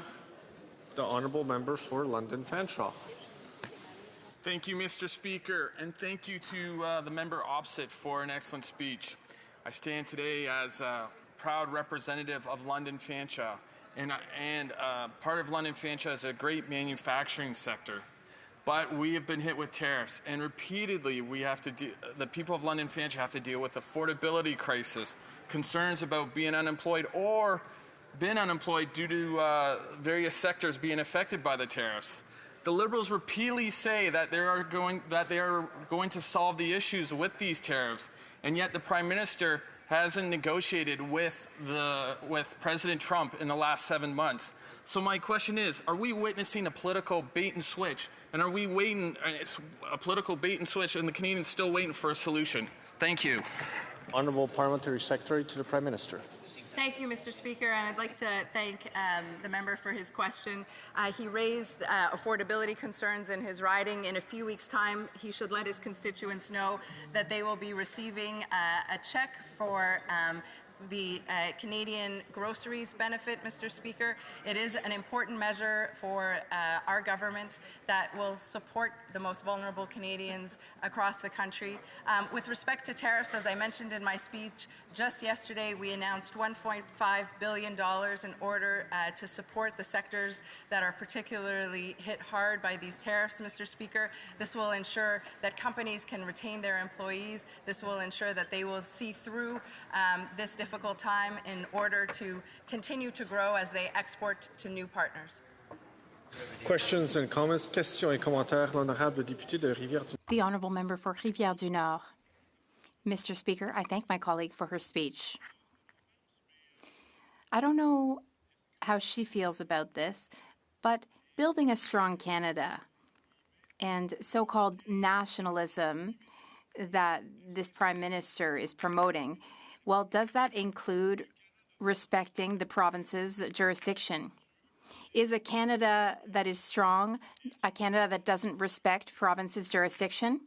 On that note, can we count on the current government to consult provinces, to truly consult them, to take their opinions into account and develop programs which respect the priorities and areas of jurisdiction of each province and of Quebec? The Honourable Parliamentary Secretary to the Prime Minister. Thank you very much, Mr. Speaker. I thank my colleague for his question. It is, of course, very important to respect province's jurisdiction. Quebec's Premier met with the Prime Minister just a few hours after she was sworn in. It was very important to our Prime Minister to ensure that we are there for Quebec in meeting its requests and needs. In the budget, we have some measures, and we were very clear in telling Quebec and in telling the Bloc Québécois that we would work with Quebec when it comes to the programs that they want. They will be able to negotiate with Ottawa, and our Quebec lieutenant is working with his Quebec counterpart on that. Honourable Parliamentary Secretary to the Government House Leader. Thank you, Mr. Speaker. I'm wondering if my colleague could just provide some additions to her comments when we talk about getting a good deal with the United States, a good deal being defined as what's in the best interest in Canadians. And whatever time it takes, I think it's absolutely critical that the government focus its attention on getting the best deal possible. And it's consistent with what it is that has taken place over the last year, a holistic approach, whether it's building One Canada, the major projects program, to the number of initiatives that the government has taken to date to build on Canada's economy, to look for other opportunities to trade, to bring in additional investments. There's a litany of things in which the government has done to build Canada strong, a strong country for all people. And if she can just provide her thoughts into regards to why that's so important to take that holistic approach and wait to get the best deal. Well, Parliamentary Secretary to the Prime Minister in under 30 seconds. A very large question to respond to in a very short period of time. What we need to get is a good deal, and we are working with our American partners in order to get to that deal, Mr. Speaker. We are in constant communication, and we are confident that at the end of the day, Canada will get a great deal. It is important for us also, in parallel, as we are doing, to advance the major projects that will help build this country. I am very proud of the projects that we are working on, including our high-speed train, including expanding the Port of Montreal, including the Port of Churchill, Mr. Speaker. I could go on this topic. Thank you. Resuming debate, the Honourable Member for Burlington. Great. Thank you, Mr. Speaker. Monsieur le Président, j'aimerais commencer pour... Mr. Speaker, I would like to begin by thanking our Bloc Québécois colleagues for their motion today. This is an important time for our country. It's important for us to be united and to stand together in the face of these unjustified American tariffs. So I would like to thank them for this. From Burlington, Ontario, I can see from my constituency office when I look to the west and the south, I see the steel mills in Hamilton. When I look to the east, I see the Ford Motor Company assembly plant in Oakville. And all in between and all around me, we have small and medium-sized enterprises that are manufacturers, that are in the steel and automotive business, that are major exporters to the United States and who employ tens of thousands of people in my community and in surrounding areas. And this conversation today is so important because the Section 232 tariffs are in direct violation of CUSMA, of the agreement that we signed with the United States, and they are a challenge to the businesses, but most importantly to the people in my community who are looking for certainty, who are looking for stability and hoping that this issue will be resolved soon with the United States. I have spent so much time over the last year talking to business owners and employees in my community about what these tariffs mean for them. And when they were first put on and it was 25% in the steel, aluminum, auto industry, softwood lumber, now copper, that had a major impact. But when that was increased to 50%, it was devastating for our economy. But I'm really glad that the federal government and that this Prime Minister recognizes that and is acting swiftly to support these businesses. And in fact, just yesterday, the Minister of Industry and the Minister of Artificial Intelligence both came out and announced a $1 billion additional fund to support businesses and tariff-affected sectors. And I've heard from so many businesses in my community that this relief is so important because we need to ensure as a government that we are supporting these businesses weather this storm. Because we know that we have some of the most innovative businesses, we have some of the best manufacturers, some of the most highly skilled workers in the world in Southern Ontario and around the country, but we need to support them to get through this time, to retool, to reskill, to find new export markets, to make sure that they can continue to thrive and to be successful. And Mr. Speaker, let me tell you, I have the pleasure of touring some of these amazing plants. I was at a company on Saturday evening in my riding, the Thompson Group and Thornton Bearings, and they make these incredible bearings for ships that don't use oil. They're eco-friendly. They export around the world, and this is an opportunity for us to showcase that Canadian talent, those Canadian skills, these Canadian products, and to really use this opportunity to double our exports around the world, to make sure that we are bringing this Canadian ingenuity and this Canadian skill and this Canadian talent right around the globe. Now, I don't want to minimize the importance of the relationship with the United States. Look, 80% of Canadians live within 100 kilometers of the U.S. border. When I talk to manufacturers in Southern Ontario, often 50 to 70% of their exports currently go to the United States. It is so important for us to get a good deal with the Americans, and that is exactly what this government is aiming to do. But in the meantime, we also have to make our economy more resilient and less dependent on the United States so that we can weather these shocks. I was in Washington, D.C. a couple of weeks ago and talking to some American colleagues down there. And I think one of the key things that we have to understand is that we have a lot of friends in the United States. We have a lot of allies in the United States who want to do business with Canada and want to continue to support what has made both of our countries prosperous, this cross-border trade, this North American economy that we've developed and is so integrated over the last few decades. But we also need to demonstrate to them that we're an important partner, and they have to be able to show us that we can trust them moving into the future. When the Prime Minister talks about the fact that our relationship has irrevocably changed, what he's talking about is can Canadian businesses trust American partners moving into the future that the agreements that we sign are going to be honored and they're going to be respected. Mr. Speaker, as Canadians, we value that relationship that we've had with the United States. We value the cross-border relationship when it comes to our economy, when it comes to friendship, when it comes to our armed forces that have served side by side in conflict after conflict. We are friends, we are allies, we are business partners, and we want that to continue. But Canadians need assurances that Americans, when they write those agreements, when they sign those agreements, are going to honor them into the future.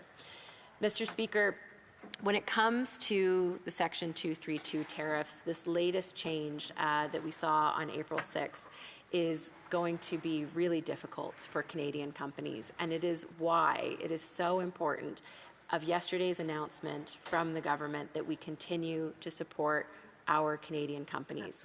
And, there was a report that came out of the University of Calgary a couple of weeks ago that looked at the impact of Section 232 tariffs on the overall economy.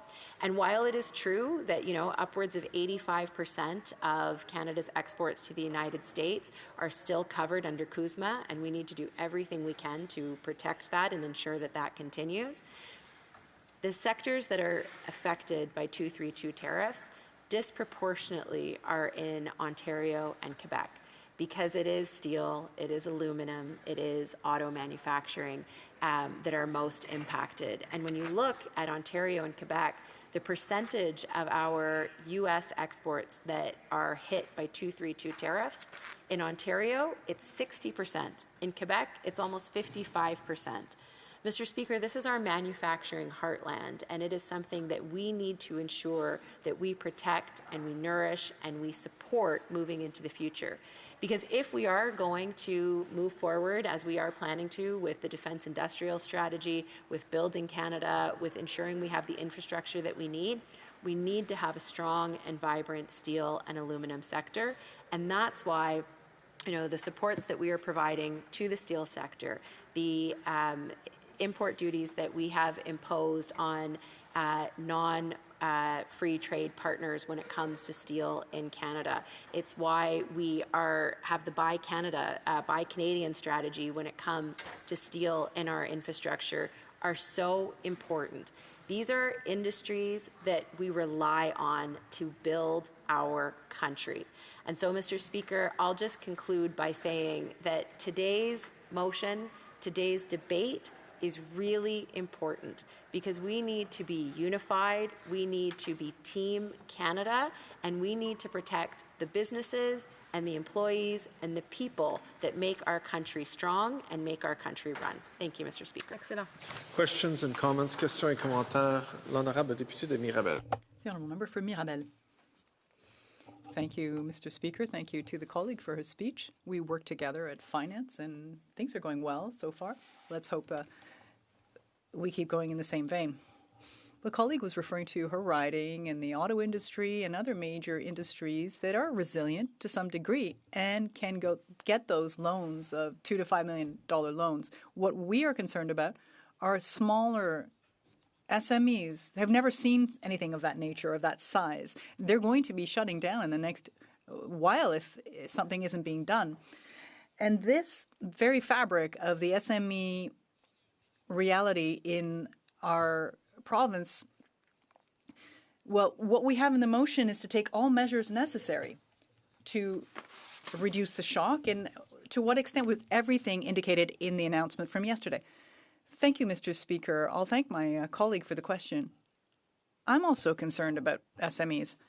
In my riding, in fact, I was referring to major businesses that I see in my riding, but within my riding, I also have small and medium enterprises that also need that help. We've also yesterday we announced $500 million for regional development agencies, specifically to support small, medium enterprises, small businesses that are impacted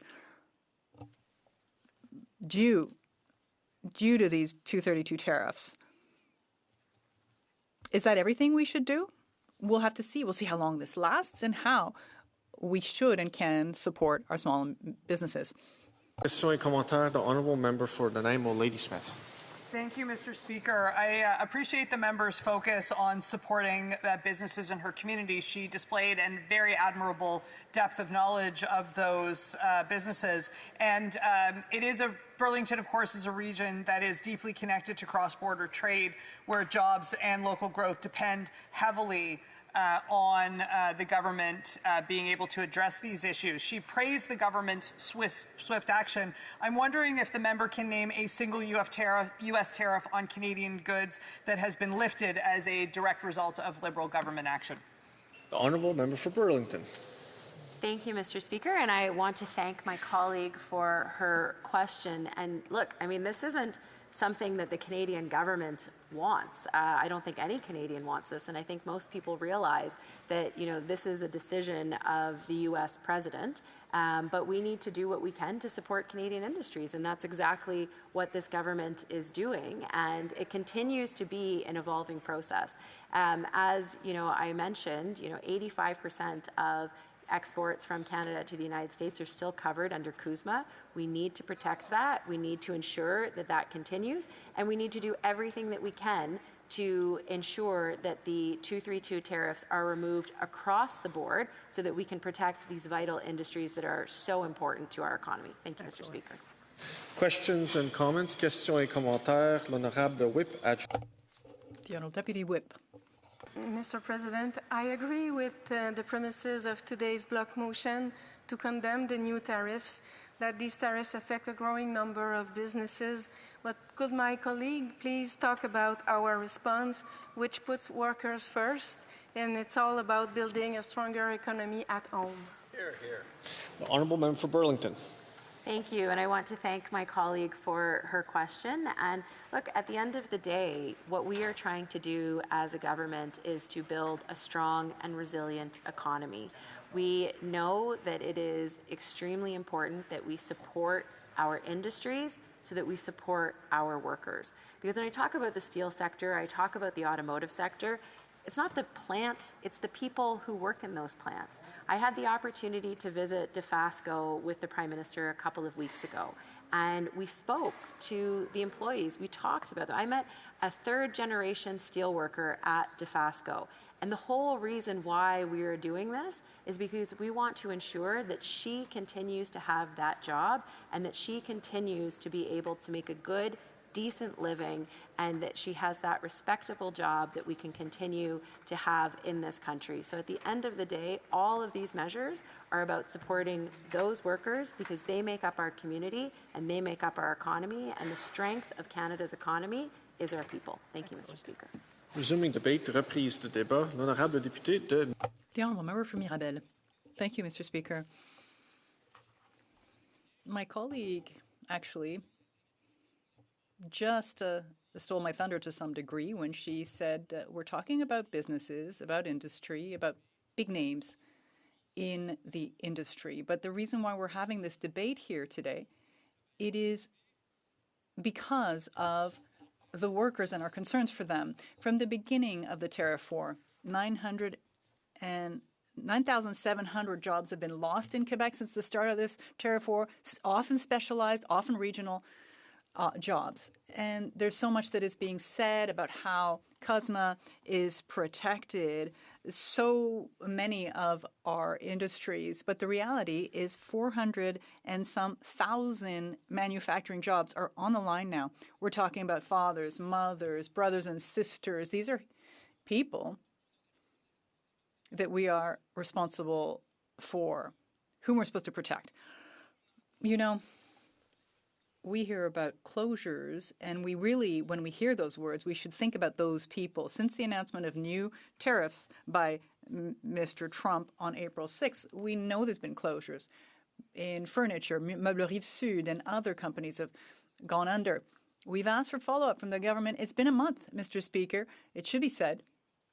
And there was some lack of openness. Now we feel that there is an openness, but it's getting late in the game. If we want to take a look at the history of this, let's look at how late the government is to this.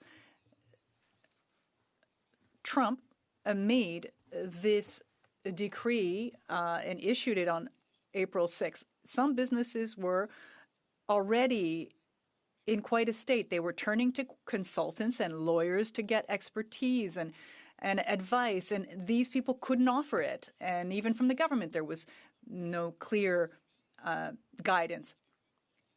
The leader of the Bloc Québécois asked the Prime Minister what he was going to do after this new tariff calculation came down, meaning that for some businesses, the tariffs go from 0 to about 25%, which is, in essence, the highest rate in the world. On that day, the Prime Minister had basically no idea of what we were talking about, and he was quite honest, and he said, I'll get back to you.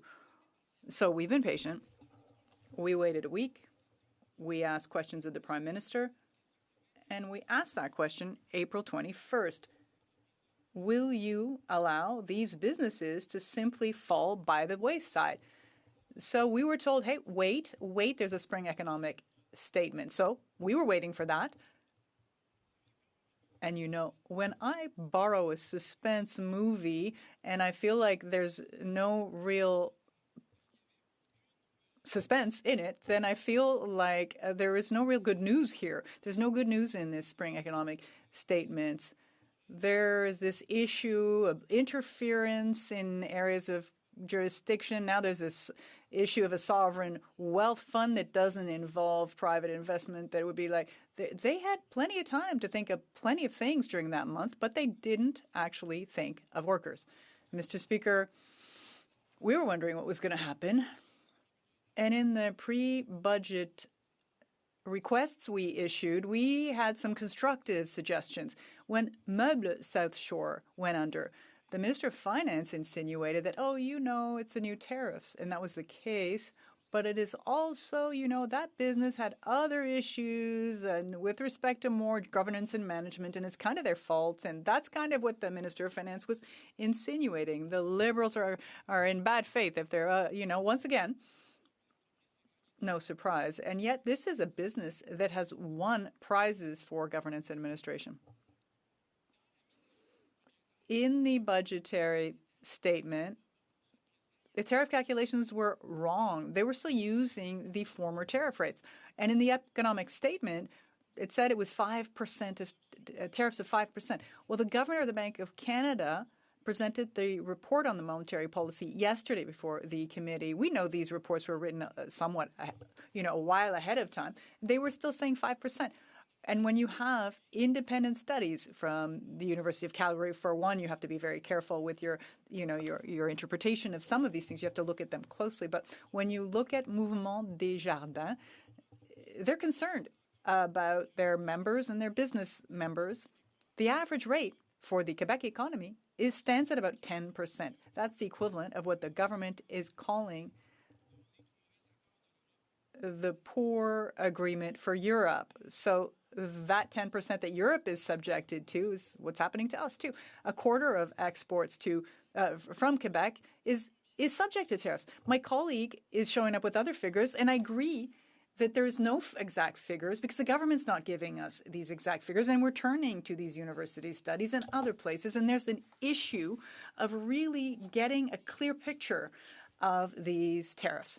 And so we're asking the government, we're asking it for a clear picture of who's affected by the tariffs, what sectors, what provinces, what rates, so that we can constructively propose good solutions. What did President Trump decide to do? Under his new tariff calculations, he basically laid waste to what's most precious in the natural resources sector. Why? Because for years now in Quebec, we've been aiming for the second wave or third wave of processing. We don't just want to produce wood, iron, steel. We want to build furniture, machines, and everything. We want a higher level of processing. Under this new calculation, the president basically did this.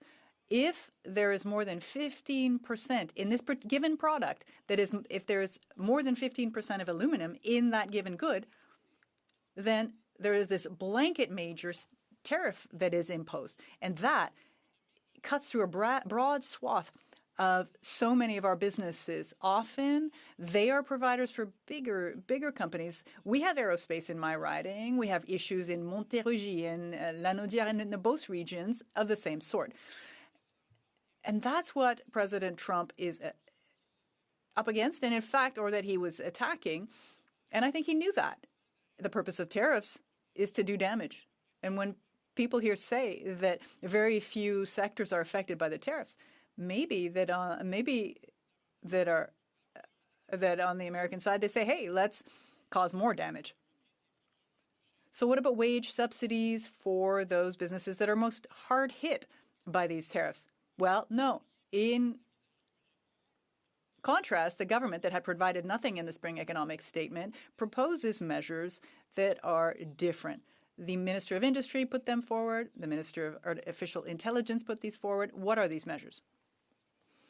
Mr. Speaker, criticizing the government's decisions and measures, it's not a partisan thing necessarily. There could be very specific reasons why we might think certain measures might be good over the medium or longer term. Mr. Speaker, I had 20 minutes, didn't I?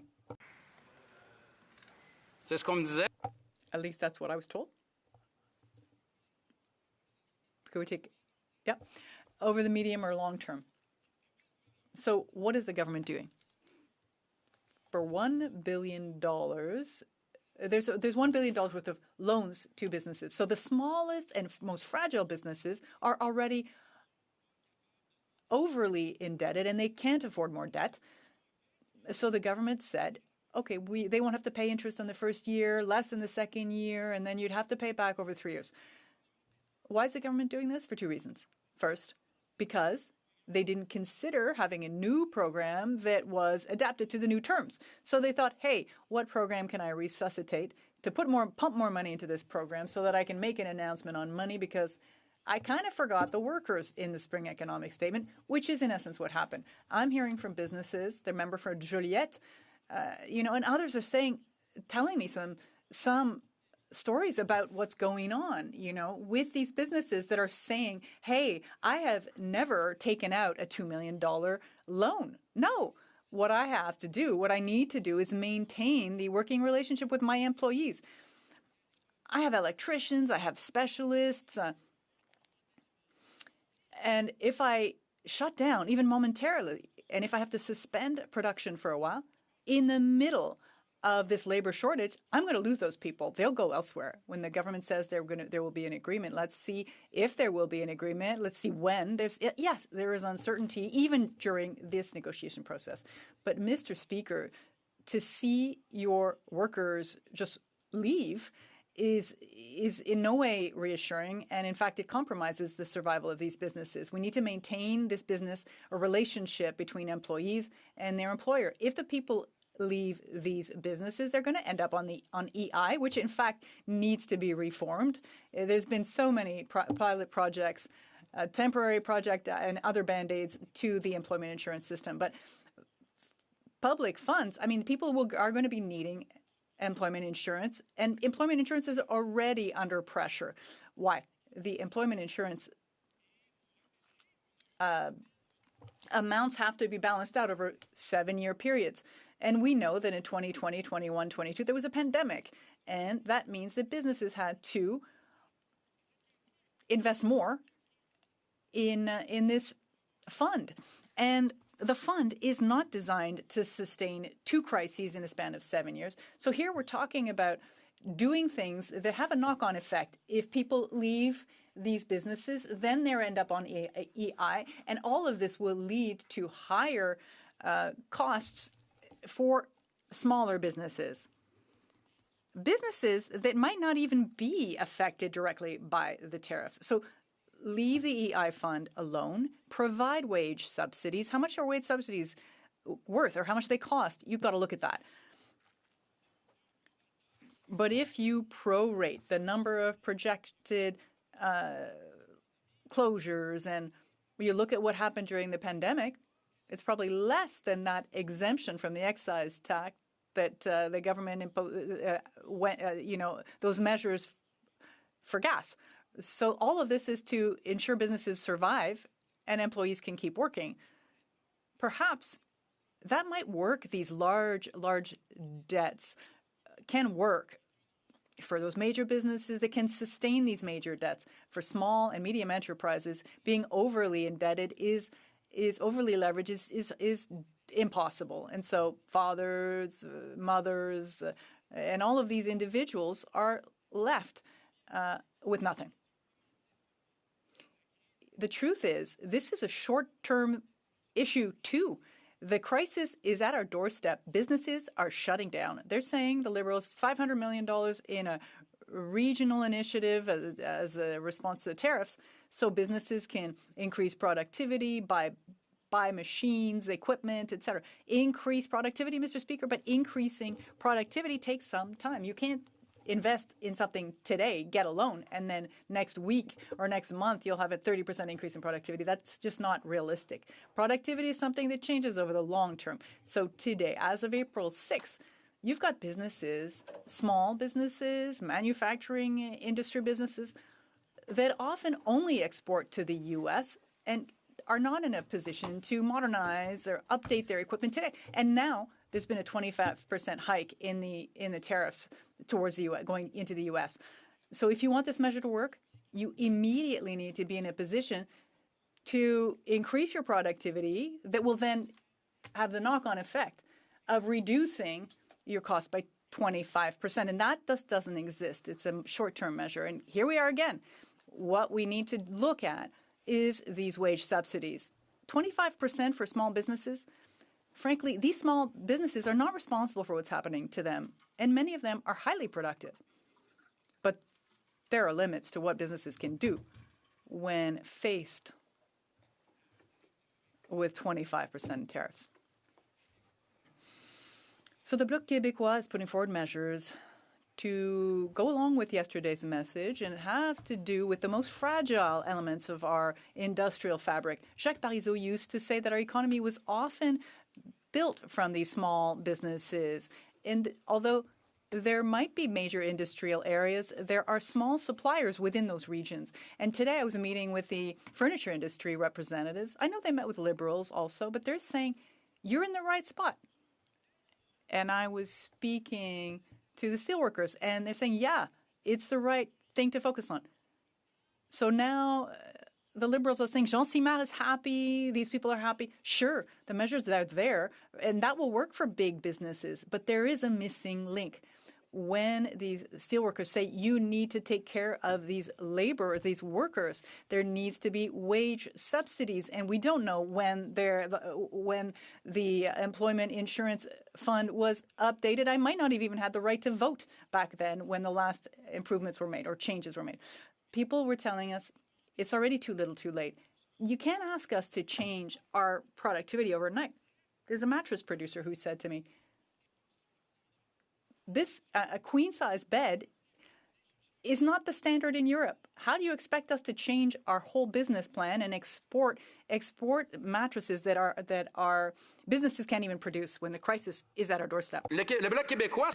And so, here in the Bloc Québécois, we told the finance minister in our response to his economic update, it takes two to tango, so reach out to us.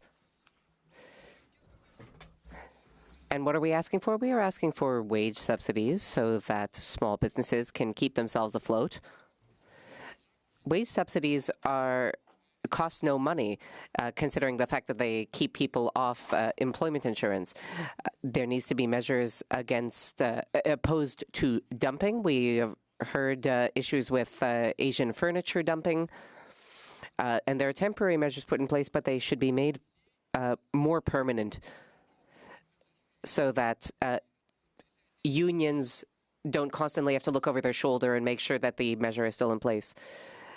In the forestry industry, there needs to be money provided for countervailing tariffs.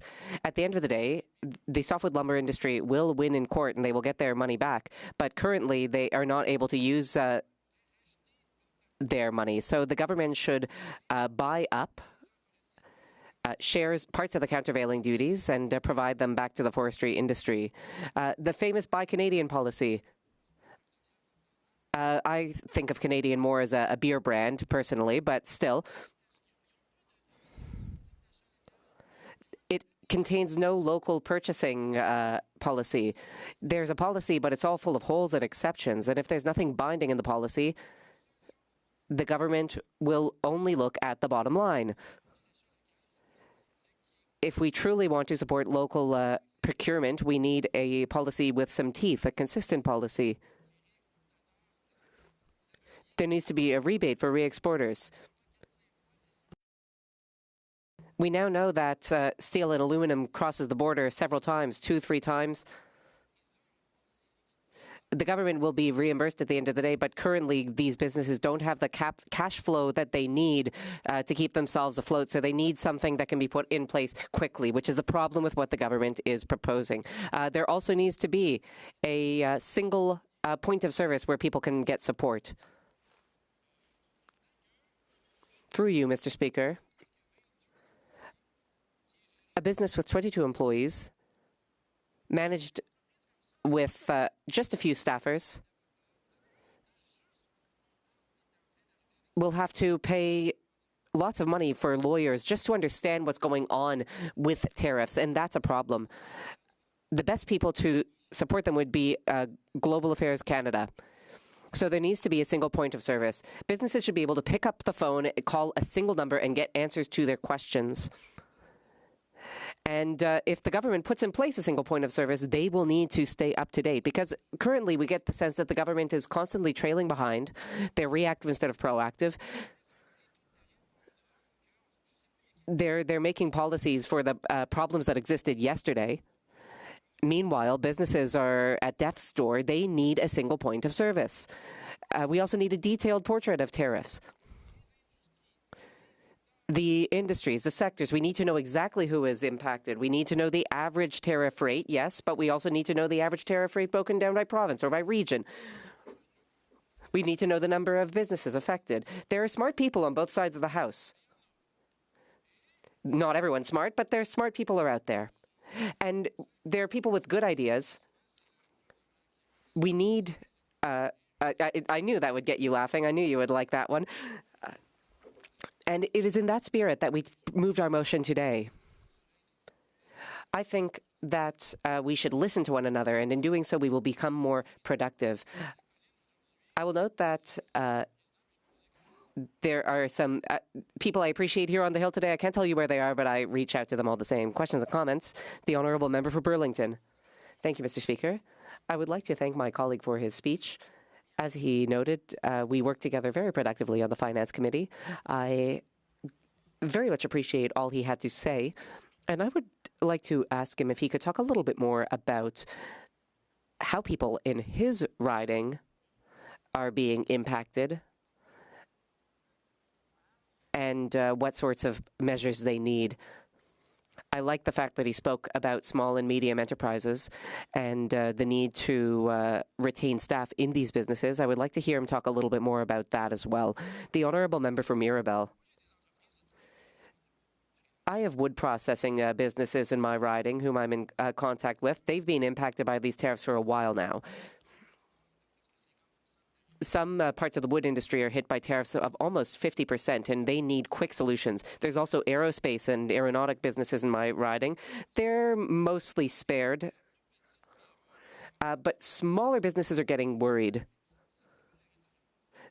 This is not rhetoric here. The first comment I'm hearing is that we just don't have enough training. We don't have enough information. We find out about tariffs by watching the news, or the Bloc Québécois tells us. So that's one thing people are saying. And then the other thing is that these businesses are at death's door. During the pandemic, there were emergency loans given out, and we all know about the number of businesses that just couldn't pay them back, that closed the door early on. And I think we should learn a lesson from that. Questions and comments. The Honourable Member for Lévis-Lotbinière. Thank you, Mr. Speaker.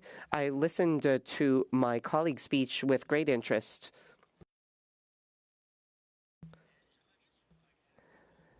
I'd like to circle back around to the $1.5 billion program, which provides 3-year loans. At the end of the day, Mr. Speaker, businesses are losing money hand over fist. The tariffs make represent a 25% tax, which requires them to lower their prices just to stay on the market. Otherwise, they will lose all their customers. Will this program speed up the closure of small and medium enterprises in Canada if they decide not to take the loan? Governments aren't the ones dealing with these tariffs. Businesses are. The honourable member for Mirabel.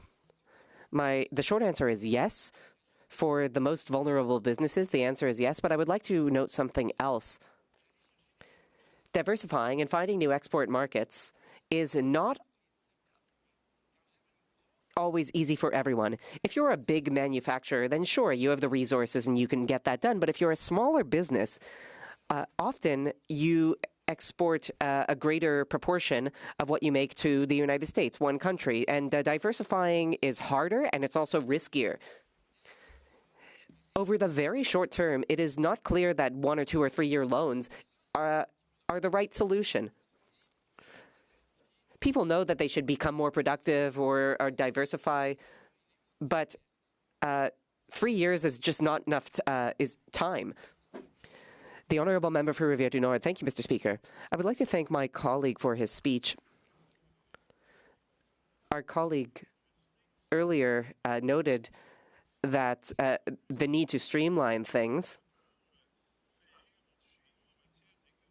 Now, I'm no economist or anything, but when I'm not an expert in something, I tend to stand on the shoulders of giants and learn from those smarter than me. 5 or 6 years ago, there was an economic crisis, and the government put in place wage subsidies. My Bloc colleague brought this up. Other people have brought this up, and it worked. It kept businesses alive. That's the lesson we should have learned. I'm not an economist, but I know what worked. It seems like the minister does not want to do something that has already worked, and I don't get it. Does my colleague not believe that we should do what has already worked instead of reinventing the wheel? The honourable member for Mirabel. The Prime Minister is a macroeconomist, and I think because of that, he tends to overlook the finer details. Take the wage subsidy. The wage subsidy lets a business gain some breathing room at a time when employment insurance is inadequate, or when the EI regime means that covering an employer would mean taxing SMEs more. EI is a good thing. It takes care of businesses. It takes care of workers. It ought to take into account the fact that this is an artificially created crisis brought on by the Americans. The honourable member for Compton-Stanstead. Thank you, Mr. Speaker. My colleague from Mirabel spoke about South Shark Furniture. That's a business located in my riding, and I would like to reach out to the employees there who lost their jobs. I'm especially thinking about the Laflamme family, who is going through a tough time. In recent years, this business has had to contend with Chinese dumping. Alongside the Canadian Wood Products Alliance, this business met with the finance minister, who started a court case before the trade tribunal. My colleague has met with furniture industry representatives. What have they said to him? Yes, the tribunal has opened an investigation, but I mean, the problem is clear, and the minister's instincts are right. Just because we open our borders to competition doesn't mean all competition is fair. Some companies bring in 95% manufactured furniture from abroad, finish it off, and sell it as a Canadian business, and that's not fair. I'm also worried about the employees of the closed business. But that business did not have governance issues. They were sufficiently productive. This is not a business where it would have been appropriate to say invest in productivity and you will get through this crisis. There are businesses that are just dealing with issues that they cannot resolve. So the question is, how do we save jobs in these businesses? Questions and comments. The honourable member for Jonquière. Thank you, Mr. Speaker. Like me, my colleague from Mirabel has seen an unfairness in what the government is doing. On one hand, how they treat oil and gas. On the other hand, how they treat Quebec industries. We could see that when it comes to Quebec, the government has been slow to announce measures. There was nothing in the spring economic update. Meanwhile, the oil and gas industry has received all sorts of support. If we could get just a small portion of the indecent amounts of money given to oil and gas, we would be able to save the aluminum industry. My colleague is a skilled economist, and I would like to hear what he has to say about this. If there's one sector that doesn't need relief from the state, it is the energy sector. Despite this, Western oil companies are raking in billions. The government is investing in small modular reactors so that they can produce even more oil. The government is giving the money for assisted oil recovery, which will let them bury CO2 so that they can take more oil out of the earth. And Mr. Speaker, I know you're a big fan of oil, and I would not want to besmirch oil, but I have an issue with oil subsidies. I think they could be put to a more useful purpose. We have time for a short question. The Honourable Government Deputy Whip. Thank you, Mr. Speaker. I would like to thank my colleague for his speech. You can tell that he is a skilled economist and he is putting his skills to good use. However, I think what the government is doing is a step in the right direction. It will help the businesses get support quickly, and I would like to hear him comment on that. The Honourable Member from Mirabel. First, businesses will not get relief quickly through these government measures. And I'm not saying they're bad measures. What I'm saying is that the two government programs announced were not designed for an urgent situation like the one we are going through today. That's what I'm saying. They're fine tools, but they're tools that are not fit for purpose. Resuming debate, reprise de débat. The Honourable Parliamentary Secretary to the Prime Minister. Merci beaucoup, Monsieur. Thank you, Mr. Speaker. And good afternoon. As always, it is a privilege to rise in the House to debate on this Opposition Day, when we are debating an Opposition Day motion tabled by an opposition party. In this case, it was tabled by our honourable colleague from Joliette. And it is a motion having to do with challenges caused by U.S. tariffs, particularly in the manufacturing sector. I appreciate the way in which the Bloc Québécois has presented today's motion, because I think there are aspects of the motion that are fair and justified. For the most part, I get it. I have friends in other parties, including the Conservative Party. But despite having these friends, I find that the Conservatives tend to insert partisanship into their Opposition Day motions. Meanwhile, I find the Bloc motion to be an opportunity for all members of Parliament to debate about an issue which is of vital importance to communities across the country, including, of course, Quebec, but also southwestern Ontario. Communities all throughout the country are dealing with the impact of tariffs, especially Section 232 U.S. tariffs. I am pleased to have an opportunity to express the views of voters from King's Hands.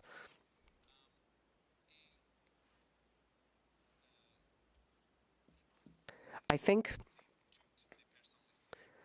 everyone here understands the situation. It is a difficult situation. And when I saw the text of the Bloc Québécois motion today, I read that the motion will have 4 elements. First, that the House condemn the imposition of new United States tariffs that came into force on April 6th, 2026, as contrary to the principles of free trade. And yes, we agree. We agree with this part of the motion. It is important to remind all Canadians that we have the best trade deal with the U.S. in the entire world through CUSMA. 85% of our trade in goods and services are entirely tariff-free, which is very important to our economy. And yes, some sectors are being targeted by Section 232 tariffs, which are creating great difficulty. Things are hard in the steel sector, in the aluminum sector, the forestry sector, and now the tariffs aren't just tariffing the proportion of non-U.S. product in what is being traded. The tariff applies to the full cost of the product. This decision by the U.S. administration has, in some cases, raised tariffs from 2 or 3% to over 20%. There are many examples of this. I know my colleagues have brought some of them up already. We therefore agree with the first element of the Bloc's Opposition Day motion. Next, that the House note that the application of additional tariffs on the full value of products containing steel, aluminum, or copper is affecting a growing number of businesses, particularly SMEs, small and medium enterprises. And we agree with that as well. As I noted, Mr. Speaker, the new way the U.S. administration is expanding their tariff policy is problematic for our SMEs all throughout the country. We are in general agreement. However, and it's not a problem, we do have a certain viewpoint about how best to support our businesses. And this brings me to element C in the Bloc motion, that the House express concern that this new trade environment will have irreparable effects on our manufacturing sector and the jobs that depend on it. So yes, we understand that the situation is a difficult one. But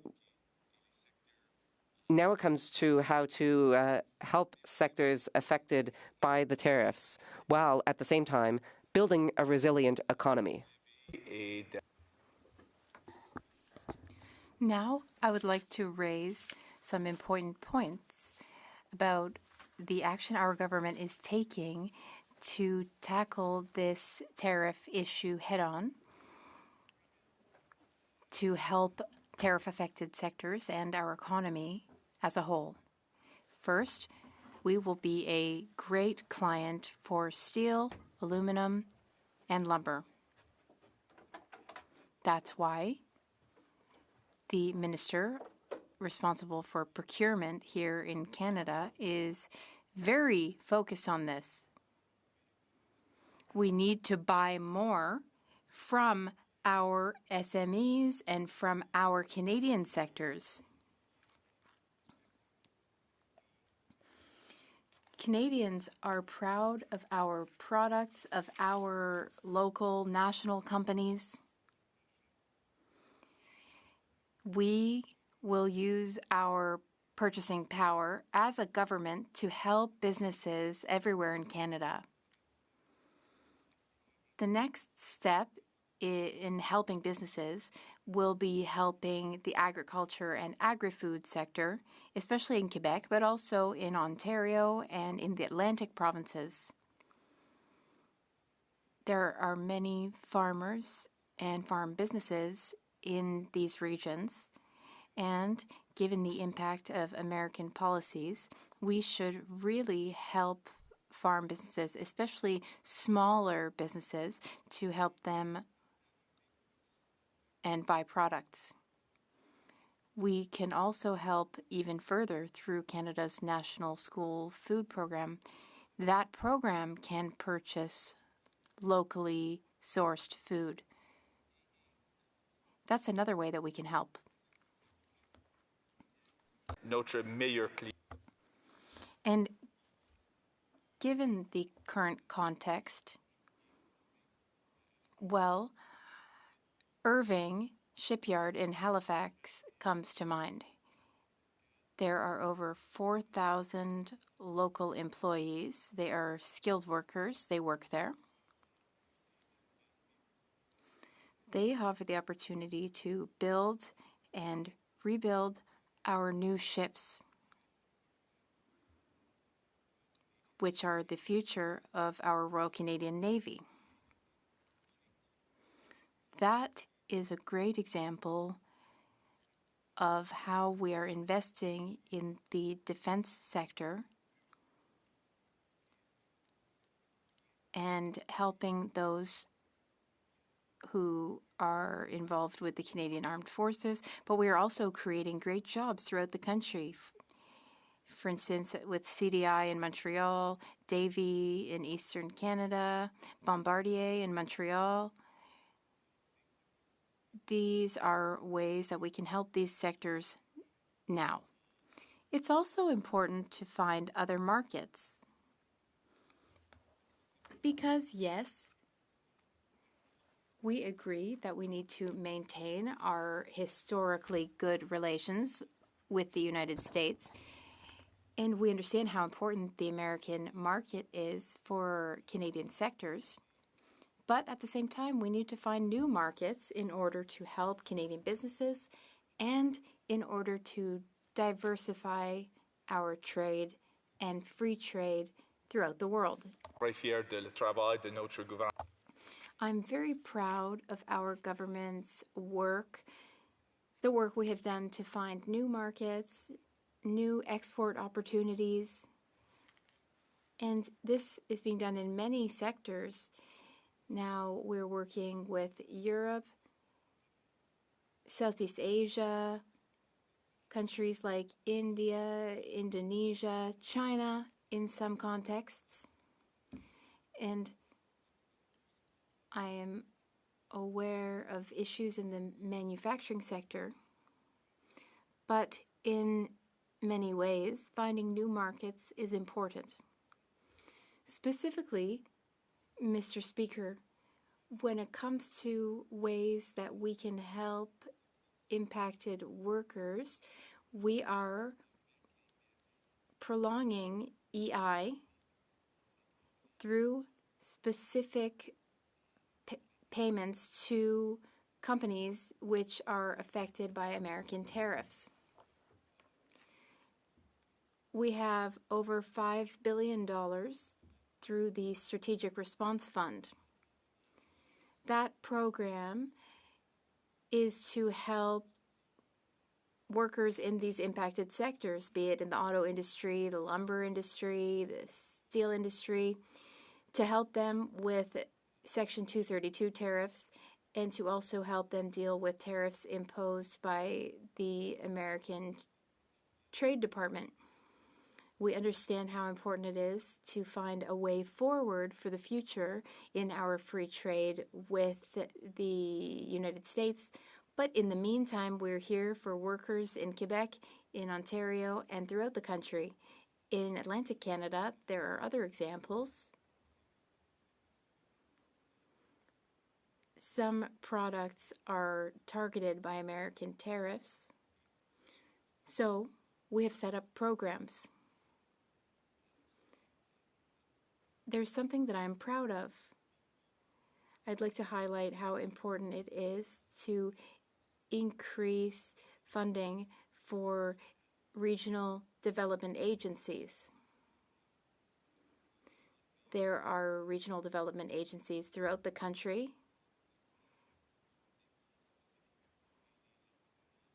and there's a lot of money set aside to help affected companies, but also there's money to be distributed to help with regional issues in Quebec, in the Atlantic, in the prairies, out west. I know that the member for Winnipeg North, my colleague, he's aware program à l'ouest. He's aware of programs in Western Canada, my colleague. This is a great opportunity to practice my French today, Mr. Speaker. There are two other important aspects when it comes to building a resilient economy. First, major projects. Today, the opposition motion is in the name of the member for Joliette. There are major projects in Quebec, like the Contrecoeur Terminal, which is so important for Montreal, for Quebec, and for all of Canada. That's an example of a major project which will create benefits for many sectors, including tariff-impacted sectors like steel and aluminum. And this can also help workers struggling with various challenges related to the tariffs. There's a great project in Quebec, another one called Nouveau Monde Graphite. That's a critical minerals project, and it's a great example of innovation in Quebec and in Canada. The auto sector is also very important for transportation and Canadian and products supply. In Nova Scotia, for instance, there's the Wind West processing project. That's a very important project for energy. In the Atlantic, there is also a Baie du Nord project in Newfoundland and Labrador. And I know that the minister is interested in a nuclear project in New Brunswick. We have so many opportunities to strengthen our economy. Lastly, Mr. Speaker, how much time do I have left? A minute, 2 minutes? Oh, 5 minutes. Wonderful. I love giving 20-minute speeches. I think it's also necessary to invest in major projects in order to strengthen our exports. I mentioned Contrecoeur. We have funds through the Trade Diversification Fund. Through that fund, the Minister of Transportation has access to over $5 billion to invest in railways, ports, airports, logistical centers. A lot of investment, significant investment, is being made to catalyze private sector investment. And that's yet another example of the importance of working hard and really focusing on controlling our own destiny, Mr. Speaker. That's very important. We understand how important it is to find a way forward with the United States through CUSMA, but in the meantime, as the Prime Minister said, it is impossible to control the American president, Mr. Trump. What we can control, though, is our regulations, and our initiatives, our programs here in Canada, and we are in control of our vision for the economy in our communities and regions. That's what we're in control of for the time being. And I find that critical in preparing for the future. I mentioned the first 3 points of the motion, and now the last one, D, call on the government to take all necessary measures without delay to mitigate the impact of these unjustified tariffs, including providing direct support to affected businesses and workers in Quebec and Canada until a trade agreement with the United States is restored. Nous avons un libre-échange avec. We have free trade with the United States, but we understand how important it is to plan for the future. And we know how important it is to have tariffs cut or reduced for our impacted sectors. We have over $500 billion for sectors which are directly affected by American tariffs in this context.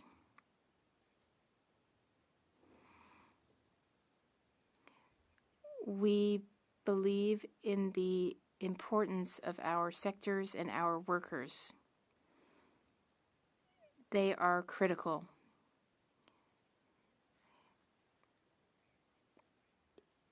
There are impacts not just in Quebec and in Ontario, but across the country. That's the nature of our continental economy that we share with the United States. And that is why we will find new export markets. We will keep helping businesses. We will help SMEs and workers who are affected by tariffs. We understand how difficult this situation is and how tight things are for our businesses. We will also keep investing in the Canadian Armed Forces. We will invest to give them more equipment and more homes for Canadian Armed Forces personnel. In our view, these investments are crucial to protect our sovereignty and also to invest in our industrial capacity in Canada, including by supporting existing businesses in Quebec. I see that I don't have much time remaining, Mr. Speaker. It has been a pleasure to showcase the federal government's measures and initiatives and to add some personal comment and perspective. Thank you, Mr. Speaker. Before questions and comments, order, it is my duty, pursuant to Standing Order 38, to inform the House that the questions to be raised tonight at the time of adjournment are as follows. The Honourable Member for Calgary-Crowfoot, Finance. The Honourable Member for Carleton Trail Eagle Creek, Public Services and Procurement. The Honourable Member for Courtenay-Alberni, Health. Questions and comments. The Honourable Member for Jonquière. Thank you, Mr. Speaker. I commend my colleague on his French. His French passes the test, but his government just doesn't. The crisis in the lumber industry has been ongoing since 2017. Once in a while, I visit the website of the Quebec Statistics Institute to see how many jobs have been lost and how many businesses have had to shut down. The last time I checked, 29 businesses had sporadic closures, and they were at great risk of full closure. 2,200 full-time jobs and 1,900 part-time jobs were impacted by the lumber conflict, but the government hasn't announced anything other than what they announced in August, which did not meet the needs or expectations of the lumber industry. I'd like to hear my colleagues' thoughts on the lumber industry because we haven't had any real significant announcements about support for that industry. The Honourable Parliamentary Secretary to the Prime Minister. Thank you, Mr. Speaker. I thank my honourable colleague for his question. I agree that the lumber industry is incredibly important in Canada. There are many companies in my riding like Elmsdale Lumber and Lugwich Lumber. In Nova Scotia, the lumber industry is essential in rural areas. I think that we could focus more on the ideas raised by all members in this place. All members' ideas could help us develop the right programs to help sectors get through these difficult times. We have over $1.5 billion set aside specifically for the forestry sector, but things are difficult now with our conflict with the United States, but we need to focus on value added in the sector to ensure that it lasts into the future. And also we need mass timber, and that's important for Build Canada Homes. Thank you, Mr. Chair. And I'd like to thank Member Opposite for the speech. I think he understands the problem, but he's not practically providing the solution. And instead of talking about the issue, he's focused on improving his French in this speech. What I would like to say, the U.S. continues to impose tariff on key Canadian sectors: steel, aluminum, lumber, and auto parts. If Canada wants a deal with the United States, we need leverage. And our leverage comes from our strength, our energy, our critical minerals, and our ability to supply the inputs that North American industry depends on. Why have Liberals failed to defend Canadian industries and workers in these critical sectors? Parliamentary Secretary to the Prime Minister. Monsieur le Président. Thank you, Mr. Speaker. I'm very proud to have made my speech in French here in the House of Commons. Of course, I speak English as well, but I will not apologize for speaking in French. The member in his own language. He talked about the work that this government is doing. Look, we are focused on building, and maybe he didn't hear because he wasn't listening very closely through the translation, about the work that the government is doing to build up energy and natural resources projects in the country. That's exactly what we're doing. We are engaged and we're at the table. But, you know, we'll take no lessons from the Conservatives. We see the member from Bowmanville North going down and engaging. He's not in a mandate to actually do that. I'll remind my honourable colleague that before his time in this House, the Conservatives in the last NAFTA renegotiation suggested that the government should fold and try to get a deal at the time. We are going to make sure that the deal that we make is in the best interest of Canadian industry and workers. And when we're at that point, we'll have more to say on that, Mr. Speaker. Questions and comments. Questions et commentaires. L'honorable. The Honourable Member for Compton-Stanstead. Thank you, Mr. Speaker. I'm listening to the member for King Hants. Our ridings are quite similar when it comes to manufacturing, processing, transformation, especially with the steel and aluminum. We also have agricultural products in common. My colleague explained what we're doing for the main sectors we're supporting. Can he tell us some more about how we're supporting the agriculture sector in this difficult situation with the United States? The Honourable Parliamentary Secretary to the Prime Minister. Thank you very much, Mr. Speaker, and I thank my honourable colleague, and I congratulate her on introducing her private member's bill on the importance of a cellular connection in regional areas out in all areas of Canada. I thank her for her important work, which will help people in her riding of Compton-Stanstead and also in my riding of Kings Hants and in rural areas everywhere. When it comes to agriculture, we have a national food strategy, and we know that that will be very important for farmers and farm businesses in Compton-Stanstead and in Kings Hants. I have so many examples, but not much time. In a nutshell, we're very focused on helping agriculture. Questions and comments, the Honourable Member for Jonquière. In the remarks, my colleague was referring to market diversification. But the member from Mirabel clearly demonstrated in his speech that the effects will be felt over the longer term. In these businesses, in aluminum, in the forestry sector, what they need is short-term support right here, right now. one of the solutions everyone agrees on is the equivalent of the wage subsidies. So you can keep the jobs and you give these businesses the support they need in the medium term, short term. I'd like to hear what my colleague has to say about this, the Parliamentary Secretary to the Prime Minister.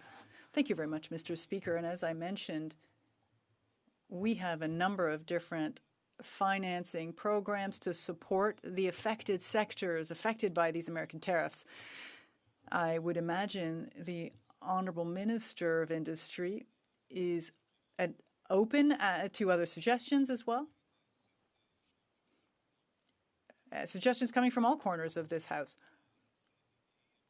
I think he certainly, this member should certainly share his ideas with the minister.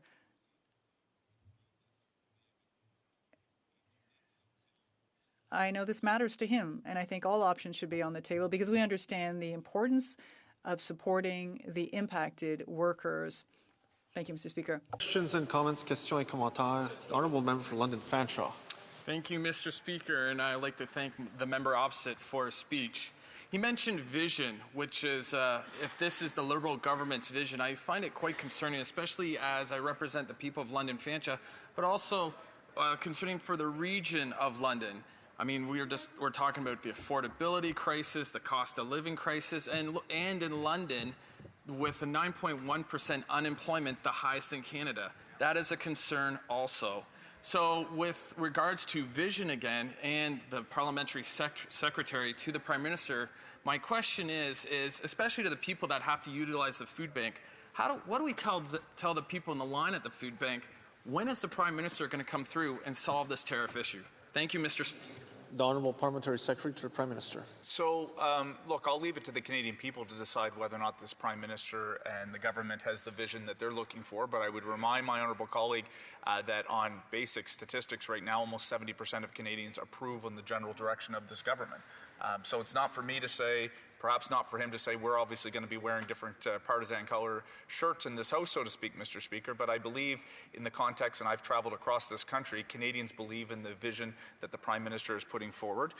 We obviously understand that this is a difficult context in the time right now of sectors that are being impacted. And I would suggest of no fault to the owner of the government. We did not walk in wanting this. We are dealing with the circumstances. And when I think about businesses in London, I think about the defence sector and the investments that we're making that can help support businesses in London, to help support people that are being impacted. As it relates to affordability, I would ask that member to support the programs we're putting in place for some of the most vulnerable. It would be important for him to jump on board to support the government for some of the people that are being impacted accordingly. Questions and comments. We only have time for a very short question now. The Honourable Member for Cardigan. Thank you, Mr. Speaker. I want to thank the member from King's Hants for his very informative speech. Just to ask quickly, our government's been diversifying to help the agricultural sector. We recently opened trade with Mexico. In particular, potatoes are going to go into Mexico. I have exporters from my riding are very excited about that. Can he speak to that? Honourable Parliamentary Secretary to the Prime Minister, a short response. I just would simply highlight that the Minister of Agriculture from that member's home province has been doing great work in Mexico, whether or not it is potatoes. I know in my context it would be apples from the Annapolis Valley and also the beef sector. Well done to the Minister of Agriculture and this government on creating new markets. Thank you, Mr. Speaker. Reprise de débat. Resuming debate, the Honourable Member for Saint-Hyacinthe-Bagotte-Acton. Mr. Speaker, what's happening today goes way beyond a simple quarrel. Since the decision by the American administration on April 6th, we've been seeing a methodical and harmful change to the rules of the game that our businesses were subjected to up until then. The tariffs initially were proportional in scope, and now there is a uniform 25% applied to the value of products that, as soon as they contain more than 15% of Canadian steel, etc. So this is a tax on our ability to process, to innovate. It's a tax on our intelligence, our economic intelligence, and the consequences are immediate. Projects that used to be protected by these trade agreements have been hard hit. Almost a quarter of our exports to the U.S. are affected. 1/4. And that figure needs to be looked at clearly. It is an economic shock to our economy. The approach has remained insufficient on the part of our government. The measures that were announced, although they show some awareness, involve more debt for businesses that are already crumbling under the weight of all of these things, where they're being offered loans when that's not what they need. They need predictability. The issue is the next business plan, the next sales will be affected about all of this. It wouldn't be concerns, it would be losses of jobs. It will be regions, entire regions that will be made fragile. We need to stop trying to manage things on a daily basis. We need to find a way to have ambition. Protecting human capital, finding a way to ensure people can keep their jobs and avoid losing all of these workers in a way that it would take years to recover. We have to protect our industrial sectors, wood, aluminum, steel. These are pillars of our industrial future. Measures to save these industries, to counter these unfair business practices from the U.S. are required. We need to show financial intelligence.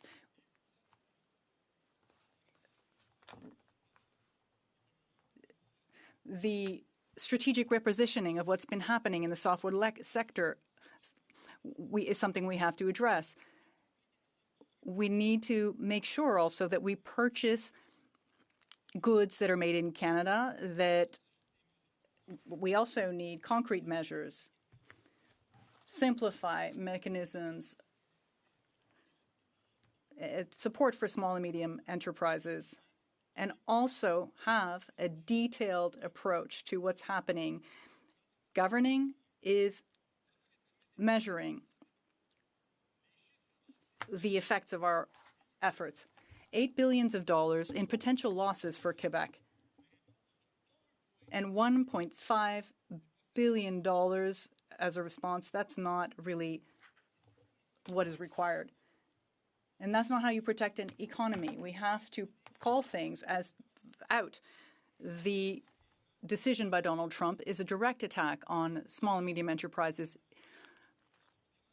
It is extremely destabilizing. It is targeted. This is not simply a commercial disagreement. This is a tariff distortion imposed from abroad. The change in the calculations of sections 232 that focus on the full value of the product as soon as it has a certain amount of steel in it or other products is a rule that was imposed unilaterally. It is punishing those who've made the right choices. Investing here creates value here. Make no mistake, Mr. Speaker. These tariffs are imposed in bad faith. The White House is controverting the rules to maintain these tariffs. The president basically governs based on his will. Ottawa's responsibility is clear: protecting the economy of Canada, the workers here, and the businesses. But yet what's happening? Ottawa is lagging behind. The Prime Minister said he would defend our economy against this type of measure. But again, he's on the defensive, as though the situation were going to solve itself. It cannot. It will worsen. Today, there are more tariffs than at the beginning of the Prime Minister's term. And what's happening in the meantime is real consequences. Quebec is more exposed to tariff policies than other countries, is being directly hard hit. In the manufacturing sector alone, thousands of jobs have disappeared over the last year. Entire industries, from forestry to some cultural sectors, have seen job losses. And with the new measures in April, the situation can only get worse. Why? Because what's being taxed now is not only metal, it's labor, it's ingenuity, it is Quebec and Canada's value added. Every processed product becomes a target. Every company that has chosen to move upmarket is penalized. It is a twisted logic that rewards raw materials and punishes economic intelligence, and that, Mr. Speaker, is something we can't accept. Supporting this motion before you is not a symbolic measure. It is a necessary step to defend the very credibility of our trade agreements, particularly the Canada-United States-Mexico agreement. We negotiated in good faith with the purpose of creating a stable, fair, predictable economic space. But Washington decided to change the rules of the game mid-matched. That is not trade. It's predatory behavior in trade. And in the face of predation, you can't respond with inaction. You have to respond firmly with concrete measures showing that you are up to the challenge. On April 21st, in this House, the leader of the Bloc Québécois asked a very simple question of the Prime Minister. Will there be transitional measures to support our businesses and our workers that are affected by these new U.S. tariffs? The answer was clear. Yes, they would be included in the economic update. And yet on April 28th, the update was tabled. Yet it does nothing to address the urgency of the situation, nothing. There are no targeted measures to counter the American administration's tariffs, no structured response to support the businesses that are directly affected, no vision to protect our industrial base. Instead, we see improvised financial schemes, a so-called $25 billion foreign sovereign wealth fund, which is sovereign in name alone, and whose mandate could just as easily have been entrusted to the Infrastructure Bank of Canada, which, by the way, has not even used all the funds allocated to it. Meanwhile, the debt is rising, and with it, the cost of servicing the debt, which will exceed $80 billion within a few years, far more than what is transferred to the provinces in healthcare. Again, Ottawa is not respecting its own legislation in that regard. And yet, there were proposals. We put some forward. We always have, and we always will. The Bloc Québécois formulated a series of concrete, realistic measures tailored to the crisis well in advance. But not only were these proposals ignored, Ottawa didn't even deem it necessary to consult. That's telling. It reveals a government that governs in a vacuum. A government that thinks with a parliamentary majority it doesn't have to listen. Even more troubling, Mr. Speaker, while our businesses are struggling, Ottawa's patting itself on the back for its revenues. Over $10 billion collected in customs duties, of which just barely more than half has been redistributed, by the way. And what about the rest? $4.5 billion sitting idle in Ottawa's coffers while small, medium-sized businesses are closing. While workers are losing their jobs, the tools exist, the money's there. What's missing is the political will. And as if that wasn't enough, the government continues to turn to outdated data to assess the impact of tariffs. This is not crisis management, Mr. Speaker, it's improv. And in an economic crisis, improv always means the same people pay the price: workers, regions, and small and medium-sized businesses. Mr. Speaker, acknowledging a problem is a good thing. It's probably the first step. But taking action on the basis of that knowledge is another. Mr. Speaker, at pivotal moments, the nations that come out on top are not those that hope the storm will just pass. They're the ones that get organized to face it. If Canada does not wish to do so, Quebec will. solutions. There are many of them. It's time to put them into action. I hope that the House will pass this motion of the Bloc Québécois in the context of our Opposition Day. That's where things stand. We have reached this point. Thank you, Mr. Speaker. Questions and comments? The Honourable Member for Saint-Hubert. Thank you, Mr. Speaker. I listened to the beautiful speech by my colleague. I understand that my colleague is very angry. He is upset. The question I have for my colleague is this. Would he be prepared to sacrifice the economy of Quebec through any old agreement signed precipitously without really reflecting on the details of that? The Honourable Member for Saint-Hyacinthe-Bagotte-Acton. No. Needless to say, I've always said that our support for trade agreements is great, but not completely 100%. The Jacques Parizeaux and Bernard Landry's have worked very, very hard in the 1980s to convince Quebecers to join this adventure of trade agreements. But if these trade agreements are bad for us, if the impacts are negative, of course we won't agree with them. Thank you. And comments, the Honourable Member for Brampton West. Thank you, Mr. Speaker. And I thank member for the excellent speech he has given and his concerns he has displayed in his speech. Manufacturing industries are closing. Canadian workers and businesses already know there is no deal on tariff coming anytime soon. Jobs are moving south. The U.S. is offering incentives for manufacturing sector, while Liberal government is offering delays, higher taxes, more red tape, and no clear path forward.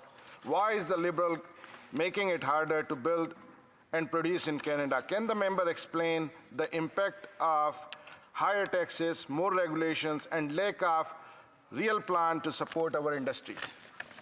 The Honourable Member for Saint-Hyacinthe-Bagotte-Acton. I don't think it's up to me to justify the behavior of the conduct of the Liberal government. It's not my job. But I would say this. Some regulations may be good, some taxes may be good, but it all depends on the way in which you enforce these things or apply them. Now, this sovereign wealth fund that we've been hearing about, that is only sovereign in name. In fact, we voted with the Conservatives on that during their opposition day. I would hope that given what we are proposing right now to support these sectors that are really hard hit, I hope the Conservatives will take the opportunity to support us today. Questions and comments? L'honorable député de Jonquière. The Honourable Member for Jonquière. Thank you very much, Mr. Speaker. My colleague will likely agree with me that once again, this is an example of the fact that Quebec is a prisoner of the Canadian straitjacket, if you will. During the financial crisis, there was money for the auto sector. And now look at what's happening today. They're willing to move quickly on auto, work quickly on the basically oil and gas sector, the energy sector. But what could really support the economy of Quebec? That's a very timid response in terms of that. And I have an answer, but I would like to hear my colleague. I'd like to hear my colleague on this. What's the best solution for Quebec? The Honourable Member for Saint-Hyacinthe-Bagotte-Acton. A few years ago, we were talking about the medium and long term. Now it's time to talk about the short term. I believe that, as Pierre Falardeau said, there was a cost to independence, but there is also a cost to dependence. Questions and comments? The Honourable Parliamentary Secretary to the Government House Leader. Yes, thank you, Mr. Speaker. I think that as a government, what we've witnessed is a great deal of support as recent as just the other day when the government talked about the importance of the business development to Bank of Canada, $1 billion going towards that. We talk about the Canada Regional Development Agencies and the role they're going to be playing, $500 million for that, recognizing that whether it's a steel worker, copper worker, aluminum, even if I was to extend it and say the lumber industry, there are industries in Canada that whether it's the Prime Minister or every Liberal member of Parliament, and I would like to thank everyone being concerned in regards to protecting the interests of the workers, protecting our businesses, and that's why we're providing the type of supports. It is something that has been ongoing virtually since the last election when Canadians elected the last Prime Minister. It's not something that's just come up, and we will continue to be there for our workers and businesses into the future. It's more of a comment than it is a question. The Honourable Member for Saint-Hyacinthe-Bagotte-Acton. Mr. Speaker, I know the government did something. I get it. We don't deny that. And we commend that. But this government promised a rapid end to tariffs. It promised that tariffs would be lifted in just a few months. And now we are seeing even more tariffs than when this government took office. I think that constitutes a failure on the part of the government. Just this morning, I spoke with furniture manufacturers who told me, yes, we support these measures, but they don't go far enough. They don't provide us with real targeted support in the same way that a wage subsidy would. And that's what the government should do. Questions and comments? The Honourable Member. Thank you, Mr. Speaker, and I thank the block member for his speech. I just want to say, though, that real relief does not come from government loan programs. It comes from getting tariffs reduced or eliminated. Loans do not restore competitiveness. They saddle struggling businesses with more debt while the underlying program remains. At the same time, the Liberals are failing to focus on what Canada can control. Instead of strengthening our economy at home, they continue to layer on red tape, slow approvals, and policies that make it harder to build, produce, and compete. I was wondering if my member from the bloc could expand on this. Thank you. The Honourable Member for Saint-Hyacinthe-Bagotte-Acton. I think in general, the Bloc's ideas are better than what the Conservatives are proposing. There's some major differences between us, which is fine. We live in a democracy, but we can jointly criticize the government. We can agree on the fact that the government has been slow to use the tools at its disposal. For example, targeted measures like wage subsidies. We're waiting for the government to wake up and take action. They say more is coming. I hope it is. I look forward to seeing the policy they propose. But for too long now, the Americans have been on the offensive. And the government has only been using procurement as a response.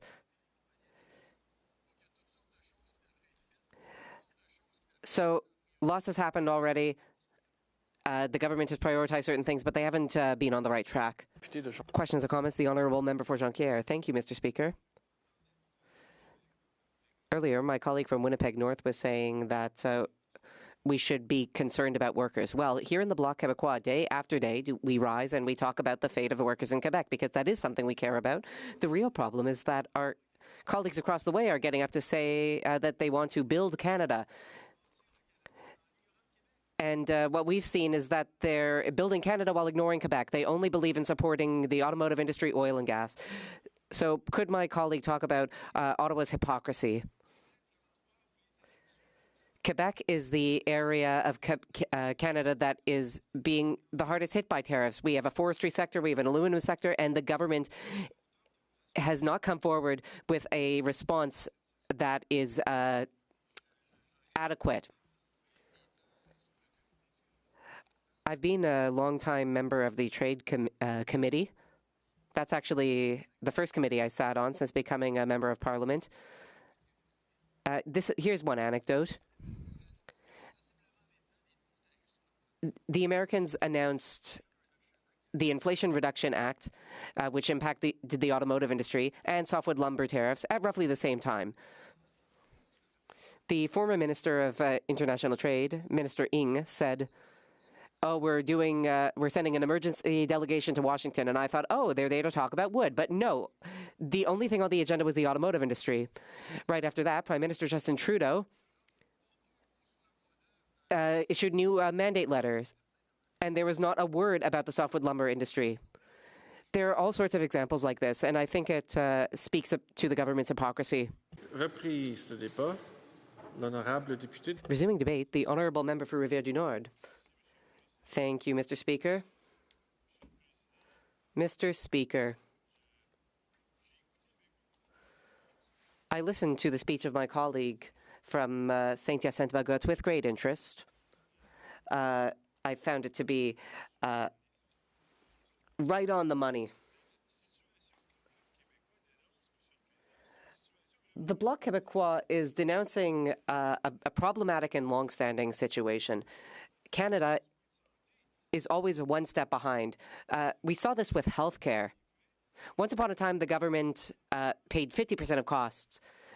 Then they went down to 20%. We have asked them to increase their share, the transfers by 6% a year, and they won't do it.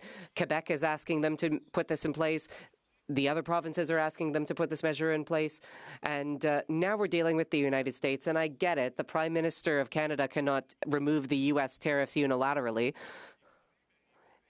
These tariffs come from the U.S. president. But the Prime Minister did come in with promises saying that these tariffs would be lifted in just a few months. And as my colleague noted, that is not what happened. In fact, the tariffs got worse, which is a failure on the part of the government. If the government cannot deliver the goods that it promised,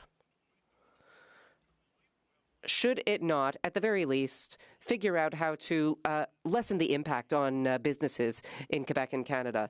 Doing so will cost money, certainly, but we have brought up a number of measures that would be very easy to fund, really, Mr. Speaker. My colleagues from Jonquière and Saint-Hyacinthe-Bagotte noted that when the federal government invests, it is only to save businesses elsewhere in Canada, never in Quebec.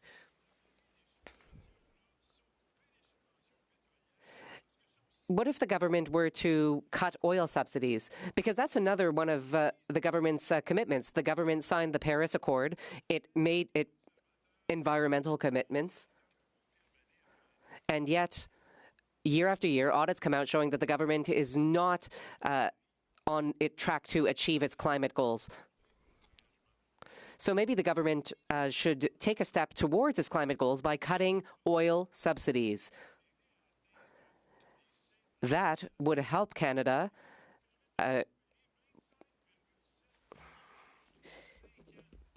save $25.7 billion over 5 years while moving it closer to its Paris Agreement goals. $25.7 billion might seem like an abstract amount of money, but, Mr. Speaker, $25.7 billion is $25,700 million. This is $740 million a year. Or to break it down even further, $98 million a week. Over 5 years, the government is planning to spend $99 million every single week, not to support our small businesses, not to support steel and aluminum, despite the fact that this money could be put to this purpose. And what we see is that the government is not showing any will to actually support the people who need to be supported. So why doesn't it gather that $25.7 billion back up?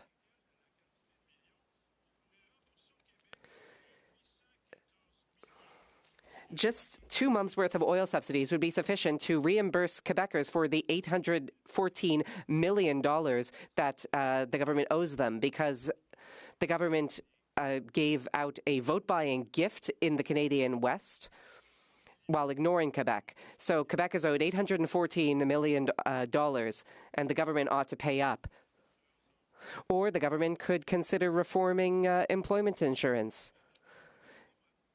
Year after year, the government talks about this reform.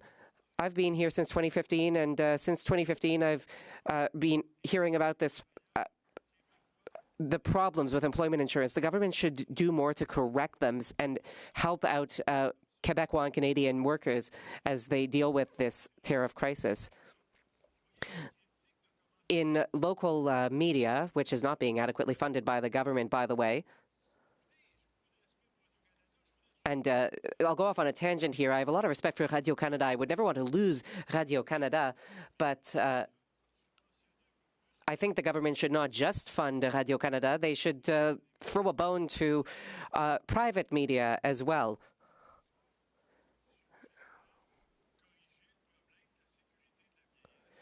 Why don't they do that? Why don't they fix the old age security issue? The previous government decided to split seniors into two different classes. They increased OAS for seniors 75 and over, but those aged 65 to 74 were said, you'll just have to deal. Well, maybe the government could do something about that. That certainly wouldn't be harmful in this period of economic austerity. And there's other things the government could do. I spoke about health transfers earlier. We're calling for 6% transfers, $14 billion over 5 years. But if the government were able to cut oil subsidies, they would gather back $25.7 billion over 5 years. So they would certainly be able to afford it. We've proposed all sorts of handy solutions. I could go on and on about this. And I'm no economist, but when I hear the Prime Minister saying, I can't fix the tariff crisis, it's Donald Trump's fault. And I get that. But even though I'm not an economist, I know that there are things that the government can control. The government controls how much it spends on oil subsidies. The government controls how much it spends on local media. It was the government's choice to give a vote-buying gift to Western Canada while ignoring Quebec. The government controls the employment insurance system. It can fix the problems in the system. So, I would call on the Prime Minister to act in his area of jurisdiction. And I get it. The Prime Minister is an experienced economist. He's had a number of important positions throughout his career. I don't doubt that he's a capable person, but he should put his skills to good use, because at the end of the day, that is why he was elected. Right or wrong, a number of Quebecers and Canadians voted for the Prime Minister under the assumption that he would solve the tariff crisis, and a year down the road, not only did he not resolve the tariff crisis, but he's seen it get worse. Now, let's set this aside for 2 minutes. The government should use the tools at its disposal. It should cut oil subsidies. It should rebalance the situation for our seniors. It should give Quebecers the money they are owed. It should support our local media.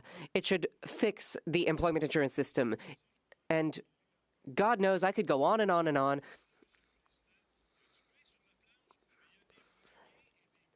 There are problems, but there are also solutions. Solutions that the Prime Minister could put in place today if he wanted to. The question is, does he want to? Thank you, Mr. Speaker. Questions and comments? Parliamentary Secretary to the Government House Leader. Thank you, Mr. Speaker. As we wind down the discussion in the Opposition Day motion, I must say that I actually do appreciate the motion. I've actually enjoyed the debate as we try to deal and support businesses and our workers, Mr. Speaker.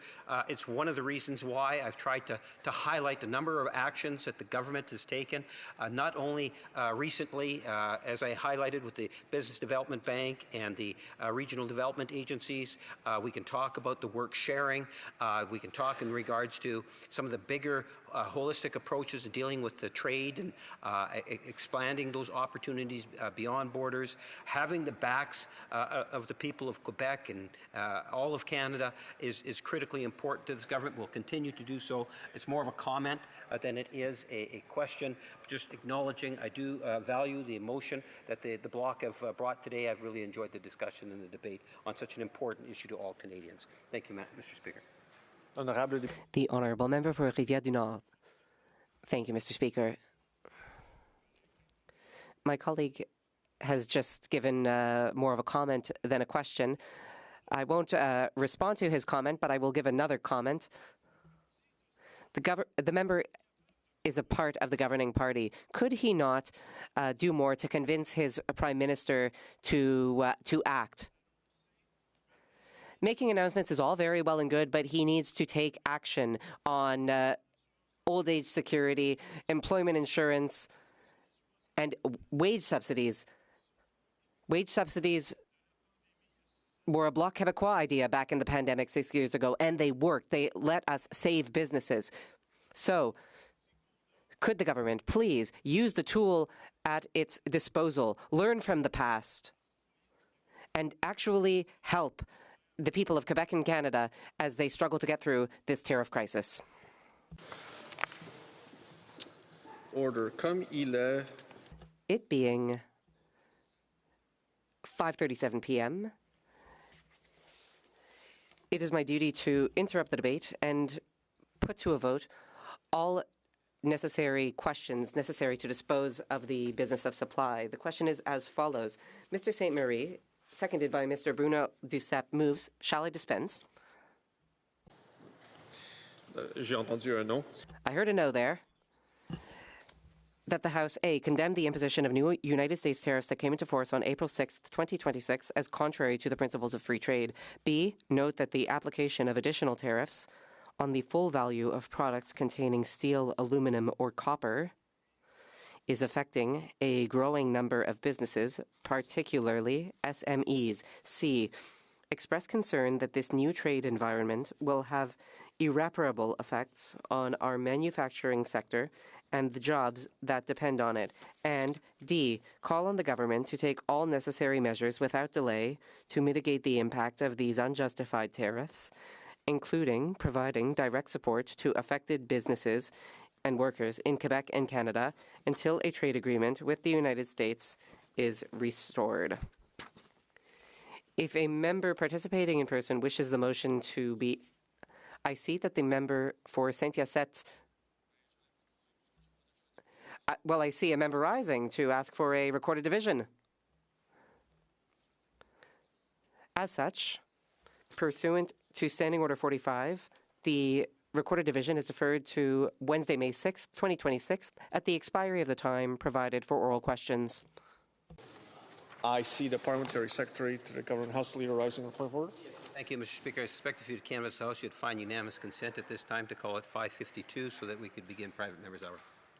Is it the House asserted terms of the motion? Is the House agreed? Yes, agreed, so ordered. It being 5:38, 5:52. Thank you for the Parliamentary Secretary. It being 5:52, the House will now proceed to the consideration of private members' business as listed on today's order paper.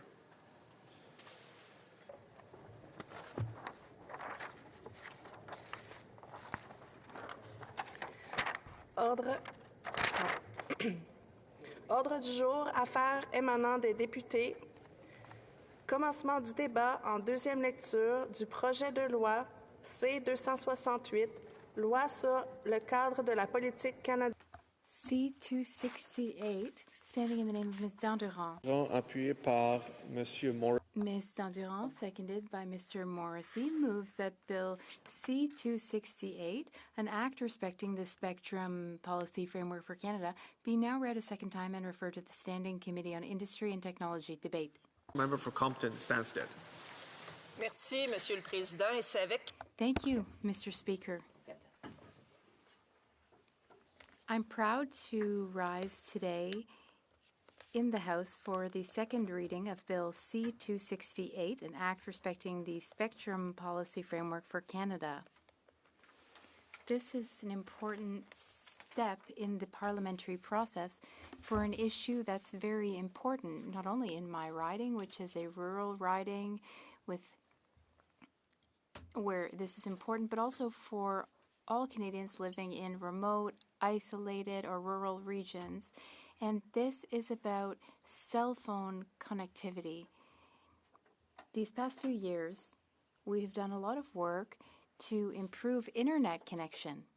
And I'm proud to say that in Quebec, almost 100% of the population has high-speed internet access. Now that we've made that progress, we can move on to this next step to improve cell phone connection, cellular connection. And this issue was raised by many people during the election campaign. In my riding, when we are driving on roads or secondary roads, numbered roads, highways, it's really common in my riding when you're driving on roads like that to tell people, oh, I'm losing connection, I'll call you back in a minute. People in my riding know that when you drive behind Mount Orford, you lose connection for a while. It's very annoying. There are people who live in areas where there is never any reception. There are reception black holes, and we really need to fix this. Many people in my riding brought this up to me during the campaign, and I am committed to working on this to improve the situation. I feel that the federal government can work with provinces, municipalities, and telecoms companies to improve things. About 25% of secondary roads don't have reception in Quebec. And 97% of people have access to a cell network. So it's hard to square that, the fact that 97% of Canadians are connected to a cellular network. I don't know if that's accurate because there are so many people in my riding who don't have that access. I live in a town of 200,000 people, and even for me, in my home, it's hard to be connected. For so many businesses and people in Canada, this is a very real problem with economic and security consequences. It's a real issue. And that's why I worked with many people in my riding and many people in the Rural Caucus to discuss this issue and ways to improve it. In 2026, people deserve cellular connection and reception everywhere in Canada equally. So this bill is about cellular coverage, which is inadequate or non-existent in many parts of Canada, including in my reading. We've discussed this a lot in our Rural Caucus. I know that many ministers responsible for the file will participate in this, but it's important to prioritize this in government because it's 2026. We're very advanced, and this must be advanced. This is a security problem because there are people who can't call 911. This is also a matter of economic development because some regions, their growth is slowed by this lack of access.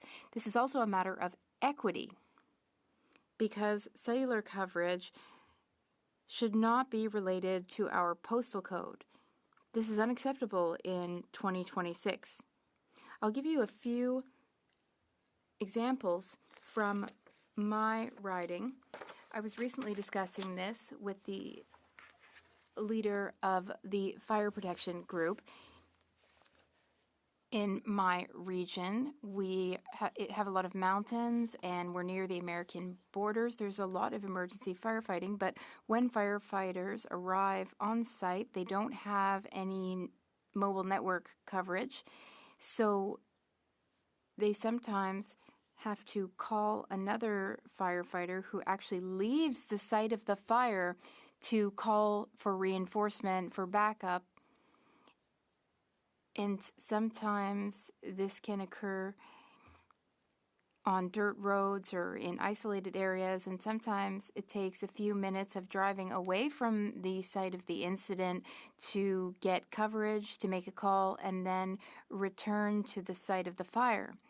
If firefighters have to remain in communication with other groups like the SOPFEU right near the border, sometimes American services come to support Canadian services. But this has occurred many times that first responders have had to leave the site of the emergency to contact others and then return. This can lead to absolute disasters. Nothing incredibly terrible has happened yet, but generally speaking, it's unacceptable. And in rural areas, we deserve cellular coverage that is equal to what people have in cities. Now, André Gagnon from Maison Séjour, he runs a home for women who are victims of domestic violence. And André Gagnon, who runs this home, she testified in committee that sometimes women try to call the shelter in order to escape a dangerous situation at home, but they have no cellular reception, there's no coverage, so they are stuck in homes where they experience violence, and they can't leave because they cannot call for help because they don't have network coverage. Ms. Gagnon also said in committee that bracelets, electronic bracelets to protect victims of domestic violence, well, sometimes they don't work if there's no network coverage. So imagine, Mr. Speaker, if you have a violent person wearing a bracelet, but the bracelet does not work, so the victim cannot be protected. That is a terrible example. That is the type of situation that we absolutely must fix, and that is what we are attempting to do through C-268.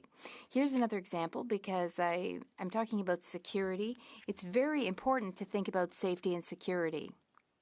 Now, but this is also about economic development. For instance, take the transportation industry. They go on secondary roads, highways sometimes, but sometimes those industries don't have coverage to remain in contact with their businesses, with head office. It's very frustrating for them. And this isn't just occurring deep in the backwoods, because this is also occurring on highways. When you drive around Canada, you see that this problem occurs in lots of places. I was talking about this with the president of UPA Estrie, the Union of Agricultural Producers. He has a dairy farm, and he told me that at his farm, everything is connected, but that all depends on network coverage, which is not always reliable. There's all kind of very interesting, useful technology for farms, like precision agriculture and even just cameras of the farm. And farmers need to be able to fully use and benefit from these tools, but in order to do so, they need quality coverage. This is important for farmers, lumber businesses, the transportation sector, SMEs. All these groups are important to our economy, and our economy needs them to be able to communicate properly and consistently. And as I said, this is also a matter of equity and fairness. Everyone should have access to the same services, no matter where they live in Canada, because it's 2026. This bill is based on two main objectives.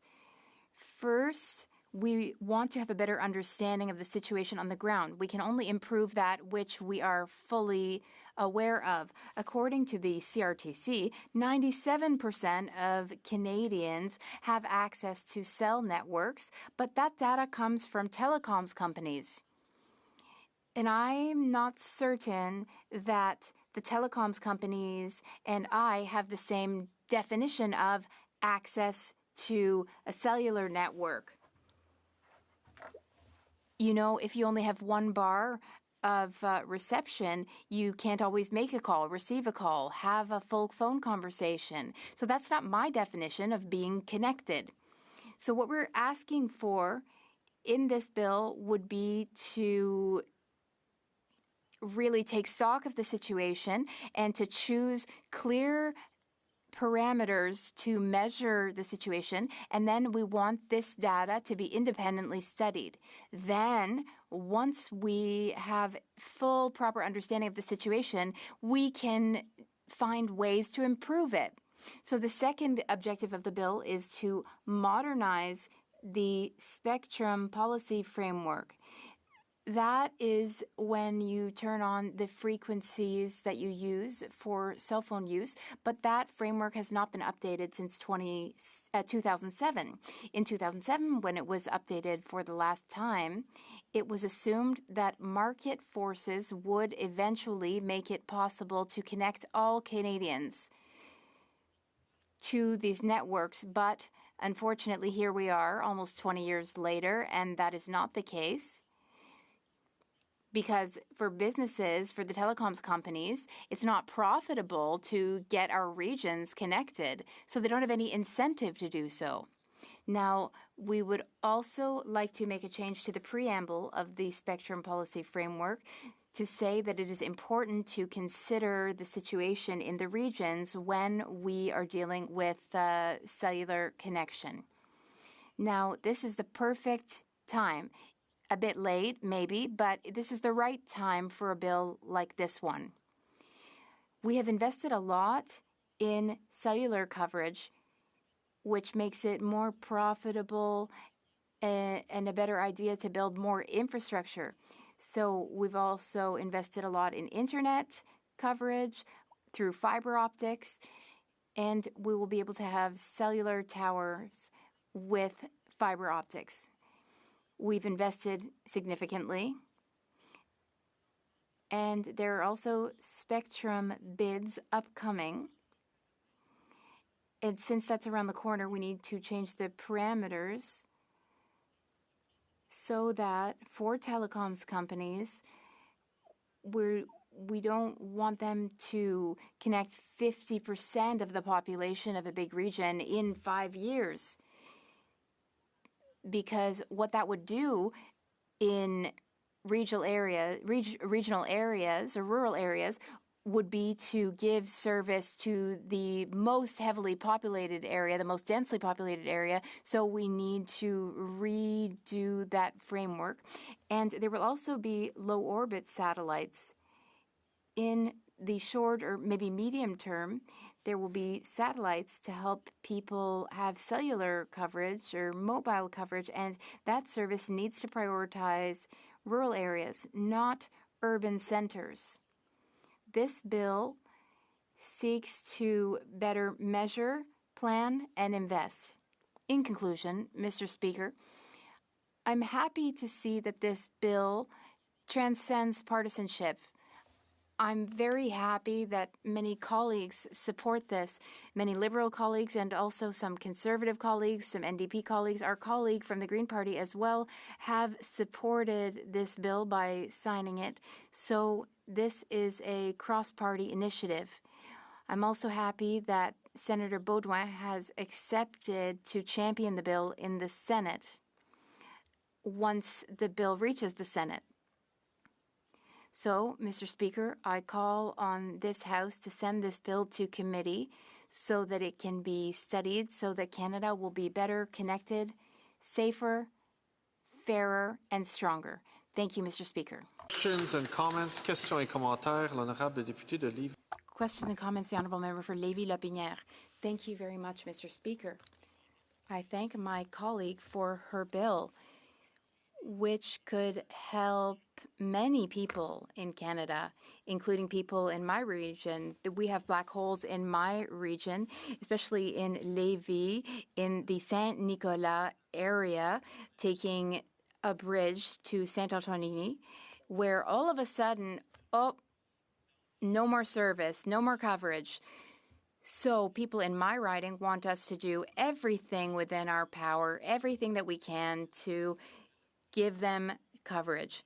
Will this bill help people in my riding, especially in Saint-Nicolas? The Honourable Member for Compton-Stanstead. Thank you, Mr. Speaker. I thank the member for Lévis-Lotbinière for his question.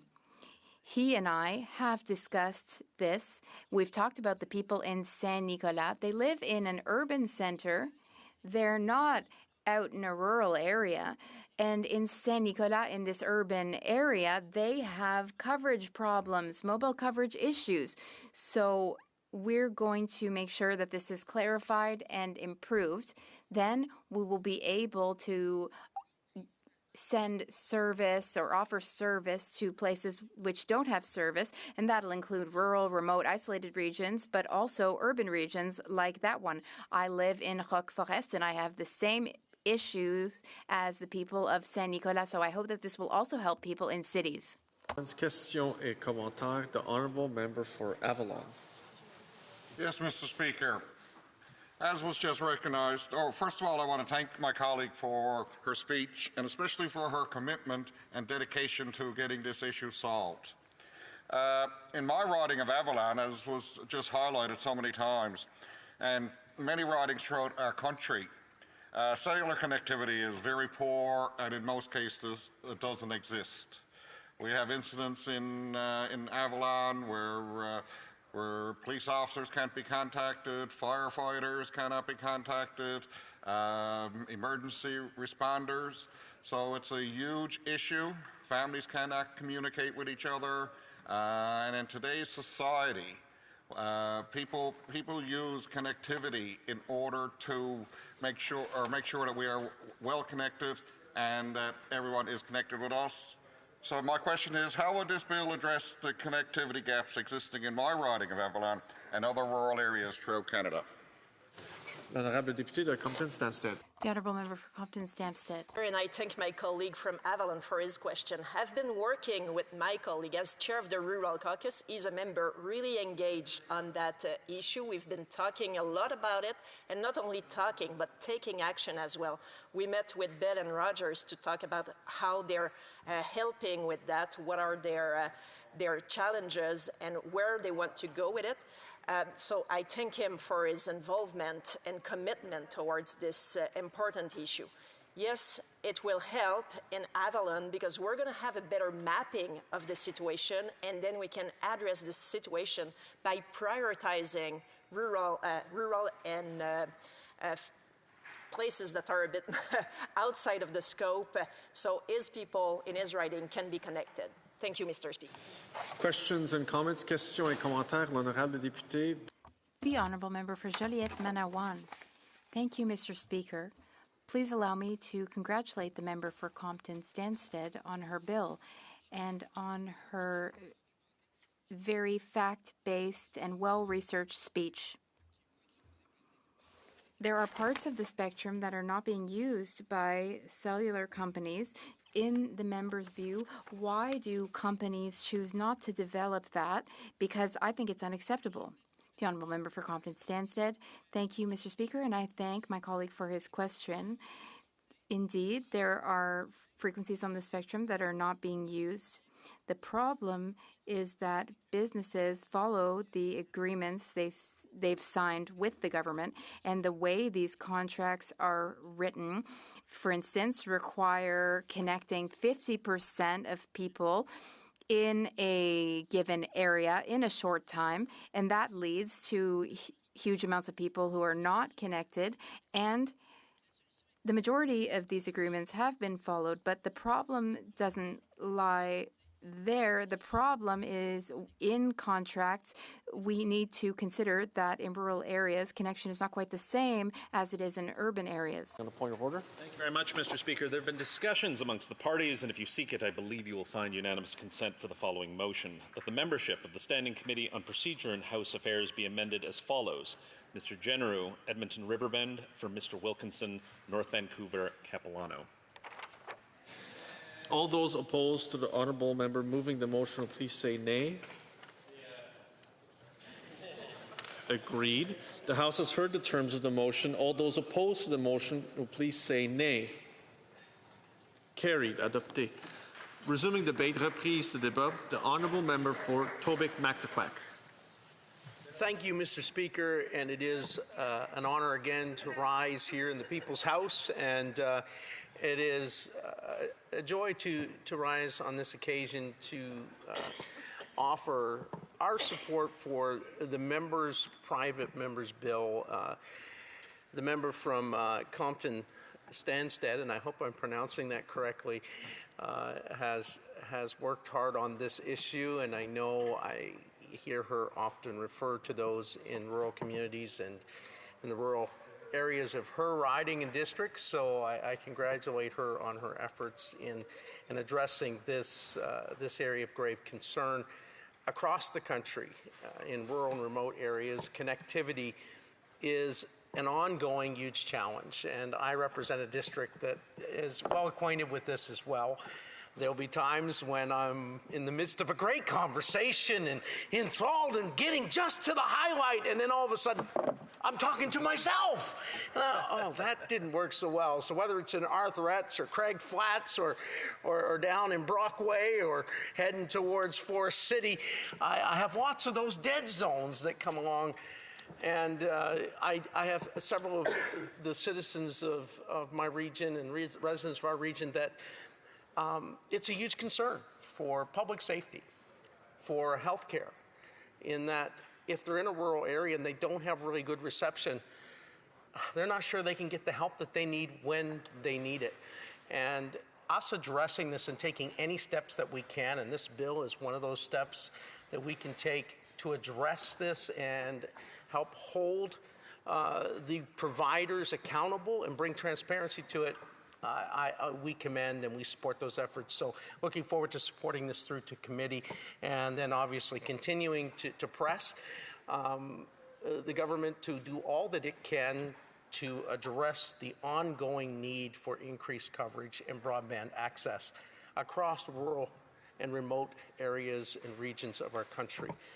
Many times rural Canada feels forgotten, left aside, not thought about or considered in policy deliberations that take place in this House. I understand that disproportionately a lot of the population is concentrated in urban centers, but so much of what makes Canada the truly incredible country that it is housed in rural Canada and in remote Canada. Whether that's our vast natural resources and incredible oil and gas and energy resources, or whether that's in the mining sectors, or whether that's in agriculture.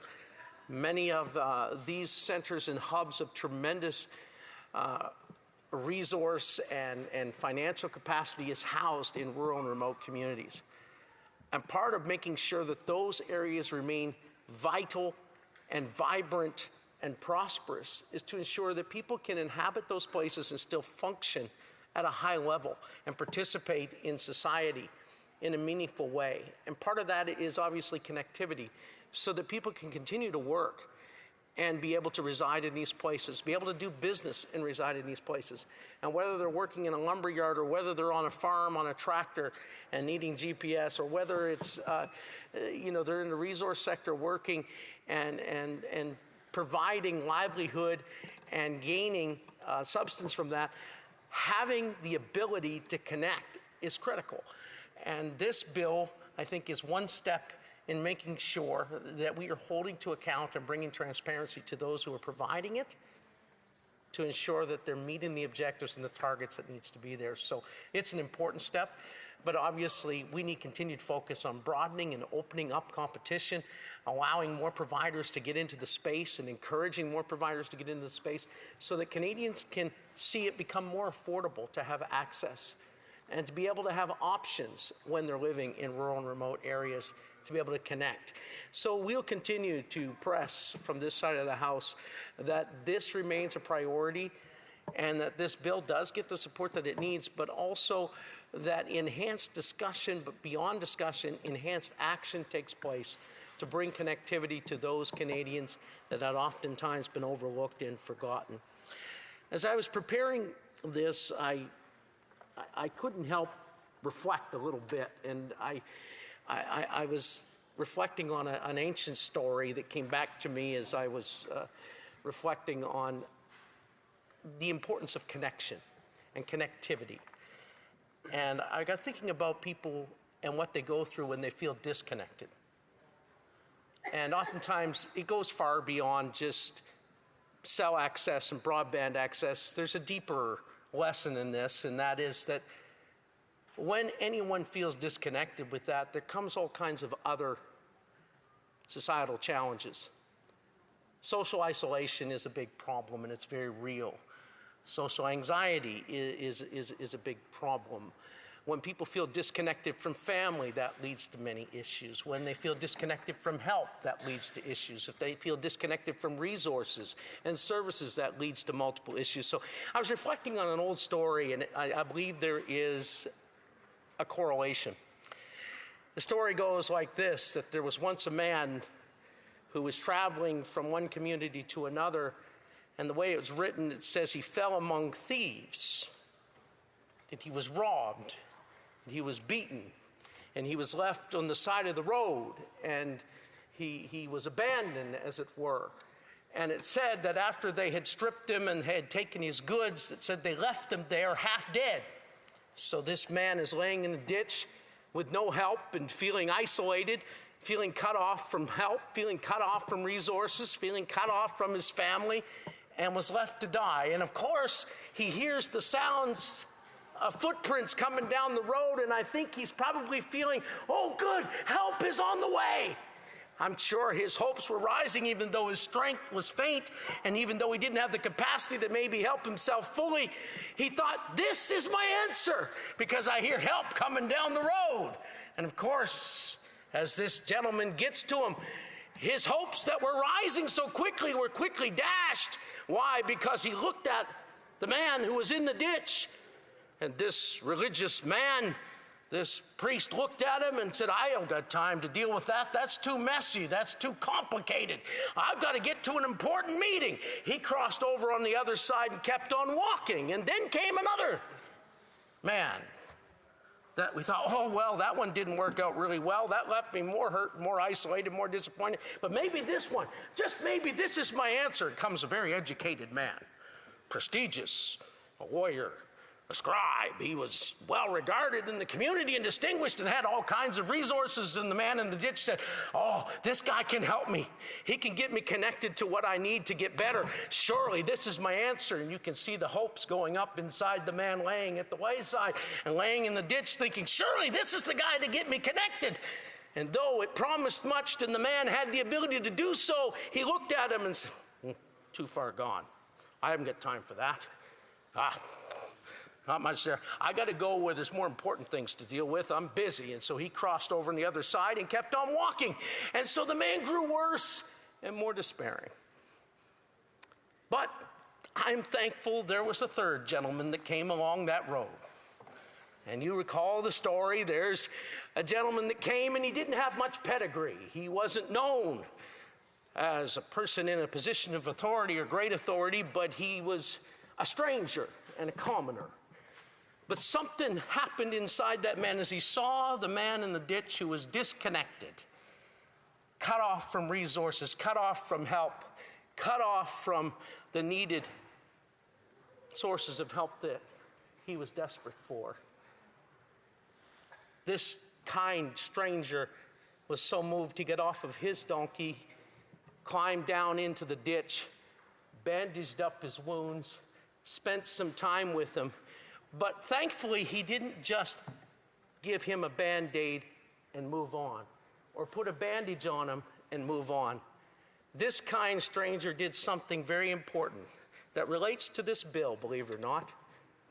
He took the man and connected him and said, I'm going to take him to the local area hospital, and I'm going to make sure he gets the help that he needs and he gets connected, and I'm going to make sure he finds a new circle and gets the resources that he needs to get hooked back up and back on the way to recovery and back to wholeness. And that story, of course, is that ever-famous story, the story of the Good Samaritan. Well, there's good news in this bill, Mr. Speaker. I see a correlation. If we can help people get connected to the help that they need, and if they're isolated and cut off and hurt by life circumstances, and maybe because of where they live, or maybe because they don't have access to all the latest technology, but somehow we can build a bridge of connectivity to them, we can help them gain access to the help, the public safety, the health care, and the resources they need to better their situation. Thank you, Mr. Speaker, and thank you to the honourable colleague across the way for her efforts on this bill. Resuming debate, reprise de débat, l'honorable député. The honourable member for Joliette-Manawan. Thank you, Mr. Speaker. I think the conclusion of that parable is that for connectivity, there's a good Samaritan here in this House. So I would like to honor the member for Compton Stansted and to say that my political party will be voting in favor of Bill C-268, even if it is the product of the member for Constance Stansted. So it goes to show you, Mr. Speaker, anything is possible. But more seriously, Mr. Speaker, this is an important bill, and I would like to congratulate the member for bringing it before this House. I think it can really help advance things. So congratulations and thank you. First of all, let's start by saying this. The idea is not revolutionary. Right now, trying to pick up a signal is mostly a vast emptiness of space that we're dealing with. The bill aims to modernize spectrum management because right now we're still operating as if the BlackBerry were the pinnacle of technology, and to force the government to update its policy every 5 years. 5 years in a world where your phone becomes obsolete before you even finish reading what's written on the box. It's also this almost subversive idea in asking for the CRTC to check and see whether companies are actually telling the truth when they say they cover a region. I know that sounds radical. Looking into it, verifying it, for real. Because apparently on paper, Canada's covered more or less everywhere, except where there are people, roads, or an accident on a stormy night. And then there's a request for the Minister of Industry to produce a report within 18 months, a report. Because here in Canada, when you don't know what to do, at least you write a report. But in this case, at least, there is a timeline, which is, in the world of public policy, a form of adrenaline. And like any self-respecting report, C-268 also provides for a major consultation tour. You talk to everyone, telecom giants, rural municipality, elected officials, public safety agencies, academics, the CRCC, and of course any other interested party. In other words, if you're breathing and you have an opinion, there's a good chance that you'll end up on the list. And of course, that looks great on paper. It gives the impression of a big inclusive circle where everyone has a say. In fact, it looks much more like a family dinner where everyone talks at the same time, except no one really has the knife to cut the cake when it comes to dessert. That said, the topics are not random. For instance, competition, that Canadian fantasy we often talk about, which remains mysteriously absent from your monthly bill. The rollout.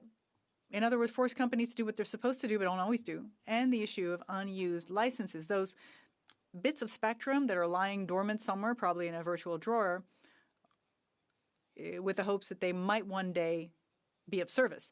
The report, for its part, will need to make this quite down to earth. Some results have to come forward. Assessments of connectivity, particularly for public safety, because when things go wrong for you, your phone isn't a luxury, it's a lifeline. Data on actual coverage, not the kind of thing you see on a PowerPoint slide, and ideally proposals to fix a system that's really starting to smell like an old and dusty router. In short, consulting, compiling, analyzing, and then action needs to happen because the signal itself won't wait for the next report to decide whether to disappear or finally become accessible to people. The heart of the problem remains simple. Companies can buy up bits of spectrum, a public good, let's not forget, and then decide to do nothing with it. They just sit there on a shelf like an old toaster you never plug in, but that you paid a special price for. C-268 is therefore saying, politely but firmly, either you develop the network or you make way for someone else who will actually do so. Because in the meantime, we're told that 99.5% of Canadians have access to LTE, the speed of the generation before 5G. That might sound very impressive until you realize that that still leaves about 200,000 people in a sort of digital vacuum. 200,000. That's not a village. It's an entire community region staring at their phones the way people used to watch the snow, hoping something would fall. And even when coverage exists in theory, try making a call on a rural road. Good luck. If you get into an accident in February, it's not just the ditch that's deep, it's your network too. The bill is trying to clarify some of this. Force the CRTC to ensure that coverage maps aren't works of fiction, to force the government to revisit a strategic framework dating back to 2007, almost 20 years ago, a time when streaming still meant watching water flow. It must be said that spectrum is a scarce resource. It's invisible but scarce, a bit like the government's listening sometimes. When two signals overlap, it creates noise, and when no one uses it, it creates a void. In both cases, it's no good for the public. The current framework, for its part, relies heavily on the market, letting companies decide, which can work as long as it works, except that in the regions, the market sometimes has the same motivation level as a teenager on a Saturday morning, very theoretical, shall we say. The Bloc, for its part, reminds us of one simple thing. The spectrum belongs to the public, and it should also serve the public, not just profitable areas, not just major urban centers, everyone, even and especially those at the end of the road.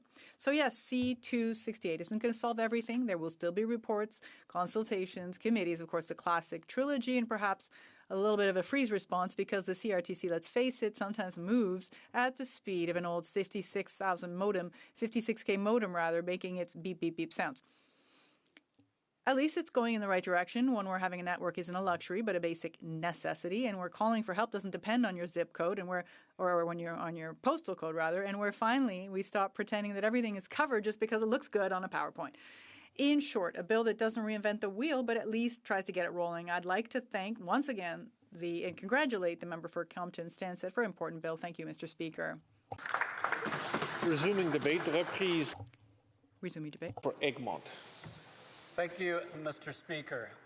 Mr. Speaker, it is my great honor to second debate on this important bill, C268, an act regarding the spectrum policy framework for Canada. And while the title may seem dry, the intent of this legislation is very clear. We must take steps now to ensure accountability in the provision of cellular services. In part, this must be done because the day-to-day safety of millions of Canadians must be protected. And further, equal access to high-quality and dependable cellular services is absolutely fundamental to the success of thousands of businesses across our country. For those reasons, I want to thank and congratulate my colleague, the member for Compton Stansted, for bringing this matter forward. Like myself and dozens of other members in this House, the member for Compton Stansted has heard from many constituents that cellular phone service in many rural areas is poor and unreliable. This is unacceptable, and I share the frustration of constituents in my constituency of Egmont. Time after time, I have had phone calls that are dropped in mid-sentence or connections that simply cannot be made. I have heard from residents who have had calls interrupted during medical emergencies. And far too many small businesses have told me about lost opportunities due to inadequate service. As a public representative, I have spent my career focusing on the value of infrastructure. To my mind, the availability of high-quality and dependable infrastructure is the absolute cornerstone of economic and social progress. At its most basic level, of course, infrastructure is about roads, bridges, wharves, environmental protection, and buildings. And of course, all these capital projects are absolutely necessary. But there are further levels to the idea of infrastructure. For instance, an appropriately funded education system is an element of social infrastructure, and the same goes for healthcare. In other words, the laws, regulations, and policies that underpin our extraordinarily important social programs are a form of infrastructure. What makes all of this so attractive and important to me as a public representative is this fact. The benefits that accrue from a great deal of our infrastructure, whether physical or written, is generally available to all citizens equally and without cost or favor. In the case of cellular phones, our job is to ensure that these services are provided to Canadians in an equal manner, so that running a small phone-based business in my home community of Tignish is on par with running a similar operation in Toronto or Vancouver. In other words, a phone call is a phone call. It should not degenerate in quality just because a Canadian chooses to live outside of a major urban centre. And as every member should understand, there are undeniable challenges to living in rural areas. There are fewer amenities, travel for shopping, entertainment, and work is often a bit of a long haul. Waiting for a snowplow in the winter often requires a degree of patience and planning. But these challenges are all understood, and the benefits of rural life usually outweigh those minor inconveniences. Inadequate cell phone service is not a minor inconvenience. Not anymore. Reliable cellular service has now evolved into a basic, fundamental necessity. In other words, reliable cellular connectivity is now an essential that supports so much of what many Canadians take for granted: safety, economic development, healthcare services, education, and social connection. Let me start with safety. My constituency is a little different from many of the more remote Canadian communities. Generally speaking, you will never be too far from a house, village, town, or community. But many parts of Canada experience extremely harsh weather conditions and long stretches of empty highways. I, for one, would not want to be traveling up north in February without a reliable form of communication. In such conditions, the ability to make a call can save a life. And of course, there is the economic aspect as well. As the proposed bill points out in its preamble, equal access to cellular service is currently being undermined. And that is deeply unfair to the millions of Canadians who live in rural areas. In my community of Egmont, all of the sectors who drive our thriving economy rely on cellular service. Agriculture, fishing, tourism, all of these incredibly important sectors need to communicate to the wider world because their customers all have high expectations. Imagine trying to negotiate a deal with one of our valued trading partners in Europe, and the call keeps buzzing and dropping. An awful lot can get lost in translation, and even more can get lost if the customer simply decides the hassle is just not worth it. So we have emergencies and economic links, but there is also healthcare. In my home province of Prince Edward Island, there is an extremely severe healthcare crisis underway. On the federal side, we have provided the provincial government with hundreds of millions of dollars to address significant shortfalls in access to healthcare. The province assured the federal government that this additional funding would solve the crisis and barriers to access would fall immediately after money was committed. This did not happen. And despite the sincere efforts of the federal government, the situation has become worse. So one solution is virtual care. But what happens when the connectivity is poor? Well, the answer to that question is fairly easy. Once again, the residents of rural areas face a barrier to health care, and the misery of inadequate access to services is worsened again. Finally, I will turn briefly to education.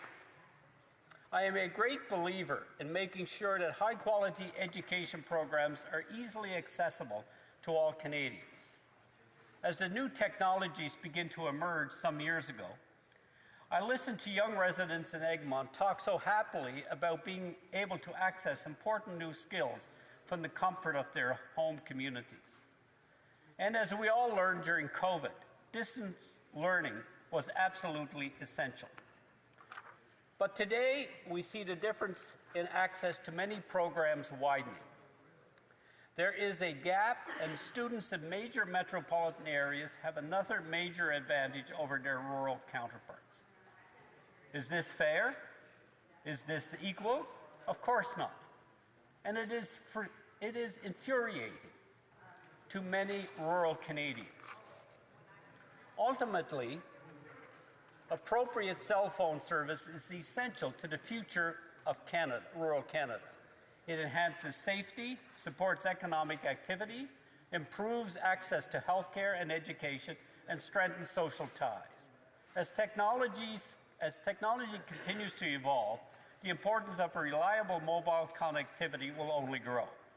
Ensuring that rural communities have access to high-quality cell service is not just a matter of convenience.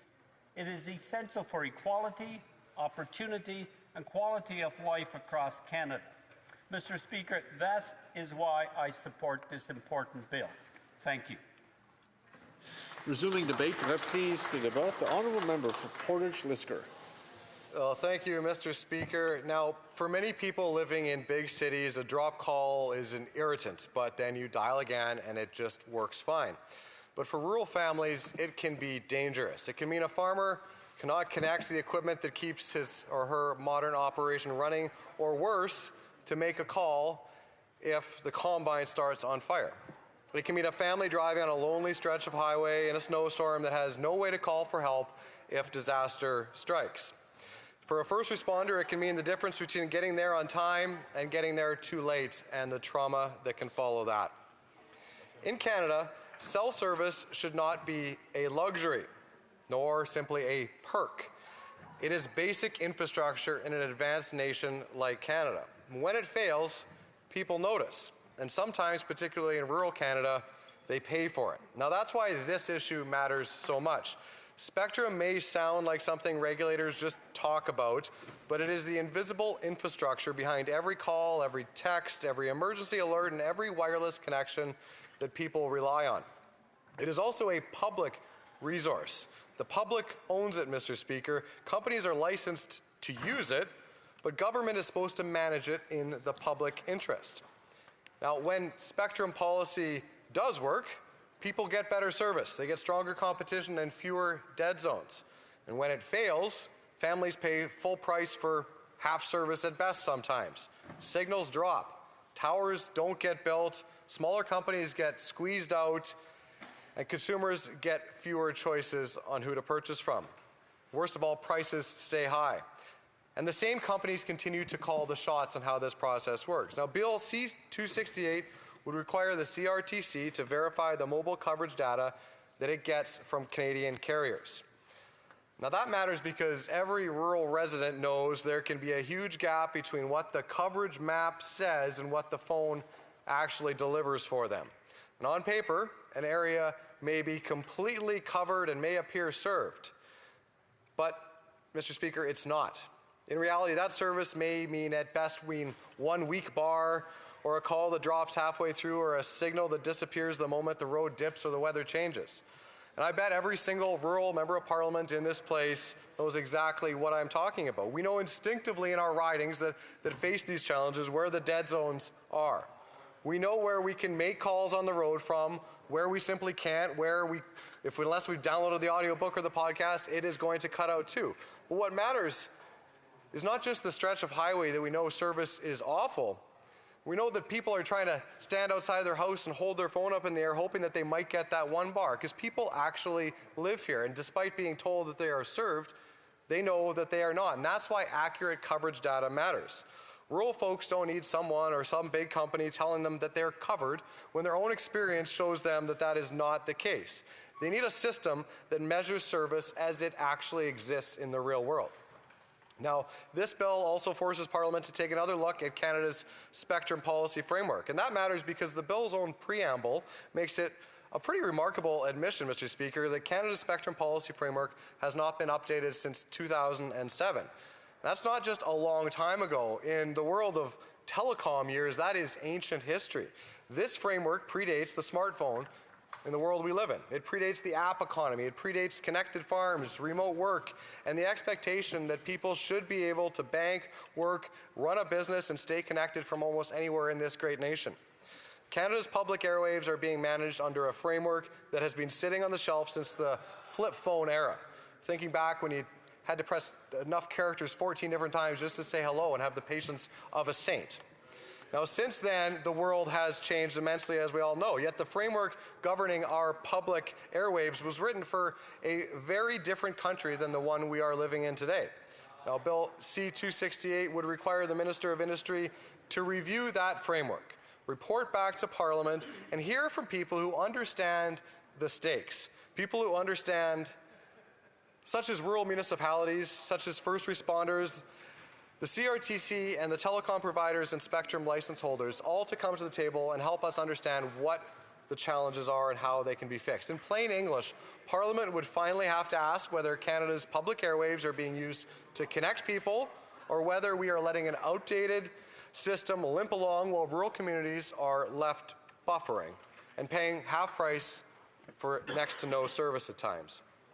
It's amazing that we've become just accustomed to this issue. It's almost any other part of life. People would be furious to pay full price for a service if it only worked half the time at best. Imagine buying a new truck and it randomly just stopped working as you're driving down certain roads. Imagine ordering home internet to be told it's beautiful. It works wonderfully, except if you go to try to use it. Nobody would accept these services, Mr. Speaker. Yet with cell service, too many people have been trained to just shrug it off. It's just the way it is. They know where the call will drop, so we avoid making calls. And if you live in that area, well, I guess you just don't make calls from your own house without a landline. You know you can't send a text. You know where the corner of the house is that does get that service consistently, and you know that stretch of road where you're just out of luck. Simply, they have adapted to bad service, and that does not make it okay. Even worse, they are expected to accept this from some of the biggest and most profitable telecom companies in the country. At some point, we have to stop treating bad cell phone service like bad weather, as if it just happens and there can't be anything done about it.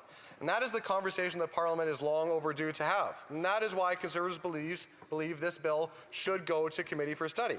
Because at committee, members should hear from those rural municipalities and from our first responders who understand the public safety risks.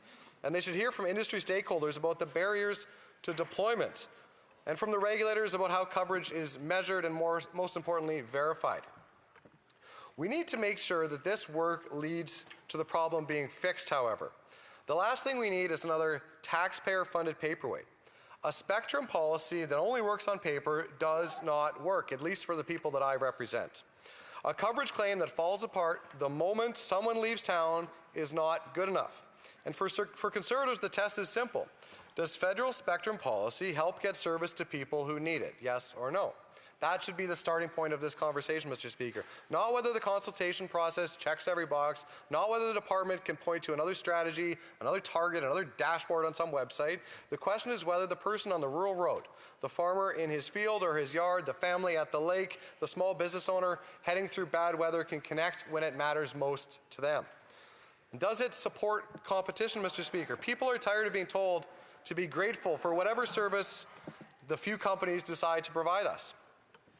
Competition is supposed to mean more choice and better prices, better service, and a real reason for service providers to have to fight for their customers. If spectrum policy lets the big players sit comfortably on public airwaves while new entrants struggle to gain a foothold, then the system is not working. Does it encourage investment in our country? Because at the end of the day, speeches do not build cell phone towers. Press releases do not expand coverage. People need this infrastructure. The rules should reward deployment, reduce unnecessary delays, and create confidence for companies willing to build, especially in places where the business case is harder. A serious spectrum policy should help to get service built where it is needed, not just simply where it is easiest. Does it make better use of a public resource? Because spectrum does belong to the public. It should not be treated like private property for companies to hoard because communities will continue to go without the service at the end of the day. If public airwaves are licensed out, people should expect public benefit in return.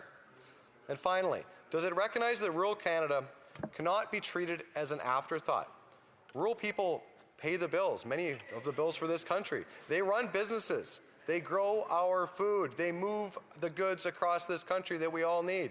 They volunteer in fire halls. They drive long distances. They face tough weather, and they keep our rural communities going and our nation going.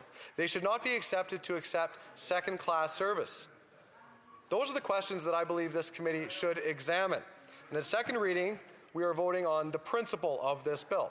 We believe that coverage data should be accurate in rural and remote connectivity should be taken seriously. Now, that does not mean that every word in this bill, as I see it, is perfect. It means the issue is real enough, serious enough, and urgent enough that it deserves proper study. We can support sending this bill to committee so members can hear from the people closest to the problem, test the evidence, and ask the hard questions, and make sure the focus stays where it belongs, on better service, on accountability, on more competition, and on public safety. But we will also be clear, the government has had years to deal with these problems. Rural dead zones did not appear yesterday. The framework did not suddenly become outdated just last week. People have been raising these concerns for a long time. This bill opens the door to greater scrutiny. The question now is whether Parliament will do more than wring its hands, because in 2026, nobody should have to wonder whether their phone will work when they pick it up to use it and need it most. Debate, the Honourable Member for London Fanshawe. Thank you, Mr. Speaker. I rise today to speak to Bill C-268, the Spectrum Policy Framework for Canada Act legislation, first and foremost because of my previous career working in information technology. The wireless spectrum was taught to me when I took computer engineering technology at Lambton College in Sarnia, and also from time to time, the wireless spectrum was discussed in my information technology career. But today, this act addresses a foundational yet often overlooked pillar of Canada's digital economy, how we manage and govern the wireless spectrum. Spectrum is not an abstract concept. It is invisible infrastructure that powers our phones, enables emergency communications, connects businesses, and supports the daily lives of Canadians from coast to coast to coast. In a modern economy, access to reliable connectivity is not a luxury, it is a necessity. And yet, despite its importance, Canada's Spectrum Policy Framework has not been formally updated since 2007. Nearly 2 decades have passed without a legislative requirement to review, modernize, or even systematically evaluate how this critical public resource is being managed. In that time, the world has changed dramatically. Technology has advanced. Data consumption has surged. Entire sectors of our economy have become digitally dependent, but our framework has not kept pace. At its core, Bill C-268 introduces 3 key elements: verification, accountability, and transparency. First, the bill requires the Canadian Radio, Television, and Telecommunications Commission, the CRTC, to establish a process to verify the accuracy of mobile network coverage data submitted by telecommunications providers. This is not a minor technical adjustment. It addresses a long-standing concern that coverage maps are largely based on self-reported data from carriers. When Canadians are told that they have service, they expect that service to work, not just in theory, but in practice. Too often, that is not the case. We have all heard stories: drop calls on major highways, lack of signal in rural communities, lack of signal in one area of your residence, yet there's signal at the other end of your residence, and unreliable connectivity in remote regions. These are not isolated inconveniences. They are systematic issues with real consequences. For a family traveling on a remote road, a lack of signal can mean no access to emergency services. For a small business, it can mean lost revenue.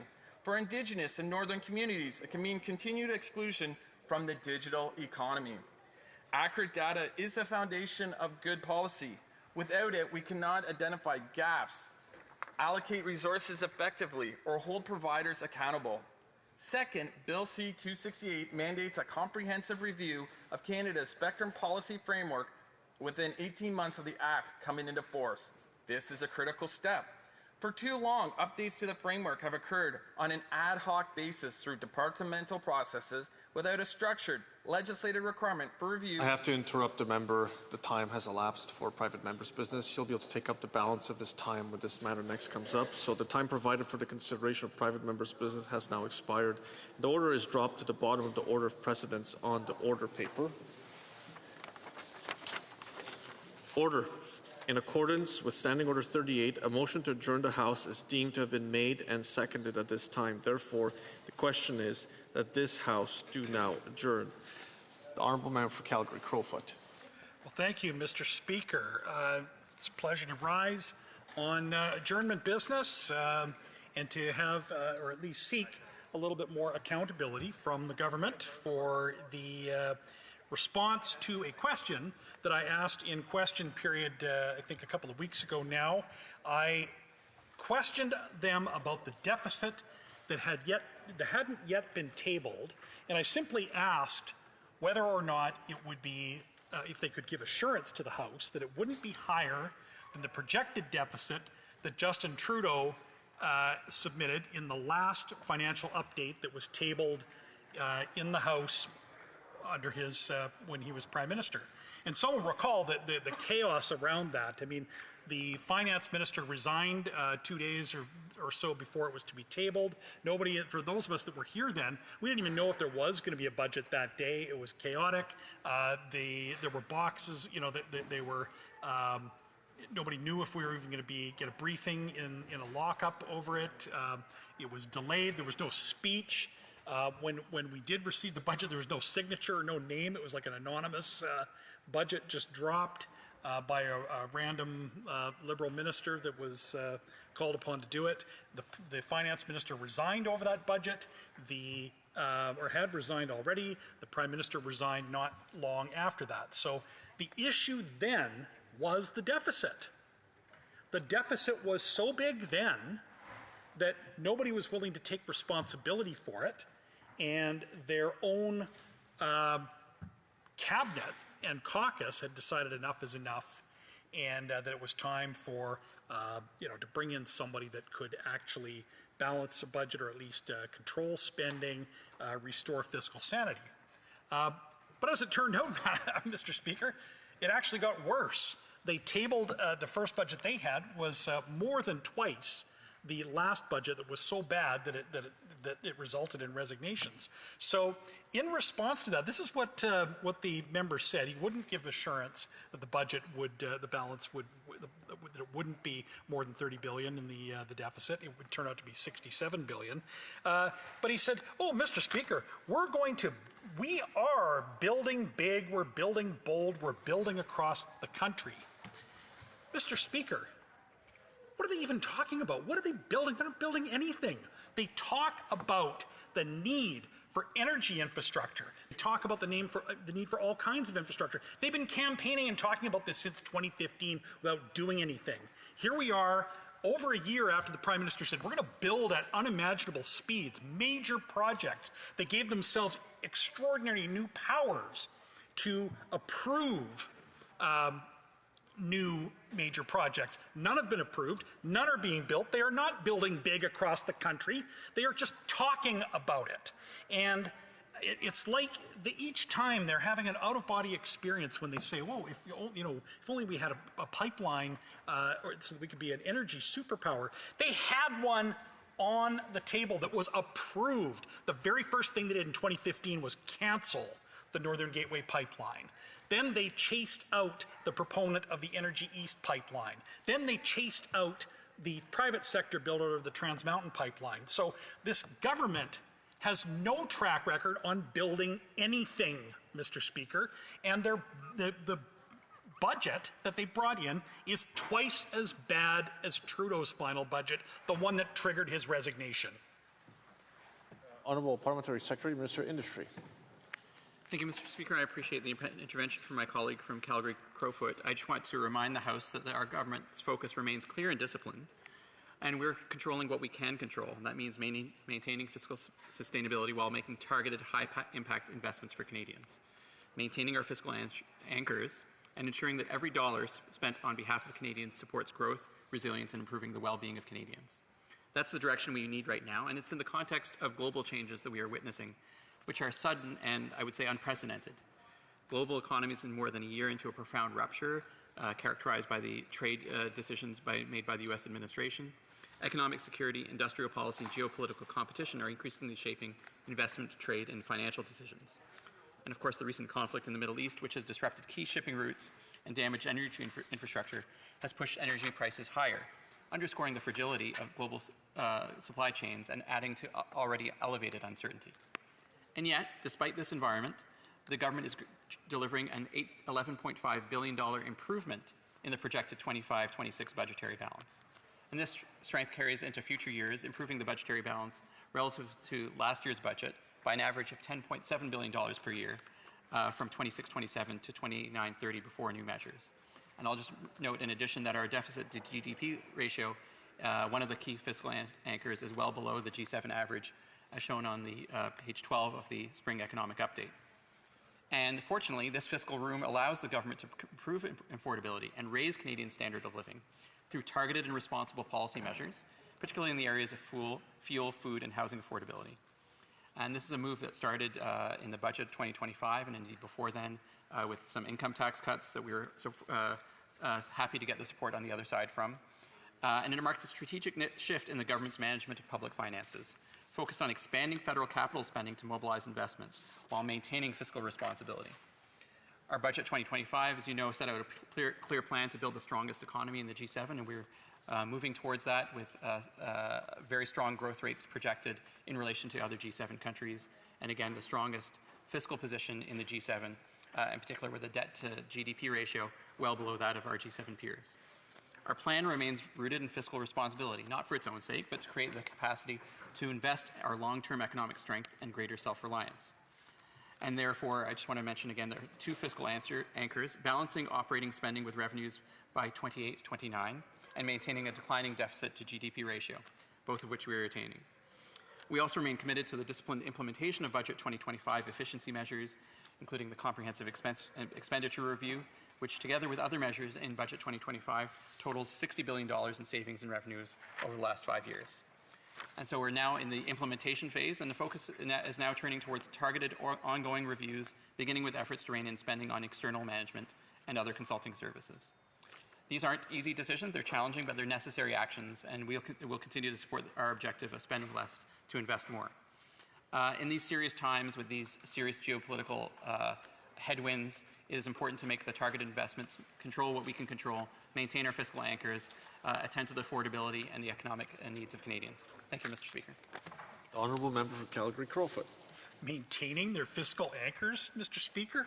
Is this parliamentary secretary serious? He wasn't here, I guess. Maybe he was not here to see how many fiscal anchors have been declared and discarded since 2015. Even the one that he cited in his remarks, he possibly misspoke, but he said that they have declining debt to GDP ratio. They don't. Look at the budget. It's right there in the statement. They got rid of that fiscal anchor. That's not the current one. So, he talked about how giving them, congratulating themselves on their deficit being $11 billion lower than what they forecast 5 months ago. Mr. Speaker, that's like congratulating themselves for taking off the carbon tax after they put it on in the first place. I don't know what else to say. I mean, I'm running out of time, but the standard of living, Mr. Speaker, it's unchanged in 10 years with these guys. The Honourable Parliamentary Secretary to Minister of Industry. Thank you, Mr. Speaker. And just in case the answer didn't pick it up clearly, I want to make sure you hear that it's the deficit to GDP ratio, which is declining, and the debt to GDP ratio, which is the lowest in the G7 by some considerable margin. And so the deficit to GDP ratio, as well as balancing operating spending with revenues being the two of the key fiscal anchors, two of the key fiscal anchors we are achieving. And again, I refer my colleague to page 12 of the Spring Economic Update for some more context.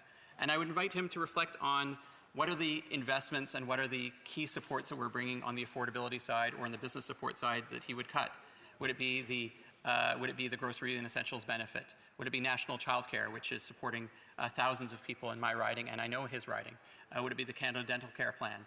Would it be the investments we just announced yesterday to support the steel, aluminum, and copper sectors that are struggling because of the tariffs? I think Canadians know these investments are the right ones. The Honourable Member for Carleton Trail, Eagle Creek. Thank you very much, Mr. Speaker. The Liberal government's Curum software platform has become the newest IT project to make the list of over-budget, chronically delayed programs they deliver to Canadians. The program was launched in 2017, just 2 years after the Liberals took office.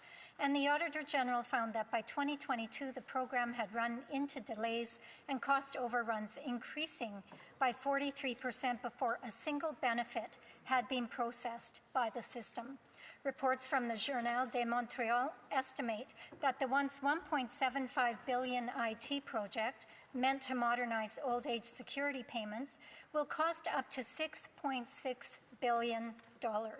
I wish I could say that this project was the first of its kind. Unfortunately, it is the latest in the long list of Liberal-managed IT projects where cost balloons and connected consultants got paid. Members of this House voted to launch an independent inquiry into these projects, such as Phoenix, the Arrive Scam Scandal, and now Curum. To find out how the same pattern of delay, followed by cost overruns, follow a big bill for taxpayers to pay, while the people overseeing the projects aren't held accountable, and why the middlemen involved walk away getting paid every time. During the Arrive scam scandal, Connected Consultants, working out of a basement apartment, took millions of dollars without performing any work.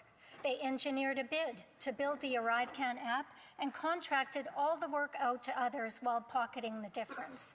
The project was originally projected to cost just $80,000 and ended up costing $64.5 million. Those connected insiders kept millions, and Canadians were left footing the bill for an app that the Auditor General found did not provide value for money. Curum may not just cost upwards of $6 billion. Reports from March indicate that tens of thousands of seniors were having issues with their benefits, and delays reached up to 85,000 people. The Liberal government stood up in this House after taking questions and first denied anything was wrong, then told members to reach out personally and to not make the issue political. Since when has question period, a time when the opposition members ensure accountability by asking questions of the government, become a place where the Liberals continually demonstrate an arrogance by suggesting that by pointing out their failure to deliver the Curum program on time or on budget, or that nearly 85,000 seniors couldn't access their benefits, that political opponents are playing politics. That attitude is beneath members in this place. I'll ask the question to the minister again. Why do Liberal programs always massively exceed their projected costs? And why are seniors forced to pay the price for their incompetence? Minister of Industry. Thank you, Mr. Speaker. I want to thank the member for Carlton Trail, Eagle Creek, for her concern and her engagement on this. And I want to convey on behalf of the government here that we do take those questions seriously. I do want to address how the system is working at the Department of Employment, ASDC, and also about issues around the accuracy of payments have been maybe brought up. And I want to clear up some misinformation surrounding program costs. So let's start at the beginning of this journey. In 2010, the Auditor General noted there was a high risk that in time the IT infrastructure would not be able to support the delivery of core programs like OAS, EI, and CPP based on systems that were decades old. So we knew that an upgrade was essential. Since 2017, we've been investing in benefits delivery modernization because Canadians deserve functional, responsive, and dependable services. We knew that any interruption to accurate and on-time payments could significantly affect recipients' abilities to meet their daily needs, such as buying food or paying rent, needs that are addressed significantly by those supplements and those benefits. And we also knew that this would be an incredibly complicated task and that doing the job correctly has required, yes, significant investment. So between 2017 and March 31st of this year, the federal government spent $1.8 billion on the Benefits Delivery Modernization Program. And the recently completed Old Age Security on Benefits Delivery Modernization Project was delivered as planned and under budget. The total cost, however, has evolved, and that's due to what we now understand and what we are learning about some of the evolving threats and changes in the information technology space. Current estimates have evolved over time as we've gained a greater understanding of the complexity of unraveling 60-year-old systems. The 2023 Office of the Auditor General's report acknowledged the Department's commitment to revising estimates, as I think is appropriate. And the program's long-term estimate of $6.6 billion now covers the completion of 4 main projects by 2031. The full transformation of benefits delivery for all of old age security, employment insurance, and Canada Pension Plan payments, as well as modernizing all of ESDC's call centers. What's different from when the estimates were first generated? Well, first, the cybersecurity landscape in 2017 was much less complex than today. Fraud and cyber threats have been increasing in speed, scale, and sophistication. This impacts the complexity and cost of the modernization. In other words, the threat environment raises the cost of keeping Canadians secure, and we are responding by keeping Canadians secure. We're responding proactively, ultimately to protect the financial health of the program and the interests of Canadian taxpayers. Of the $473.4 million announced in the 2026 Spring Economic Update, $176 million over 2 years will be used to increase OAS processing capacity and for OAS system maintenance and support. In terms of some of the questions that the members raised regarding selection of proponents, we're fully transparent. We follow standard practices. Every contract includes clear deliverables. All contracts are competitively awarded and proactively disclosed in accordance with the rules in place. And in terms of the beneficiaries and who is benefiting from this transformation and this hard work that has been done by hardworking public servants and others, 7.4 million old age security clients were migrated to the new platform last year. Each one continued receiving payments as planned. And the new system is currently providing 7.7 million seniors with pension benefits every month, many of whom rely on OAS as their primary or only source of income. The system is operating correctly. 89.6 million payments have been issued with a value of nearly $84.7 billion. Number of payment clients waiting beyond their first month for payment has declined, and the department continues to ensure that these cases are processed and clients access the benefits to which they are entitled. Thank you, Mr. Speaker. Honourable Member for Carleton Trail, Eagle Creek. Thank you very much, Mr. Speaker. The Auditor General did find we needed a new system. That much is true. However, she did not advise the Liberals to manage the program so poorly that 85,000 seniors could not get their benefits in a timely way. The Auditor General certainly didn't tell the Liberals to manage the program so poorly that it cost an extra $5 billion. The Liberals want to pretend these failures of Curum are not their fault. Curum is yet another example of how Liberal overspending and under-delivering affects everyday Canadians. There is always someone else at fault, and no one is held to account. The pattern is clear, and Canadians see it. Under the Liberals, connected, costly consultants get paid, while projects fall further and further behind, running over budget by the billions, and Canadians are left paying the bill. Honourable Parliamentary Secretary, Marissa Industry. Thank you, Mr. Speaker. I just want to address the issue of missed payments. Some seniors, yes, have waited longer than they should, but these delays were operational issues for files largely involving new applications or changes to payments. The department has worked to improve processing times with an OAS action plan implemented to improve service delivery, which led to a 41% decrease in the inventory of new OAS applications. And it's important to compare this the questions from the Honourable Member asks with the cost of not acting quickly. If we had not acted quickly, millions of OAS, EI, and CPP recipients would have been stuck with an old system that would have potentially led to much worse outcomes for them. We're very proud of the transformation that's happening, which is taking place in a responsible and transparent manner in a series of well-planned and prudent phases within the appropriated budget. Thank you, Mr. Speaker.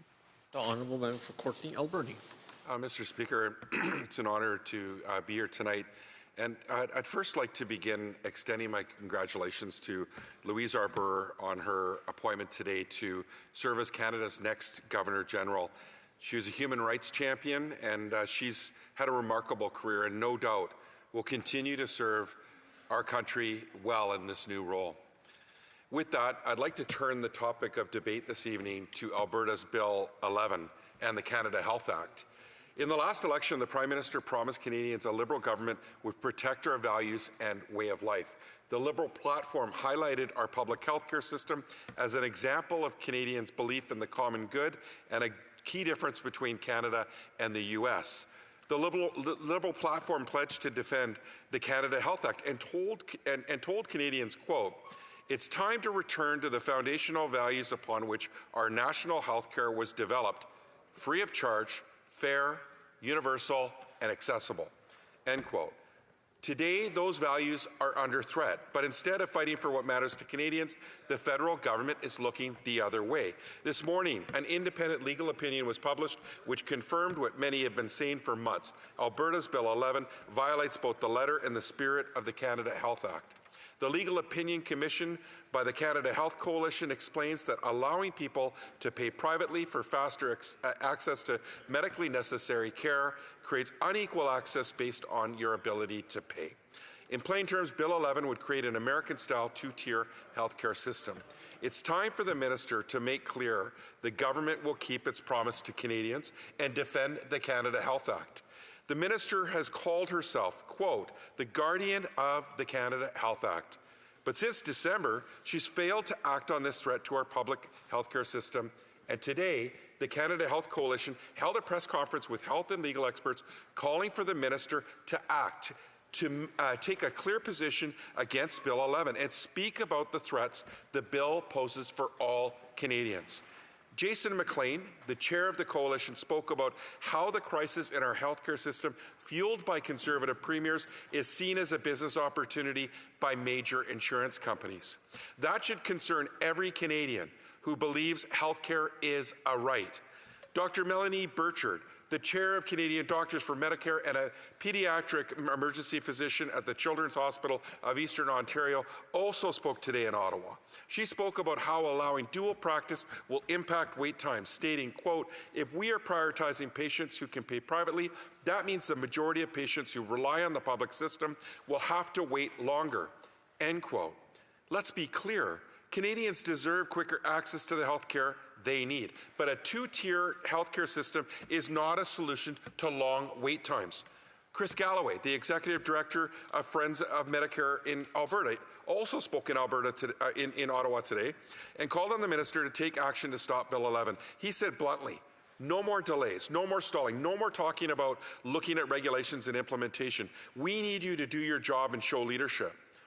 Now, so if the federal government, Mr. Speaker, fails to enforce the Canada Health Act now, it sends a clear message far beyond Alberta. It tells provinces that the rules can be bent. It tells private interests that our public system is open for profits. Canadians didn't build Medicare so that it could be quietly replaced with a system where wealth determines who gets treated first. If the federal government doesn't act now, it risks opening the door to further privatization across the country. So I'll ask again, will the minister stop stalling, enforce the Canada Health Act, and stand up for a healthcare system that serves everyone equally?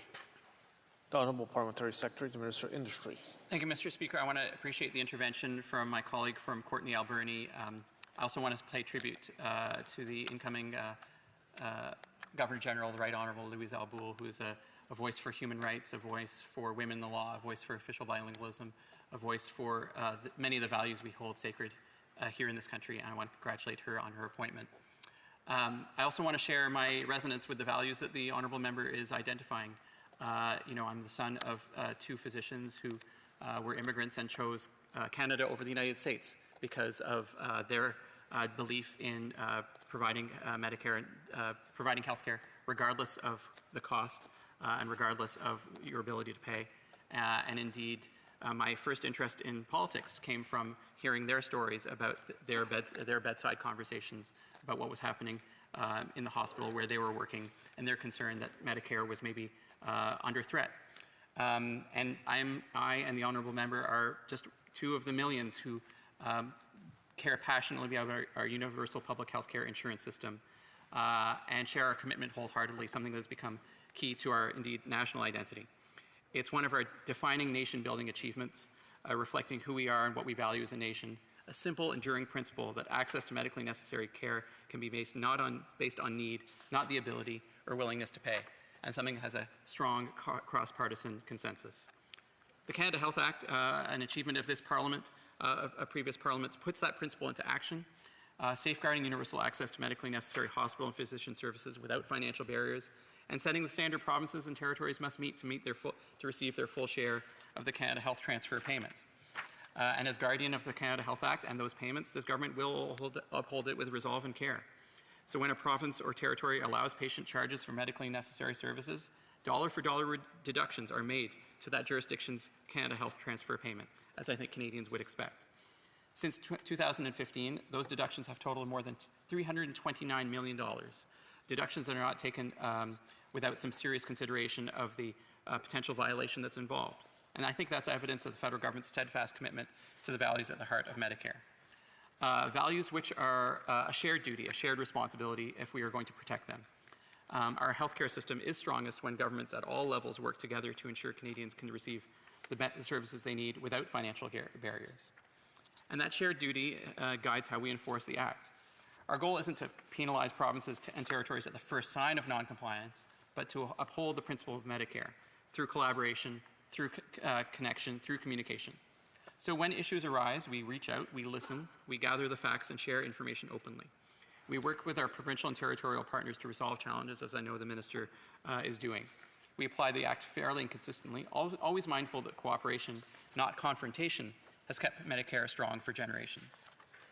And that approach has actually delivered results. So since 2018, more than $227 million has been returned to provinces and territories after they took action to eliminate patient cart charges for medically necessary services.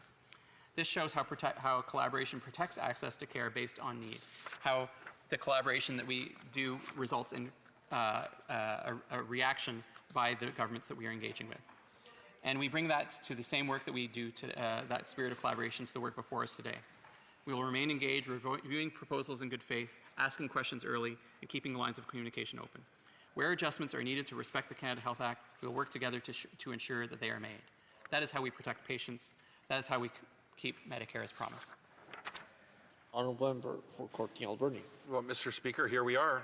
We're the last people here again. It's been 4 weeks in a row that I've dragged the government in here because they haven't done their job to fulfill their promises when it comes to protecting our public health care system, to enhance our system, Mr. Speaker. In fact, fail to even protect it, from the threats that it's been brought in. In fact, and this is no slight to the Parliamentary Secretary of Industry, but it's shameful that the Minister of Health or her Parliamentary Secretary couldn't show up for this very important debate tonight. It's very disappointing, Mr. Speaker. Sorry, I got to interrupt the member. The member cannot refer to the absence or the presence of a parliamentary secretary or any member of the House. So I'll let the member continue, but he cannot make a reference that way. Thank you, Mr. Speaker, and I appreciate that. Look, Chris Galloway was here today. He's the Friends of Medicare from Alberta. He highlighted that the minister, who claims she's the guardian of the Canada Health Act over and over again, in questions from me and from my colleague, the member from Edmonton Strathcona. But he said she hasn't told Canadians what she thinks about the Act, what her plan is, what regulations would suit her needs, and what wouldn't. She hasn't communicated publicly on this issue. So that would really help us know what her thinking is and how we can move forward on regulations and what's happening. But she hasn't shared that as our federal health minister. The Honourable Parliamentary Secretary to Minister of Industry. Thank you, Mr. Speaker. I appreciate the interventions from my colleague from Courtney Alberni, and I think on this side of the House, the shared commitment to Medicare, as expressed through the Canada Health Act, is a very strongly held commitment. And we are, I think, very fortunate to have a minister who is a fierce guardian of that commitment. The exact way in which we engage with any one situation, I think, again, depends on those principles, relies on those principles that I mentioned around collaboration to ensure that access to medically necessary care remains based on need, not on the willingness to pay alone. And enforcement is one tool, yes, but there are other tools that we can use to engage provinces and healthcare providers constructively in this conversation. I know that commitment on this side of the House is very, very firm, and it comes from a very deep place of commitment to our values as a party and to national identity. Thank you, Mr. Speaker. The motion to adjourn the House is now deemed to have been adopted. The House stands adjourned until tomorrow, Wednesday, May 6th at 2 p.m., pursuant to Standing Order 24-1.